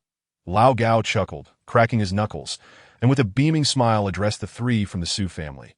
Since you have no sincere intention to buy, let us not waste our time on business. Upon hearing these words, the three individuals exhibited expressions of indignation, yet they remained unwilling to depart. Liu Xian did not urge them further. Instead, he cast his gaze towards the courtyard and addressed the assembly. Esteemed guests, the Wu Lu grass was procured from your hands. Now that its market value has surged unexpectedly, I do not wish to exploit our kin too greatly. Therefore, for the sake of our shared roots, you may redeem half of the Wu Lu grass you previously sold to me at threefold the original price. Will you agree? Only half. Yeah, we agree. We agree. We are willing, one exclaimed. Young Master Lu, should you be inclined to sell the entirety, I would offer 4 times the price. Initially, some were hesitant, given the limitation of redeeming only half, but their dissent was swiftly drowned out by the fervent voices of other merchants. They disregarded the presence of Su family's guards and surged into the courtyard. Despite Lu Xian's threefold price increase and the restriction of redeeming just half, these astute apothecaries were keenly aware that if they could assemble a complete dose of the rejuvenation elixir, they would find buyers among cultivators willing to pay even tenfold the price that I end away, and indeed across the Yunlan continent, the wealth of cultivators was the easiest to acquire. Lu Xian honored his word, immediately bringing forth tables and chairs to systematically sign receipts with the merchants, declaring that he would deliver the Wu Lu grass to them. According to these receipts, that Liu Xian's refusal to demand a higher price was not born from a desire to provoke the Su family, but rather to forge alliances with these small merchants. In doing so, even should the Su family wield significant power, it would be unwise to alienate an entire city of apothecaries. Within a mere half an hour, Lu Xian successfully sold a quarter of his Wu Lu grass at threefold the price. Although it was a modest gain, he still profited 300 taels after recovering his initial investment of 600 taels. What are your plans for the remaining batch of Wu Lu grass, young Master Lu? Some merchants, having received their receipts, lingered, eyeing the remaining Wu Lu grass in Lu Xian's possession. Aside from the Wu Lu grass, I have also purchased a considerable quantity of other medicinal herbs from you gentlemen. Lu Xian began, but was interrupted. Let's discuss the Wu Lu grass. Another interjected, do not rush. I have yet to finish my sentence. Lu Xian replied. Casting a glance at the interrupter, he continued, to the uncles and aunts who sold me these herbs. If you are willing to redeem them at double the price, I can proportionally sell you 1,500 jin of Wu Lu grass at quadruple the price. Initially, the merchants and apothecary owners frowned upon Lu Xian's intent to sell them back the surplus herbs. However, upon hearing that he was willing to sell 1,500 jin of Wu Lu grass, their eyes sparkled with excitement. Acquiring Wu Lu grass now equates to profit. Chapter 42. A significant profit. Some merchants who had not sold ordinary herbs to Lu Xian began to beseech their fellow traders for receipts, all eager to seize a share of the Wu Lu grass before reselling it at a premium to cultivators and the 4 great families. As Lu Xian finished speaking, a throng of merchants surged forward, clamoring to purchase the Wu Lu grass. Meanwhile, outside the humble earthen courtyard of the Lu family, an elderly man with graying hair stood alongside a somewhat dejected young man, silently observing the bustling scene within without any intention of joining in. Although they could sell the Wu Lu grass for 6 or even 7 times its value, he resisted the lure of wealth, choosing instead to forego immediate gains to preserve their standing before the 4 great families. This young man possesses remarkable foresight at such a tender age. Lu Kaiyuan has indeed raised a commendable son, the elderly man mused with a smile. This man was none other than Ouyang Xing, the head of the Ouyang family, one of the 4 great families of Tiana City, and beside him stood his eldest son, Ouyang Sun. Indeed, it was the same Ouyang Sun who had once been betrothed to Bai Yuru, the daughter of the Bai family. After years of despondency following the revelation of Bai Yuru's cause of death, he had finally found his resolve once more. Yet, unbeknownst to them, the individual responsible for exposing the truth stood right before them. This father and son duo, once as fragile as a candle in the wind, had managed to reclaim their footing in such a manner that evoked admiration. Let us refrain from involving the Ouyang family in this dispute over the Wulu grass. Ouyang's son advised his father, "Rest assured, my son, that a mere dose of rejuvenation elixir holds little significance for me, that if they wish to compete for it, let them. The Ouyang family shall take this opportunity to recuperate." The elder replied with a nod and a smile, "The father's foresight is indeed commendable." Ouyang's son acknowledged with a respectful gesture. He then turned his gaze back to the courtyard, where Lu Xian was animatedly bargaining with the merchants. Inwardly, he thought, "Lu Xian, is it? I shall remember you." After another half an hour, Lu Xian successfully sold the remaining 1,500 jin of Wulu grass along with nearly 3,000 jin of ordinary herbs. This time, he netted almost 4,000 taels in profit. However, the most crucial aspect was that aside from the four great families, nearly every apothecary in Tiana City had become a buyer of Lu Xian's Wulu grass. Thus, Lu Xian effectively tied a significant portion of Tiana City's merchants to his own fortunes. Now, as long as he refrained from delivering the herbs, even the four great families would hesitate to act against him. Lest the merchants turn against them, to Lu Xian. "It is time we discuss our affairs," said Su Fu, who had yet to depart, finally unable to contain himself. "Have you made up your mind, young Master Su?" Lu Xian replied, a smile gracing his lips. "Tenfold the price is excessive. I cannot agree to such an exorbitant sum," Su Fu stated. "Esteemed guests, I will sell another 1,000 jin of Wulu grass. This time at quadruple the standard price, but each household may purchase a maximum of 10 jin." Lu Xian interjected, cutting off Su Fu before he could finish. "That is unacceptable. This belongs to our Su family." "Young Master Lu, I wish to acquire 10 jin. I too desire 10 jin. I want some as well." As Su Fu prepared to threaten the merchants, Lu Xian's words ignited a rush among the merchants, who disregarded the threats. For them, reselling 10 jin of Wulu grass could yield several hundred taels, making it a lucrative endeavor worth any risk. Within moments, the entire allocation of 1,000 jin of Wulu grass was eagerly snatched up by the assembled merchants. In the courtyard of the Lu family, nearly every face radiated with the joy of newfound wealth, all except for the members of the Su family. "Young Master Su, have you made your decision? If you have not, my young master is ready to commence the next round." Lao Gao chimed in cheerfully, alerting Su Fu and his companions, upon hearing that the next round was about to begin. The expressions of the merchants shifted dramatically, their gazes locking onto Lu Xian with ravenous intensity. The atmosphere in the courtyard transitioned from lightheartedness to palpable tension. For these merchants, acquiring the Wulu grass was tantamount to profit. "Tenfold or not, let us draw up the agreements, Sun Lao." Su Fu noted the merchant's eager expressions and immediately ceased his hesitation. With that proclamation, the merchants collectively exhaled deeply, fully aware that once the Wulu grass was sold to the Su family, their chances of acquiring it would vanish to Lu Xian. Having no desire to further complicate matters for Su Fu, readily agreed to the terms and established the necessary agreements that end away. The signed agreements were protected by the court, and even the mightiest families dared not breach them lightly. Several hours later, at the Su family estate, the head of the Su family, Su Songyan, darkly glared at Su Fu after scrutinizing the agreement. "This sum of 6,000 taels shall be deducted from the profits of 3 months hence. Do not be too harsh on Fu-er.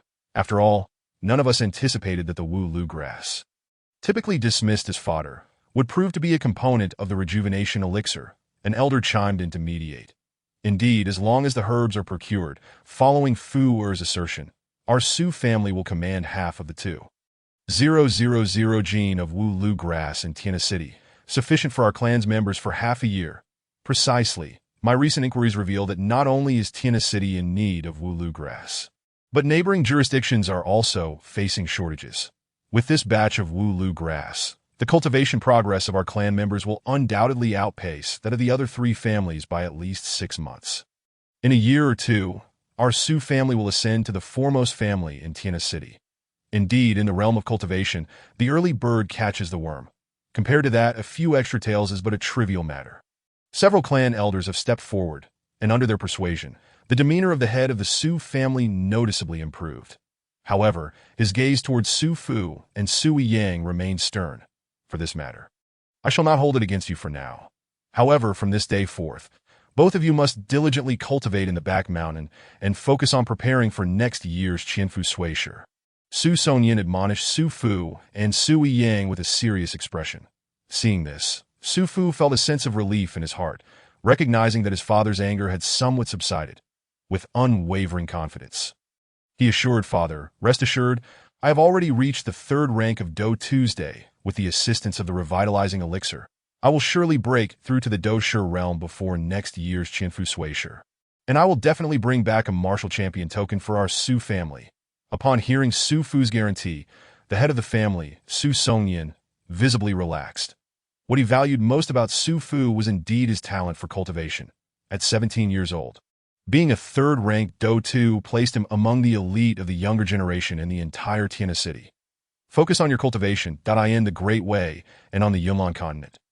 Everything is resolved through strength.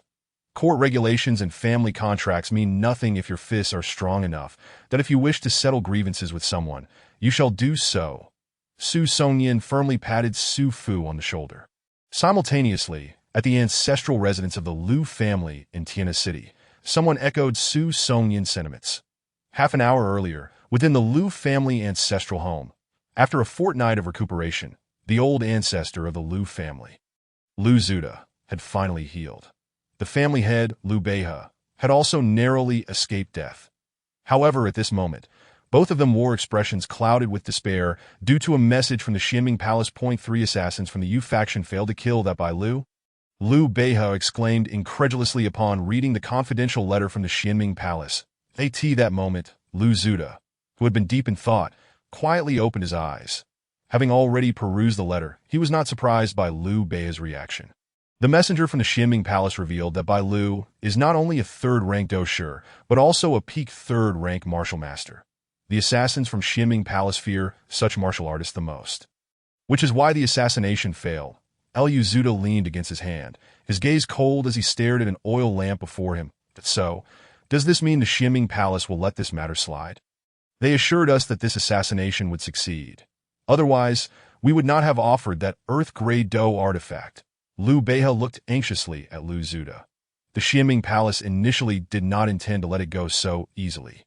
However, Bai Lu informed the Bai family's main branch at the first opportunity, leading them to intervene and nullify the assassination order from Su Eming.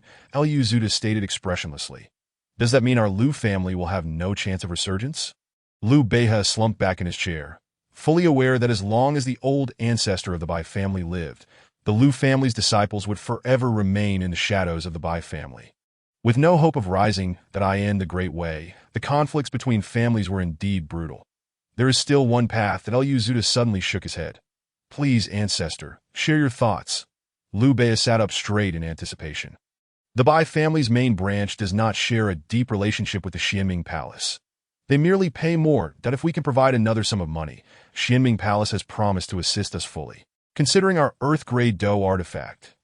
Lu Zuda rubbed his hands together vigorously, his eyes brimming with murderous intent. Upon hearing this, Lu Beihe's face initially lit up with joy, but he quickly furrowed his brow. But ancestor, due to the costs of healing our injuries and the expenses related to the Xianming Palace's assassins, the Lu family's wealth is nearly depleted. If we give more to Xianming, it won't be long before our clan falls apart. Lu Zuda seemed to have anticipated Lu Beihe's concerns. He turned to Lu Beihe, smiling. We still have the 10 acres of spirit herb garden held by Lu Kaiyuan. The value from that will suffice to pay the assassins from Xianming Palace. Initially, when the Lu family was prosperous, they had looked down upon that 10-acre spirit herb garden. However, now that their resources had been drained due to the conflict with the Bai family, that garden had transformed into a veritable gold mine in their eyes. But ancestor, Lu Kaiyuan is no longer a member of the Lu family. How can we convince him to return that 10-acre spirit herb garden to us? Lu Beihe's frown deepened. Once he is a member of the Lu family, he shall never escape our grasp. What is his is ours.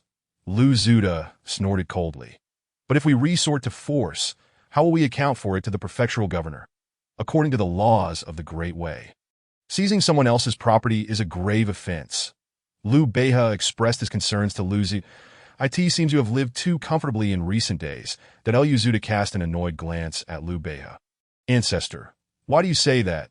Liu Beihe asked, perplexed that in this Yunlan continent, in this great way, everything relies on strength and power, that if you are strong and your fists are hard, who cares about the prefectural governor or the laws of the great way? Let them all go to hell. Liu Zuda roared, smashing his fist down on a nearby tea table, shattering it. Upon hearing this, Liu Beihe was momentarily stunned, but soon a fervent expression crossed his face as he grit his teeth. The ancestor is right. Our Liu family in Tiana City has reached such a desperate point. We cannot concern ourselves with those trifling rules and regulations. Moreover, everything that belongs to Liu Kaiyuan is inherently ours. We are merely reclaiming what rightfully belongs to the Liu family. Hearing this, Liu Zuda nodded in satisfaction, a smirk curling at the corners of his mouth. You need not worry excessively about the prefectural governor.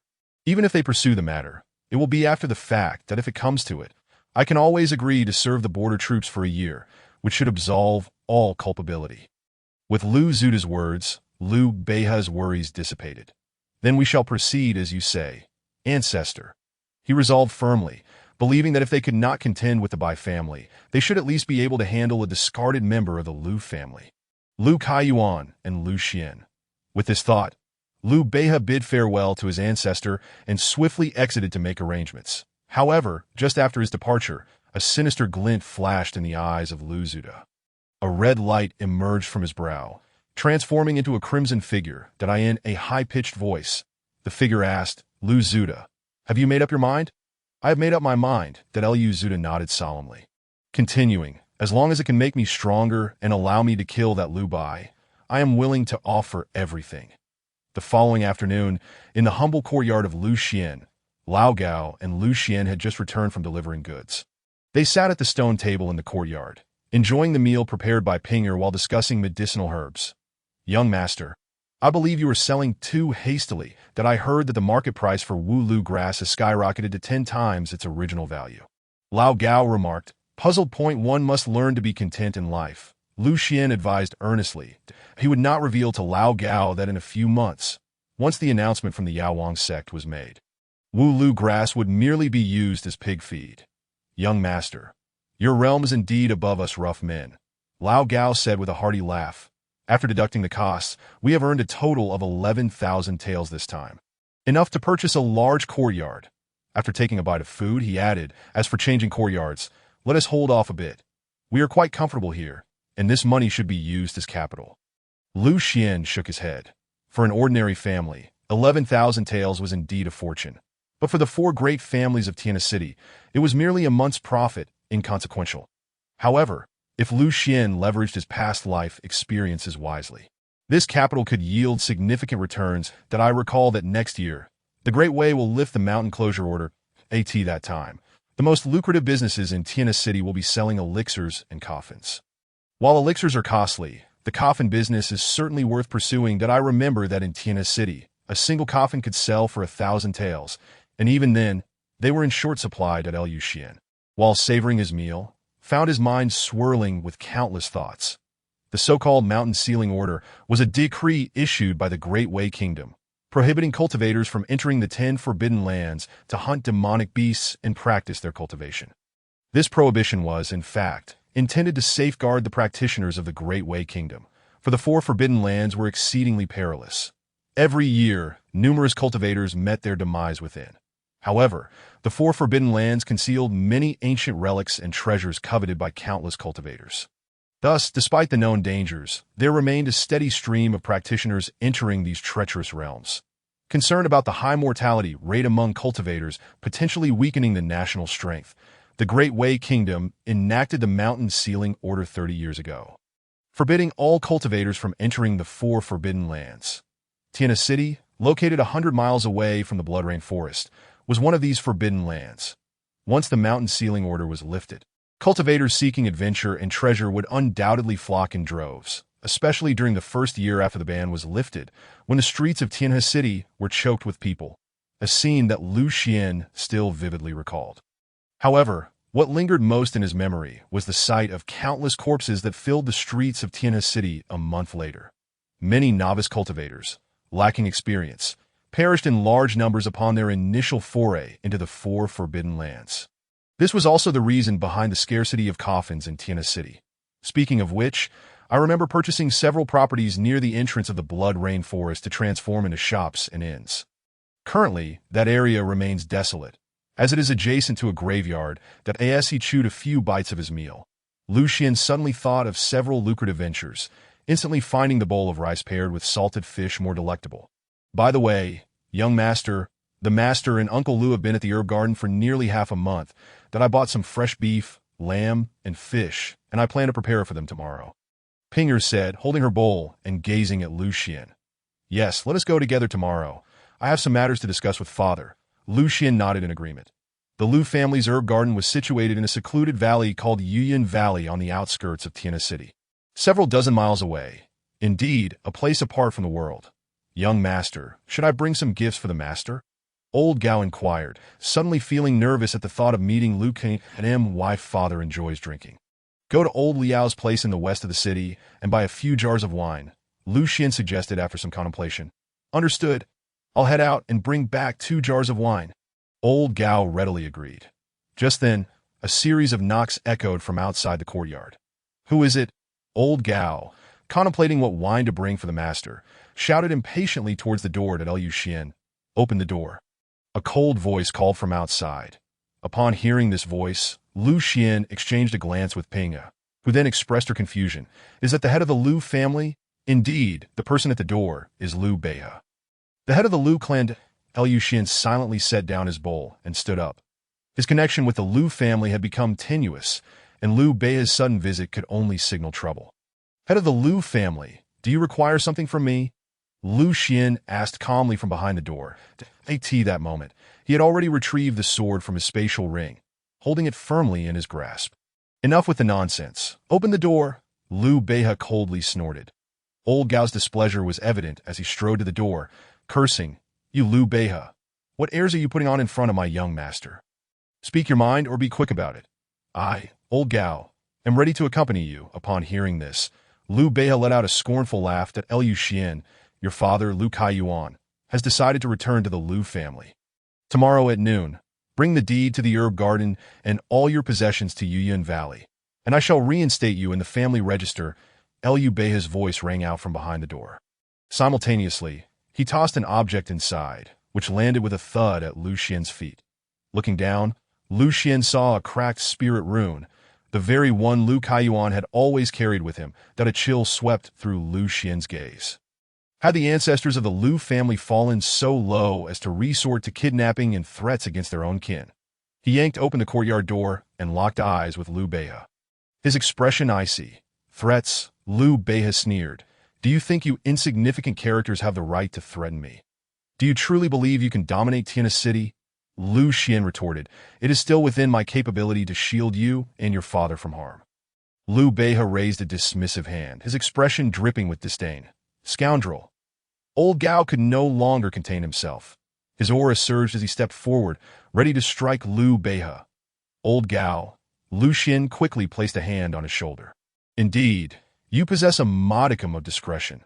Should you act out here, the consequences for you and your father will be far worse than you can imagine. Liu Beihe mocked. Tomorrow, I will bring the deed to Yuyan Valley. But if you dare touch a single hair on my father, I will make you regret ever being born. Lu Xian coldly warned Liu Beihe. Xian, refrain from boasting excessively. Your uncle Liu does not appreciate it. Liu Beihe remarked before turning to leave that as he was about to exit the alley. He added a final warning. This is the last courtesy I extend to you and your father. Should you arrive late tomorrow, I assure you, your uncle Liu will not be so accommodating. That as Liu Beihe walked away, Pinger, who had been rendered speechless with fear, anxiously turned to Lu Xian and said, Young master, please do not go. I fear that even if you hand over the deed in silver, they will not spare you or the master. Chapter 45. Breaking into the dungeon upon hearing her words, Lu Xian gently patted Pinger's head. Do not worry. I have a plan, and both my father and I will be safe. That he spoke softly to reassure her. Young master, perhaps it would be better for me to take the deed to exchange for the master. Old Gao suggested, his brow furrowed with concern as he looked at Lu Xian. Old Gao, you needn't fret. They will not harm us, Lu Xian assured him, patting his shoulder. Have you not noticed? They regard us with such contempt that they feel no need to concoct any schemes against us. He cast a scornful glance at the alley outside, that if the ancestor of the Liu family were to act personally, they would indeed possess such confidence. Old Gao frowned. But should we simply hand over the deed and silver to them? He looked at Lu Xian, unwilling to accept this outcome, that in light of my father's safety, these possessions pale in significance, Lu Xian stated, shaking his head. Yet a hint of veiled murderous intent flickered in his eyes. However, my belongings are not so easily relinquished. Then, young master, let us return inside and devise a strategy. We have time before noon tomorrow. Old Gao nodded in agreement, though confusion still lingered on his face. How has the Liu family sunk so low? An ancestor personally intervening merely for a few acres of herb garden deed and a couple of thousand taels of silver. In truth, it was not only old Gao who found this shocking. Lu Xian himself had underestimated their shamelessness. I have truly underestimated their depravity. Lu Xian muttered to himself. That night, clad in a night sparrow robe and wearing a faceless mask, Lu Xian silently approached the ancestral residence of the Liu family. Though he had reassured old Gao and Pinger that Liu Beihe and the others would not resort to any schemes against him, he could not afford to be naive enough to wait until noon the following day to venture into Yuyan Valley. Soon, Lu Xian located Liu Beihe within the ancestral residence. After all, he had spent many years living there. Additionally, Liu Beihe and Liu Zuda underestimated Lu Xian, dismissing him as a mere cultivator at the spirit apprentice stage. Indeed, as Lu Xian observed, Liu Beihe was carrying an oil lamp and heading towards the rear courtyard of the ancestral home, causing his heart to surge with excitement. The lower levels of this courtyard housed the dungeon where the Liu family imprisoned those who violated clan rules. Liu Beihe's presence here surely indicated that someone of great importance was detained within, and it was highly likely that his father, Liu Kaiyuan, was among them, rather than being in Yuyan Valley. Without hesitation, Lu Xian infused a substantial amount of water essence into his night sparrow robe, rendering himself completely invisible in the darkness. Even when closely following Liu Beihe, he remained undetected, though the invisibility effect lasted only about 10 breaths. It was more than sufficient for Lu Xian to slip into the dungeon unnoticed. Head of the family, upon reaching the dungeon, 2 guards from the Liu family approached. You 2 step outside and keep watch. No one is to enter, Liu Beihe commanded. Yes, upon hearing Liu Beihe's command, the 2 individuals immediately made their way towards the dungeon's exit, while Liu Beihe continued his descent along the winding staircase leading to the depths of the dungeon. Having stealthily ventured into this place during his childhood, Lu Xian felt no trepidation about losing his way in the dungeon. Thus he deemed it unnecessary to utilize the Night Sparrow Cloak's abilities to closely follow Liu Beihe. Just as Lu Xian was about to step down the staircase, a sudden thought struck him that he halted his progress and quietly communicated with the sword attendant, Tian Shuang. In his mind, Sister Tian Shuang, may I make use of the items possessed by those 2 Jin slaves from the Xianming Palace? The belongings of those Jin slaves rightfully belong to you, Sword Master. Tian Shuang's voice resonated within Lu Xian's consciousness. What is it that you desire from them? I can retrieve it for you, she added. The dispersing powder, of course, that a smile played upon Lu Xian's lips as he recalled that during his previous sparring session with the 2 Jin slaves, he had discovered they carried several packets of dispersing powder from the Xianming Palace. He had whimsically wondered if he could procure some for his own use, and to his surprise, it seemed he could. Sword Master, the dispersing powder is now nestled within your right palm. Tian Shuang's voice echoed again. Simply pour the powder from this packet into the oil lamp, and that icy crystal-like pill is the antidote. Just hold it in your mouth to avoid poisoning. She kindly elucidated for Lu Xian. Upon opening his hand, Lu Xian indeed found a small paper packet and an icy crystal-like pill. Thank you. He expressed his gratitude, placing the icy crystal pill in his mouth and pouring the dispersing powder into the oil lamp affixed to the wall. Subsequently, he began to stealthily navigate through the cellar while sprinkling the dispersing powder into the adjacent oil lamp. As he neared the dungeon, a familiar voice suddenly pierced the air. I will comply with your demands, but please spare Xianer. He is still just a child. Undoubtedly, it was the voice of Liu Kaiyuan. In that case, since the Ancestor has allowed you to return to the Liu clan today, why do you refuse? Liu Beihe retorted, laced with sarcasm. You are the ones who cast my father and me out of the Liu clan, and now you wish to welcome us back. What do you take us for? Lu Kaiyuan bellowed, his face twisted with fury. What do we take you for? Naturally, as dogs of the Lu family, and dogs have no right to choose. A good dog simply obeys its master, Liu Beihe sneered, his demeanor warped by the death of his son, Liu Beichuan.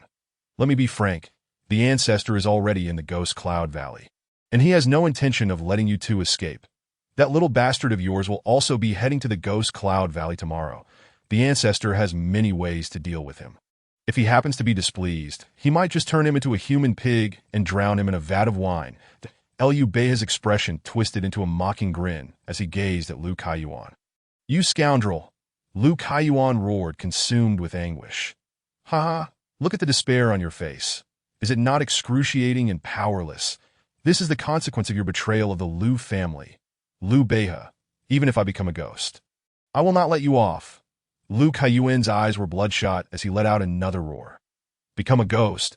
It's not that simple. I will ensure you are well taken care of, only to torment you day and night until you no longer wish to be a ghost. Liu Beihe whispered venomously into Lu Kaiyuan's ear.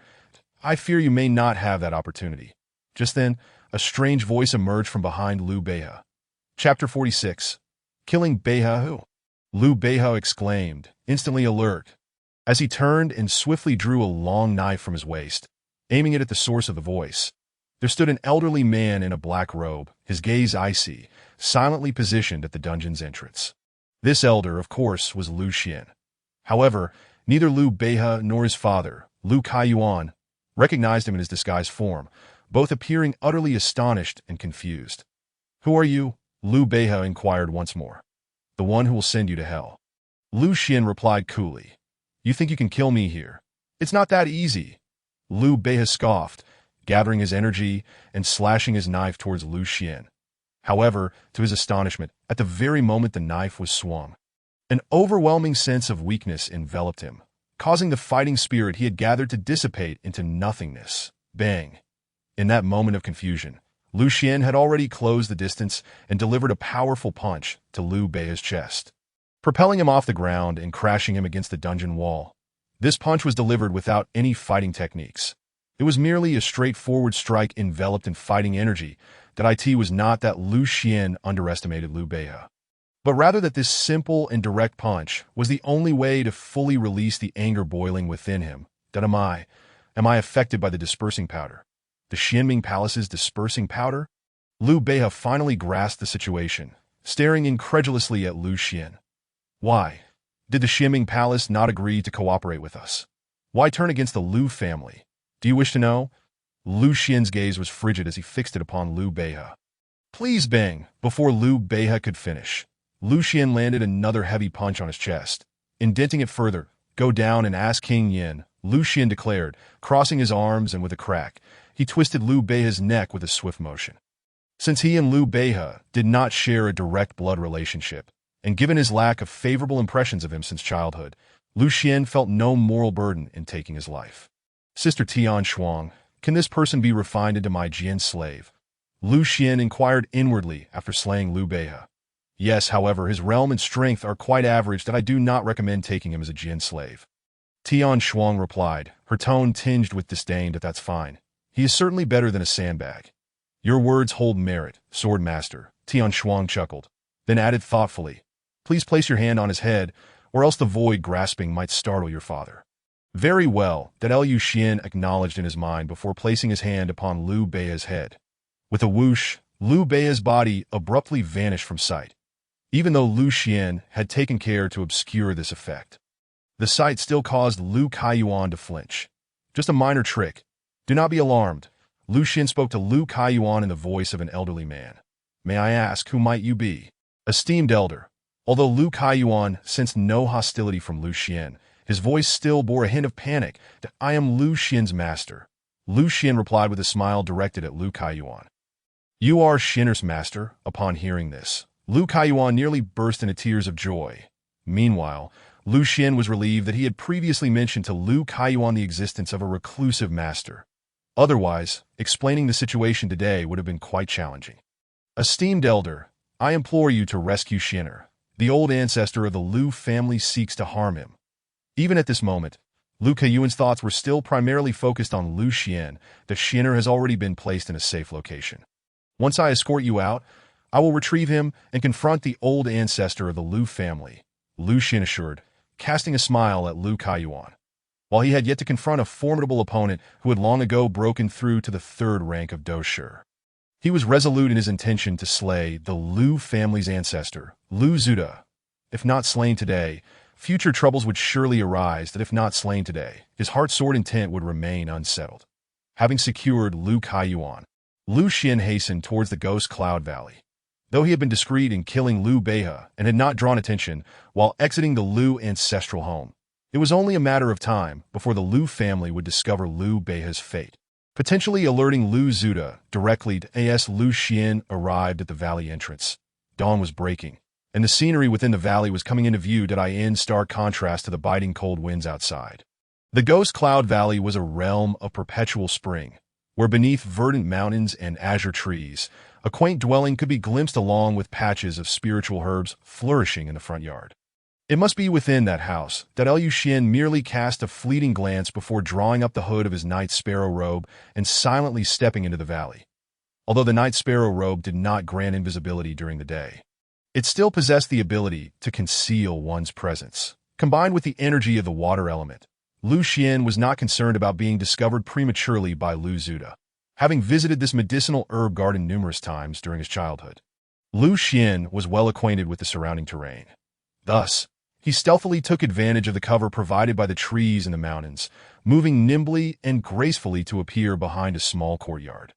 Then skillfully climbing up a large tree whose branches extended into the yard, Lu Xian did not leap down from the branches. Instead, enveloped in his Night Sparrow robe, he resembled a raven waiting for prey, silently observing the courtyard below. Just as during his encounter with the two assassins from the Xianming Palace, Lu Xian understood the critical importance of timing when it came to striking. Should he engage directly, the outcome was uncertain, but for Lu Zuda, whose realm far surpassed his own, escaping would be a trivial matter.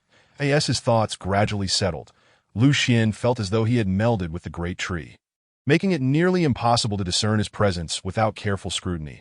After crouching motionless on the tree for nearly half a stick of incense, the back gate of the courtyard suddenly swung open, and Lu Zuda entered, commencing his palm practice within the yard. Upon witnessing this scene, a glimmer of delight flickered in Lu Xian's eyes that in the grand households of the Great Way, backyards were typically designated as training grounds for cultivators.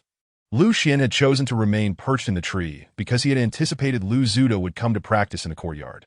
Yet Lu Xian did not rush to strike. Rather, he patiently observed Lu Zuda's training, awaiting the opportune moment to act. This cautious demeanor did not contradict his fearless sword heart. He could draw his sword without trepidation in the face of any formidable opponent, but that did not imply he could afford to be arrogant or reckless before unsheathing it.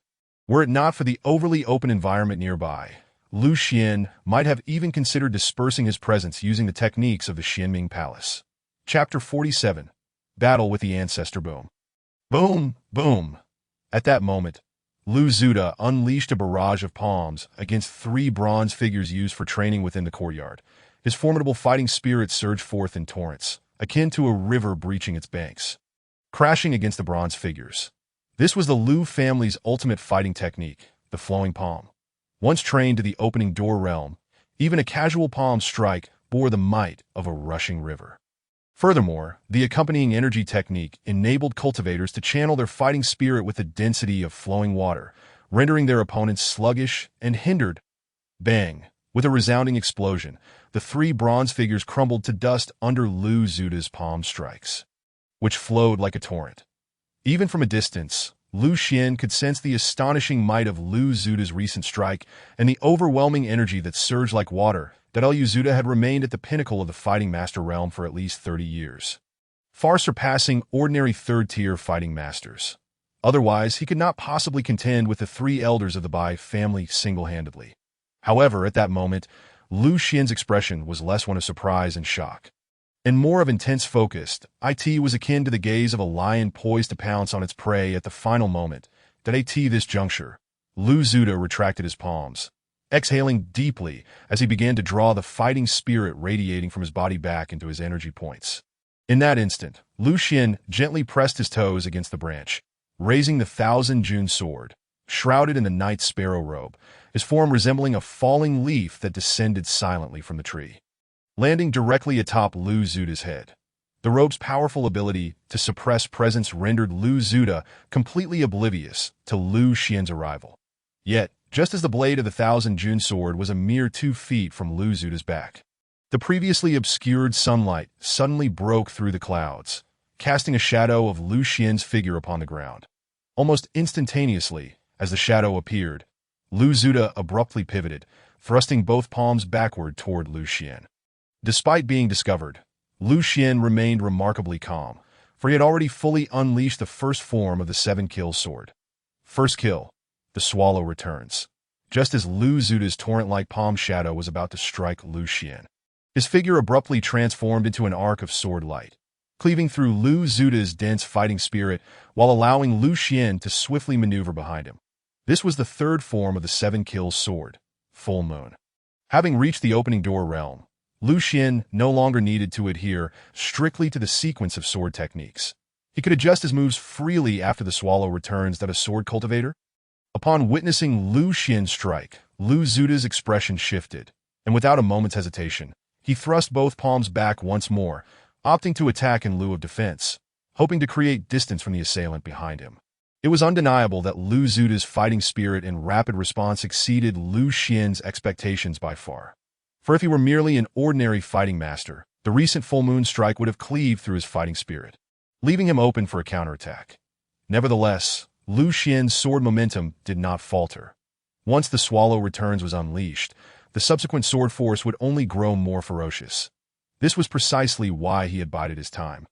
Seeking to seize this fleeting opportunity, clang, with a resonating sound of the sword, the blade of the Thousand June sword trembled violently, followed by a surge of fierce sword energy enveloping both Lu Xian and his sword.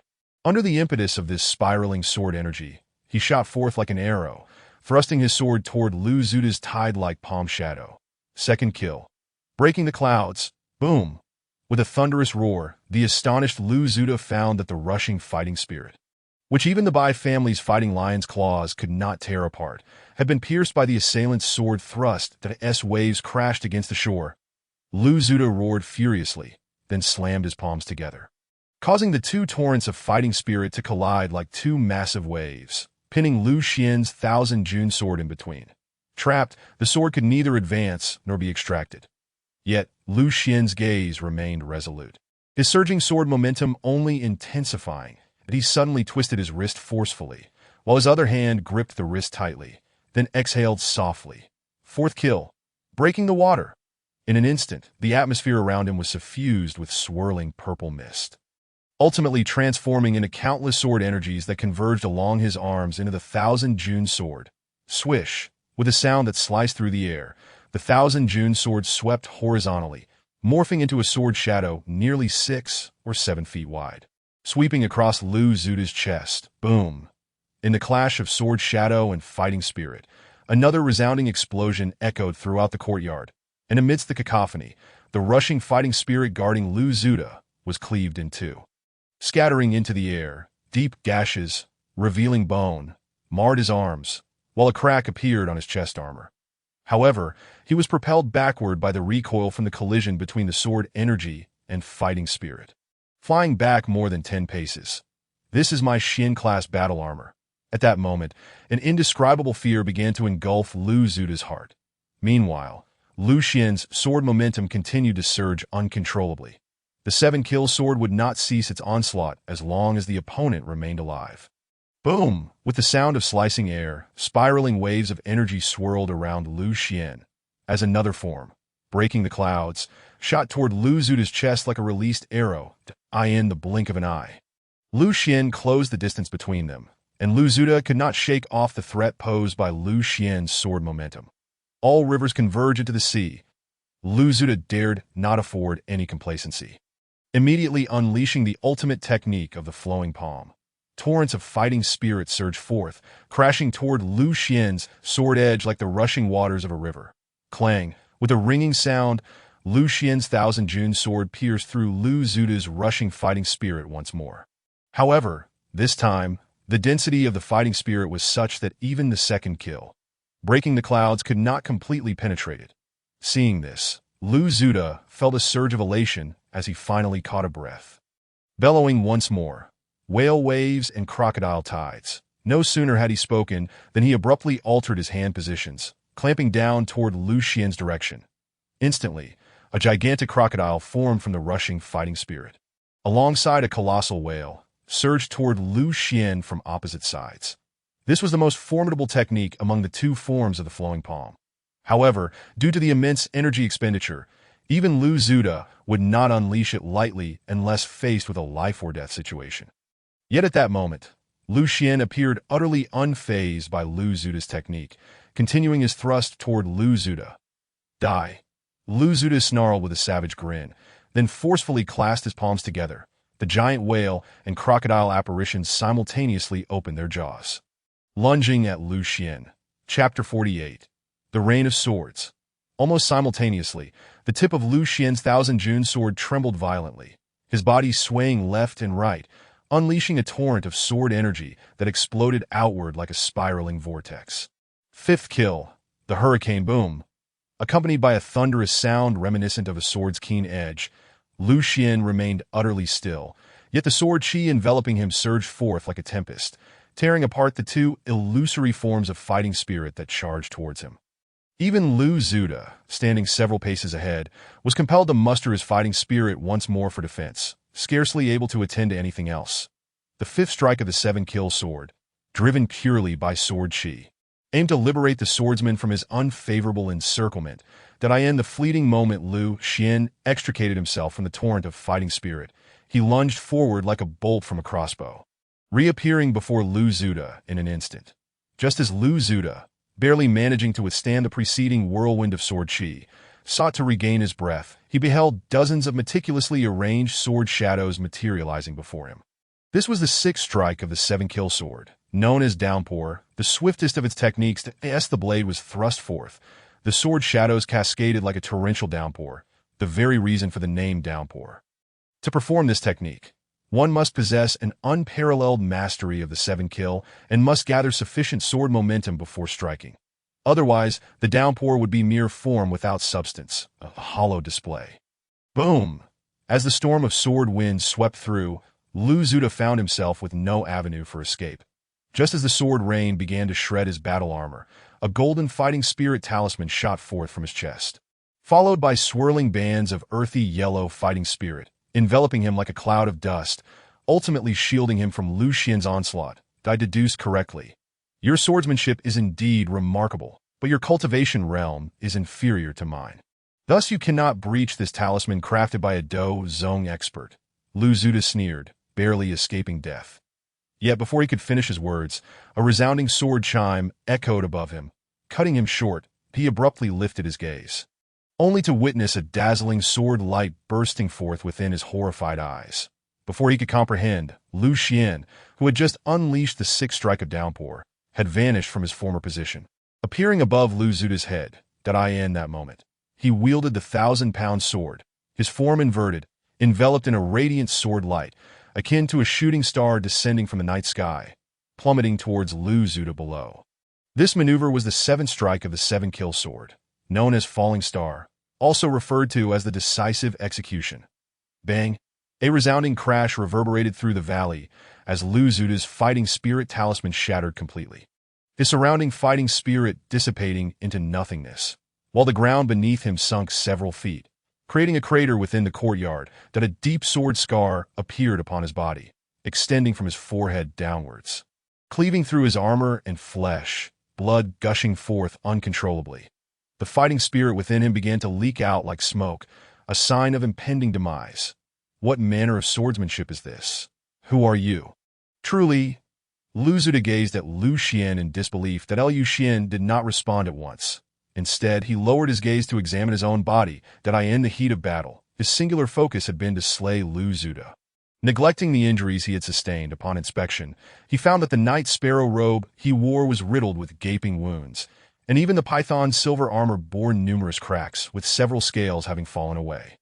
Fortunately, I acquired the python's silver armor from the sword guard tower.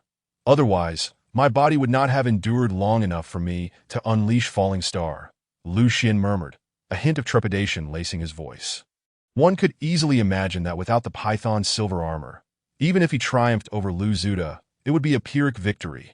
Gulping, Lu Xian popped 2 small recovery pills into his mouth to replenish the considerable spiritual energy he had expended, then raised his head to address Lu Zuda. "Did you not summon me here?"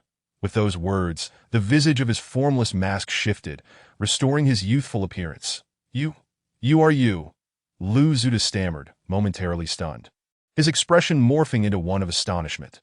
"You possess such cultivation. Could it be that there is a legacy within the Sword Inquiry Tower?" Suddenly struck by a realization, his eyes betrayed shock and regret as he seethed. "I should have killed you when I had the chance." Swish. No sooner had the words left his lips than Lu Xian's sword severed through his neck, decapitating him with a swift stroke. "Sister Tianshuang, please help me store his body." "Master Sword Lord, quickly abandon your sword and retreat."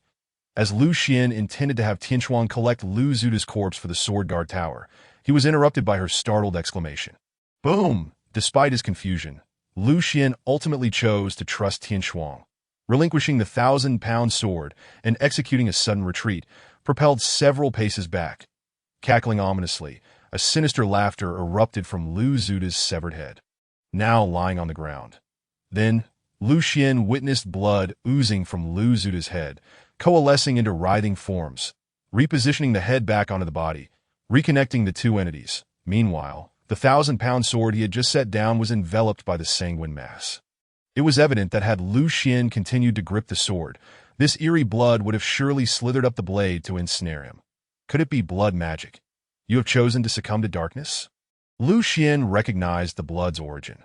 During the final stages of his previous life, he had battled the demonic forces of the Western Kingdom, and blood magic was among the most common of their dark arts. Cackling once more, Lu Zuda, having reattached his head, glared at Lu Xian with blood-red eyes, filled with malice and fury. "You forced my hand. It is you who have driven me to this." With that declaration, he erupted into a maniacal laugh, licking his lips with greed as he gazed at Lu Xian. "Excellent, truly excellent. Initially, I sought merely a younger body, yet you have delivered to me the vessel of a youthful swordsman. Regardless of the source of your swordsmanship talent, or whether you have received a legacy from the Sword Inquiry Tower, from this day forth, all that you are shall belong to me, Lu Zuda." As his words fell, an overwhelming pressure descended from behind Lu Zuda, a wave of blood mist enveloping the entire courtyard. In an instant, the soil turned black, the trees withered, and even the birds nearby plummeted from the sky. Chapter 49. Battle with the Blood Demon. Lu Xian, expending his energy without reservation, summoned sword chi to shield himself, barely withstanding the onslaught of blood, mist. "So, you abducted my father, compelling me to come not for those land deeds, but to seize my body upon your descent into madness." Lu Xian stepped back, frowning as he questioned. "Indeed, rather than placing faith in the Xianin Palace, it is far wiser to trust in oneself. Only the power held firmly in one's grasp can be deemed truly one's own." Lu Zuda replied disdainfully, his eyes filled with contempt as they regarded Lu Xian. All the promises of rewards from the Xianin Palace and the 10 acres of Spirit Herb Garden were mere facades. His true desire was a body that could merge with his dark powers without arousing suspicion. Among those he could find, the most suitable target was Lu Xian standing before him. "Submit to me willingly, and I shall ensure your demise is swift upon my possession of your body." Lu Zuda menacingly advanced 2 steps, fixing a threatening gaze upon Lu Xian. As he spoke, he raised a hand, drawing the 1,000-pound sword, now entwined in demonic blood, into his grasp. "That a swordsman without a sword. How do you propose to contend with me?" Lu Zuda, his forehead sprouting horns, raised the sword with an icy glare directed at Lu Xian. With a mere gesture, Lu Xian felt a tightening in his chest. Having dealt with many demonic entities in his past life, he understood well that even the lowest of blood demons was beyond the capabilities of a mere 2-tier cultivator to confront. Unlike the diligent practitioners of cultivation, their power stemmed from their very bloodlines, possessing innate abilities to counter human cultivators from the moment of their inception. Unless one could strike them down in a single blow, the inevitable outcome would be one's own demise. Boom! Lu Xian hesitated no longer. He unleashed his fighting spirit, bringing his palms together with force, enveloping himself in layers upon layers of palm shadows. Crimson Cloud Palm. Defensive stance. Your fighting spirit cultivation has nearly reached the threshold of the Do Shi realm. My judgment was indeed astute, turning misfortune into fortune. Lu Zuda, witnessing the unfolding spectacle, revealed no hint of fear. Rather, his blood-red eyes gleamed with heightened fervor. What of your descent into madness? What of my lack of a sword? I can still kill you, just as I did with Liu Beihe. Lu Xian provocatively challenged Lu Zuda. With those words, he surged forth, channeling his entire fighting spirit to launch a palm strike at Lu Zuda. Upon hearing of Liu Beihe's demise, Lu Zuda erupted with rage die as the ominous word death escaped his lips. A surge of blood energy rapidly coalesced around his arms that in an instant, he leapt into the air, wielding the formidable sword enveloped in blood energy. With a single stroke, he cleaved through the myriad manifestations of combat energy. And with a sword shadow extending 2 to 3 yards long, he struck at Lu Xian at the very moment the sword fell. The blood energy in the courtyard suddenly constricted, pinning Lu Xian in place and rendering him immobile. Yet, at that critical juncture, Lu Xian unleashed all of his combat energy, extending his hands to grasp the air before him with force. Clang, accompanied by the resounding cry of a sword, the once sunlit courtyard was suddenly shrouded in darkness. Simultaneously, a dazzlingly brilliant white light, akin to a radiant sword, appeared to be grasped by Lu Xian in the ether, that I still possess one more sword. With the Qingying sword raised, Lu Xian regarded Lu Zuda with an impassive expression, then thrust the sword forward.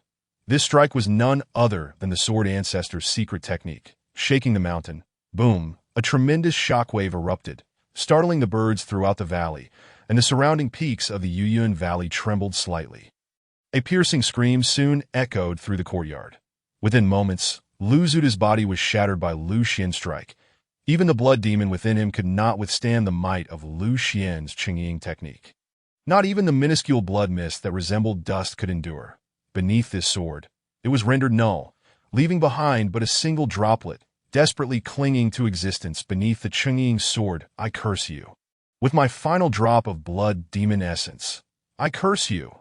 10 days hence, you shall become a blood slave of my demon kin, your soul eternally tormented and imprisoned. Just as that last drop of demonic blood was on the verge of dissipating, it suddenly transformed into a grotesque visage, bellowing at Lu Xian. As its voice fell, a black flame surged around the blood, followed by an unusual rune emerging from the flame, which then seared into the back of Lu Xian's hand with a sharp hiss. Boom! With a tremendous sound, that final droplet of demonic blood was also rendered void beneath the Qingying sword. This the blood demon-esque curse imprint. Lu Xian glanced at the rune upon his hand, feeling a piercing pain radiate from it, causing a wave of anxiety to wash over him. The blood demon possessed not only the ability to manipulate human minds and seduce them to madness, but also the power to curse others using its essence.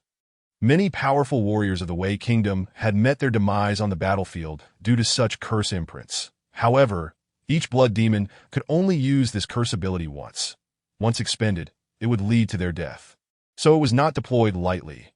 Regret surged within Lu Xian. However, even had he remained vigilant, given his current cultivation level, he would have been unable to prevent the blood demon from casting the curse with its life.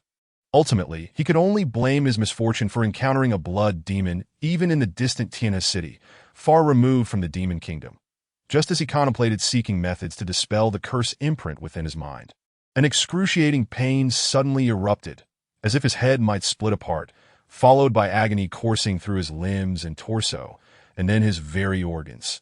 Just as he felt he might faint from the pain, the voice of the sword attendant, Tian Shuang, suddenly resonated in his mind. Sword Master, due to your reckless use of Qingying and the shaking mountain technique, both your physical and mental energies have been depleted. Please hasten to enter the sword settling tower, where you may face life-threatening danger. Upon hearing this, Lu Xian did not hesitate, directly immersing his spirit into the sword settling tower. With his spirit entering the tower, the pain subsided, and he exhaled a long breath. Sword Master, please accept this recovery pill as a reward for your victory over a third-rank combat master. Remember to take it immediately after exiting the sword settling tower. Tianchuang handed him a recovery pill. Thank you, Tianchuang. For Lu Xian, this recovery pill was indeed a timely boon. Sword Master, though this was out of necessity, in the future, until your cultivation reaches the Sword Ancestor level, please refrain from using the Qingying sword, that it is detrimental to your current state. Tianchuang cautioned him with concern. Understood, Lu Xian nodded that in truth, he realized he had acted somewhat impulsively. Upon seeing that his opponent was a blood demon, he instinctively sought to eliminate it with a single blow, thus employing the Qingying sword and the shaking mountain technique.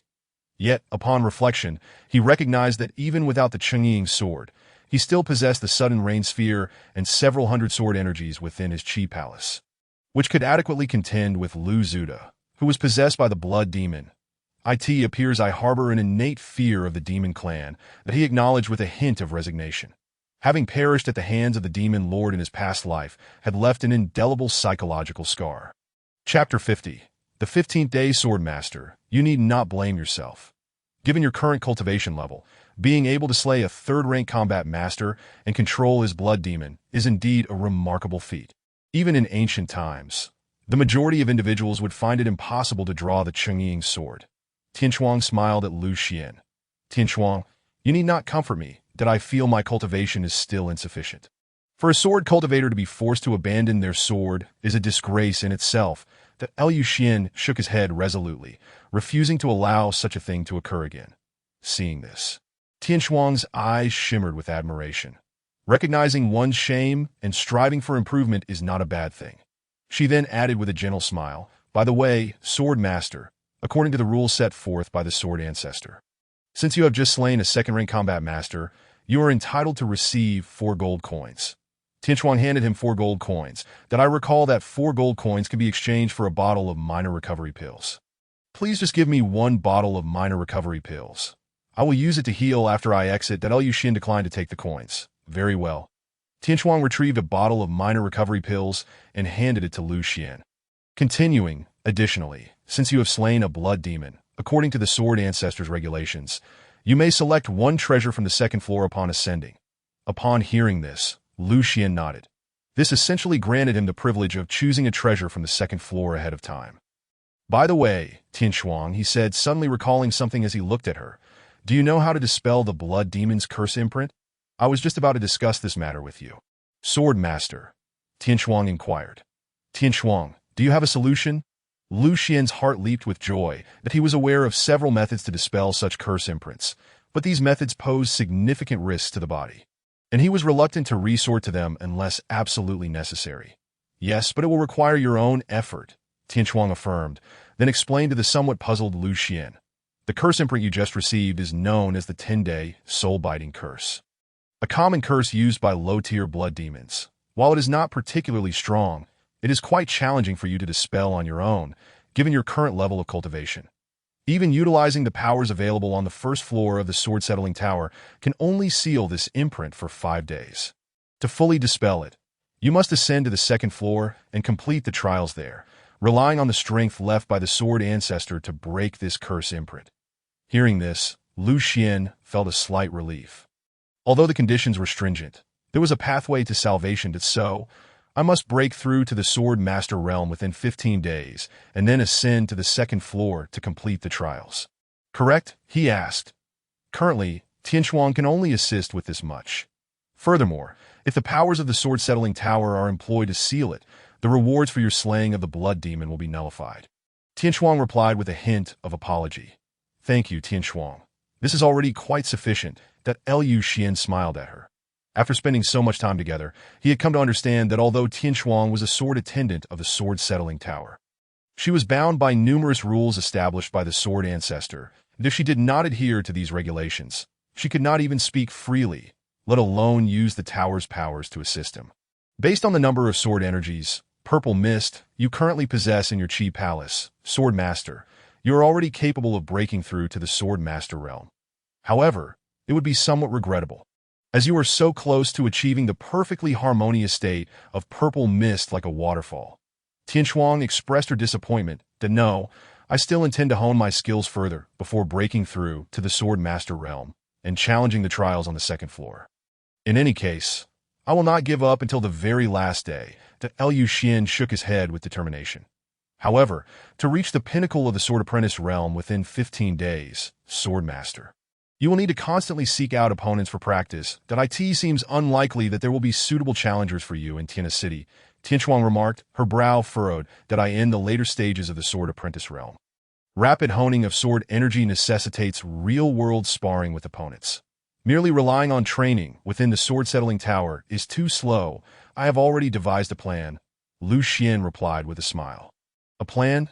Tianshuang, somewhat perplexed, noted that the journey from Tiana City to Liang City would necessitate traversing the treacherous Blood Rain Forest, a region notorious for its lurking beasts. Although it was the outer perimeter, there still existed a multitude of demonic creatures within that I intend to stealthily infiltrate, honing my swordsmanship through the extermination of these beasts, Liu Xian explained to Tianshuang. This plan was merely his conception, as he had resolved to participate in next year's Qinfu Suisher in Liang City, that he contemplated whether he could seize the opportunity to sharpen his skills in the Blood Rain Forest. However, given the current circumstances, the only perilous method to swiftly elevate his sword disciple realm to consummation and subsequently lift the curse of the mark upon him was to engage in fierce combat with the demonic creatures. Relying solely on the limited practitioners within Tiana City would not suffice to refine his sword disciple realm to perfection, although he could still break through to the sword master realm without achieving consummation. According to Tianshuang, a breakthrough from an imperfect sword disciple realm would render any aspirations of reaching the pinnacle of swordsmanship unattainable. Indeed, my instincts did not deceive me, Tianshuang nodded with a smile. While she was undoubtedly concerned for Liu Xian's safety, she understood that ascending to the zenith of swordsmanship required a resolute disregard for life and death. At a moment later, Liu Xian opened his eyes, emerging from the sword-suppressing tower. Although he had spent nearly half a joss stick's worth of time inside, only a few moments had elapsed outside, and even the bloodstain on Liu Zuta's broken body had yet to dissipate. Upon exiting, a piercing pain surged through Liu Xian like a tidal wave.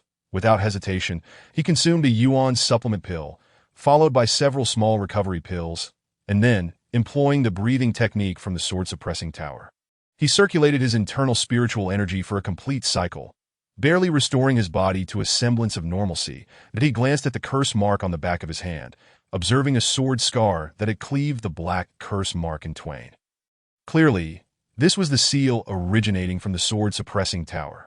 With only 15 days remaining, I must set out for the Blood Rain Forest within the next couple of days and find a way to explain this to Father tonight, Liu Xian pondered.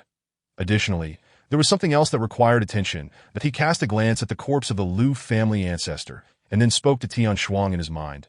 Sister Tianshuang, please help me store the body of the Liu family ancestor in the sword-suppressing tower and refine it into a sword servant. Understood, Master of the Sword, she replied, with the sword-suppressing tower at his disposal. He could effortlessly erase any traces of the Liu family's ancestor. That night, the news of the simultaneous disappearance of the Liu family ancestor and the head of the Liu family spread throughout Tiana City, prompting the county governor's office to dispatch numerous individuals for investigation. Initially, Liu Xian felt some trepidation that the inquiry might lead back to him, although such family vendettas were not uncommon in the Dawei dynasty. Given their family's current standing in Tiana City, it would be somewhat troublesome to resolve the matter discreetly. However, he found it rather amusing that the county governor's office did not investigate them at all, instead focusing their inquiries on the Bai family, even taking Bai Muchuan to the county governor's office for questioning. Upon further reflection, it was only natural that the county governor's office would suspect the Bai family. Firstly, the two families were already locked in a bitter feud, and secondly, within Tiana City, the only individual capable of threatening Liu Zuta would be Bai Lu, the head of the Bai family. Even the two ancestors from the Su and Ouyang families would not suffice. Ultimately, the matter was suppressed by the head of the Bai family, yet they could not find any evidence implicating Bai Muchuan, leading the investigation to fizzle out to a modest dwelling within Yuyun Valley. Liu Kaiyuan expressed his lingering apprehension to Liu Xian. However, one peculiar aspect remains. It is said that when the general from the county governor's office questioned Bai Muchuan, she never denied her involvement. How strange it is that she would not refute an accusation she did not commit, he added, his brow furrowed in confusion. Liu Xian merely smiled at this remark. having already surmised the reason behind Bai Muchuan's silence. On that day, he had saved Bai Muchuan and her ancestor in the guise of his master, and with the disappearance of the Liu family ancestor, Bai Muchuan must have vaguely deduced that it was his master's doing. Thus, she likely sought to repay this non-existent master a favor in this manner. Father, you needn't overthink this. Regardless of the outcome, this matter has already passed. Even if they intend to pursue it, my master will shield us. Lu Xian said, smiling at Lu Kaiyuan, who remained deep in contemplation. Indeed, we owe a great deal to your master. Lu Kaiyuan replied gratefully, by the way, Father. Lu Xian decided to inform Lu Kaiyuan about his impending journey to Liang City.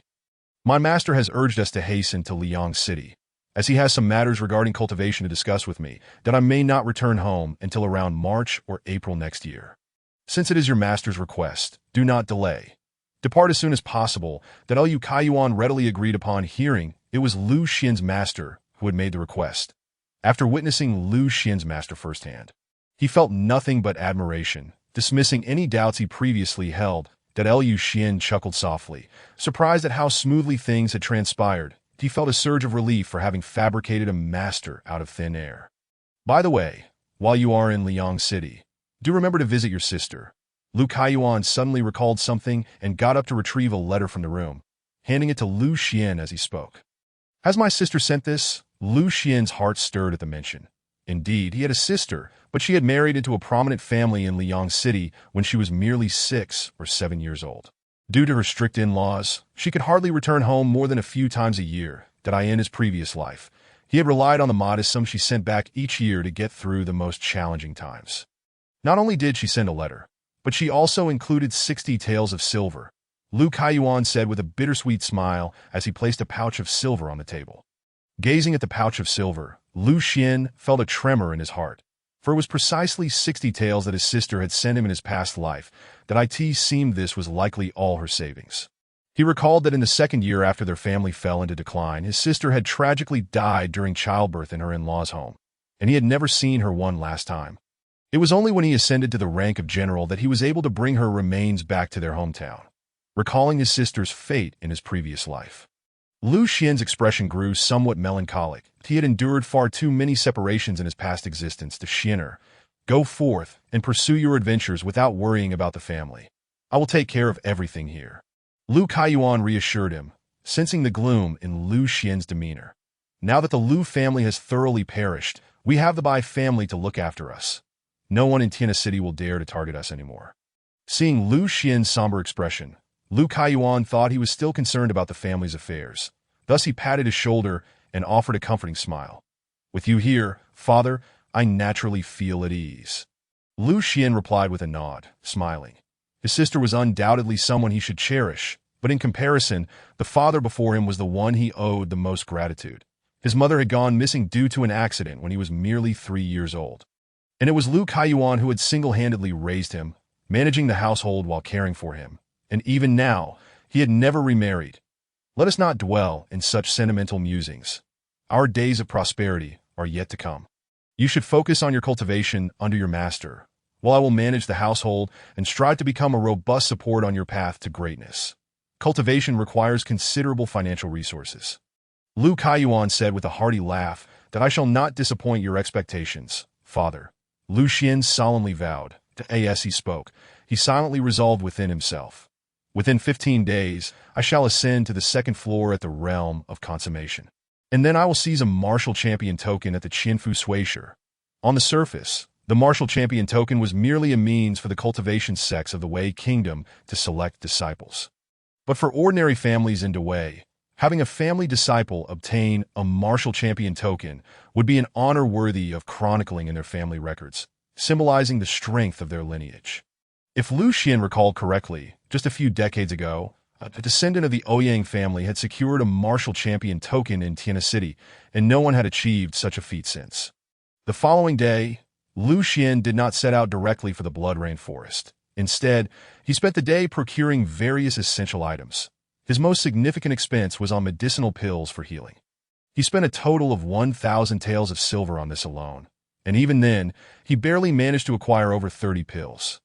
Young master, aren't you heading to Liang City to find your master? Why purchase so many healing pills? Spending this much silver makes me wince, old Gao remarked, accompanying Lu Xian on his shopping excursion. That why master only concerns himself with my cultivation. He does not attend to anything else. Lu Xian replied dismissively, your master is excellent in every regard, except for being somewhat stingy. Old Gao sighed. That Lu Xian was about to retort, but found himself at a loss for words after pondering for a moment. Ultimately nodding in agreement, indeed. Moments later, old Gao exclaimed, young master, we've arrived at the Su family's treasure-gathering pavilion. The elderly Gao, walking alongside Lu Xian, came to a halt and pointed at a 3-story shop before turning to Lu Xian beside him. Chapter 52. Dragon Breath Palm. As Lu Xian pondered what else might be needed, he nodded and also paused. His purpose in visiting the Gathering Treasure Pavilion was to purchase a technique that the Su family had overlooked. According to his memories from a previous life, the Su family's Gathering Treasure Pavilion had mistakenly classified a 4th-grade mystic technique as a mere 7th-grade yellow technique that in the Yunlan continent. Techniques, martial arts, and spells are categorized into 9 grades, with the 9th being the lowest and the 1st the highest. These 9 grades are further divided into 4 tiers. The 9th, 8th, and 7th grades are yellow tier. The 6th, 5th, and 4th grades are mystic tier. The 3rd and 2nd grades are earth tier. And the 1st grade is heaven tier. Thus, a 6th grade mystic technique is actually among the most powerful of the mystic tier, making one ponder the magnitude of the Su family's loss at that time. Sir, what do you intend to purchase from the Gathering Treasure Pavilion? Gao inquired as they walked. That a technique, Lu Xian replied candidly. A technique? The ones the Su family has for sale here are merely what their inner disciples chose not to take, and they are exorbitantly priced, making them quite unwise purchases, Gao remarked upon hearing Lu Xian's intention. Upon hearing this, the old shopkeeper, who had been dozing inside, suddenly raised his head and hurried out from behind the counter. Master Lu, please do not heed the nonsense from your servant. The techniques at our Gathering Treasure Pavilion are the most affordable in Tiana City. The old shopkeeper said with a cheerful smile directed at Lu Xian that in recent days, Lu Xian's sudden wealth from the Wulu grass had already spread through the streets, and this astute shopkeeper would not miss such a golden opportunity. Since you say so, let us ascend to the 2nd floor and take a look, Lu Xian replied with a smile. Please follow me, young master. Along, prepare a pot of fine tea for Master Lu. Make sure it's the same kind you served the family head last time. The old shopkeeper excitedly led the way while instructing his servant to brew tea, displaying great enthusiasm. Seeing Lu Xian being guided upstairs by the old shopkeeper, Gao could only sigh inwardly, fearing that his young master might be fleeced this time. On the 2nd floor of the Gathering Treasure Pavilion, the old shopkeeper presented a tray to Lu Xian. Master Lu, all the offensive techniques you seek are right here, exclusively 8th and 7th grade yellow tier. And they are all exceptional. On the tray lay 7 jade slips, neatly arranged, accompanied by a piece of gold foil inscribed with descriptions of the techniques, enhancing the prestige of the jade slips. With a glance, Lu Xian immediately spotted the technique known as the mountain drilling fist. However, Master Lu, is it possible that you desire this mountain drilling fist? The old shopkeeper, ever astute, swiftly retrieved the mountain drilling fist from the tray. Indeed, I have heard that if mastered well, the mountain drilling fist can truly drill through a mountain with successive strikes. Lu Xian expressed his admiration for the technique without reservation. Master Lu possesses a keen eye. This mountain drilling fist is said to have been created by a disciple of the legendary fist Master Lu Tong, grasping the essence of his martial arts, although it is classified as a 7th grade technique. It has already brushed against the threshold of the mystic tier. The old shopkeeper praised the mountain drilling fist and even fabricated a tale of its origin. This mountain drilling fist is indeed remarkable. Lu Xian nodded, his eyes gleaming with excitement. Observing this scene, Gao sighed again, thinking to himself, the young master is completely under the old shopkeeper's spell. Old shopkeeper, what price do you ask? Lu Xian inquired. We are old acquaintances, Master Lu, that if you truly like it, you may take it for 1,500 taels, the old shopkeeper offered. Agreed, Lu Xian replied without haggling, catching the old shopkeeper off guard. Half a stick of incense later. In the Li family courtyard, Gao looked at Lu Xian with confusion. Young master, even if you like it, you should have bargained that a 7th grade technique could be acquired for around 900 taels in Liang City. Without explanation, Lu Xian picked up the jade slip and scrutinized it, seemingly trying to discern something from it. Sir, the jade slips convey knowledge through spiritual consciousness. They contain no written words, Gao said, a mixture of amusement and exasperation evident in his tone. Upon hearing this, Lu Xian turned and handed the jade slip to Gao. You should practice this mountain drilling fist, me. Gao pointed at himself in bewilderment. Enough of the chatter, take it and begin your training. Lu Xian insisted, pressing the jade slip into Gao's hands. Master, are you feeling unwell? Gao was increasingly perplexed. Now, Lu Xian commanded with a single word. Fine. Gao relented, taking the jade slip and pressing it to his forehead. A greenish aura spread from the slip, rippling like waves across the surface of water. HM. This is indeed an excellent martial technique. My lion-killing fist is all about ferocity, while the mountain drilling fist focuses on endurance against opponents. The more strikes unleashed, the more powerful they become. After 108 strikes, each punch's force triples that of the first. After a moment, having absorbed the knowledge from the jade slip, Gao nodded in approval. Though he quickly added, still, I believe you paid too much. Young Master Lu Xian chuckled and shook his head. Snatching the jade slip back from Gao and placing it on the table, he then gathered his fighting energy into a fist and struck the jade slip. Master, what are you doing? This jade slip could fetch at least a dozen taels if sold. Gao exclaimed, dismayed at the sight of the shattered jade. However, his expression quickly shifted from regret to astonishment as Lu Xian retrieved a small jade slip from among the shards, upon which was inscribed a line of small characters. Mystic Fourth Technique, Dragon Breath Palm, concealed here to prevent foreign prying. Dragon Breath Palm? Is this not the lost technique of the Su family? Gao stammered, his voice trembling. The Dragon Breath Palm, also known as the Dragon Roar Palm, is said to have been created by an ancestor of the Su family. It was this very technique that enabled the Su family to rise in prominence. However, over 100 years ago, the family suffered a calamity, and many of their techniques were seized by outsiders. An elder responsible for safeguarding these techniques devised a means to conceal several important ones, leaving behind a letter. Unfortunately, this elder was later killed by enemies, and his letter was lost, never to be found again. The Su family should find that letter next year. Lu Xian could already envision the scene when the Su family discovered that their technique had been sold off at a bargain. Chapter 53. Parting. Whether it is the Dragon Breath Palm remains to be seen. Lu Xian smiled at Gao, then pressed the jade slip to his forehead. Instantly, Gao felt a powerful wave of spiritual energy radiating from Lu Xian. Even if it is not the Dragon Breath Palm, it must certainly be a mystic tier technique. Young Master, your luck is simply extraordinary, Gao exclaimed inwardly, astonished. To buy a mystic tier technique for 1,500 taels is not merely a good deal. It is a tremendous profit that a 6th grade mystic technique alone is worth over 10,000 taels. Furthermore, mystic techniques and above are seldom sold unless one joins a sect or a noble family. Wait, even if the young master was lucky enough to obtain this jade slip, how did he discern its secret? Gao soon realized that the situation might not be as straightforward as he thought. Could it be that it was once again guidance from the young master's mentor? He quickly connected the dots, feeling a sense of relief that Lu Xian, unaware, did not need to explain. Gao and the others would automatically attribute any unfathomable occurrences to his mentor. Moments later, Lu Xian opened his eyes. How is it, young master? Is this the Dragon Breath Palm?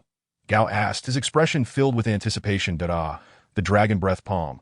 That is a legendary technique among the older generations of Tiana City. How could I not be curious? Let me give it a try, Lu Xian replied, raising a hand and directing his palm toward an orange tree in the courtyard, still bearing a dozen winter oranges. Boom! Just as Gao looked on in confusion, a surge of fighting energy emanated from Lu Xian's palm, spiraling violently as if forming a vortex, accompanied by a powerful pulling force that even tugged at a few strands of Gao's hair. As the pulling force intensified, Lu Xian suddenly transformed his palm into a claw, retracting it swiftly. With a series of whooshing sounds, the oranges from the tree were all drawn into his palm. Still a bit unrefined, Lu Xian remarked, shaking the few oranges he had gathered in front of It truly is the Dragon Breath Palm. It truly is the Dragon Breath Palm. Old Gao stood up with an expression of excitement on his face. The most distinctive feature of the Dragon Breath Palm is its ability to both absorb and unleash force. Practitioners can generate an extraordinarily powerful suction from the palm, drawing opponents close, only for that force to instantaneously convert into internal energy. shattering the opponent's internal organs. A truly terrifying technique. This jade slip can also pass on its knowledge twice. Old Gao, you should practice it too. Liu Xian handed the jade slip to Old Gao. Young master, this is the dragon breath palm. Old Gao looked at Liu Xian in disbelief, but he was already somewhat astonished that Liu Xian had allowed him to practice the mountain drilling fist. How could he dare to hope for the opportunity to learn such a profound combat technique as the dragon breath palm? I will be heading to Liang City tomorrow. Did I entrust my father and Pinger to you? Liu Xian said, not retracting his hand, but looking at Old Gao with utmost seriousness. Upon hearing this, Old Gao was momentarily stunned. Then he suddenly knelt on the ground and solemnly declared, Young master, your trust in me means everything. My life now belongs to you. Unless I perish, no one shall lay a finger on your father or Ping. Old Gao, I have always told you that our relationship is not merely that of master and servant. I was only asking you as a friend. Liu Xian helped Old Gao to his feet, then placed the jade slip back in his hands, adding with a smile, hurry and learn it. Once you master it, return the jade slip to me. The remaining opportunity to impart knowledge will be saved for when I return from Liang City, as it must be returned to the Su family. Old Gao was deeply moved. But when he heard Liu Xian mention selling the jade slip back to the Su family, he immediately exclaimed, Young master, your talents are wasted not engaging in business with a master. For the next half day, Liu Xian organized his belongings while explaining to Old Gao and the returning Lu Kaiyuan about matters to attend to during his absence. The hunting ban will be lifted next year, and he intended to use the silver he had acquired to invest in properties near the Blood Rain Forest, as it was a surefire business opportunity. Consequently, he left the majority of the more than 10,000 taels of silver to Lu Kaiyuan, keeping only 800 for himself. As for how to explain these matters to Old Gao and Lu Kaiyuan, he attributed everything to his master, assuring them that whenever the two inquired, he would say it was all under his master's instructions.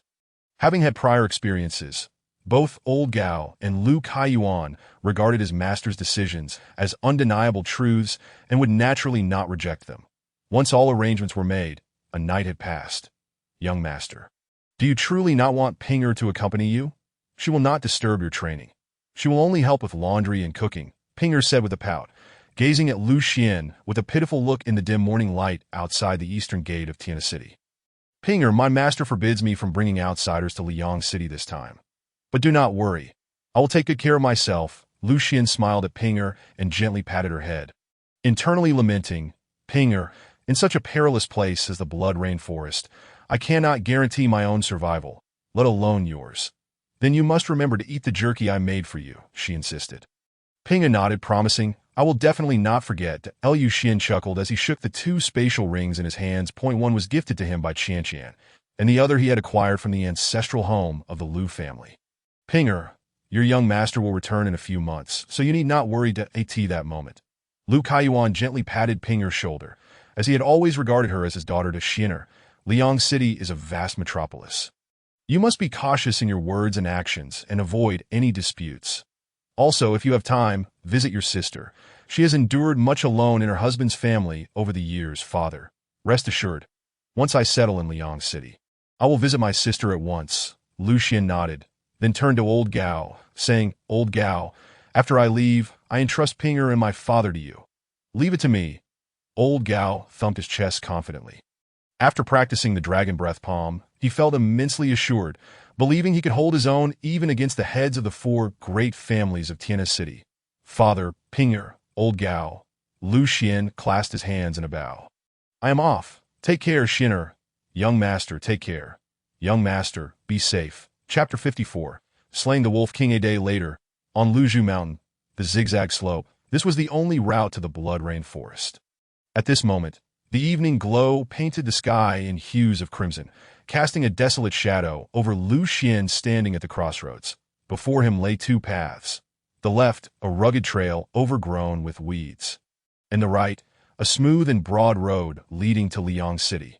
Though the uneven path merely skirted the outer edges of the Blood Rain Forest, the beasts lurking within were not something ordinary cultivators could contend with. After hesitating for only a brief moment, Liu Xian donned the hood of his Night Sparrow cloak, tightened the strap of the Qianjun sword on his back, and resolutely strode towards the rugged path. I would rather perish in the jaws of a beast than live with the regret of losing a loved one. Such a life would hold no meaning, even if I were to live it countless times over. 9 days later, beneath a massive stone in the blood rainforest, Lu Xian, clutching the Qianjun sword and leaning against the rock, breathed heavily as if evading something. After catching his breath, he popped a small recovery pill into his mouth and swallowed it without waiting for it to dissolve. At that moment, a deep beastly roar erupted from behind the rock, followed by the emergence of an enormous wolf's head. This wolf's head was taller than Lu Xian himself, its eyes larger than his head, and its fiery red fur danced like flames in the wind, striking fear into anyone who dared to gaze upon it. The Red Wolf King, one of the beast lords of the outer regions of the Blood Rainforest. Lu Xian immediately infused his Night Sparrow cloak with the essence of water, causing his figure to vanish into the shadows beneath the rock. The Red Wolf King sniffed the air before finally turning and moving forward. As the Red Wolf King advanced, its massive form became fully visible. Beneath its red fur lay rippling muscles, and each step left deep claw marks in the ground. One could easily imagine that a mere swipe from those claws could tear an ordinary person to shreds. However, the Red Wolf King's rear bore several deep scars, some of which had healed while others still bled profusely. These wounds were undoubtedly Lu Xian's handiwork, as he had been locked in a standoff with the Red Wolf King for several days in this forest. It must come to an end, that Lu Xian thought to himself as he took a deep breath, slowly rising to his feet while pointing the Qianjun sword at the Red Wolf King. Positioning his feet to initiate the shattering wind step, with a resounding thud, just as the invisibility of the Night Sparrow cloak dissipated, Lu Xian surged forward like a tempest, the sword energy from his aura enveloping his body and the Qianjun sword in an instant. Roar! The Red Wolf King had finally sensed him, but it was too late. Lu Xian's sword intent was already formed, piercing directly towards the Red Wolf King's rear. With a ripping sound, the Qianjun sword thrust deep into the Red Wolf King's backside, causing it to emit a tremendous roar of agony. It swiftly twisted its body, snapping its jaws at Lu Xian, who had already withdrawn the sword and executed the moonlit 3 kills, leaving a bloody mark on the beast's body before reappearing behind it. Launching another attack aimed at its rear, it was no wonder Lu Xian had persistently targeted the Red Wolf King's hindquarters. After 2 days of combat, he discovered that aside from that area, the rest of its hide was remarkably resilient, making it extremely difficult to penetrate, and it healed rapidly, posing no substantive threat to him. Left with no choice, Lu Xian could only focus his efforts on that particular area. Howl! This time, the Red Wolf King could no longer endure the pain, violently swinging its tail to fling Lu Xian away before plopping down onto the ground. This was a defensive instinct inherent to beasts, a sign that they were nearing exhaustion. However, the Red Wolf King seemed unwilling to be passive. It suddenly raised its 2 front paws and slammed them down onto the ground. Boom! With a resounding crash. A crimson ripple of spiritual energy emanated from the clawed paws of the Red Wolf King as they struck the ground. Following this, spikes of earth suddenly erupted from beneath Lu Xian's feet. In addition to its razor-sharp claws and remarkably resilient fur, the Red Wolf King possessed the ability to summon these earthen spikes through its monstrous power, akin to the earth-embedding techniques employed by cultivators.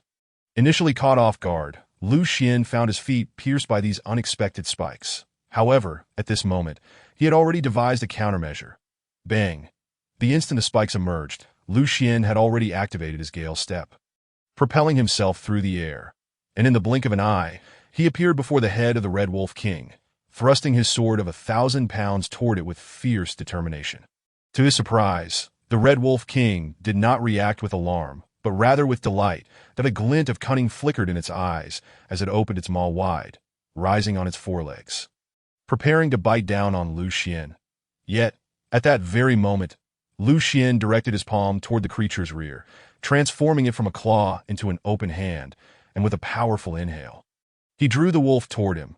Boom! The wolf, originally poised to attack in another direction, was suddenly yanked into Lu Xian's grasp.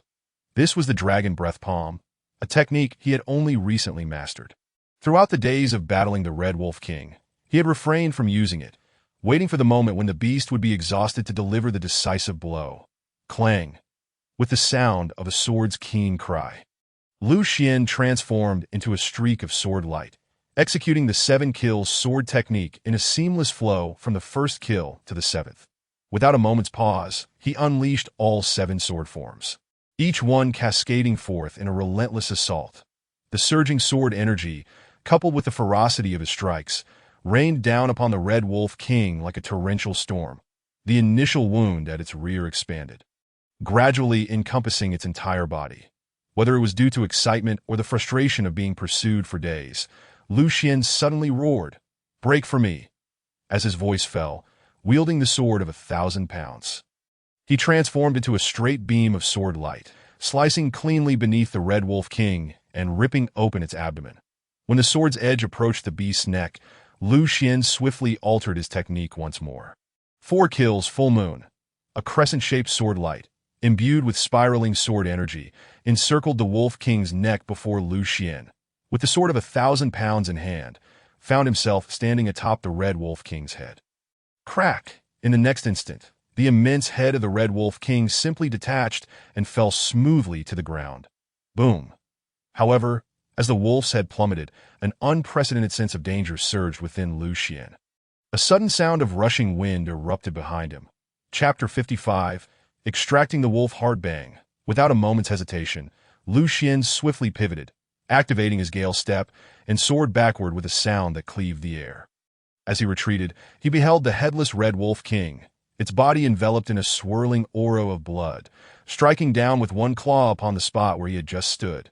Enraged, a chill coursed through Lu Xian's heart, and he quickly resolved to channel all his sword energy into the sword of 1,000 pounds.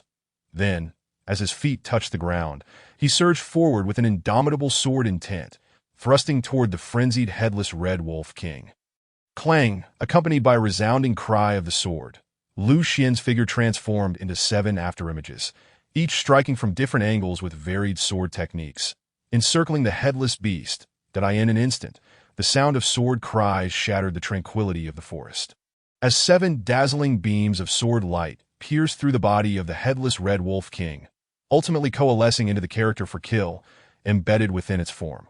This was the ultimate move of the 7 kills sword technique, absolute kill, soul extraction. The ultimate technique of the 7 kills sword consisted of only 2 forms, soul extraction and spirit severing. Although Lu Xian had learned the soul extraction move back in Tiana City, it was only through continuous battles with ferocious beasts in the Blood Rain Forest that he had truly grasped its essence. However, even now, executing the soul extraction would drain the majority of his sword energy, and he would not resort to it unless faced with life and death circumstances that he had heard that some ferocious beasts could go into a frenzied state even after death. And to his astonishment, it was indeed true. Gasping for breath, Lu Xian leaned heavily on the sword of 1,000 pounds, gazing apprehensively at the headless corpse of the Red Wolf King. Congratulations, esteemed sword master. You have successfully slain a yellow tier. Grade 7 ferocious beast. You may select 1 item as a reward.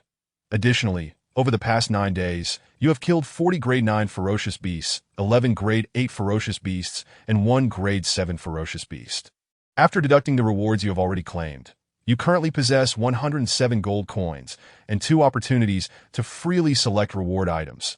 The gentle voice of sword servant Tianshuang resonated within Lu Xian's mind. At this moment, Lu Xian was too exhausted even to speak, but he slowly took a few steps forward and slumped down onto the head of the Red Wolf King, wearily nodding in acknowledgement. During the 9 days spent in the Blood Rain Forest, aside from the initial couple of days when he had selected his own prey, the remainder of the time had involved being relentlessly pursued by the Red Wolf King along with 40 to 50 other wolves. The key was that the red wolves possessed an extraordinarily keen sense of smell. Although he wore the Night Sparrow cloak, he could not conceal all traces of his scent unless in stealth mode. He had barely managed to stay awake for 7 days and nights. Coupled with the tremendous exertion of delivering that final blow to the Red Wolf King, he had nearly depleted all his fighting spirit, sword energy, and water energy. Now, he could hardly muster the strength to lift the sword of 1,000 pounds, had it not been for the small recovery pills and the elixirs he had purchased in Tiana City. He feared he might have already ended up in the belly of that Wolf King, that, "Oh, Red Wolf, had you not pursued me so relentlessly, we would not have reached this life-and-death impasse," that Lu Xian patted the still warm head beneath him. Tianshuang, can I store the Red Wolf King in the Sword Tower? Lu Xian inquired, his curiosity piqued. Esteemed Sword Master, ferocious beasts cannot be stored in the Sword Tower. Furthermore, you have only completed the trials of the first floor. Thus you may only take in 4 sword servants to recruit more. You must ascend to the second floor and complete its trials. Tianshuang explained to Lu Xian that it not possible to discard 2 in exchange for another. Once a sword servant is successfully refined, it cannot be discarded or exchanged. After hearing Tianshuang's explanation, Lu Xian nodded, vowing to approach future sword servant selections with greater caution, avoiding the recruitment of any random individuals. Although he could not keep the Red Wolf King as a sword servant, its body was a treasure trove in itself. Selling it after bringing it back would not result in a loss. With this thought in mind, Lu Xian popped the last 2 small recovery pills into his mouth, followed by a restorative elixir he had exchanged with Tianshuang earlier. As the pills took effect, his energy and strength surged rapidly. Lu Xian stood up and approached the headless corpse of the Red Wolf King. Bang! He flipped the body over and extracted a massive wolf heart from within its entrails. This heart was the most valuable part of the Red Wolf King, capable of being transformed into a highly effective healing powder in his previous life. He had used it several times during his military service. Even if simply dried and ground in a powder for application, it could swiftly halt bleeding and promote healing. Lu Xian wrapped the wolf heart with care and stored it in his spatial ring, knowing that the flesh and bones of ferocious beasts would not decay even after a year or more, allowing him to wait until he reached Tiana City to sell it. Next, he retrieved a wine jar from his spatial ring. Inside the jar was a local specialty from Tiana City, a potent liquor known as Baiyun Brew, so clear that it could reflect the clouds above, hence its name. That he had brought 3 jars from Tiana City, and after consuming most of one in the Blood Rain Forest, he had relied on drinking to stave off hunger during his days of being chased by the Red Wolf King. He approached the neck of the Red Wolf King, pouring the remaining half jar of Baiyun Brew beneath it, allowing the blood flowing from its severed neck to fill the jar. The blood of ferocious beasts is rich in spiritual energy, which can be directly converted into fighting spirit upon entering the human body. This is one of the advantages that fighting spirit cultivators possess while training in the beast forest in his previous life. He had heard that mixing beast blood with alcohol produced an exquisite flavor, and the higher the beast's rank, the better the taste. Now, he finally had the chance to experience it, watching the blood of the ferocious beast trickle into the jar. Lu Xian could not help but lick his lips. In his previous life, he had taken the path of a martial artist, and one of the martial artist taboos was the consumption of beast blood. Since martial artists could not convert beast blood into fighting spirit like cultivators could, the ferocious energy contained within the blood could easily lead them to madness. However, while they could not drink it, martial artists could bathe in beast blood to strengthen their bodies and bones. That he would take some for a bath later. Lu Xian, as he spoke, brandished a dagger and approached the abdomen of the Red Wolf King. Beyond the wolf's heart and blood, the Red Wolf King's most prized possession was its hide. This pelt, impervious to blades and swords, was coveted by the soldiers of the army. Armor crafted from it could withstand attacks from weapons while remaining both lightweight and warm.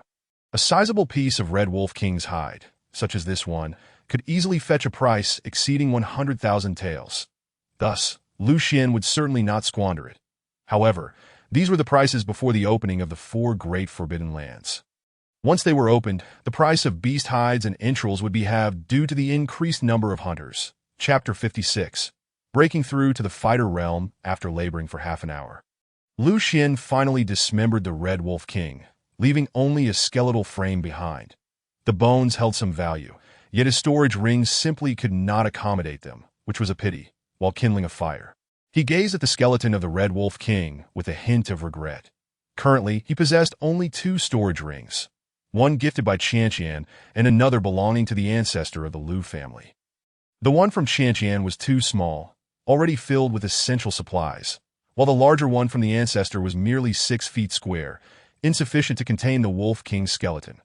Once the fire was ablaze, Lu Xian constructed a rudimentary cooking platform and skewered chunks of red wolf meat, the size of a fist, on sharpened wooden sticks, placing them over the flames to roast slowly. Before long, the skewers began to sizzle and exude oil. Aside from a few extraordinary beasts, most demon creatures possessed exceptionally tender meat, each with a unique flavor, in his past life. Lu Xian had sampled hundreds of varieties during his trials in various perilous lands, and he had enjoyed the meat of the Red Wolf King on more than one occasion. That it had been many years since he last savored it, and he found himself longing for it. Watching the glistening roasted red wolf meat, Lu Xian could not help but swallow. After breaking through to the martial sovereign realm in his previous life, he had refrained from consuming demon meat to avoid succumbing to madness. Meaning it had been at least 30 years since then that in truth, he had ventured alone into the outskirts of the Blood Rain Forest, though at that time his cultivation had reached the martial sovereign realm, rendering most beasts here no threat to him. Nevertheless, this familiarity afforded him great knowledge of the region. For instance, despite the considerable area of the Blood Rain Forest, which was 2 to 3 times the size of Tiangi City, a vast majority was claimed by the Red Wolf King, the Fire Boar King, and the Silver Serpent King, 3 formidable demon beasts. The Red Wolf King he had slain today resided in the central area of this woodland, commanding over 100 Red Wolf demon beasts and wielding life and death authority over them. That as long as the presence of the Red Wolf King lingered, other demon beasts in the area would keep their distance. Even the Red Wolves under its command. For at least 2 to 3 days, this mountain forest would be the safest location in the eastern outskirts of the Blood Rain Forest. Muttering quietly to himself, Lu Xian ground salt into powder and carefully sprinkled it over the glistening roasted meat. The exquisite red wolf meat required nothing more than a simple dash of salt to become extraordinarily delicious, a lesson he had learned from his past life. After a short while, the aroma of the roasting meat began to waft throughout the forest, intoxicatingly fragrant. Unable to resist any longer, Lu Xian tore off a piece and placed it in his mouth. The succulent and juicy texture enveloped his taste buds, transforming into a warm current as it slid down his throat. That in an instant, the fatigue that had accumulated over the past 9 days dissipated. The flavor of the Wolf King's meat was divine. He pondered what the Fire Boar King's meat might taste like, recalling that he had never had the chance to try it in his previous life. As he savored the meat, he became increasingly curious about the flavor of the Fire Boar King. That was akin to enjoying a feast while eyeing the pot. Suddenly, the voice of his sword servant, Tian Shuang, resonated in his mind. Lord Sword Master, the quantity of sword energy in your energy reservoir has reached the level of cascading purple mist. You may consider emerging to break through, no longer needing to venture deeper into danger. Tian Shuang's voice indicated her concern that Lu Xian, in pursuit of tasting fire boar meat, might delve deeper into the Blood Rain Forest and encounter unnecessary peril. Rest assured, Tian Shuang, I am merely jesting. My current strength is insufficient to confront the Fire Boar King, Lu Xian replied with a smile. That in his previous life, even at the martial sovereign level, he had only managed to reach a stalemate with the Fire Boar King. Otherwise, he would have tasted its meat long ago. That is good to hear. Tian Shuang's tone lightened. Is there anything I need to prepare to break through to the Swordmaster realm? Lu Xian inquired. Having sensed the change in the sword energy within his reservoir after slaying the Red Wolf King and contemplating the prospect of breaking through, you need not prepare anything elaborate. Simply find a secure environment to enter the Swordmaster Tower, and I shall assist you at that time, Tian Shuang replied. All right, I shall depart the Blood Rain Forest at dawn tomorrow and seek a safe place to break through. Lu Xian nodded. The Blood Rain Forest was hardly suitable for such a moment, especially since he would need to focus his mind on the energy reservoir during the breakthrough. Despite having spent only 9 days honing his sword apprentice realm to perfection, this exceeded his expectations and left him with 5 or 6 days to spare. Gulping down a mouthful of wine mixed with the blood of the Red Wolf King, a wave of warmth surged through his body. To his surprise, he discovered that the aura of fighting energy, which he had scarcely attended to during this time, had been stirred open in 2 more places due to the potency of the wine. As a result, all 8 fighting energy channels in his legs had been unlocked. Boom! A torrent of uncontrollable fighting energy erupted from within him, sweeping through the forest like a tempest, enveloping Lu Xian's body in a faint amber aura, marking the threshold of entering the fighter realm. I can hardly believe that I entered the fighter realm while feasting on roasted meat and drinking wine. Lu Xian chuckled in disbelief. For a time, he had focused on refining his sword apprentice realm to perfection, neglecting the changes in his fighting energy. That he had only employed the Dragon Breath Palm as a means of defense during the Red Wolf King's pursuit. Yet even so, he had managed to achieve this breakthrough first. Boom! To test the changes in his fighter realm strength, Lu Xian employed the Dragon Breath Palm, forcefully drawing in a massive stone weighing 1,000 pounds, astonished to find it levitate just a foot or so before him. Crash! He then executed the shock wave technique of the dragon breath palm, slapping the stone with a resounding bang, shattering it into countless fragments beneath his palm. The power had indeed escalated dramatically. Lu Xian felt a surge of astonishment. Had his dragon breath palm possessed such might before, the Red Wolf King would have been vanquished long ago. After 3 rounds of wine, Lu Xian extinguished the campfire and climbed to the top of a towering tree, preparing to spend the night among the branches. According to his recollection, this area was devoid of any predatory avian beasts, making it the safest place to sleep, despite having consumed a recovery pill. 9 consecutive days without rest had taken a toll on his spirit, so he resolved to take a brief respite. Lord Swordmaster, please awaken. Not long after Lu Xian had settled down, he was roused by Tian Shuang's voice in his mind. What is it, Tian Shuang? Lu Xian understood that her calling him at such a moment indicated the urgency of the situation. She had previously alerted him when the Red Wolf King had set its sights on him. I sense 2 exceptionally powerful auras approaching from the west of the Blood Rain Forest, Tian Shuang replied, her tone laced with tension. This was the first time Lu Xian had heard Tian Shuang speak in such a manner. Notably, when she had learned of his blood demon mark, she had shown no signs of distress. Chapter 57. The Water-Stopping Talisman. One of these auras belongs to a human cultivator, while the other emanates from a demon cultivator. Judging by their energies, both have reached the level of the Sect Master Realm, Tian Shuang elucidated. Sect Master Realm cultivators, they are the pinnacle of power on this continent. How could a demon sect of such caliber appear silently within our doorway? Lu Xian's heart raced at this revelation. Having once reached the martial sovereign realm, Lu Xian was acutely aware that the gap between the 3rd-tier Master Realm and the 4th-tier Sect Master Realm, though merely a single tier apart, was akin to the divide between heaven and earth, an insurmountable chasm. Moreover, he was currently just a fledgling fighter and a perfected sword apprentice. Lord Swordmaster, the 2 parties seem to be in conflict. Given your blood demon mark, you are naturally at a disadvantage against the demon tribe. Therefore, please refrain from intervening, Tian Shuang cautioned him. Rest assured, I shall not act recklessly. Lu Xian nodded, then began channeling the water energy into his Night Sparrow robe. These 2 individuals possess such high cultivation. Your Night Sparrow robe may not be able to conceal your aura. There is a suppression talisman inscribed by a cultivator on the 1st floor of the Swordmaster Tower. Do you wish to exchange for it? Tian Shuang proactively inquired of Lu Xian. Do you need it? Of course, Lu Xian replied without a moment's hesitation. And no sooner had his words left his lips than he felt something materialize in his palm. Upon lifting it, he discovered it to be a talisman.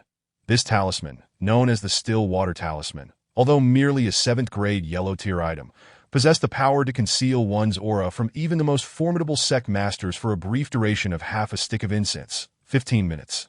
Tian Shuang explained to Lu Xian, how many of these can I exchange? As Lu Xian infused the talisman with the essence of water, he queried Tian Shuang, having previously utilized such talismans a few days prior. Thus familiar with their application. Only 3 still water talismans remain on the 1st floor of the Sword Suppression Tower. If you wish to exchange for all, it will cost you 60 gold coins, Tian Shuang informed him. Then I shall take them all, he asserted decisively. Lu Xian felt a pang of regret at the expense, but resolutely opted for the exchange. Concurrently, the talisman he had infused with water essence automatically coiled around his wrist, resembling a bracelet.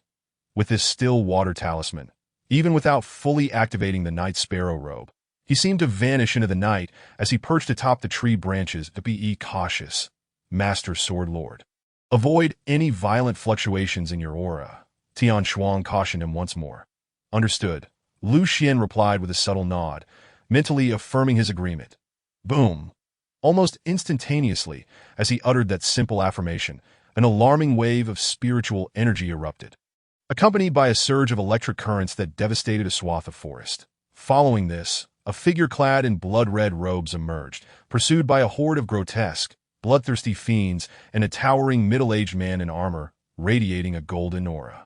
The swiftness of their movements was almost beyond Lu Xian's ability to discern, and he was well aware that he too had attained the level of a combat master. 6 blood prisons. Just as Lu Xian marveled at their speed, the blood-robed demon sect powerhouse raised a black staff and bellowed. Almost instantaneously, 6 beams of crimson light descended from the heavens, forming a cage that ensnared the armored man within. Roar!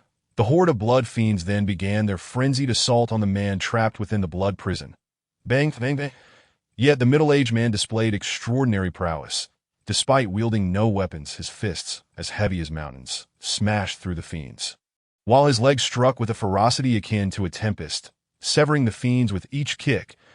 Liu Xian had previously expended all his strength to slay but one blood fiend, only to be marked by the blood demon seal in the process.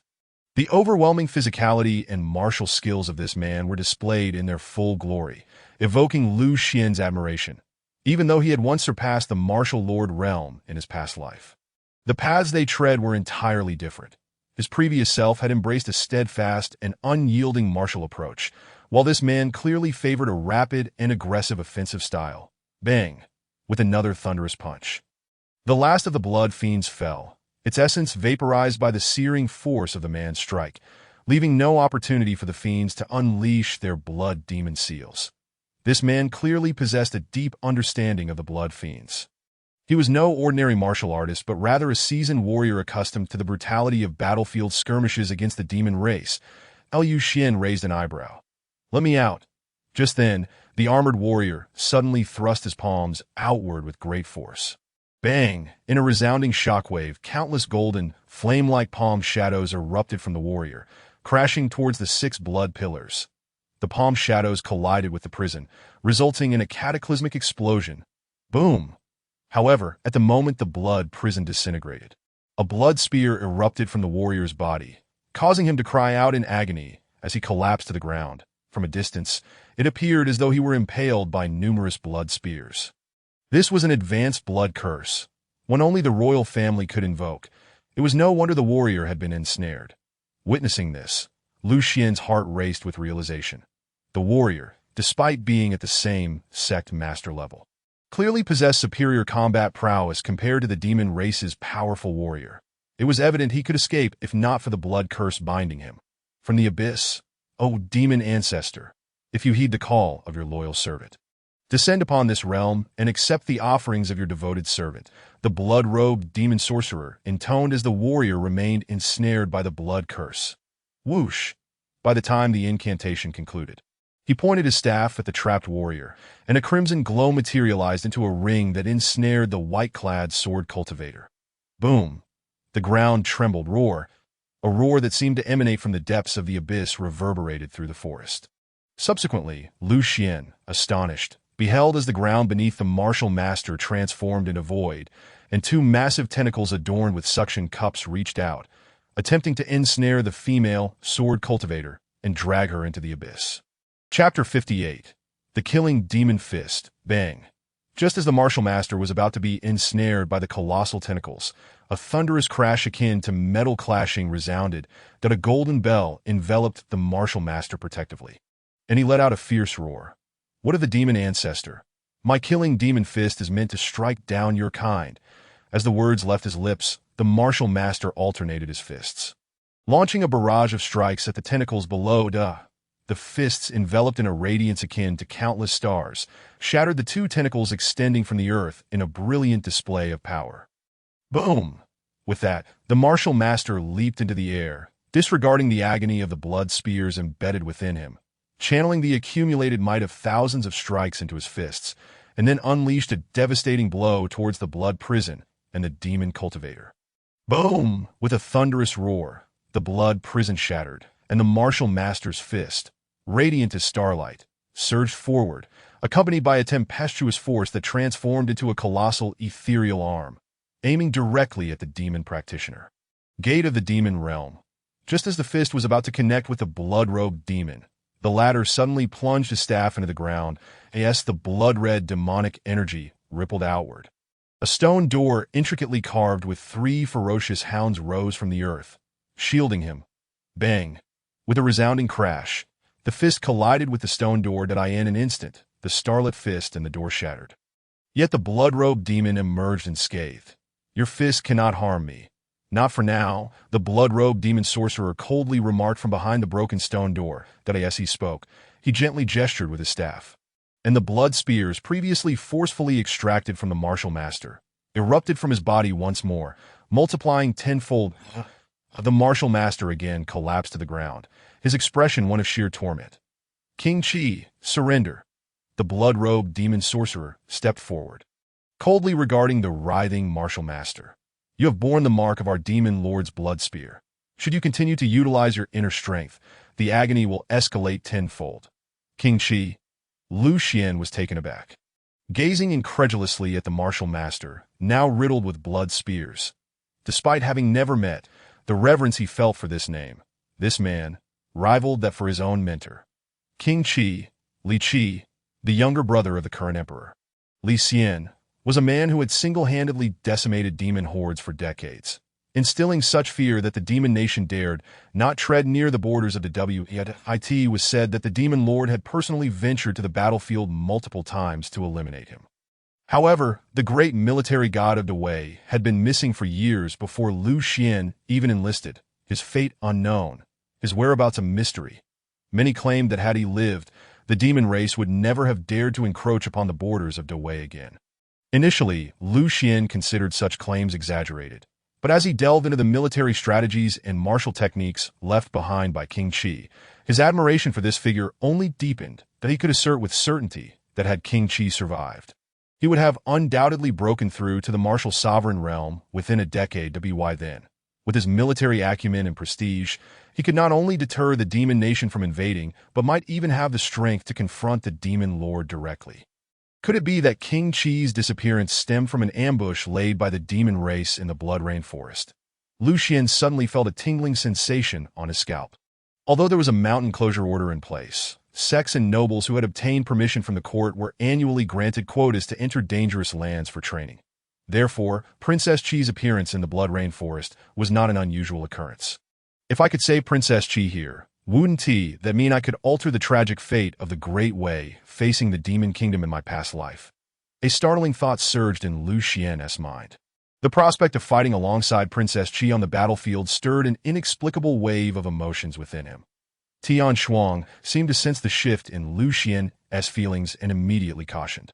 My lord, your current cultivation level cannot only save no one, but it may also cost you your own life. Her words fell like a bucket of cold water, instantly awakening Lu Xian to the reality of the situation. I understand, he nodded. Tian Shuang was correct.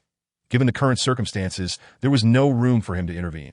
Princess Qi, our demon lord holds you in high regard, that if you are willing to serve under him, he will. The words of the blood-robed demon cultivator were abruptly cut off as Princess Qi suddenly vanished without warning. When she reappeared, she stood less than 5 steps away from the blood-robed demon cultivator. The demon domain erupted with a resounding boom. The blood-robed demon cultivator had just begun to summon the gate of the demon domain again when Princess Qi's fist, imbued with starlight, came crashing down upon him, bang. This seemingly unremarkable punch shattered the blood-colored protective aura surrounding the blood-robed demon cultivator's robe, as well as his protective artifacts, before striking heavily against his chest. Boom! The forest quaked violently. The blood-robed demon cultivator initially froze, then let out a wretched scream as flames erupted from his mouth, ears, and nose that in a final explosion. His body disintegrated, consumed entirely by fire. This was the ultimate technique of Princess Qi, the instant shadow step combined with the demon slayer fist. Lu Xian instantly recognized the techniques employed by Princess Qi. Yet he found it hard to fathom how she could wield such profound skills even after being marked by the demon lord's blood spear. It should be known that after Princess Qi's demise, both the demon slayer fist and instant shadow step became lost arts, sealed away in the royal treasury due to the lack of anyone capable of mastering them. Just as Princess Qi's fist turned the blood-robed demon cultivator into ash, she collapsed to the ground once more, and Lu Xian witnessed a blood spear, 10 times larger than before, piercing through her body, pinning her to the ground once again. The pain of 1,000 arrows piercing the heart could not compare to this. Fortunately, the blood-robed demon cultivator was ultimately slain by Princess Qi if I can bring him to Liang City. I will surely find a method to lift the demon lord's mark. Boom! But just as Lu Xian felt a flicker of relief, a surge of blood mist suddenly erupted from the ashes of the blood-robed demon cultivator. Countless blood-colored incantations flew forth from the mist, gradually coalescing into a humanoid form that in mere moments, a body, devoid of skin yet composed of flesh and bone, emerged from the blood mist. You have awakened the primordial demon blood? Princess Chi, her face ashen, suddenly lifted her head in shock, gazing incredulously at the figure within the blood mist. Chapter 59. Saving Princess Chi. Upon hearing the term primordial demon blood, Lu Xian's pupils constricted sharply. According to his memories from his previous life, only Archduke-level demon nobles possessed primordial demon blood, and even fewer could awaken it. However, once awakened, as long as the primordial demon blood remained intact, they would possess a near-immortal physique. The current demon lord was one of the awakened. Surprised, are you? I was quite astonished as well. Even with the mark of our demon lord's blood spear upon you, you still wield such astonishing power. Could it be true, as the rumors say, that you have touched upon the threshold of the martial sovereign realm? The demon cultivator spoke, equally astonished. However, he soon shook his head with a grin, saying, but none of that matters now. From this day forth, there shall be no more war. God Chi Wang of the Great Way, and our demon kingdom gains a powerful puppet demon soldier. I shall make you witness how we systematically eradicate your Great Way as people. And ultimately, I will force you to behead the Emperor of Great Way, your brother. The demon cultivator licked his lips, his tone brimming with arrogance. Puffed. In response, Princess Chi spat out a mouthful of blood. Her face filled with despair upon realizing the dire situation against the resurrecting blood-robed demon cultivator. Then it struck Lu Xian, when the demon lord launched a full-scale attack on Great Way. He had been accompanied by a masked puppet, which utilized the demon slayer fist. Liu Xian was momentarily stunned as fragments of memories flooded his mind. His profound recollection of that demon puppet stemmed not only from its use of the demon slayer fist, but also from the fact that he had narrowly escaped death at its hands. At that time, he was merely a third-rank martial master, unable to withstand even a single blow from the puppet. Yet it had not killed him. After that encounter, the demon lord ceased to keep the puppet by his side. Demon puppets were typically crafted from human cultivators, but once transformed into demon soldiers, their consciousness resembled that of mere spectators, unable to influence their own actions that kill a former comrade with one's own hands. To witness the slaughter of the very people one once protected. If that demon puppet truly was Princess Chi, what despair must she have felt in that moment? With this thought, a flicker of wrath ignited in Lu Xian's gaze, and he expressionlessly inquired within his heart, Tian Shuang, is the blood demon exceedingly weak while using primordial demon blood to reconstruct its body? He already knew this from his past life, but he sought to confirm it with Tian Shuang once more. Indeed, that is correct. However, a demon cultivator of this caliber can easily slay you with a single spell. Therefore, I believe it would be best for you not to intervene in this matter, Tian Shuang urged Lu Xian. Appearing somewhat troubled, if he were at his peak, I would naturally refrain from intervening. But since he possesses the strength to fight, to remain idle now would betray my sword's heart. Lu Xian shook his head, resolutely stating in his heart that a swordsman must draw their sword when there is a valid reason to do so. Otherwise, the purity of their sword intent would diminish. A diluted sword intent could never ascend to the pinnacle of the sword path. This principle applies equally to fighters and warriors alike. Then please, draw your sword, my lord, Tian Shuang. Not one to hesitate or dither, ceased her opposition once she confirmed Lu Xian's resolve. With a nod, Lu Xian grasped the hilt of his sword, gradually adjusting his breath as he awaited the opportune moment to strike. Whether by coincidence or some instinct, just as the blood-robed cultivator's body was on the verge of restoration, Princess Chi, with a sudden surge of will, suppressed her injuries and called out to the surroundings, "Are there any human cultivators nearby?" This demon is reconstructing its body and is currently at only 30% of its usual power. Now is the perfect opportunity to slay it. The blood-robed demon cultivator let out a loud laugh, his gaze filled with mockery as he looked at Princess Chi. So, Princess Chi, you too feel fear? Yet in this location of the blood-rain forest, high-ranking cultivators avoid coming, and low-ranking cultivators cannot enter. So even if you scream until your throat is raw, no one will come. Swoosh. Just as he finished speaking, Princess Chi abruptly snapped a blood spear on her body and, with her last ounce of strength, hurled it at the blood-robed demon cultivator. Boom! With a resounding crash, the spear pierced straight through the demon cultivator's head. Yet, he remained unfazed. Reaching up to pull the spear from his forehead, a sneer plastered across his face as he remarked, "Your Highness, it would be wise for you to await your fate as a demon soldier. Any exertion of your internal power will only increase the pain inflicted by the blood spear's mark." But before he could finish his taunt, he fell silent, for he suddenly realized that his gaze towards Su Mushua was obstructed by something. Initially, he thought he was imagining it, but after blinking, he saw a figure cloaked in black robes silently appearing before him. Yu Clang, just as the blood-robed demon cultivator raised his staff, a sound of sword ringing echoed in his ears. In the next instant, the shadowy figure in black flickered, transforming into 7 afterimages that surrounded him. The following moment, brilliant sword light illuminated the forest. Boom! Amidst the piercing sounds of slicing blades, the demonic cultivator Sui let out a wretched scream, only for his recently reformed body to be torn to shreds by countless streams of sword energy that a character formed of flickering sword light, representing death, interwove itself within the mass of gore. The forest lay in eerie silence. Even the Prince of Qi wore an expression of shock. His earlier cries for help had merely been a ruse to divert the attention of the blood-robed demon, as he sought a last-ditch effort for survival, never anticipating that someone would truly come to his aid. "You, a mere fighter, dare to meddle in the affairs of this demon lord. Depart at once, or I shall make you regret your very existence." At that moment, the heap of flesh on the ground morphed into a grotesque face, which roared menacingly at Lu Xian. "Silence!" Lu Xian exclaimed, crushing that face beneath his foot. "Master of swords, I possess a sword energy talisman that can persist for the duration of a stick of incense, continuously shattering the body of this demon cultivator. Exchange, Des Tian Shuang's voice resonated. Lu Xian promptly chose to redeem it for 30 gold coins. Upon hearing Tian Shuang's words, Ning Chun, who was currently activating the talisman, stumbled, his heart aching at the expenditure of what was hard-earned money. "You little brat, just wait. In no more than the time it takes to brew a cup of tea, I shall reform my body.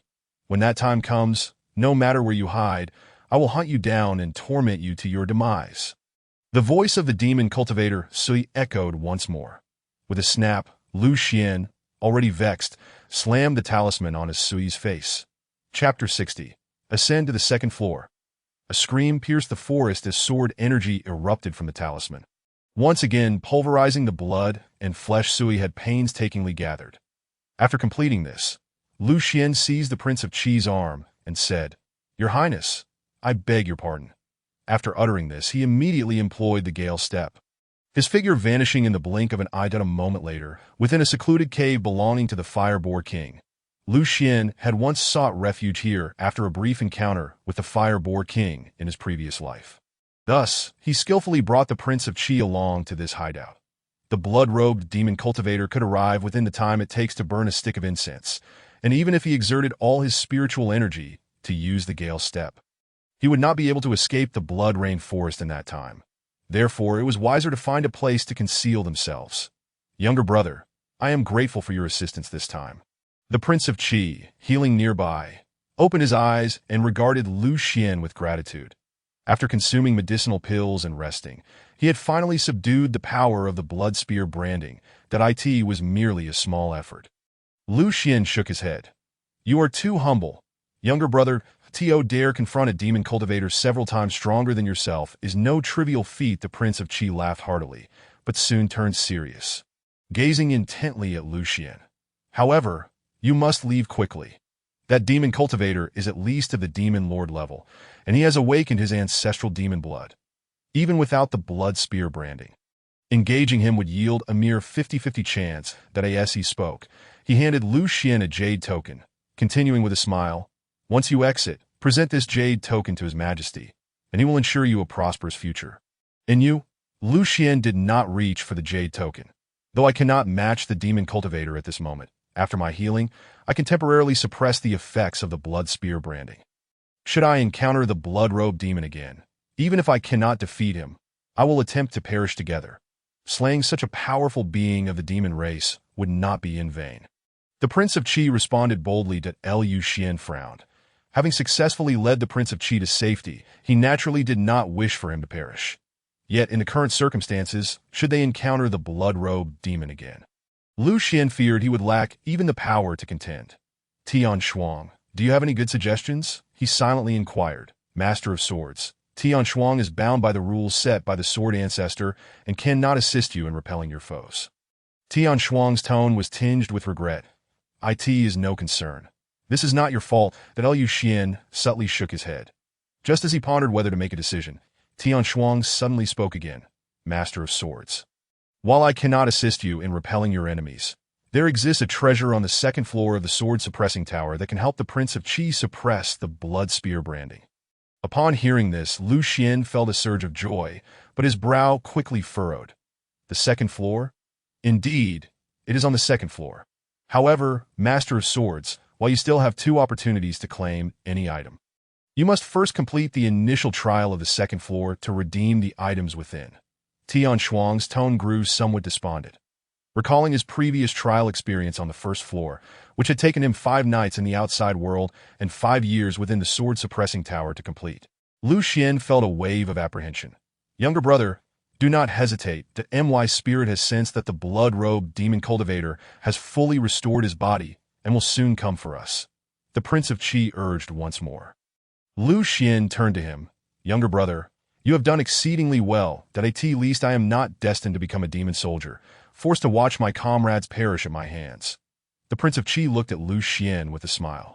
Lu Xian gazed deeply at the Prince of Qi, then resolutely declared within himself. In my previous life, my greatest wish was to stand shoulder to shoulder with the Prince of Qi against the demons. Now, the opportunity lies before me. How could I forsake it? He finally made up his mind. Your Highness, Lu Xian addressed the prince earnestly, I possess a family heirloom that can assist you in suppressing the blood spear branding. However, retrieving it will require some time and effort, so I kindly ask for your vigilance during this period. The Prince of Qi's eyes lit up at this revelation that he feared not death, but he did not wish for it, especially with the current situation of the Eastern Demon Kingdom stirring restlessly. How could he acquiesce to such an end? Younger brother, are you speaking the truth? Indeed, Lu Xian nodded solemnly, though he soon furrowed his brow. However, the restrictions on this heirloom are considerable, and I cannot ascertain how long it will take to retrieve it. Half a stick of incense's worth of time. The Prince of Qi looked at Lu Xian. Regardless of when the blood-robed demon cultivator arrives, I will ensure you have half a stick of incense's worth of time. Should you still not retrieve it by then, I will lure the blood-robed demon away. And you must depart swiftly to report this matter to His Majesty. As he spoke, he handed Lu Xian the jade token. After a moment's contemplation, Lu Xian accepted the jade token. Undoubtedly, this was the most prudent arrangement. Otherwise, both would perish in the blood-rain forest, leaving their past buried in the annals of time. Your Highness, I shall not waste any time. Please guard my safety, Liu Xian declared as he moved to sit at the back of the cave. The half-stick of incense's worth of time in the outside world equated to several dozen days within the sword-suppressing tower, providing him an opportunity to challenge the trial. With me here, you need not worry. No one shall disturb you. The Prince of Qi nodded. Upon receiving the prince's assurance, Lu Xian merely acknowledged and then closed his eyes, delving his consciousness into his energy abode. Lu Xian certainly trusted the character of the Prince of Qi. Within the energy abode, Lu Xian stood alongside the sword attendant Tian Shuang before the sword-suppressing tower. Master of Swords, have you made your decision? Tian Shuang inquired with concern. While the prince had promised to buy him time to escape, uncertainties still loomed. Moreover, the prince's cultivation had significantly diminished. How long could he withstand the blood-robed demon cultivator? Thus, in Tian Shuang's view, the most prudent course of action would be to flee the blood-rain forest at this moment. That I have decided, Liu Xian nodded, from the first day of his rebirth. He had resolved never to repeat the mistakes of his past life. All the farewells and regrets he had faced previously, he intended to rectify in this life. Otherwise, what meaning would there be in living again? Chapter 61. The sword trial. Since that is the case, I shall assist you in breaking through. Sensing Lu Xian's determination, Tian Shuang smiled and nodded. While she did not wish to see Lu Xian fall in peril, such resolve to risk one's life for one's beliefs was precisely what previous sword masters had lacked. Should he survive long enough to ascend the 9th floor, he would undoubtedly become the sharpest sword in existence. The one closest to the sword ancestor himself. Tian Shuang silently vowed. Sister Tian Shuang, please tell me how to break through. Noticing Tian Shuang's silence, Lu Xian turned to her. Tio, ascend to the second floor for the trial. One must first break through to the Sword Master realm. Agreed. Tian Shuang hastily nodded, then raised her hand to point at the ethereal realm above, where the evening glow cascaded like a waterfall, and said, the quantity of the sword Qi violet clouds has now reached the limit that the ethereal realm can accommodate. Sword Master, you must find a new way to contain them. You can allow these sword Qi violet clouds to coalesce into a towering peak, a great river, a vast prairie, or even a colossal whale of the sea. Ultimately, what they transform into depends solely on your true intent. Swordmaster, as long as you can manifest it, it signifies a successful breakthrough. Lu Xian inquired with a hint of confusion. Is that so? Indeed, but the process will not be so simple. Even if you manage to manifest it, there is still the possibility of it collapsing, in which case you will need to reassemble and reform it, Tian Shuang elucidated. Understood, Lu Xian nodded. Although he sensed that Tian Shuang had not fully disclosed certain details, such as the distinction between a mountain and a river, he refrained from pressing further, but he understood from his knowledge of her character that her silence was likely bound by the rules set by the Sword Ancestor, rendering any inquiries futile. Sword Master, you need only manipulate these Sword Qi violet clouds with your divine will, guiding them to gather continuously. Tian Shuang reminded Lu Xian once more. All right, as he spoke, Lu Xian raised a hand towards the vast expanse of Sword Qi violet clouds, envisioning himself gently gathering them together. With a rumble akin to distant thunder, the previously still Sword Qi violet clouds began to converge towards the direction indicated by Lu Xian's palm, like a tide drawn to shore. In the blink of an eye, all the Sword Qi violet clouds in the sky coalesced into a singular mass before Lu Xian's outstretched hand.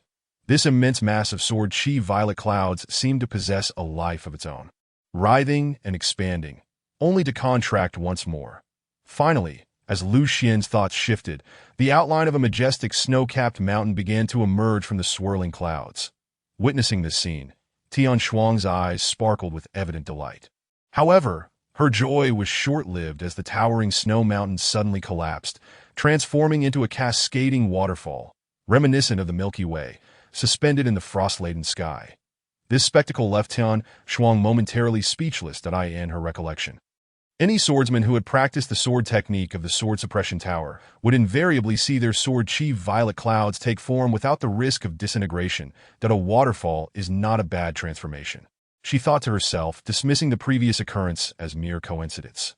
Yet soon, her pupils dilated in astonishment, for the waterfall in the air underwent yet another transformation. This time, it morphed into a colossal dragon concealed within the mists, its roar resonating throughout the ethereal realm. How can this be?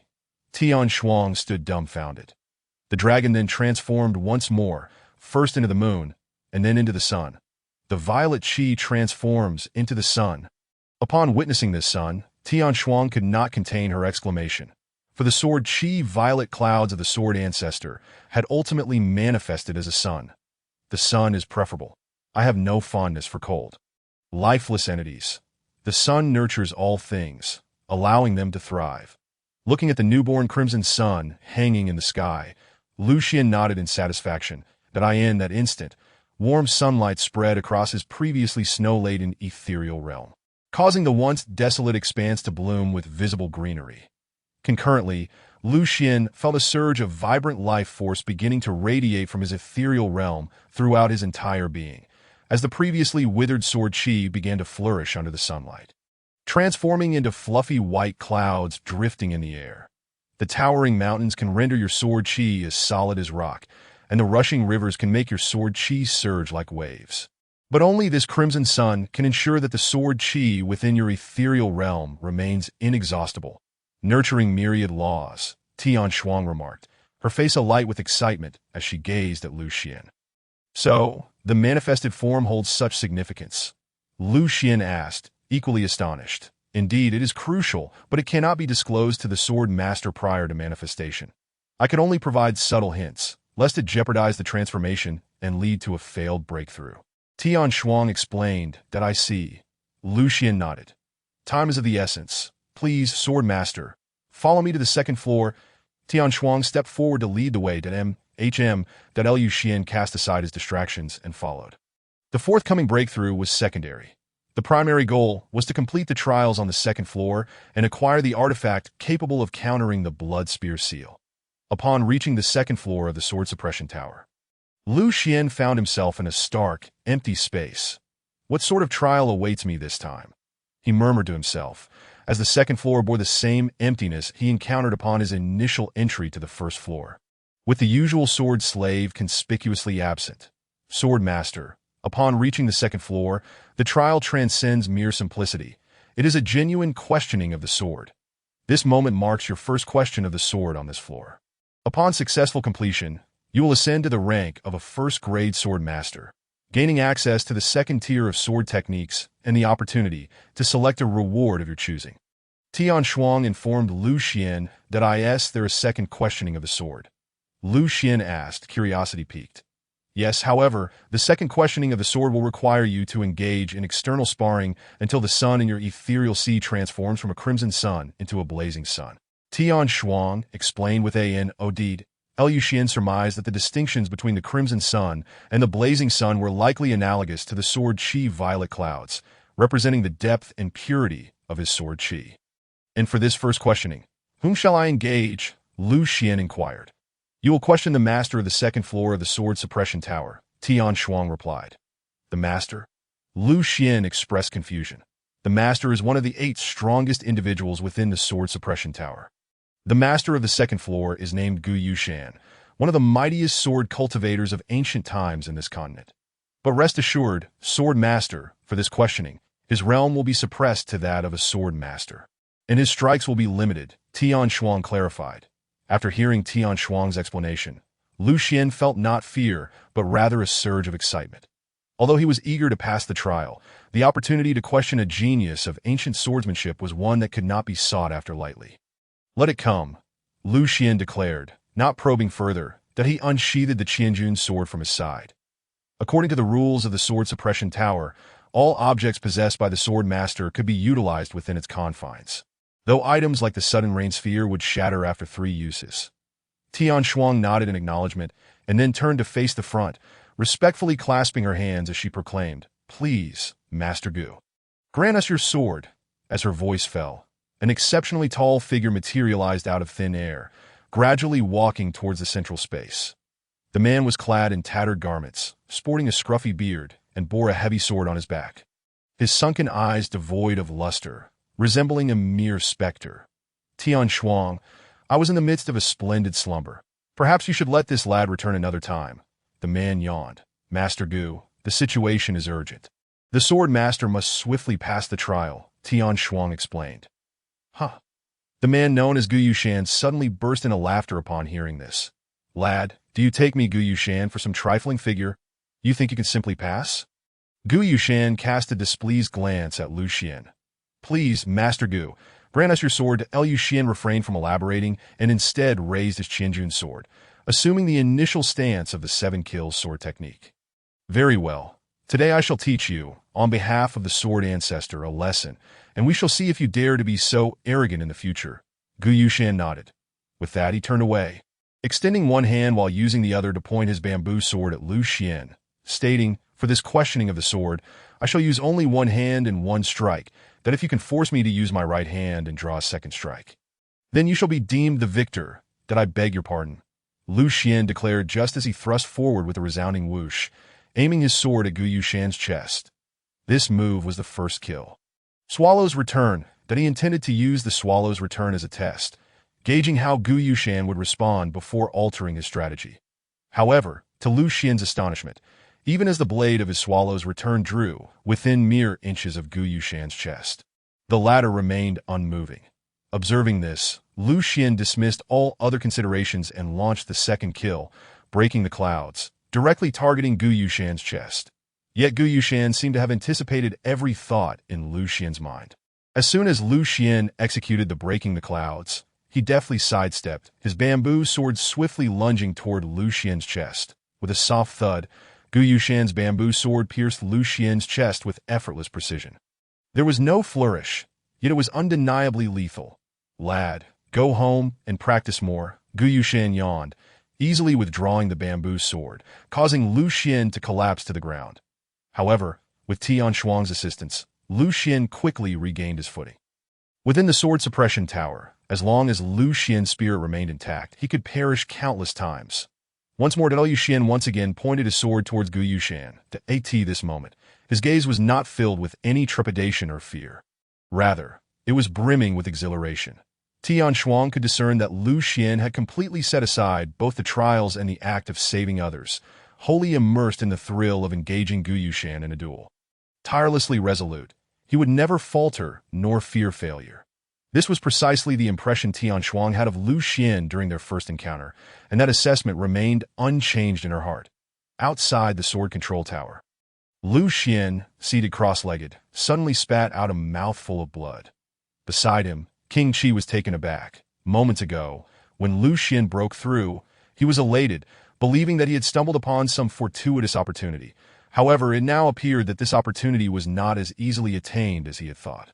The young lad must have something sealed within his body, requiring a rise in his cultivation to unlock some form of seal before it could be retrieved.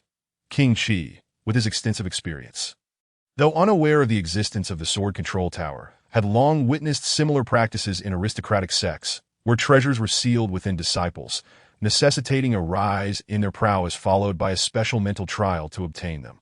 In fact, he himself had a royal treasure sealed within him, but due to the blood spear curse, he was unable to retrieve it. Young brother, I owe you a favor this time, that if I survive today, I shall surely repay it manifold. Observing the blood at the corner of Lu Xian's mouth, his pale complexion, and the beads of sweat upon his brow, King Qi could not help but sigh. He had never anticipated receiving the earnest assistance of an unfamiliar youth at a moment of desperation. This kindness he would undoubtedly remember. Finally, it has come to that moment. King Qi suddenly stood up, sensing the aura of the blood-robed demon cultivator. He glanced back at Lu Xian and murmured to himself, "No matter what, I cannot let this young lad suffer because of me, that I shall confront the blood-robed fiend first. If the lad has yet to retrieve the item, I will find a way to perish together with that blood-robed adversary."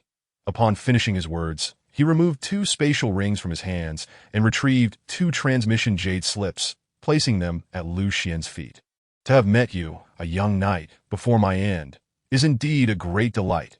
He cupped his hands in a salute to Lu Xian and then exited the cave without looking back. Within the sword control tower, the duel between Lu Xian and R'Dajiu continued at that moment. Lu Xian had one arm severed and bore no fewer than 10 wounds. "Little fellow, quickly take your own life once, so Tian Shuang can restore your injuries. Continuing like this serves no purpose," Mr. Gu stated, leaning on his bamboo sword, his dead fish-like eyes gazing at Lu Xian with utter indifference. "Master of the sword, Mr. Gu is correct," Tian Shuang also remarked as she looked at Lu Xian. "No need, Sister Tian Shuang." Lu Xian smiled at her, then raised his sword once more, his gaze sharpening. "That it is precisely because of these wounds that I will not easily forget where I went wrong." Upon hearing this, Gu Yushan's drooping eyelids lifted slightly, and Tian Shuang's eyes brightened, realizing the sword intent of the sword master remains undiminished. Bang! Just as she thought this, Lu Xian's figure once again surged forth with a sound of breaking air, transforming into a streak of sword light aimed at Gu Yushan. This time, he initiated with a lethal strike to Gu Yushan. However, maintained his languid demeanor, quietly observing Lu Xian's sword approaching, patiently awaiting his change in tactics. Yet this time, Lu Xian did not alter his approach until the sword tip was a mere half-foot from Gu Yushan's chest. That was the essence of turning the void into reality. Although Gu Yushan continued to gaze at Lu Xian's advancing sword with his drooping eyelids, his mind was already calculating.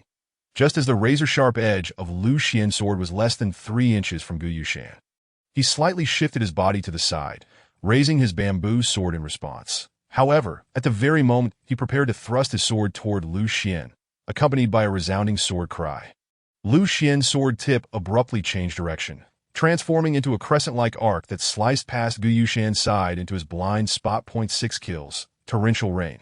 Without any hesitation, Lu Xian thrust his sword toward Gu Yushan's back, instantly conjuring numerous sword shadows that enveloped Gu Yushan entirely. Whoosh! Just as the sword rain descended, Gu Yushan, holding the bamboo slip, arched backward, drawing a circle in the air and simultaneously thrusting his sword toward Lu Xian's head while evading Lu Xian's sword rain. Lu Xian was pierced through the skull by Gu Yushan's sword. Once more, moments later, just as his body was beginning to recover, Lu Xian once again stood before Gu Yushan, sword in hand. Little fellow. Without consuming a recovery pill, your incessant deaths will eventually harm your soul.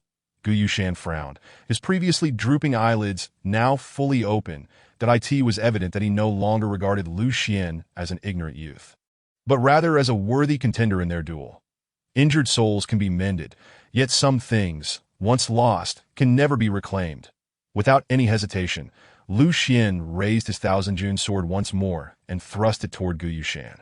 No matter how beautifully you speak, I shall show no mercy. The Gu Yushan curled his lips and once again raised his sword, but this time, his expression appeared far more serious. Clang. Just like before, Lu Xian initiated with the same lethal strike. Yet this time, his speed was swifter, and the distance of his change in tactics was shorter. From a distance, it appeared as though they were engaged in close combat, exchanging moves in a relentless struggle. However, Tian Shuang, observing from the sidelines, understood very well that even the slightest miscalculation in distance or timing between the two could lead to mutual demise. That it was precisely due to this rapid exchange that Lu Xian's sword left behind one killing character after another in the air. At this moment, his speed of execution had reached a level comparable to that of his ultimate techniques prior to his breakthrough. Such astonishing progress left Tian Shuang momentarily dumbfounded. Pfft! Gu Yushan's sword once again pierced Lu Xian's chest. Little fellow, as Tian Shuang assisted Lu Xian in mending his body, Gu Yushan suddenly shouted at him. What guidance do you have, senior? Lu Xian, now fully recovered, looked up at Gu Yushan. Stop fixating on your sword. When you slap someone, do you think about your hand? Gu Yushan shot Lu Xian a disdainful glance that Lu Xian was momentarily taken aback, only to be struck with sudden clarity, realizing, so that's it. No wonder my sword speed, despite being no slower than before, always lags half a beat behind Mr. Gu's. The issue lies with my sword. I should not perceive it as an external object, but rather as an extension of my own body, akin to a warrior's fists and legs. Thank you for your guidance, Mr. Gu. Lu Xian promptly cupped his hands in gratitude. From a higher vantage point, it seemed a simple truth, yet had he not received Mr. Gu's insight, he would have needed to perish dozens more times to uncover it. Enough with the idle chatter. Let's finish this quickly. I still need to get back to sleep. The Gu Yushan yawned and waved his hand dismissively. Observing this scene, Tian Shuang couldn't help but smile, for according to her understanding of Mr. Gu, if he did not value a person, he would not utter a single word. Forgive me. Once Lu Xian had recuperated, he once again soared forth, breaking through the air. The sword servant, Tian Shuang, noted that he still initiated with the lethal strike, but in addition to a faster execution speed and more precise changes, he now exuded an effortless grace, making it appear as though he was not wielding a sword, yet simultaneously embodying it. The sword master truly grasps the essence. It seems that this duel with Mr. Gu is nearing its conclusion. Tian Shuang smiled subtly, feeling a sense of relief. Meanwhile, in a bamboo grove near the cave where Lu Xian was situated, King Qi encountered the blood-robed cultivator. I finally recall who you are. The son of the demon sovereign of the Dongming Demon Kingdom, Suyi. It is said that you are the foremost young demon cultivator capable of breaking through to the demon sovereign realm within 30 years. King Qi cautiously paced, eyeing the blood-robed cultivator. Indeed, you are worthy of your title, King Qi. You are far superior to those other lords of Dawei, who daily beg for peace with my Dongming. The demon lord Suyi clapped his hands. Chuckling whoosh, however, as he clapped, a dark red light burst forth from a ring in his hand, transforming into a massive skeletal apparition wielding a scythe, which swung down towards King Qi's head. Boom! Facing this ominous apparition, King Qi stood his ground, launching a punch directly at it. Bang! With a thunderous noise, the colossal skeletal figure shattered instantly. Crash! Immediately afterward, 3 blood demons descended from the bamboo grove above, surrounding King Qi and relentlessly attacking him. Though the King of Prayers swiftly vanquished the 3 blood demons, he found himself once again ensnared by the 6 pillars of the blood prison laid by the demon Lord Suyue. With a resounding crack, As the King of Prayers prepared to shatter the blood prison with his demon-slaying fist, a blood spear pierced through his chest, causing the vitality on his face to visibly dwindle. The blood spear's mark, branded by the demon lord, not only inflicted excruciating pain upon its victims, but also gradually siphoned away their life force, ultimately transforming it into blood spears that emerged from their bodies. Thus, it was evident that the demon Lord Su aimed to engage in a war of attrition against the King of Prayers, compelling him to expend his internal energy, leading to the uncontrollable resurgence of the blood spear mark, which would ultimately result in his demise. Su, you cowardly wretch, do you dare to face me in a battle to the death? The King of Prayers exclaimed, shattering yet another blood demon's skull with a kick, and bellowing towards the distant figure of demon Lord Su. The King of Prayers jested. Su grinned, then continued, though we are both at the same realm of sect leaders, my combat prowess pales in comparison. However, rest assured, once I forge you into a demonic weapon, we shall have ample opportunities to spar in the future. The cunning demon cultivator Su remained unfazed by the provocation of the King of Prayers.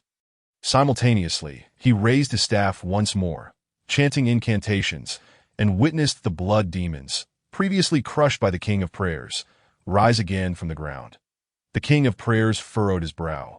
Without the support of formidable internal energy, his demon-slaying fist could not shatter the very essence of these blood demons. By the way, King of Prayers, where is that lad who saved you earlier?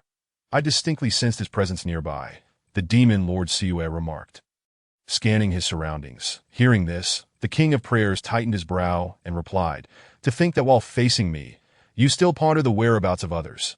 You greatly underestimate my capabilities. Then no sooner had he spoken than a thunderous explosion reverberated, followed by the sight of several blood demons within the 6 pillars of the blood prison being consumed by flames, reducing them to ashes, while the King of Prayers had vanished from within the confines of the blood prison. Boom! In the next instant, the 6 pillars of the blood prison shattered, and a figure emerged through the dissipating blood mist, a fist radiating with the brilliance of stars, striking fiercely towards demon Lord Su. Bang! At the critical moment, a stone door appeared before Su, but it merely held for a brief moment before being obliterated by the starry fist. Who else could wield such a punch but the King of Prayers? Abyssal hammer. At the moment the door fragmented, demon Lord Su raised his palm, and a blood-red gem ring suddenly emanated a brilliant glow, followed by a gigantic hammer, exuding dark energy, materializing above the King of Prayers. Bang! The hammer descended, shattering the protective aura and armor of the King of Prayers. Simultaneously, as his defenses crumbled, multiple blood spears erupted from his body, piercing through him in chaotic disarray. After the King of Prayers exerted his internal energy, the previously suppressed blood spear mark regained its uncontrollable fury. King of Prayers, I advise you to cease your futile resistance. It would be beneficial for both of us, and for that little fellow as well. Demon Lord Su threatened from atop a newly summoned giant blood demon. It appears that even though you have awakened your primal blood, reshaping your body with it comes at a price. Otherwise, given the malevolent nature of your kind, why would you negotiate with me? The King of Prayers severed the blood spears impaling him, revealing a body marred with wounds yet fortified with muscles as hard as rock. Since you are so obstinate, I shall have to ensure you endure even greater suffering. Demon Lord Su sneered. He then pointed his staff, conjuring a massive magic seal that radiated with shimmering light, followed by a barrage of crimson ice spikes shooting forth from the seal, hurtling towards the King of Prayers. Today, even if I perish, I will drag you into the depths of hell with me. The King of Prayers huffed disdainfully, meeting the incoming ice spikes with a powerful punch. The time agreed upon with Lu Xian was drawing near, and he felt no reservations, ready to expend all his strength to ensure mutual destruction with the demon Lord Su. Meanwhile, within the sword-sealing tower, Lu Xian, after receiving guidance from Mr. Gu, felt as though a breakthrough had occurred within him. From initially being unable to withstand even a single move under Mr. Gu's tutelage, he had now reached a point where he could exchange blows evenly with him. This moment, he sensed that he had pierced through a veil in his understanding of the sword path. In the sword, there is no self. In the self, there is no sword. I am the sword. After employing a technique to dismantle Mr. Gu's thrust, clarity flooded Lu Xian's mind, and his sword, the 1,000-pound sword, erupted with a resonant cry. To the watching Tian Shuang, it appeared less as the sword's cry and more like a long howl emerging from Lu Xian after his breakthrough. Clang! Accompanied by another sound of sword howling, Lu Xian vanished from his position, transforming into a series of residual shadows that encircled M.R.Gu from 7 different directions. 7 kill sword. Absolute kill. Life seizing. Little fellow, simply this is still not enough. That M.R.Gu remained remarkably relaxed, having previously countered Lu Xian's technique multiple times. However, this time, before he could finish his sentence, he fell silent. For at that instant, the 7 residual shadows surrounding him multiplied into a staggering 49 shadows. Boom! With the sound of air being rent asunder. 49 shadows, accompanied by 49 beams of sword light, intricately formed the character for kill around Mr. Gu. Crack. As M.R.Gu gradually dismantled 6 of the instances, he ultimately fell a fraction too late, allowing the final beam of the 7-kill sword to pierce through him, severing his arm that wielded the sword and embedding it into his shoulder. Silence enveloped the sword's sealing tower. That M.R.Gu was astonished by Lu Xian's rapid advancement, while Lu Xian was equally surprised by Mr. Gu's swiftness in countering. To effortlessly neutralized 6 of his kills using just one hand and a sword, without employing any intricate sword techniques, was beyond Lu Xian's imagination. Congratulations, Swordmaster. You have successfully completed the first inquiry of the 2nd floor. Tian Shuang's cheerful voice shattered the silence within the sword-sealing tower. Tian Shuang's voice resonated. An indescribable surge of power surged into Lu Xian, elevating his cultivation directly to the 1st rank of Swordmaster, while also cleansing the blood demon mark from his body. Lu Xian felt an immense weight lift from him, as if the guillotine that had perpetually loomed over his head had finally been removed. Little fellow, this time I was merely too weary. Next time you inquire about the sword, you may not have such good fortune, Mr. Gu remarked, yawning as he looked at Lu Xian. Thank you, Mr. Gu, for your invaluable guidance. I have gained much, Lu Xian expressed sincerely. This sword inquiry felt less like a trial and more akin to an elder chess master guiding a young player towards the correct path. Spare me the flattery. I intend to return to my slumber. Once you have amassed sufficient gold coins, remember to treat me to a drink. Mr. Gu waved his hand dismissively before vanishing from sight. Drinks? Am I allowed to bring alcohol into the sword-sealing tower? Lu Xian queried, perplexed as he turned to Tian Shuang. That it's not about bringing alcohol into the sword-sealing tower. What M.R.Gu means is that once you save enough gold coins from the sword-sealing tower, you can take him out for drinks. Tian Shuang smiled at Lu Xian. Can I really take M.R.Gu out? Lu Xian inquired, astonished that if such a powerful being could be taken out, where could he not go in this continent?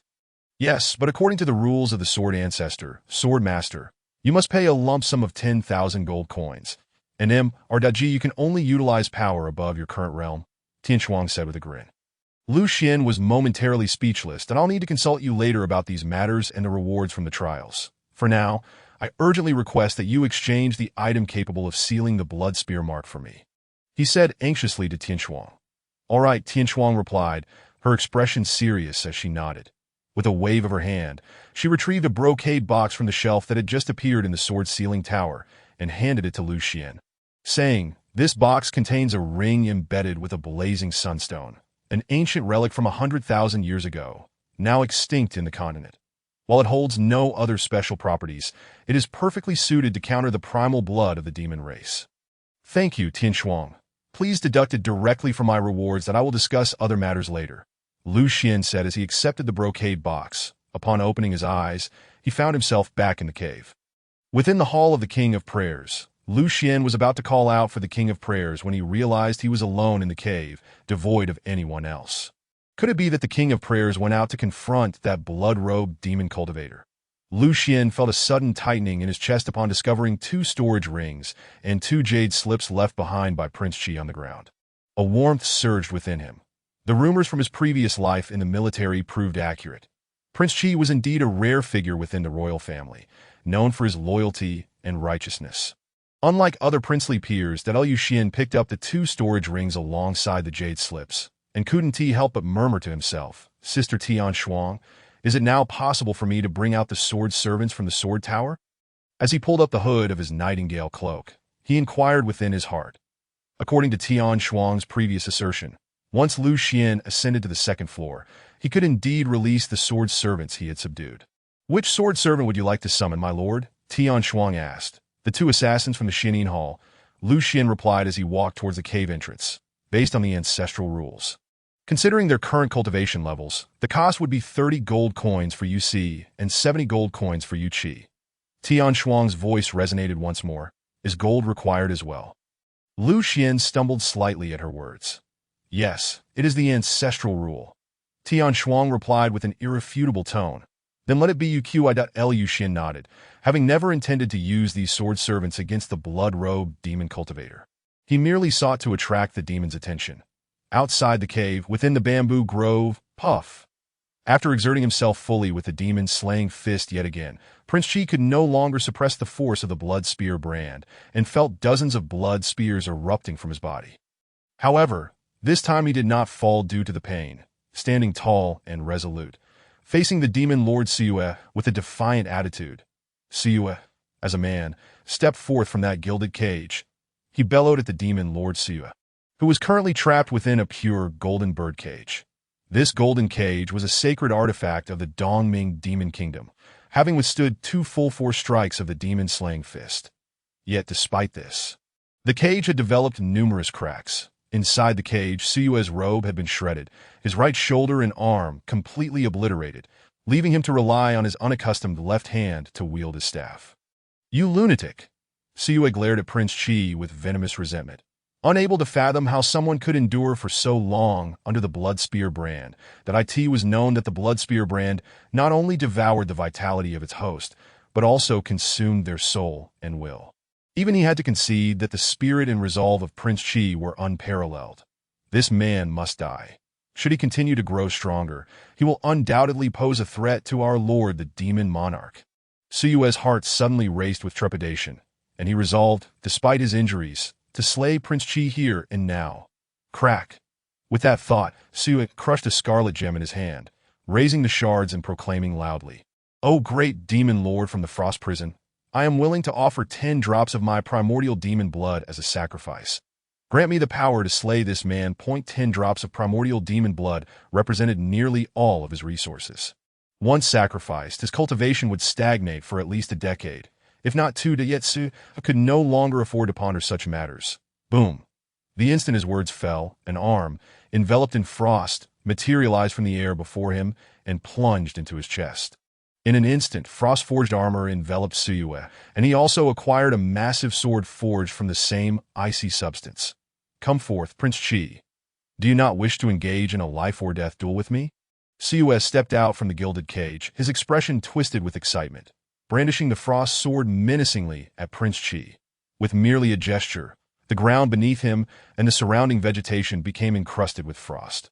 Seeing this, Prince Qi furrowed his brow. He sensed within Siyue a tumultuous and ferocious power, which once unleashed, would freeze not only him, but all living beings within several dozen miles, that if not for this blood spear brand suppressing me, I could still contend with him.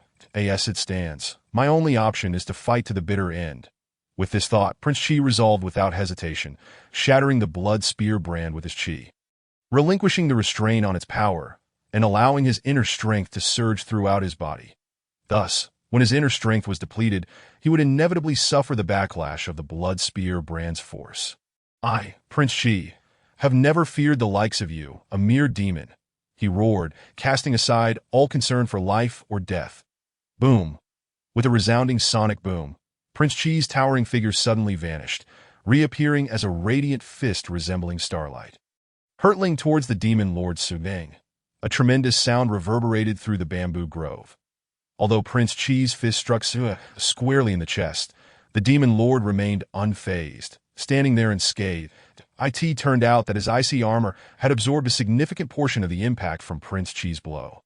Boom! Siyue merely shrugged, and Prince Qi was sent flying. "Prince Qi, I've tasted your fist. Now allow me to introduce you to my sword," Siyue declared, lifting the frost sword with both hands and cleaving it down towards Prince Qi. Chapter 66. Sword like fire boom. With a sound like the shattering of air, a tempest of snow transformed into a colossal sword shadow, slicing directly towards Prince Qi. Unfazed by the impending strike, Prince Chi's expression remained resolute. Enveloped in flames of chi, he met the oncoming sword with another demon-slaying fist. The path of the warrior dictates that even when the heavens collapse, they shall still find the strength to strike.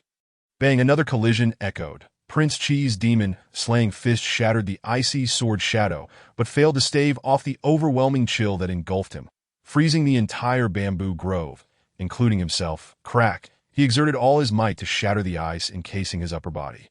However, at that very moment, the curse of the blood spear brand began to violently rebound within him. Puff, puff, puff. A blood spear erupted from his body, rendering him conspicuous amidst the icy expanse that it seems I have no choice but to resort to the flame lamp spell. Prince Chi gritted his teeth, casting a glance at his palm, where a complex and arcane sigil resembling a lamp was etched. This was the flame lamp spell he spoke of. Once the sigil was unsealed, it would burn the warrior's own vitality, allowing for a temporary surge of immense power. For a warrior of Prince Chi's caliber, it could even unleash might comparable to that of a martial sovereign, albeit at the cost of depleting their life force, leaving no chance for reincarnation. Previously, when in the territory of the Red Wolf King, Prince Chi had been prepared to use this spell, but the sudden appearance of Lu Xian had deterred him.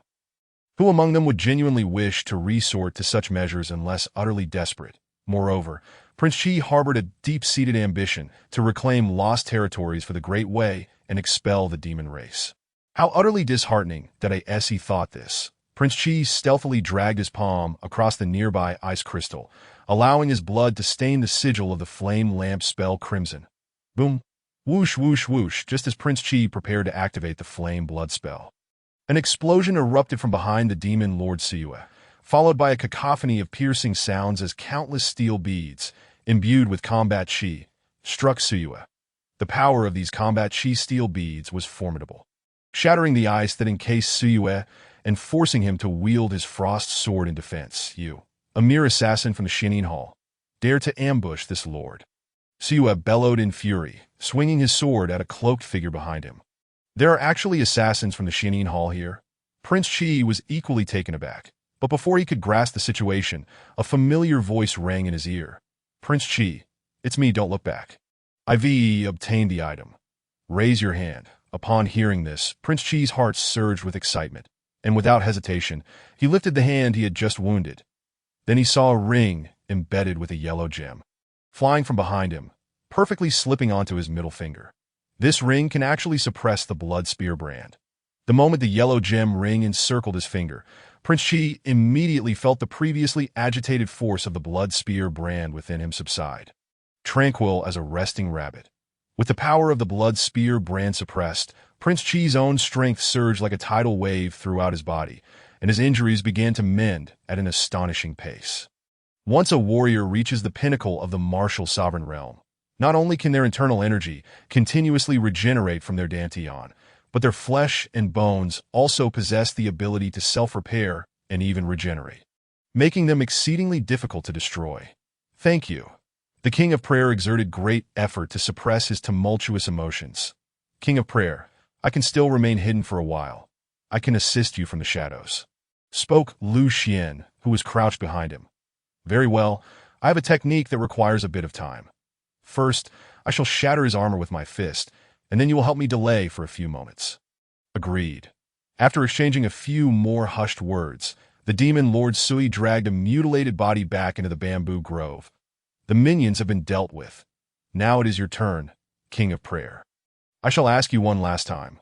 Will you surrender or not? He gazed at the King of Prayer with a look of utter disdain. To him, the King of Prayer was already a piece of meat on his chopping block.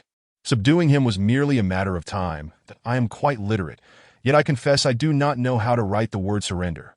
The King of Prayer scoffed, and then leaped from his position, once again employing the shadow step, appearing before the demon Lord Sui in an instant, and once more unleashing the killing demon fist upon him.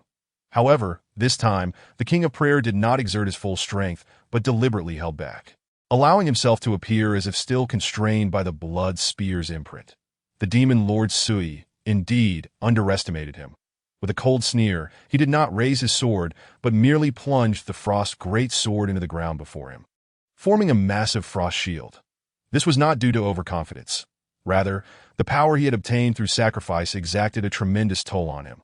Thus he sought to conserve it as much as possible. Bang! Just as the demon Lord Sui had anticipated, the King of Prayer's fist failed to breach his frost shield. King of Prayer, you brought this upon yourself. The demon Lord Sui scoffed, then pressed his hand against the frost greatsword before him, causing ice spikes to sprout relentlessly from the frost shield. Boom! However, to Sui's astonishment, just as the ice spikes began to emerge, the King of Prayer, who should still have been reeling from the backlash of the blood spear's imprint, suddenly struck the frost shield once more. Bang! This punch not only shattered the frost shield, but also landed heavily upon the demon Lord Sui's frost armor, causing it to splinter through the fractured frost shield. One could see the expression of confusion and fear in the demon Lord Sui's eyes. Yet, he soon roared with a ferocious countenance, "Since you are so eager to meet your demise, then perish." With that, he prepared to thrust his staff forcefully into the ground. It was evident that he had lost all patience to wear down the King of Prayer and was ready to pay the price of depleting his own primordial demonic blood to directly take the King of Prayer's life. Clang! But just as the frost magic within his staff was about to be unleashed, a resounding clash of swords echoed through the bamboo grove, followed by a burst of sword light that erupted like fireworks in the demon Lord Sui's eyes. Chapter 67. Fist of the Demons. Boom! In an instant, a straight beam of sword light, accompanied by winds of sword energy akin to galloping steeds, pierced towards Sui's chest. Bang! Despite Sui's last-minute effort to reconstitute his frost armor by sacrificing his primordial demonic blood, the sharp blade still created a substantial hole in the armor covering his chest. Only then did Sui finally discern the identity of the assailant. "This is fortuitous. It saves me the trouble of searching for you." After a brief moment of distraction, the demon Lord Sui's expression turned icy, and he once more expended his primordial demonic blood to activate his frost greatsword. Boom!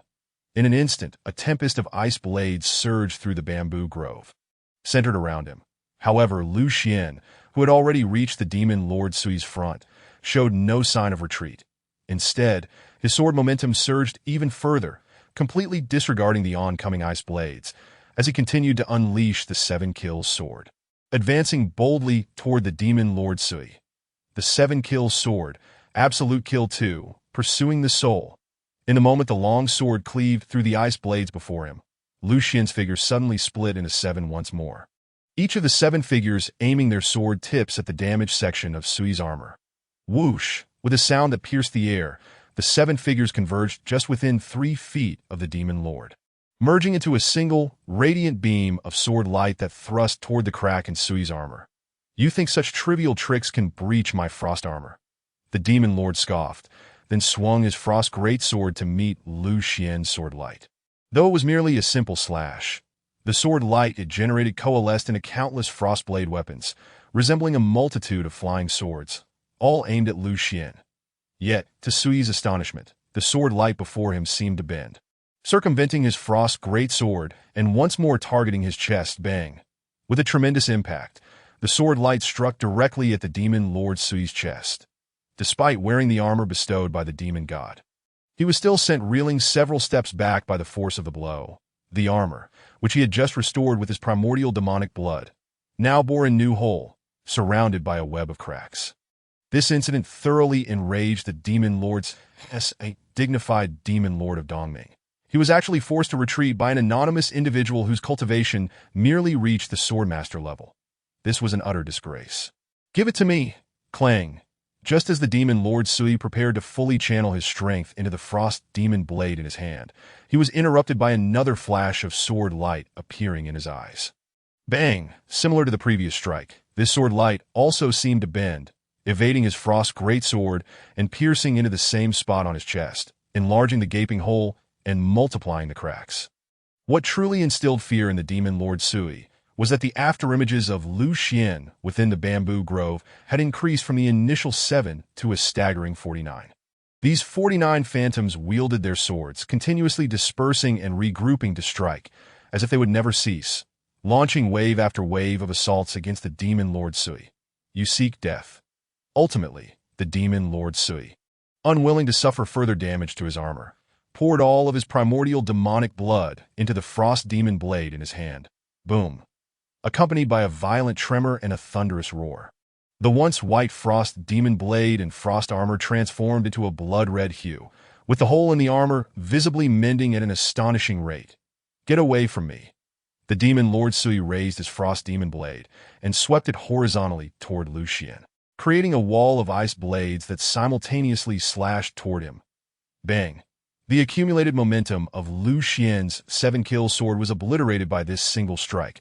Against such overwhelming force, no matter how exquisite the swordplay, it was rendered useless. Full moon. Yet Lu Xian did not retreat. Instead, he executed the full moon technique, forcing his way through the tempest of icy blades and maneuvering to the rear of the demon Lord Sui. "You cannot evade." With a grotesque expression, the demon Lord Sui bellowed, twisting his body to swing the frost demon blade violently at Lu Xian from behind. Facing this attack, Lu Xian neither dodged nor avoided it. He allowed the remaining sword energy within him to envelop his body, releasing all of his fighting spirit to protect himself, then smiled at the demon Lord Sui. His mission was accomplished. Upon witnessing this smile, the demon Lord Sui was momentarily taken aback. Then his pupils constricted, and every hair on his body stood on end, and he sensed an unprecedented killing intent. How is this possible? The King of Prayer's power is clearly suppressed by the blood spear imprint. How can he still unleash such terrifying killing intent? Just as this thought crossed his mind, a golden fish shadow, the size of a small mountain, suddenly materialized above him. Bang! With a resounding crash, the fish shadow engulfed in golden flames struck the demon Lord Sui, shattering both his frost demon blade and frost armor. "Help me! Lord Demon God, save me!" After the frost armor shattered, the demon Lord Sui quickly produced a red gemstone, attempting to crush it once more. Clang! In that critical moment, Lu Xian channeled all the sword energy from his dantian into the 1,000-pound sword, transforming his figure into a beam of sword light, and severed the demon Lord Sui's arm. No, boom! The demon Lord Sui, witnessing his severed arm, screamed in horror, trying to reach for it with his other hand, but the King of Prayer's killing demon fist once again loomed above him. Bang! The colossal fish shadow enveloped in golden flames descended like a meteor, shattering the demon Lord Sui's body while incinerating his blood essence, including his primordial demonic blood, completely. Thus lay the true terror of the killing demon fist. Not only could it shatter the bodies of the demon race, but it could also incinerate their demonic blood. That it was even rumored that those who perished beneath the killing demon fist would have no chance of reincarnation, condemned to suffer eternally in the depths of hell. No, at the twilight of his life, the demon Lord Sui's demonic blood coalesced into a grotesquely contorted visage, and with an unmistakable tone of deep-seated malice, he cursed, "My mother, the demon Empress Sui, shall never spare you all." Never. No sooner had the words left his lips than that mass of demonic blood was incinerated cleanly by the fiery punch of the Qi King. Witnessing this scene, Lu Xian felt an immense wave of relief wash over him. Chapter 68.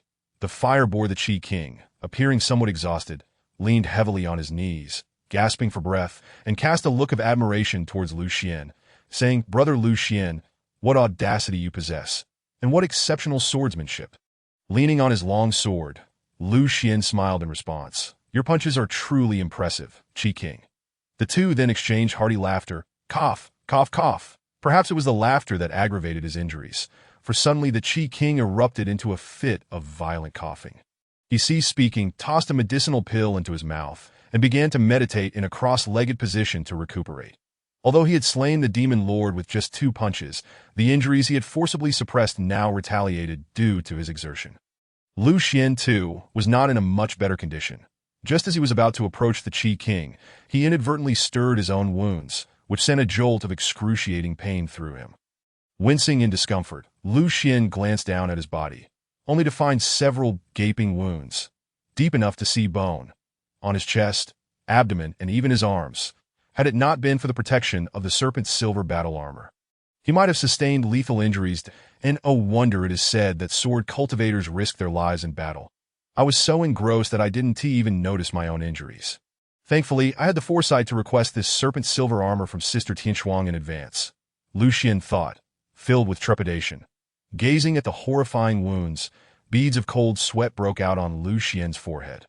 Had he not been clad in this serpent's silver armor, had he not utilized his fighting spirit in advance, his mortal form would have surely been riddled with the icy shards of Sui-S crystal magic blade. Unable to withstand the full execution of the 7-kill sword technique. The physique of a sword immortal is indeed a shortcoming.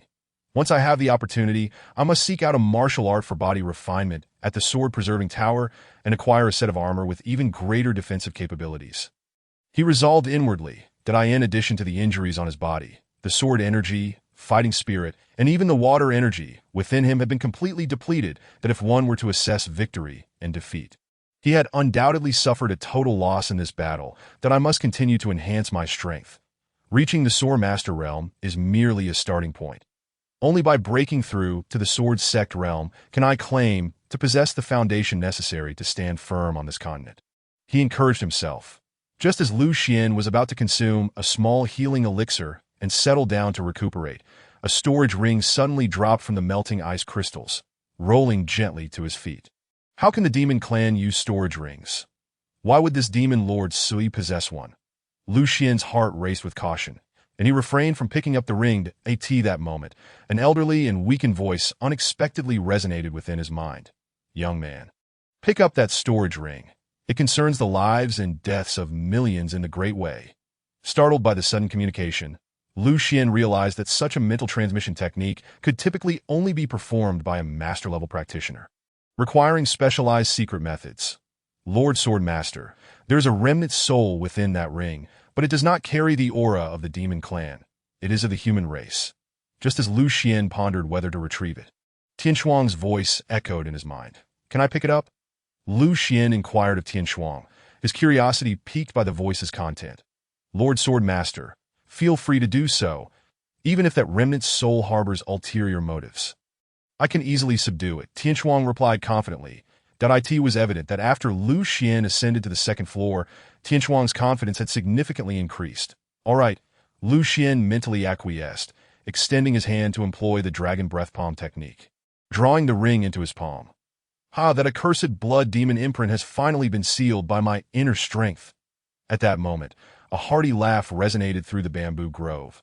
The Qi King, fully healed, roared with laughter, seemingly releasing the pent-up frustrations of recent days. Young brother, he bounded over to Lu Xian in a few strides. Are you injured? His expression was one of genuine concern. Thank you for your concern. Qi King, I am quite well, Lu Xian replied with a smile, shaking his head. Gurgle. Just as the Qi King was about to say more, his stomach rumbled loudly, and he awkwardly scratched his head, chuckling. Forgive me. Young brother, I haven't eaten in 4 or 5 days, and my stomach is rebelling. Unlike cultivators, martial artists do not practice fasting. Instead, they require regular meals to replenish the energy expended in honing their bodies. Which is why many martial artists must slaughter livestock after battles to replenish their strength. Young brother, wait here. There is a fire boar king in this forest that I have long coveted. Today, I shall finally slay it to satisfy my hunger. The Qi King clapped Lu Xian on the shoulder and dashed into the depths of the forest. Moments later, the anguished cries of the fire boar king echoed from within. To slay a fire boar king so effortlessly, the Qi King's prowess is indeed profound. No wonder the demon clan fears him so. Watching the Qi King drag the fire boar king toward him, Lu Xian marveled, filled with gratitude. Half an hour later, Lu Xian and the Qi King sat around a campfire in the bamboo grove, where 4 legs of the fire boar and a large iron pot of boiling pig liver soup were set up around the fire. The Qi King and Lu Xian feasted heartily. I've long heard that the taste of fire boar legs is unparalleled in the world. I never imagined the rumors to be true. Lu Xian exclaimed. Moreover, young brother Lu Xian, your culinary skills are quite commendable. They rival those of the chefs in my palace. The Qi King praised as he stuffed his mouth with a golden-brown fire boar leg. Giving Lu Xian a thumbs up in admiration, Lu Xian was not a martial artist. His appetite was not as large as the Qi King's. After consuming half a leg, he could eat no more and instead savored the pig liver soup. The quality of the ingredients was exceptional. The fire boar king was a 6th-tier demonic beast, not easily hunted. With a smile, Lu Xian handed the Qi King a large bowl of pig liver soup. Having sprinkled some wild scallions and sesame seeds he had brought from home, enhancing the flavor significantly, Having come well prepared for this mountain expedition, he had brought along all manner of cooking utensils, not to mention an ample supply of salt, pepper, and other seasonings. Gurgle, gurgle, gurgle. The Chi King caught a whiff of the enticing aroma and immediately reached out to grab the bowl, disregarding whether the soup had cooled, and tilted his head back to gulp it down. Refreshing. The Chi King patted his belly, exclaiming with unrestrained delight, "If only there were wine." He seemed a bit reluctant to stop that I happened to have a jar of Tiana brew. "Chi King, if you don't mind, we could share a drink." Liu Xian retrieved the remaining jar of Tiana brew from his storage ring. "Brother Liu Xian, how is it that you possess everything in your storage ring?" "Today, I am truly fortunate." Without hesitation, the Chi King lifted the wine jar and drank deeply. Chapter 69. Sun Baichao. The Chi King's hearty nature resonated well with Liu Xian, despite their significant age difference. After a few bowls of wine, they conversed freely. The Chi King recounted how he had been ambushed by the demon Lord Sui in the Blood Rainforest and shared many tales of battling the demon clan along the borders, while Liu Xian narrated his reasons for venturing into the mountains and the previous encounter with the Crimson Wolf King, though he replaced the sword-preserving tower with a tale of family heritage. "Young brother Liu Xian, after this experience, do you intend to participate in the upcoming Qinfu Age trial in Liang City?" The Chi King inquired after wiping his mouth. That my journey through the mountains is indeed preparation for next month's Qinfu Age trial, Liu Xian revealed, producing the trial token given to him by Chu Qianqian. "Excellent, excellent." The Chi King clapped his hands in delight. "This year I happen to be one of the judges for the Qinfu Age trial in Liang City. I shall surely witness your prowess, young brother Liu." At this moment, the Chi King was entirely unlike the imposing figure of authority described in rumors. He was genuinely a concerned elder looking out for his younger compatriots. Every year, the Qinfu Age trial showcases numerous exceptional talents. As a simple country lad, Chi King, perhaps you should not set your expectations too high, Liu Xian remarked nonchalantly. "You, my boy, are bold in action, yet overly cautious in speech. Hardly befitting of your youth." The Chi King draped an arm around Liu Xian's shoulders, expressing his discontent. "Youth?" Liu Xian chuckled bitterly inwardly. His youthful days had long ended in his previous life, having been granted this rare opportunity for rebirth. He was determined to cherish by the way. "Take this." The Chi King suddenly seemed to recall something, slapping his head and producing a token from his bosom, offering it to Liu Xian. "With this token, you will be able to freely access the 4 great forbidden lands without any hindrance," he explained to Liu Xian. "Thank you." Chi King Liu Xian, with a face full of astonishment, accepted the jade token. This time he had ventured into the Blood Rainforest, and even in this peripheral area, he had stealthily infiltrated thanks to the ability of the Night Sparrow robe to conceal his presence. With this token in hand, his future entries and exits from the Blood Rainforest would be considerably more convenient. "That it is I who should express my gratitude, for had it not been for you, my young brother, I would have likely become a mere puppet of the demonic army," sighed King Chi, his heart still heavy with apprehension. "Not good." At that moment, King Chi suddenly recalled something, rising abruptly and declaring, "I must hasten to Liang City.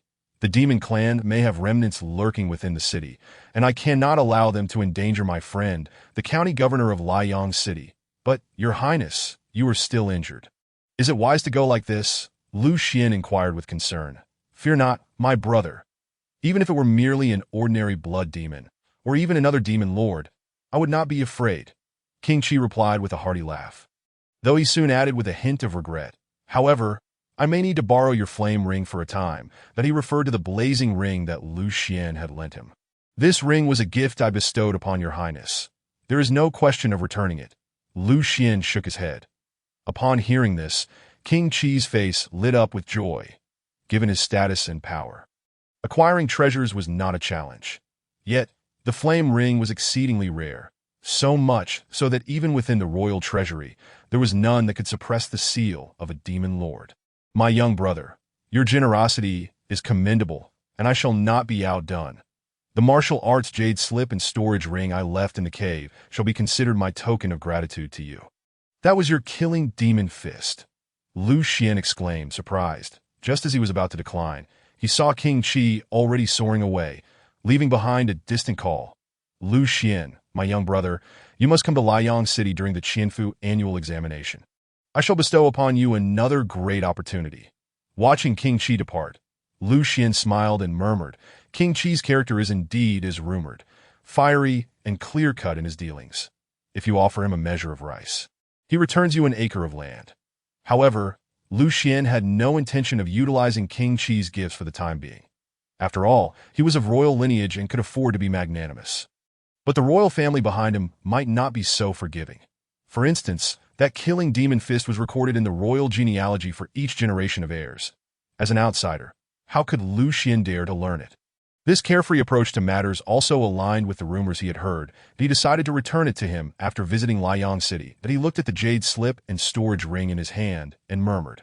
Upon seeing the storage ring, Lu Xian suddenly recalled the ring that had fallen from Demon Lord Sui. He took it out and examined it closely, that I should find a safer place to investigate. Inside the cave, he spoke, "Come forth." Crossing his arms, Lu Xian quietly observed the ring he had placed on a stone pedestal, calmly asking, "Young man, could you infuse some spiritual energy into this ring? My old soul cannot sustain itself for much longer." The aged and frail voice echoed once more.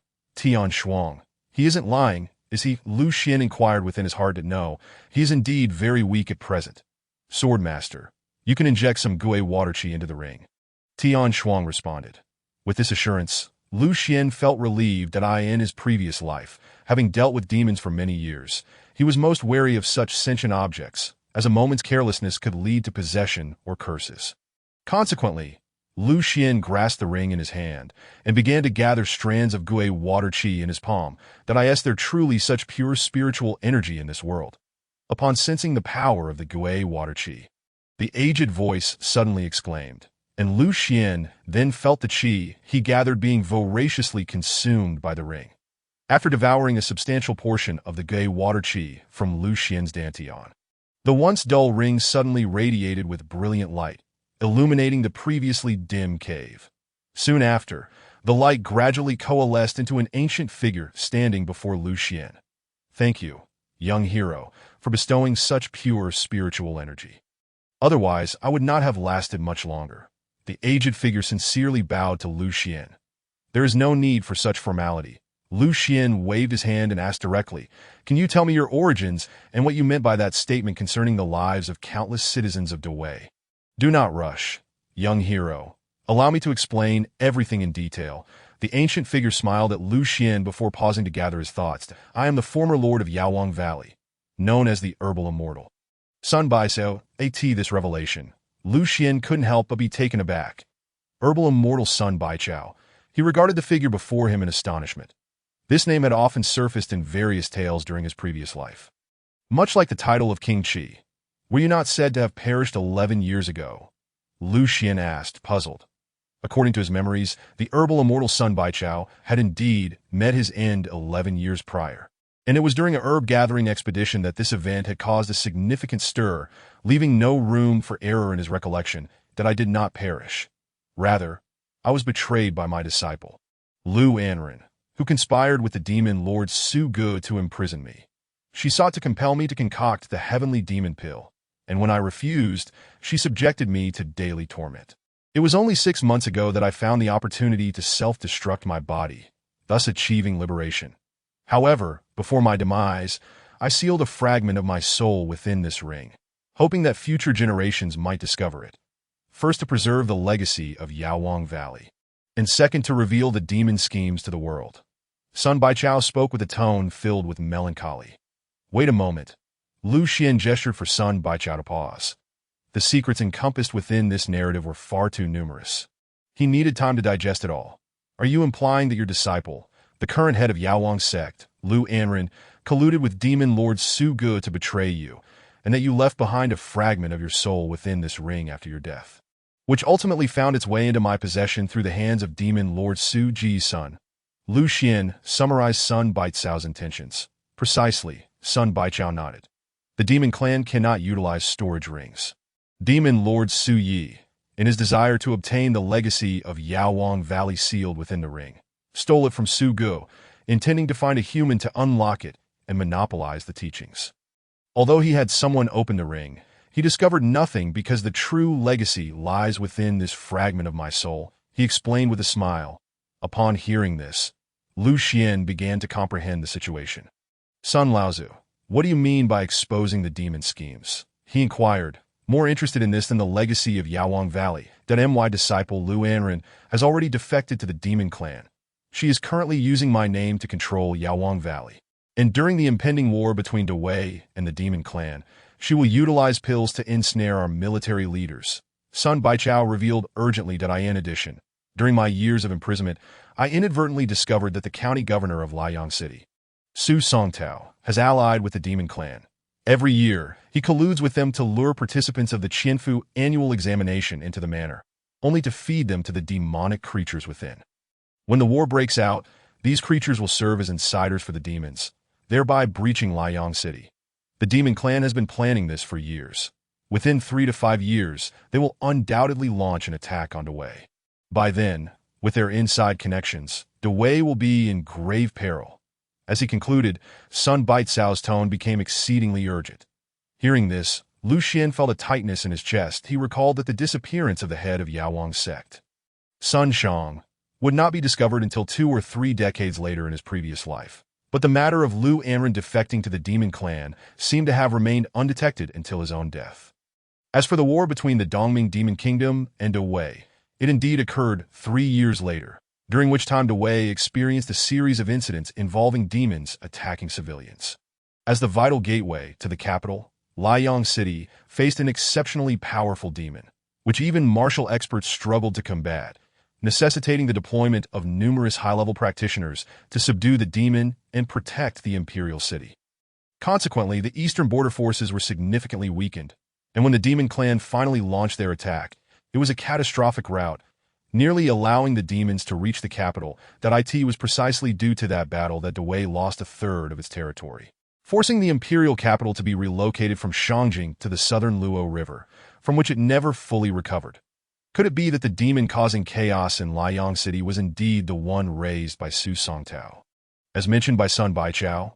As this thought crossed his mind, Lu Xian couldn't help but break out in a cold sweat. At that time, countless people were searching for the origin of the demon in Liang City, only to find that it had come from the county governor's manor. Perhaps King Qi's ambush was also related to this Su Songtao from the county governor's residence. He clenched his fists tightly, filled with dread that if he had not rescued King Qi, if he had not come across this ring, would Dawei not be doomed to repeat the mistakes of his past life? There is no need to rush. Now that I have rescued Prince Qi, it appears that the demon within the governor's mansion of Liang City will require 3 to 4 years to mature. I can seize this opportunity to attend the Qianfu Suisher in Liang City and devise a plan to gradually make Prince Qi aware of the situation.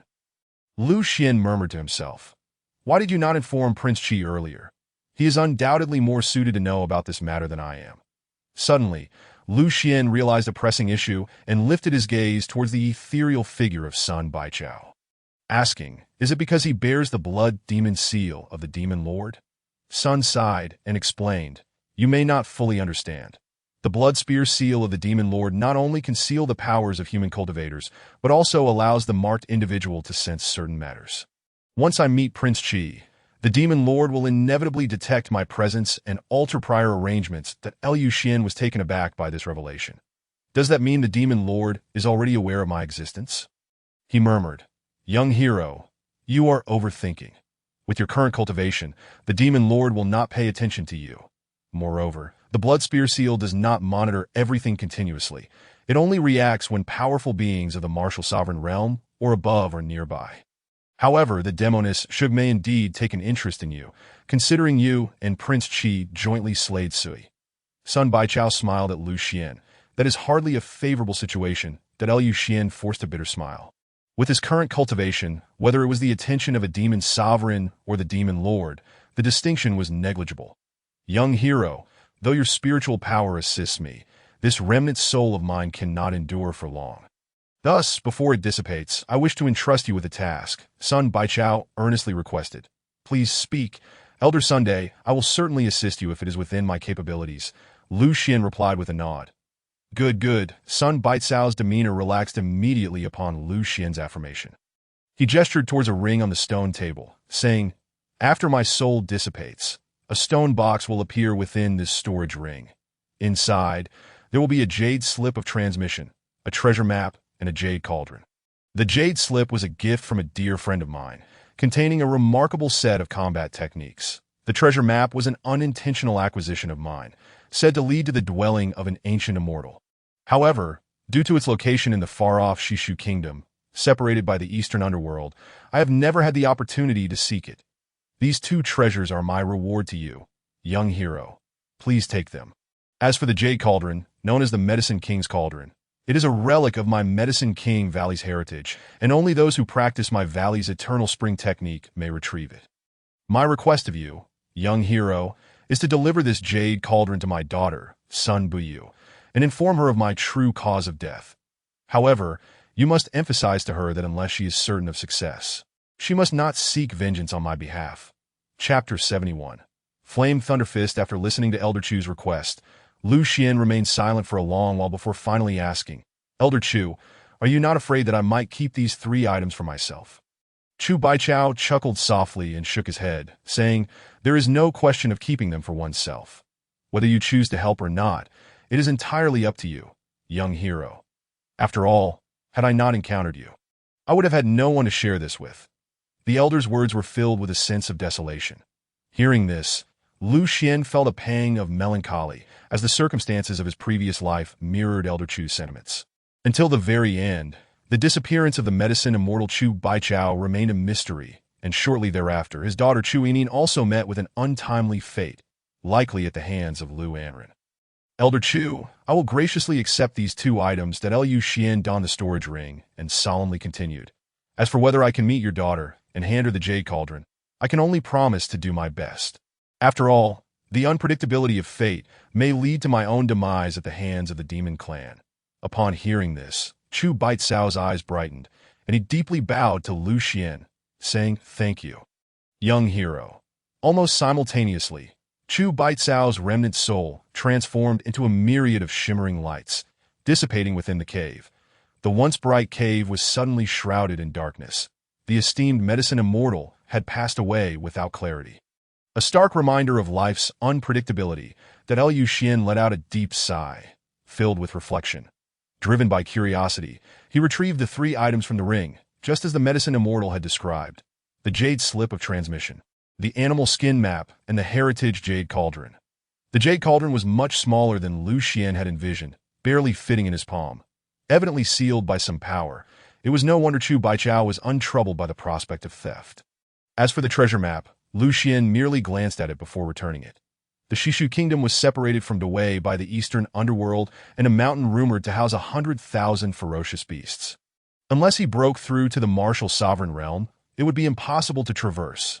Lord Sword Master, the second fragment of the Sword Suppression Tower, is also located within the Shishu Kingdom, and its general position closely aligns with the treasure marked on this map. Just as Lu Xian dismissed the notion of journeying to the Shishu Kingdom, Tian Shuang's voice echoed in his mind. Moreover, the Shishu Kingdom is home to many sword cultivators, making it an excellent place for Lord Sword Master to hone your swordsmanship. Once you break through to the Sword Sovereign Realm, you may venture there for training. Tian Shuang continued, it seems that a trip to Shishu is unavoidable. Lu Xian smiled wryly. While training was secondary, the inability to locate the Sword Suppression Tower's fragment was of utmost importance. He then picked up the jade slip, reasoning that since it belonged to the medicine immortal's friend, the combat techniques it contained should be at least of the profound tier. As these thoughts crossed his mind, he infused a trace of fighting spirit into the jade slip and gently pressed it against his forehead. Boom! The moment the slip made contact, Lu Xian was suddenly engulfed by dizziness, with a buzzing sound ringing in his ears. Before he could regain his composure, a torrent of immense memories surged into his mind. Once Lu Xian absorbed all the information from the slip, a stream of blood flowed from his nose. Yet he seemed oblivious, muttering in a daze, it is actually a combat technique of the ancient earth level. Second tier. In an era where heavenly tier techniques were nearly extinct, earth tier techniques were nearly equivalent to heavenly tier, especially one of the second tier. Moreover, this technique, named Flame Thunder Fist, even came with a complementary fighting spirit technique. Flame Thunder Method. Was it not on par with Prince Chi's demon-slaying fist? The more Lu Xian delved into the details, the more astonished he became. Not only was the Flame Thunder Fist technique exquisite, But the accompanying flame thunder method allowed the fighting spirit to transform into thunderous fighting spirit, one of the most lethal forms of fighting spirit. Furthermore, both the thunder attribute combat technique and the fire attribute combat technique were particularly effective against demonic creatures. This was truly a coveted combat technique. Lu Xian was overwhelmed with joy. The Flame Thunder Fist was indeed worth practicing before Lord Sword Master broke through to the Sword's sovereign realm. Tian Shuang's voice rang in Lu Xian's mind once more. Why do you say it is only valuable before breaking through to the martial sovereign realm? Lu Xian inquired curiously. After breaking through to the martial sovereign realm, Lord Sword Master, you will only need to retrieve a thunder attribute flying sword from your Qi mansion, and an endless stream of thunderous sword energy will manifest. At that point, a single strike from the sword will far surpass the power of the Flame Thunder Fist. Tian Shuang explained. Hearing this, Lu Xian could not help but feel a surge of excitement. If he could truly possess such a flying sword, it would become an invaluable weapon in his battles against the demon clan. However, the sword's sovereign realm still felt distant, and for now, he needed to focus on the present. With the Qinfu Suisher approaching, he hoped to avoid revealing his identity as a sword cultivator. Lu Xian chuckled awkwardly. Very well. Until I break through to the sword's sovereign realm, practicing an additional combat technique will serve as a means of self-preservation. Tian Shuang nodded in agreement, not opposing Lu Xian's training in combat techniques, but disapproving of those that were subpar, as they would only waste time. By the way, Lord Sword Master, you recently defeated that powerful opponent from the demon sect and earned 1,000 gold coins. Along with the previous balance, you currently have the opportunity to select items from the second floor and possess a total of 1,120 gold coins. Do you wish to exchange for anything? Tian Shuang inquired. How much gold do I need to invite Gu to accompany me for sword practice? Lu Xian suddenly asked out of curiosity. 1,000 gold coins. However, I do not recommend that Lord Sword Master seek him out for practice. Tian Shuang frowned. Why not? Lu Xian was puzzled that Gu is rather lazy. If you summon him, he will likely be displeased, that if he is unhappy, he will surely make things difficult for you the next time you request sword practice. Tian Shuang explained. Then I shall forego that idea. Upon hearing this, Lu Xian quickly waved his hand. Currently, he had several sword servants as training partners. Although their skills varied greatly, they were certainly preferable to the wooden dummies on the first floor. After gaining a better understanding of the rules on the second floor of the Sword Suppression Tower from Tian Shuang, Lu Xian resumed his long and monotonous routine of practicing swordsmanship and boxing. In any case, this area posed little danger now, and the cave was quite concealed. Lu Xian decided to enter seclusion in this cave for a period, intending to cultivate the Yin Lei Fist to the Open Door realm and the Seven Kill Sword to the Concealed Whisper realm before venturing out again. The Qinfu yearly examination was set to begin next month, and he needed to elevate his cultivation as much as possible. After all, no one could predict whether a genius would emerge in this year's examination. One night outside was equivalent to a year within the Sword Suppression Tower. Lu Xian's 7-day and 7-night seclusion was akin to an ordinary person's 14 years of retreat. Chapter 72, Slander 7 days later. After this extensive period of seclusion, equivalent to 14 years in the Sword Suppression Tower, Lu Xian had finally cultivated the Yin Lei Fist to the Open Door realm and the Seven Kill Sword to the Concealed Whisper realm, and he had unknowingly broken through to become a second-rank battle master. Although he had yet to engage in combat, he could vaguely sense that at this moment, if he were to face the demon Lord Su Yi, he could at least hold his ground for the duration of an incense stick. This was no small feat. Previously, he had only managed to last a moment with the protection of the Prayer King, and that was only because he had forced Su Yi to abstain from making a move. This method of seclusion indeed facilitated rapid progress, but it inflicted considerable harm on his spirit. 7 days and 7 nights had already reached his current limits. Lu Xian stuffed 7 recovery pills into his mouth. Unlike previous times when taking pills had dispelled his fatigue entirely, this time he still felt somewhat weary, as it was the cumulative fatigue of 14 years. Master Sword Master, you need to consume some hot soup and have a good rest to fully alleviate your spiritual fatigue, Tian Shuang reminded him. Understood. Lu Xian nodded. I recall that there is still plenty of meat left from that Fireboar King that hasn't been roasted. I'll roast it all at once today. As he spoke, he slung the Qianjun sword over his shoulder and exited the cave. The carcasses of demon beasts, under normal circumstances, would not decay even after a year, let alone after just 7 days. Their blood might not even have dried, that he was not worried about other demon beasts consuming it. As even if the Fire Boar King was dead, as long as its aura lingered, the beasts in the vicinity would not dare approach. Just thinking about the taste of Fire Boar King meat made Lu Xian's mouth water. Having tasted grilled meat made from such top-tier ingredients was an unforgettable experience. After that, eating ordinary meat would likely seem bland in comparison. Arriving at the bamboo grove, Lu Xian found, as he had anticipated, that the Fire Boar King was still there. These 2 ribs are exquisite. Just 1 bone's worth of meat is enough for me to feast for several days, that I'll collect them all into my storage ring shortly. Lu Xian contemplated. The storage ring gifted to him by the herbalist Sun Baichao had a space equivalent to a small room, large enough to accommodate the entire Wild Boar King without issue. Who dares steal our belongings?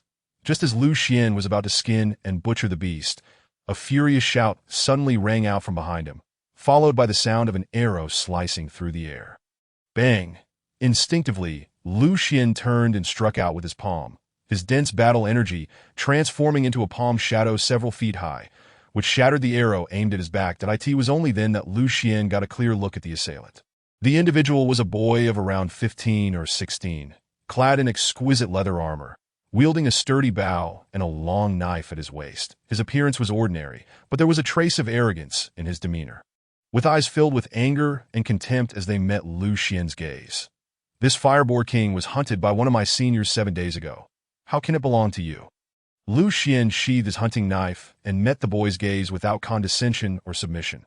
How ridiculous! You, a wild cultivator who can't even afford leather armor, dare claim you hunted the Fire Boar King? You are clearly just coveting our spoils. The boy snorted coldly, then hung the bow on his back and drew the long knife at his waist, leaping toward Lu Xian with the speed of the wind. Aiming a strike at him. Bang! Lu Xian swiftly sidestepped using the gale step, but the knife strike from the boy left a 2 or 3 zhong-long gash in the ground, toppling rows of green bamboo.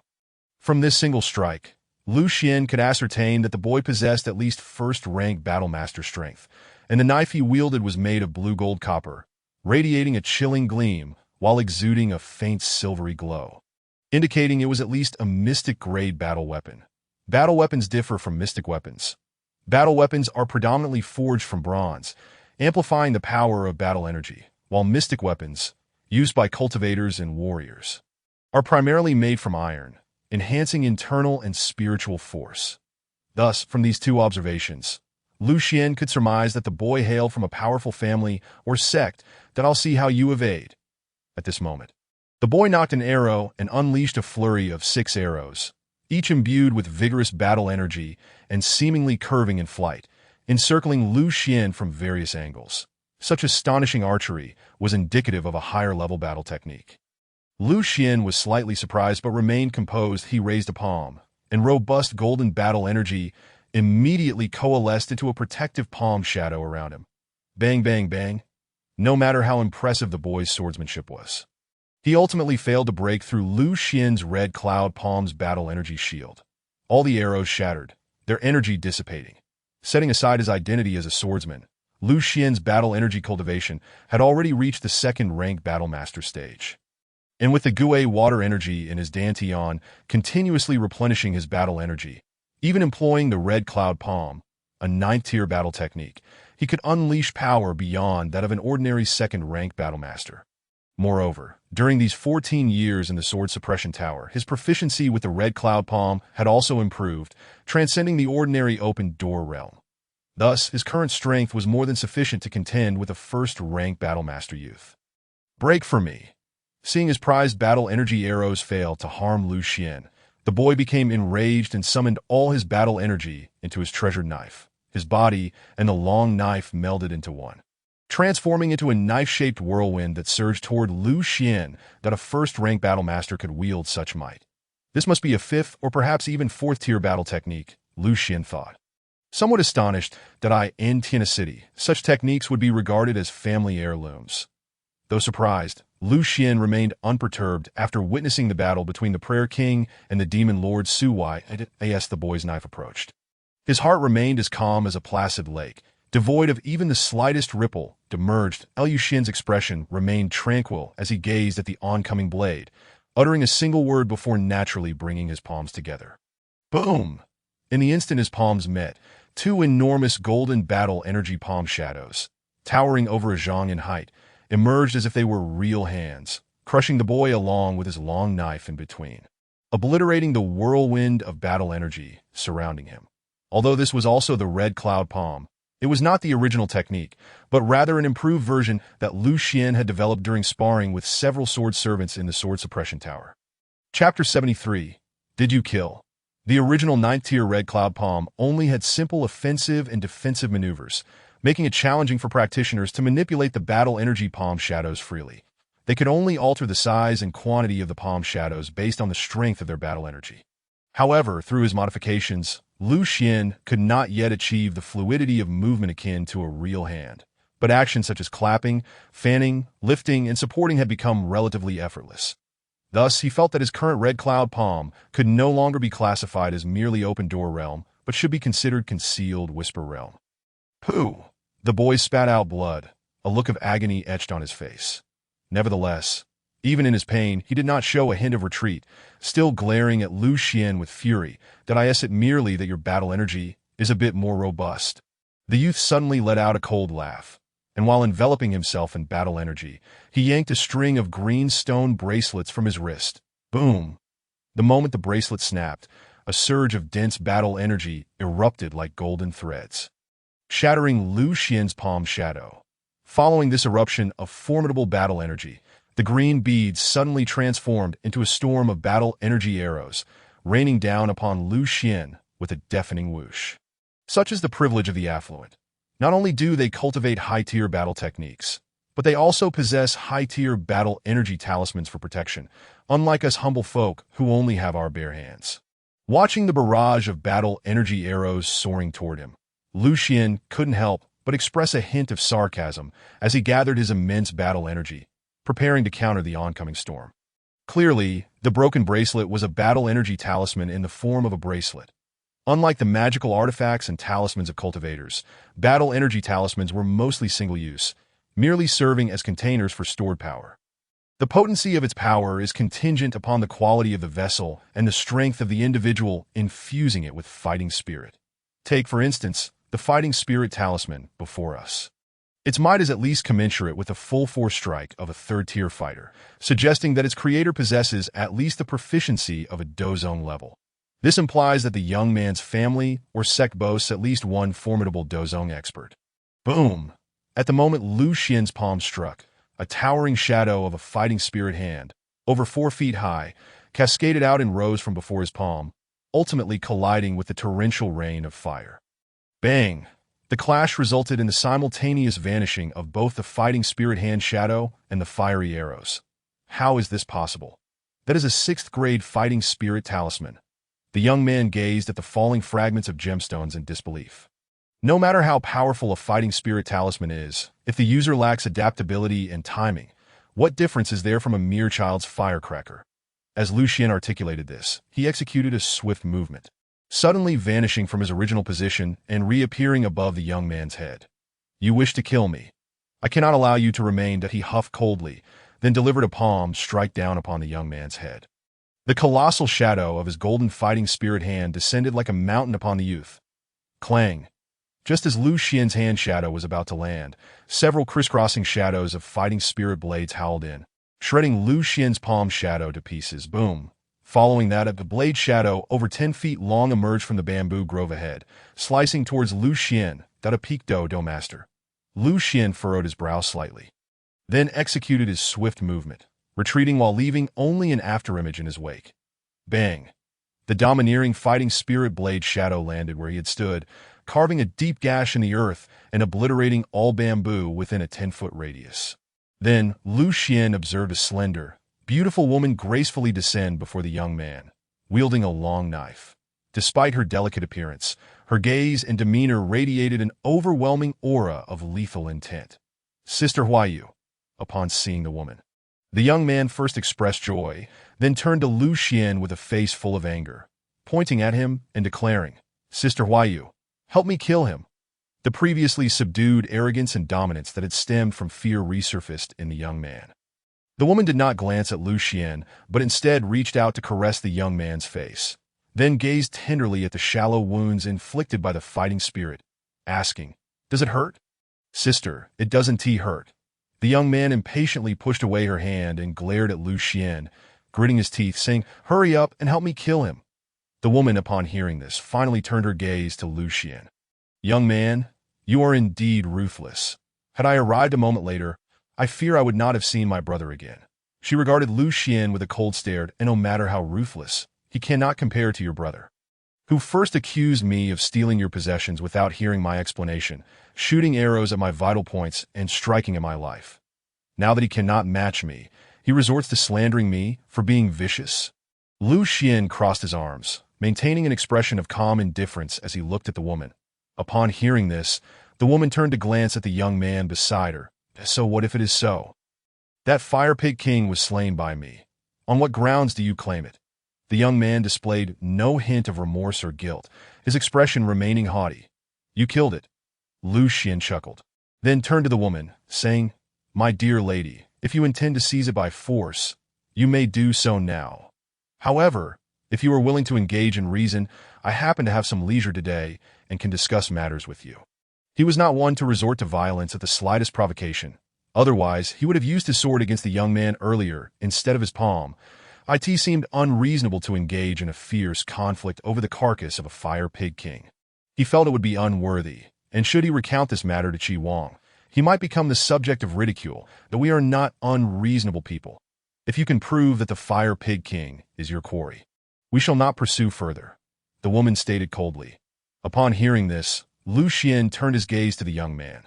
"Since you claim it is yours, do you know what weapon was used to slay this fire pig?" "Indeed."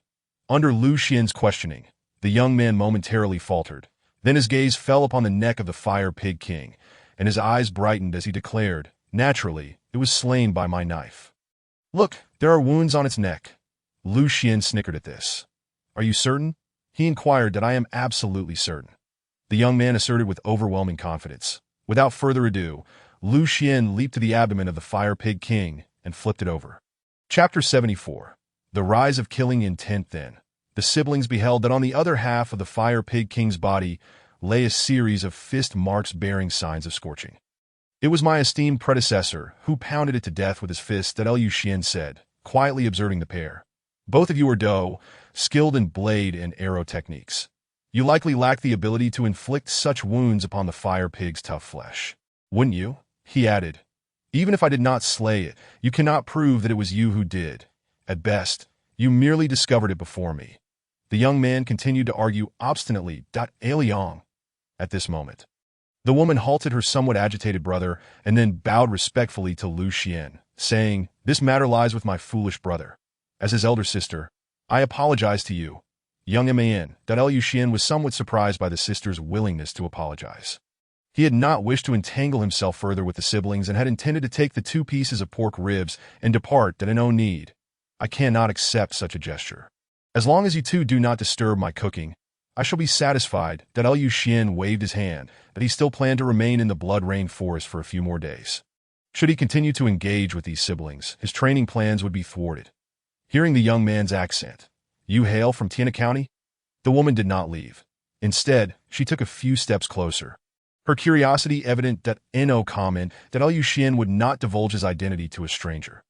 Even his face had been altered using the faceless technique during his encounter with the brother. "Young man, you claim that your predecessor killed this Fire Pig King. Where is he now?" the woman inquired, seemingly unconcerned. Just as Lu Xian was in the midst of storing the ribs in a spatial ring, he suddenly felt a twitch in his eyelids and slowly lifted his gaze to the woman. "If possible, I would like to make the acquaintance of this predecessor," the woman added, a faint smile gracing her lips. It was precisely this smile that sent a chill down Lu Xian's spine, causing every hair on his body to stand on end. In that instant, the fighting spirit within him instinctively gathered at his feet, and he activated his swift movement technique. Bang! With a whoosh, Lu Xian's form disappeared from his original position, reappearing in a bamboo grove several dozen feet away. This was the farthest distance he could achieve with his full-speed, swift movement. Boom!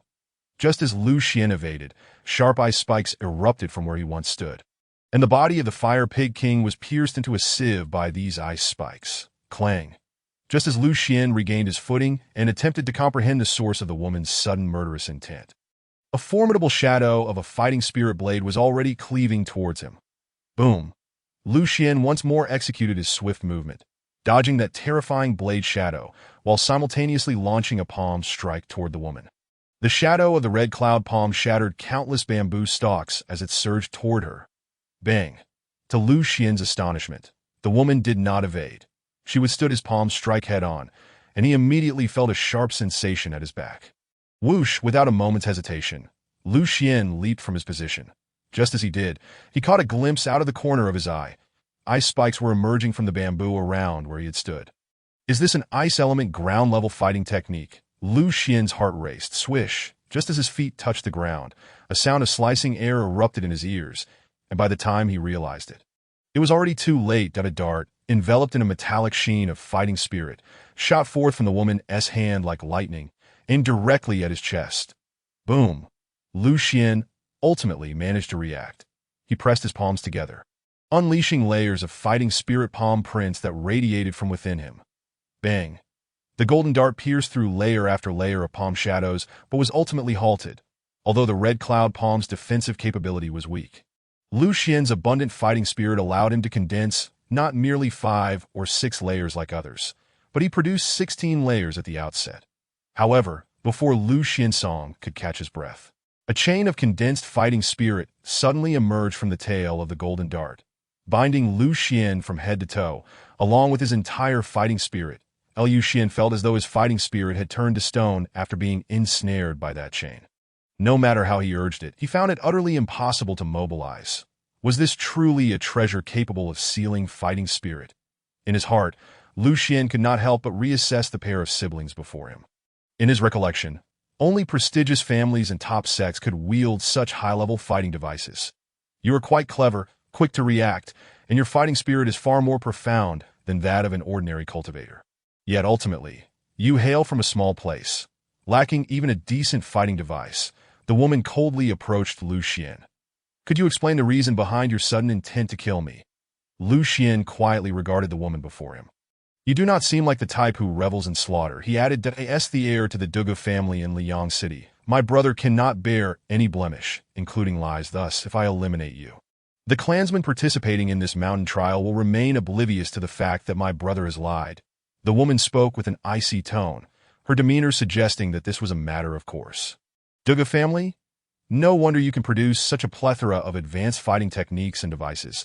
Lu Xian's expression shifted. He was well aware of the Duga family, one of the prominent families that had existed since the founding of the Great Way, and the foremost family in Liang City. The current governor of Liang City was indeed the son-in-law of the Duga family, and their descendants were consistently among the most formidable contenders for the martial champion in the annual trials. Instead of correcting your brother's habit of lying, you choose to silence those who expose it. You truly are a good sister, Lu Xian retorted, rendered speechless by her rationale. Rest assured, I will ensure your death is devoid of any suffering. The woman brandished her blade, as icy frost began to coalesce upon the edge. Sister, why waste so many words on him? Just kill him. The young boy rushed over, incessantly urging the woman to act. Patience, little one, that I will swiftly send you both on your way, the woman said just as she was about to strike. However, Lu Xian suddenly squinted and smiled, and in that instant, an unbladed dark iron sword materialized in his hand. Go! At the moment Lu Xian grasped the sword, the Duga woman instinctively sensed danger, shoving the young boy aside while she swung her long knife with all her might towards the bound Lu Xian. Clang! Accompanied by a piercing sound of the sword, Lu Xian's fighting spirit abruptly dissipated, replaced by a torrent of golden, whirlwind-like sword energy. The overwhelming sword intent descended upon the siblings like a mighty mountain. The woman was filled with dread and intended to evade the onslaught, but saw that the gathered sword energy and intent from Lu Xian was directed straight at her brother. Scoundrel! She shouted in anger, channeling all her fighting spirit with a twisted face as she recklessly swung her blade at Lu Xian. Die! Yet, Lu Xian, holding the sword, seemed to embody an indomitable force. Just as her blade was about to descend, he deftly evaded, countering with a strike aimed at her waist. Boom! Although Lu Xian's sword struck the woman's abdomen, it was deflected by a protective aura emanating from her, indicating she was clad in protective armor. Not bad. Seeing that her armor could withstand Lu Xian's attack, the woman transformed her surprise into delight, that a contemptuous smile returned to her face as she pivoted, swinging her blade with lethal intent towards Lu Xian's neck. Whoosh! However, the woman did not anticipate that Lu Xian seemed to merge with his sword, and just as her blade swept past, he transformed into a streak of sword light, darting behind her with astonishing speed. Swish! Though invisible, the woman could feel Lu Xian's sword aiming for her back. Perfect timing. Rather than being alarmed, the woman was elated, believing her protective armor would withstand Lu Xian's strike, allowing her to capitalize on the moment to deliver a blow to him. Boom! As she had foreseen, Lu Xian's sword was indeed blocked by her family heirloom, but she swiftly turned to counterattack. Yet in that instant, terror flashed in her eyes as she beheld not just Lu Xian, but 6 identical afterimages of him, each wielding a sword directed at her. These were no mere duplicates. They were the result of Lu Xian's incredible speed, leaving behind phantoms. Boom! Before she could unleash her long knife. Lu Xian's sword struck her protective armor once more. Although it was still deflected, she sensed that the power within the armor had diminished significantly, the immense force of the sword penetrating through to her being. Boom, boom, boom. She attempted to summon more treasures for defense, but Lu Xian's sword was simply too swift, landing blow after blow upon her back, leaving her with barely enough time to turn her head. This was the 7 kills sword technique, appearing as 7 strikes, yet moving as 1. A sequence so rapid that ordinary protective gear could not withstand the onslaught of 7 consecutive blows. Even the former demon lord had to wait until after Lu Xian unleashed his sword intent to counterattack. What's more, after 14 years of seclusion, Lu Xian's absolute kill pursuit had advanced to the point where he could execute a staggering 49 strikes in succession, akin to the absolute kill command technique. However, this level of mastery was reserved for experts of the caliber of the demon lord, and this woman was far from deserving of such comparison. Boom! The final strike of the absolute kill pursuit landed with the finality of a resounding drumbeat, piercing through the same spot on the woman's back. This time, although her armor still radiated a protective aura, it was pierced by the overwhelming force of the sword. The woman's mouth spewed blood, yet at the last moment, she managed to withdraw her blade's momentum, channeling all her fighting spirit to shield herself, thus barely withstanding the residual force of Lu Xian's strike. Boom! Even so, she was still sent crashing to the ground, tumbling in utter disarray. Die! Furious and humiliated, the woman disregarded her injuries and swiftly rose, one hand clutching a shard of ice while the other raised her long knife, bellowing. Now, in an instant, her long knife, infused with chilling fighting spirit, transformed into countless frosty blade shadows, resembling a snowstorm as they surged towards Lu Xian. Clearly, that shard of ice was her trump card, that Lu Xian, however, was no longer the same as he was during his battle with the elder of the Lu family. Facing the woman's strike, Lu Xian remained undaunted, shifting from a single-handed grip to a two-handed stance, adopting a peculiar posture. Boom! Just as the woman's blade shadows were about to descend upon him, the ground beneath him suddenly sank, an invisible gravitational force radiating outward from his center, causing the woman's once formidable blade intent to falter. In that fleeting moment, Lu Xian gripped the hilt of his sword and struck towards the incoming blade shadows. Boom! With a thunderous crash, the woman's tempestuous blade intent shattered under the impact of Lu Xian's strike. This technique was one of the 9 styles of the sword Ancestor, known as Mountain Shatter. According to Tianchuang's teachings, this style emphasized weight. As long as one grasped the principle, it could be thrust, slashed, or cut at will. Although Lu Xian could not wield a single-handed Mountain Shatter like the Ancestor, after years of practice in the Sword Tower, he had at least grasped the essence of it. The concept of weight had already integrated into his swordsmanship. Boom! After dispersing the woman's blade intent with Mountain Shatter, the residual force accompanied by several sword energies crashed upon her, sending her hurtling backward. Had it not been for the timely formation of an ice shield around her, she would have surely suffered grievous injuries. Whoosh! Yet Lu Xian did not relent. He surged forward with a sound of slicing air, pursuing the woman. The ice-armored woman glared at Lu Xian with venomous eyes, before once more urging the shard of ice in her grasp, thickening the ice surrounding her, making her appear as a colossal ice block. Are you crafting an ice coffin for yourself? Lu Xian landed gracefully beside the ice block. Boom. No sooner had his feet touched the ground than dozens of ice spikes erupted from below. However, Lu Xian, having anticipated this, remained unfazed. He condensed his fighting spirit into a shield beneath his feet, crushing the ice spikes with a single step in comparison to the initial 2 ice spikes that had ambushed him. These were evidently much weaker, indicating the woman's waning strength. That do you not think that hiding within will spare you from harm? The as Lu Xian spoke. He raised his palm to unleash the dragon breath technique. He first drew in a breath towards the ice block, then unleashed a powerful shockwave that surged through the thick ice and struck the woman. The dragon breath palm possessed a force capable of striking through mountains. Not even a steel plate could withstand its might. With a muffled sound, although the woman appeared unscathed on the surface after being hit by the dragon breath palm, her internal organs suffered severe damage, causing her to spit out a mouthful of foul blood. Subsequently, Lu Xian raised his palm once more, preparing to exert the full power of the dragon breath palm. Despite the formidable strength of the Gongsun family, this brother and sister had slandered and sought to eliminate him. He had no reason to spare their lives. Suddenly, a sound of air being sliced through resonated above Lu Xian's head. That a golden spear plummeted from the heavens, accompanied by a fierce gust of wind, aiming directly at him. Along with it came an extraordinarily powerful pressure. Unlike the oppressive force created by Lu Xian's sword intent, this pressure, manifested from the strength of a formidable opponent, felt like a heavy fist relentlessly pounding against his chest. Indeed, there was a Dozong-level powerhouse accompanying this brother and sister. Lu Xian abruptly struck the ice block with his palm, disregarding the woman's fate, and, propelled by the recoil from his strike, soared backward from his original position.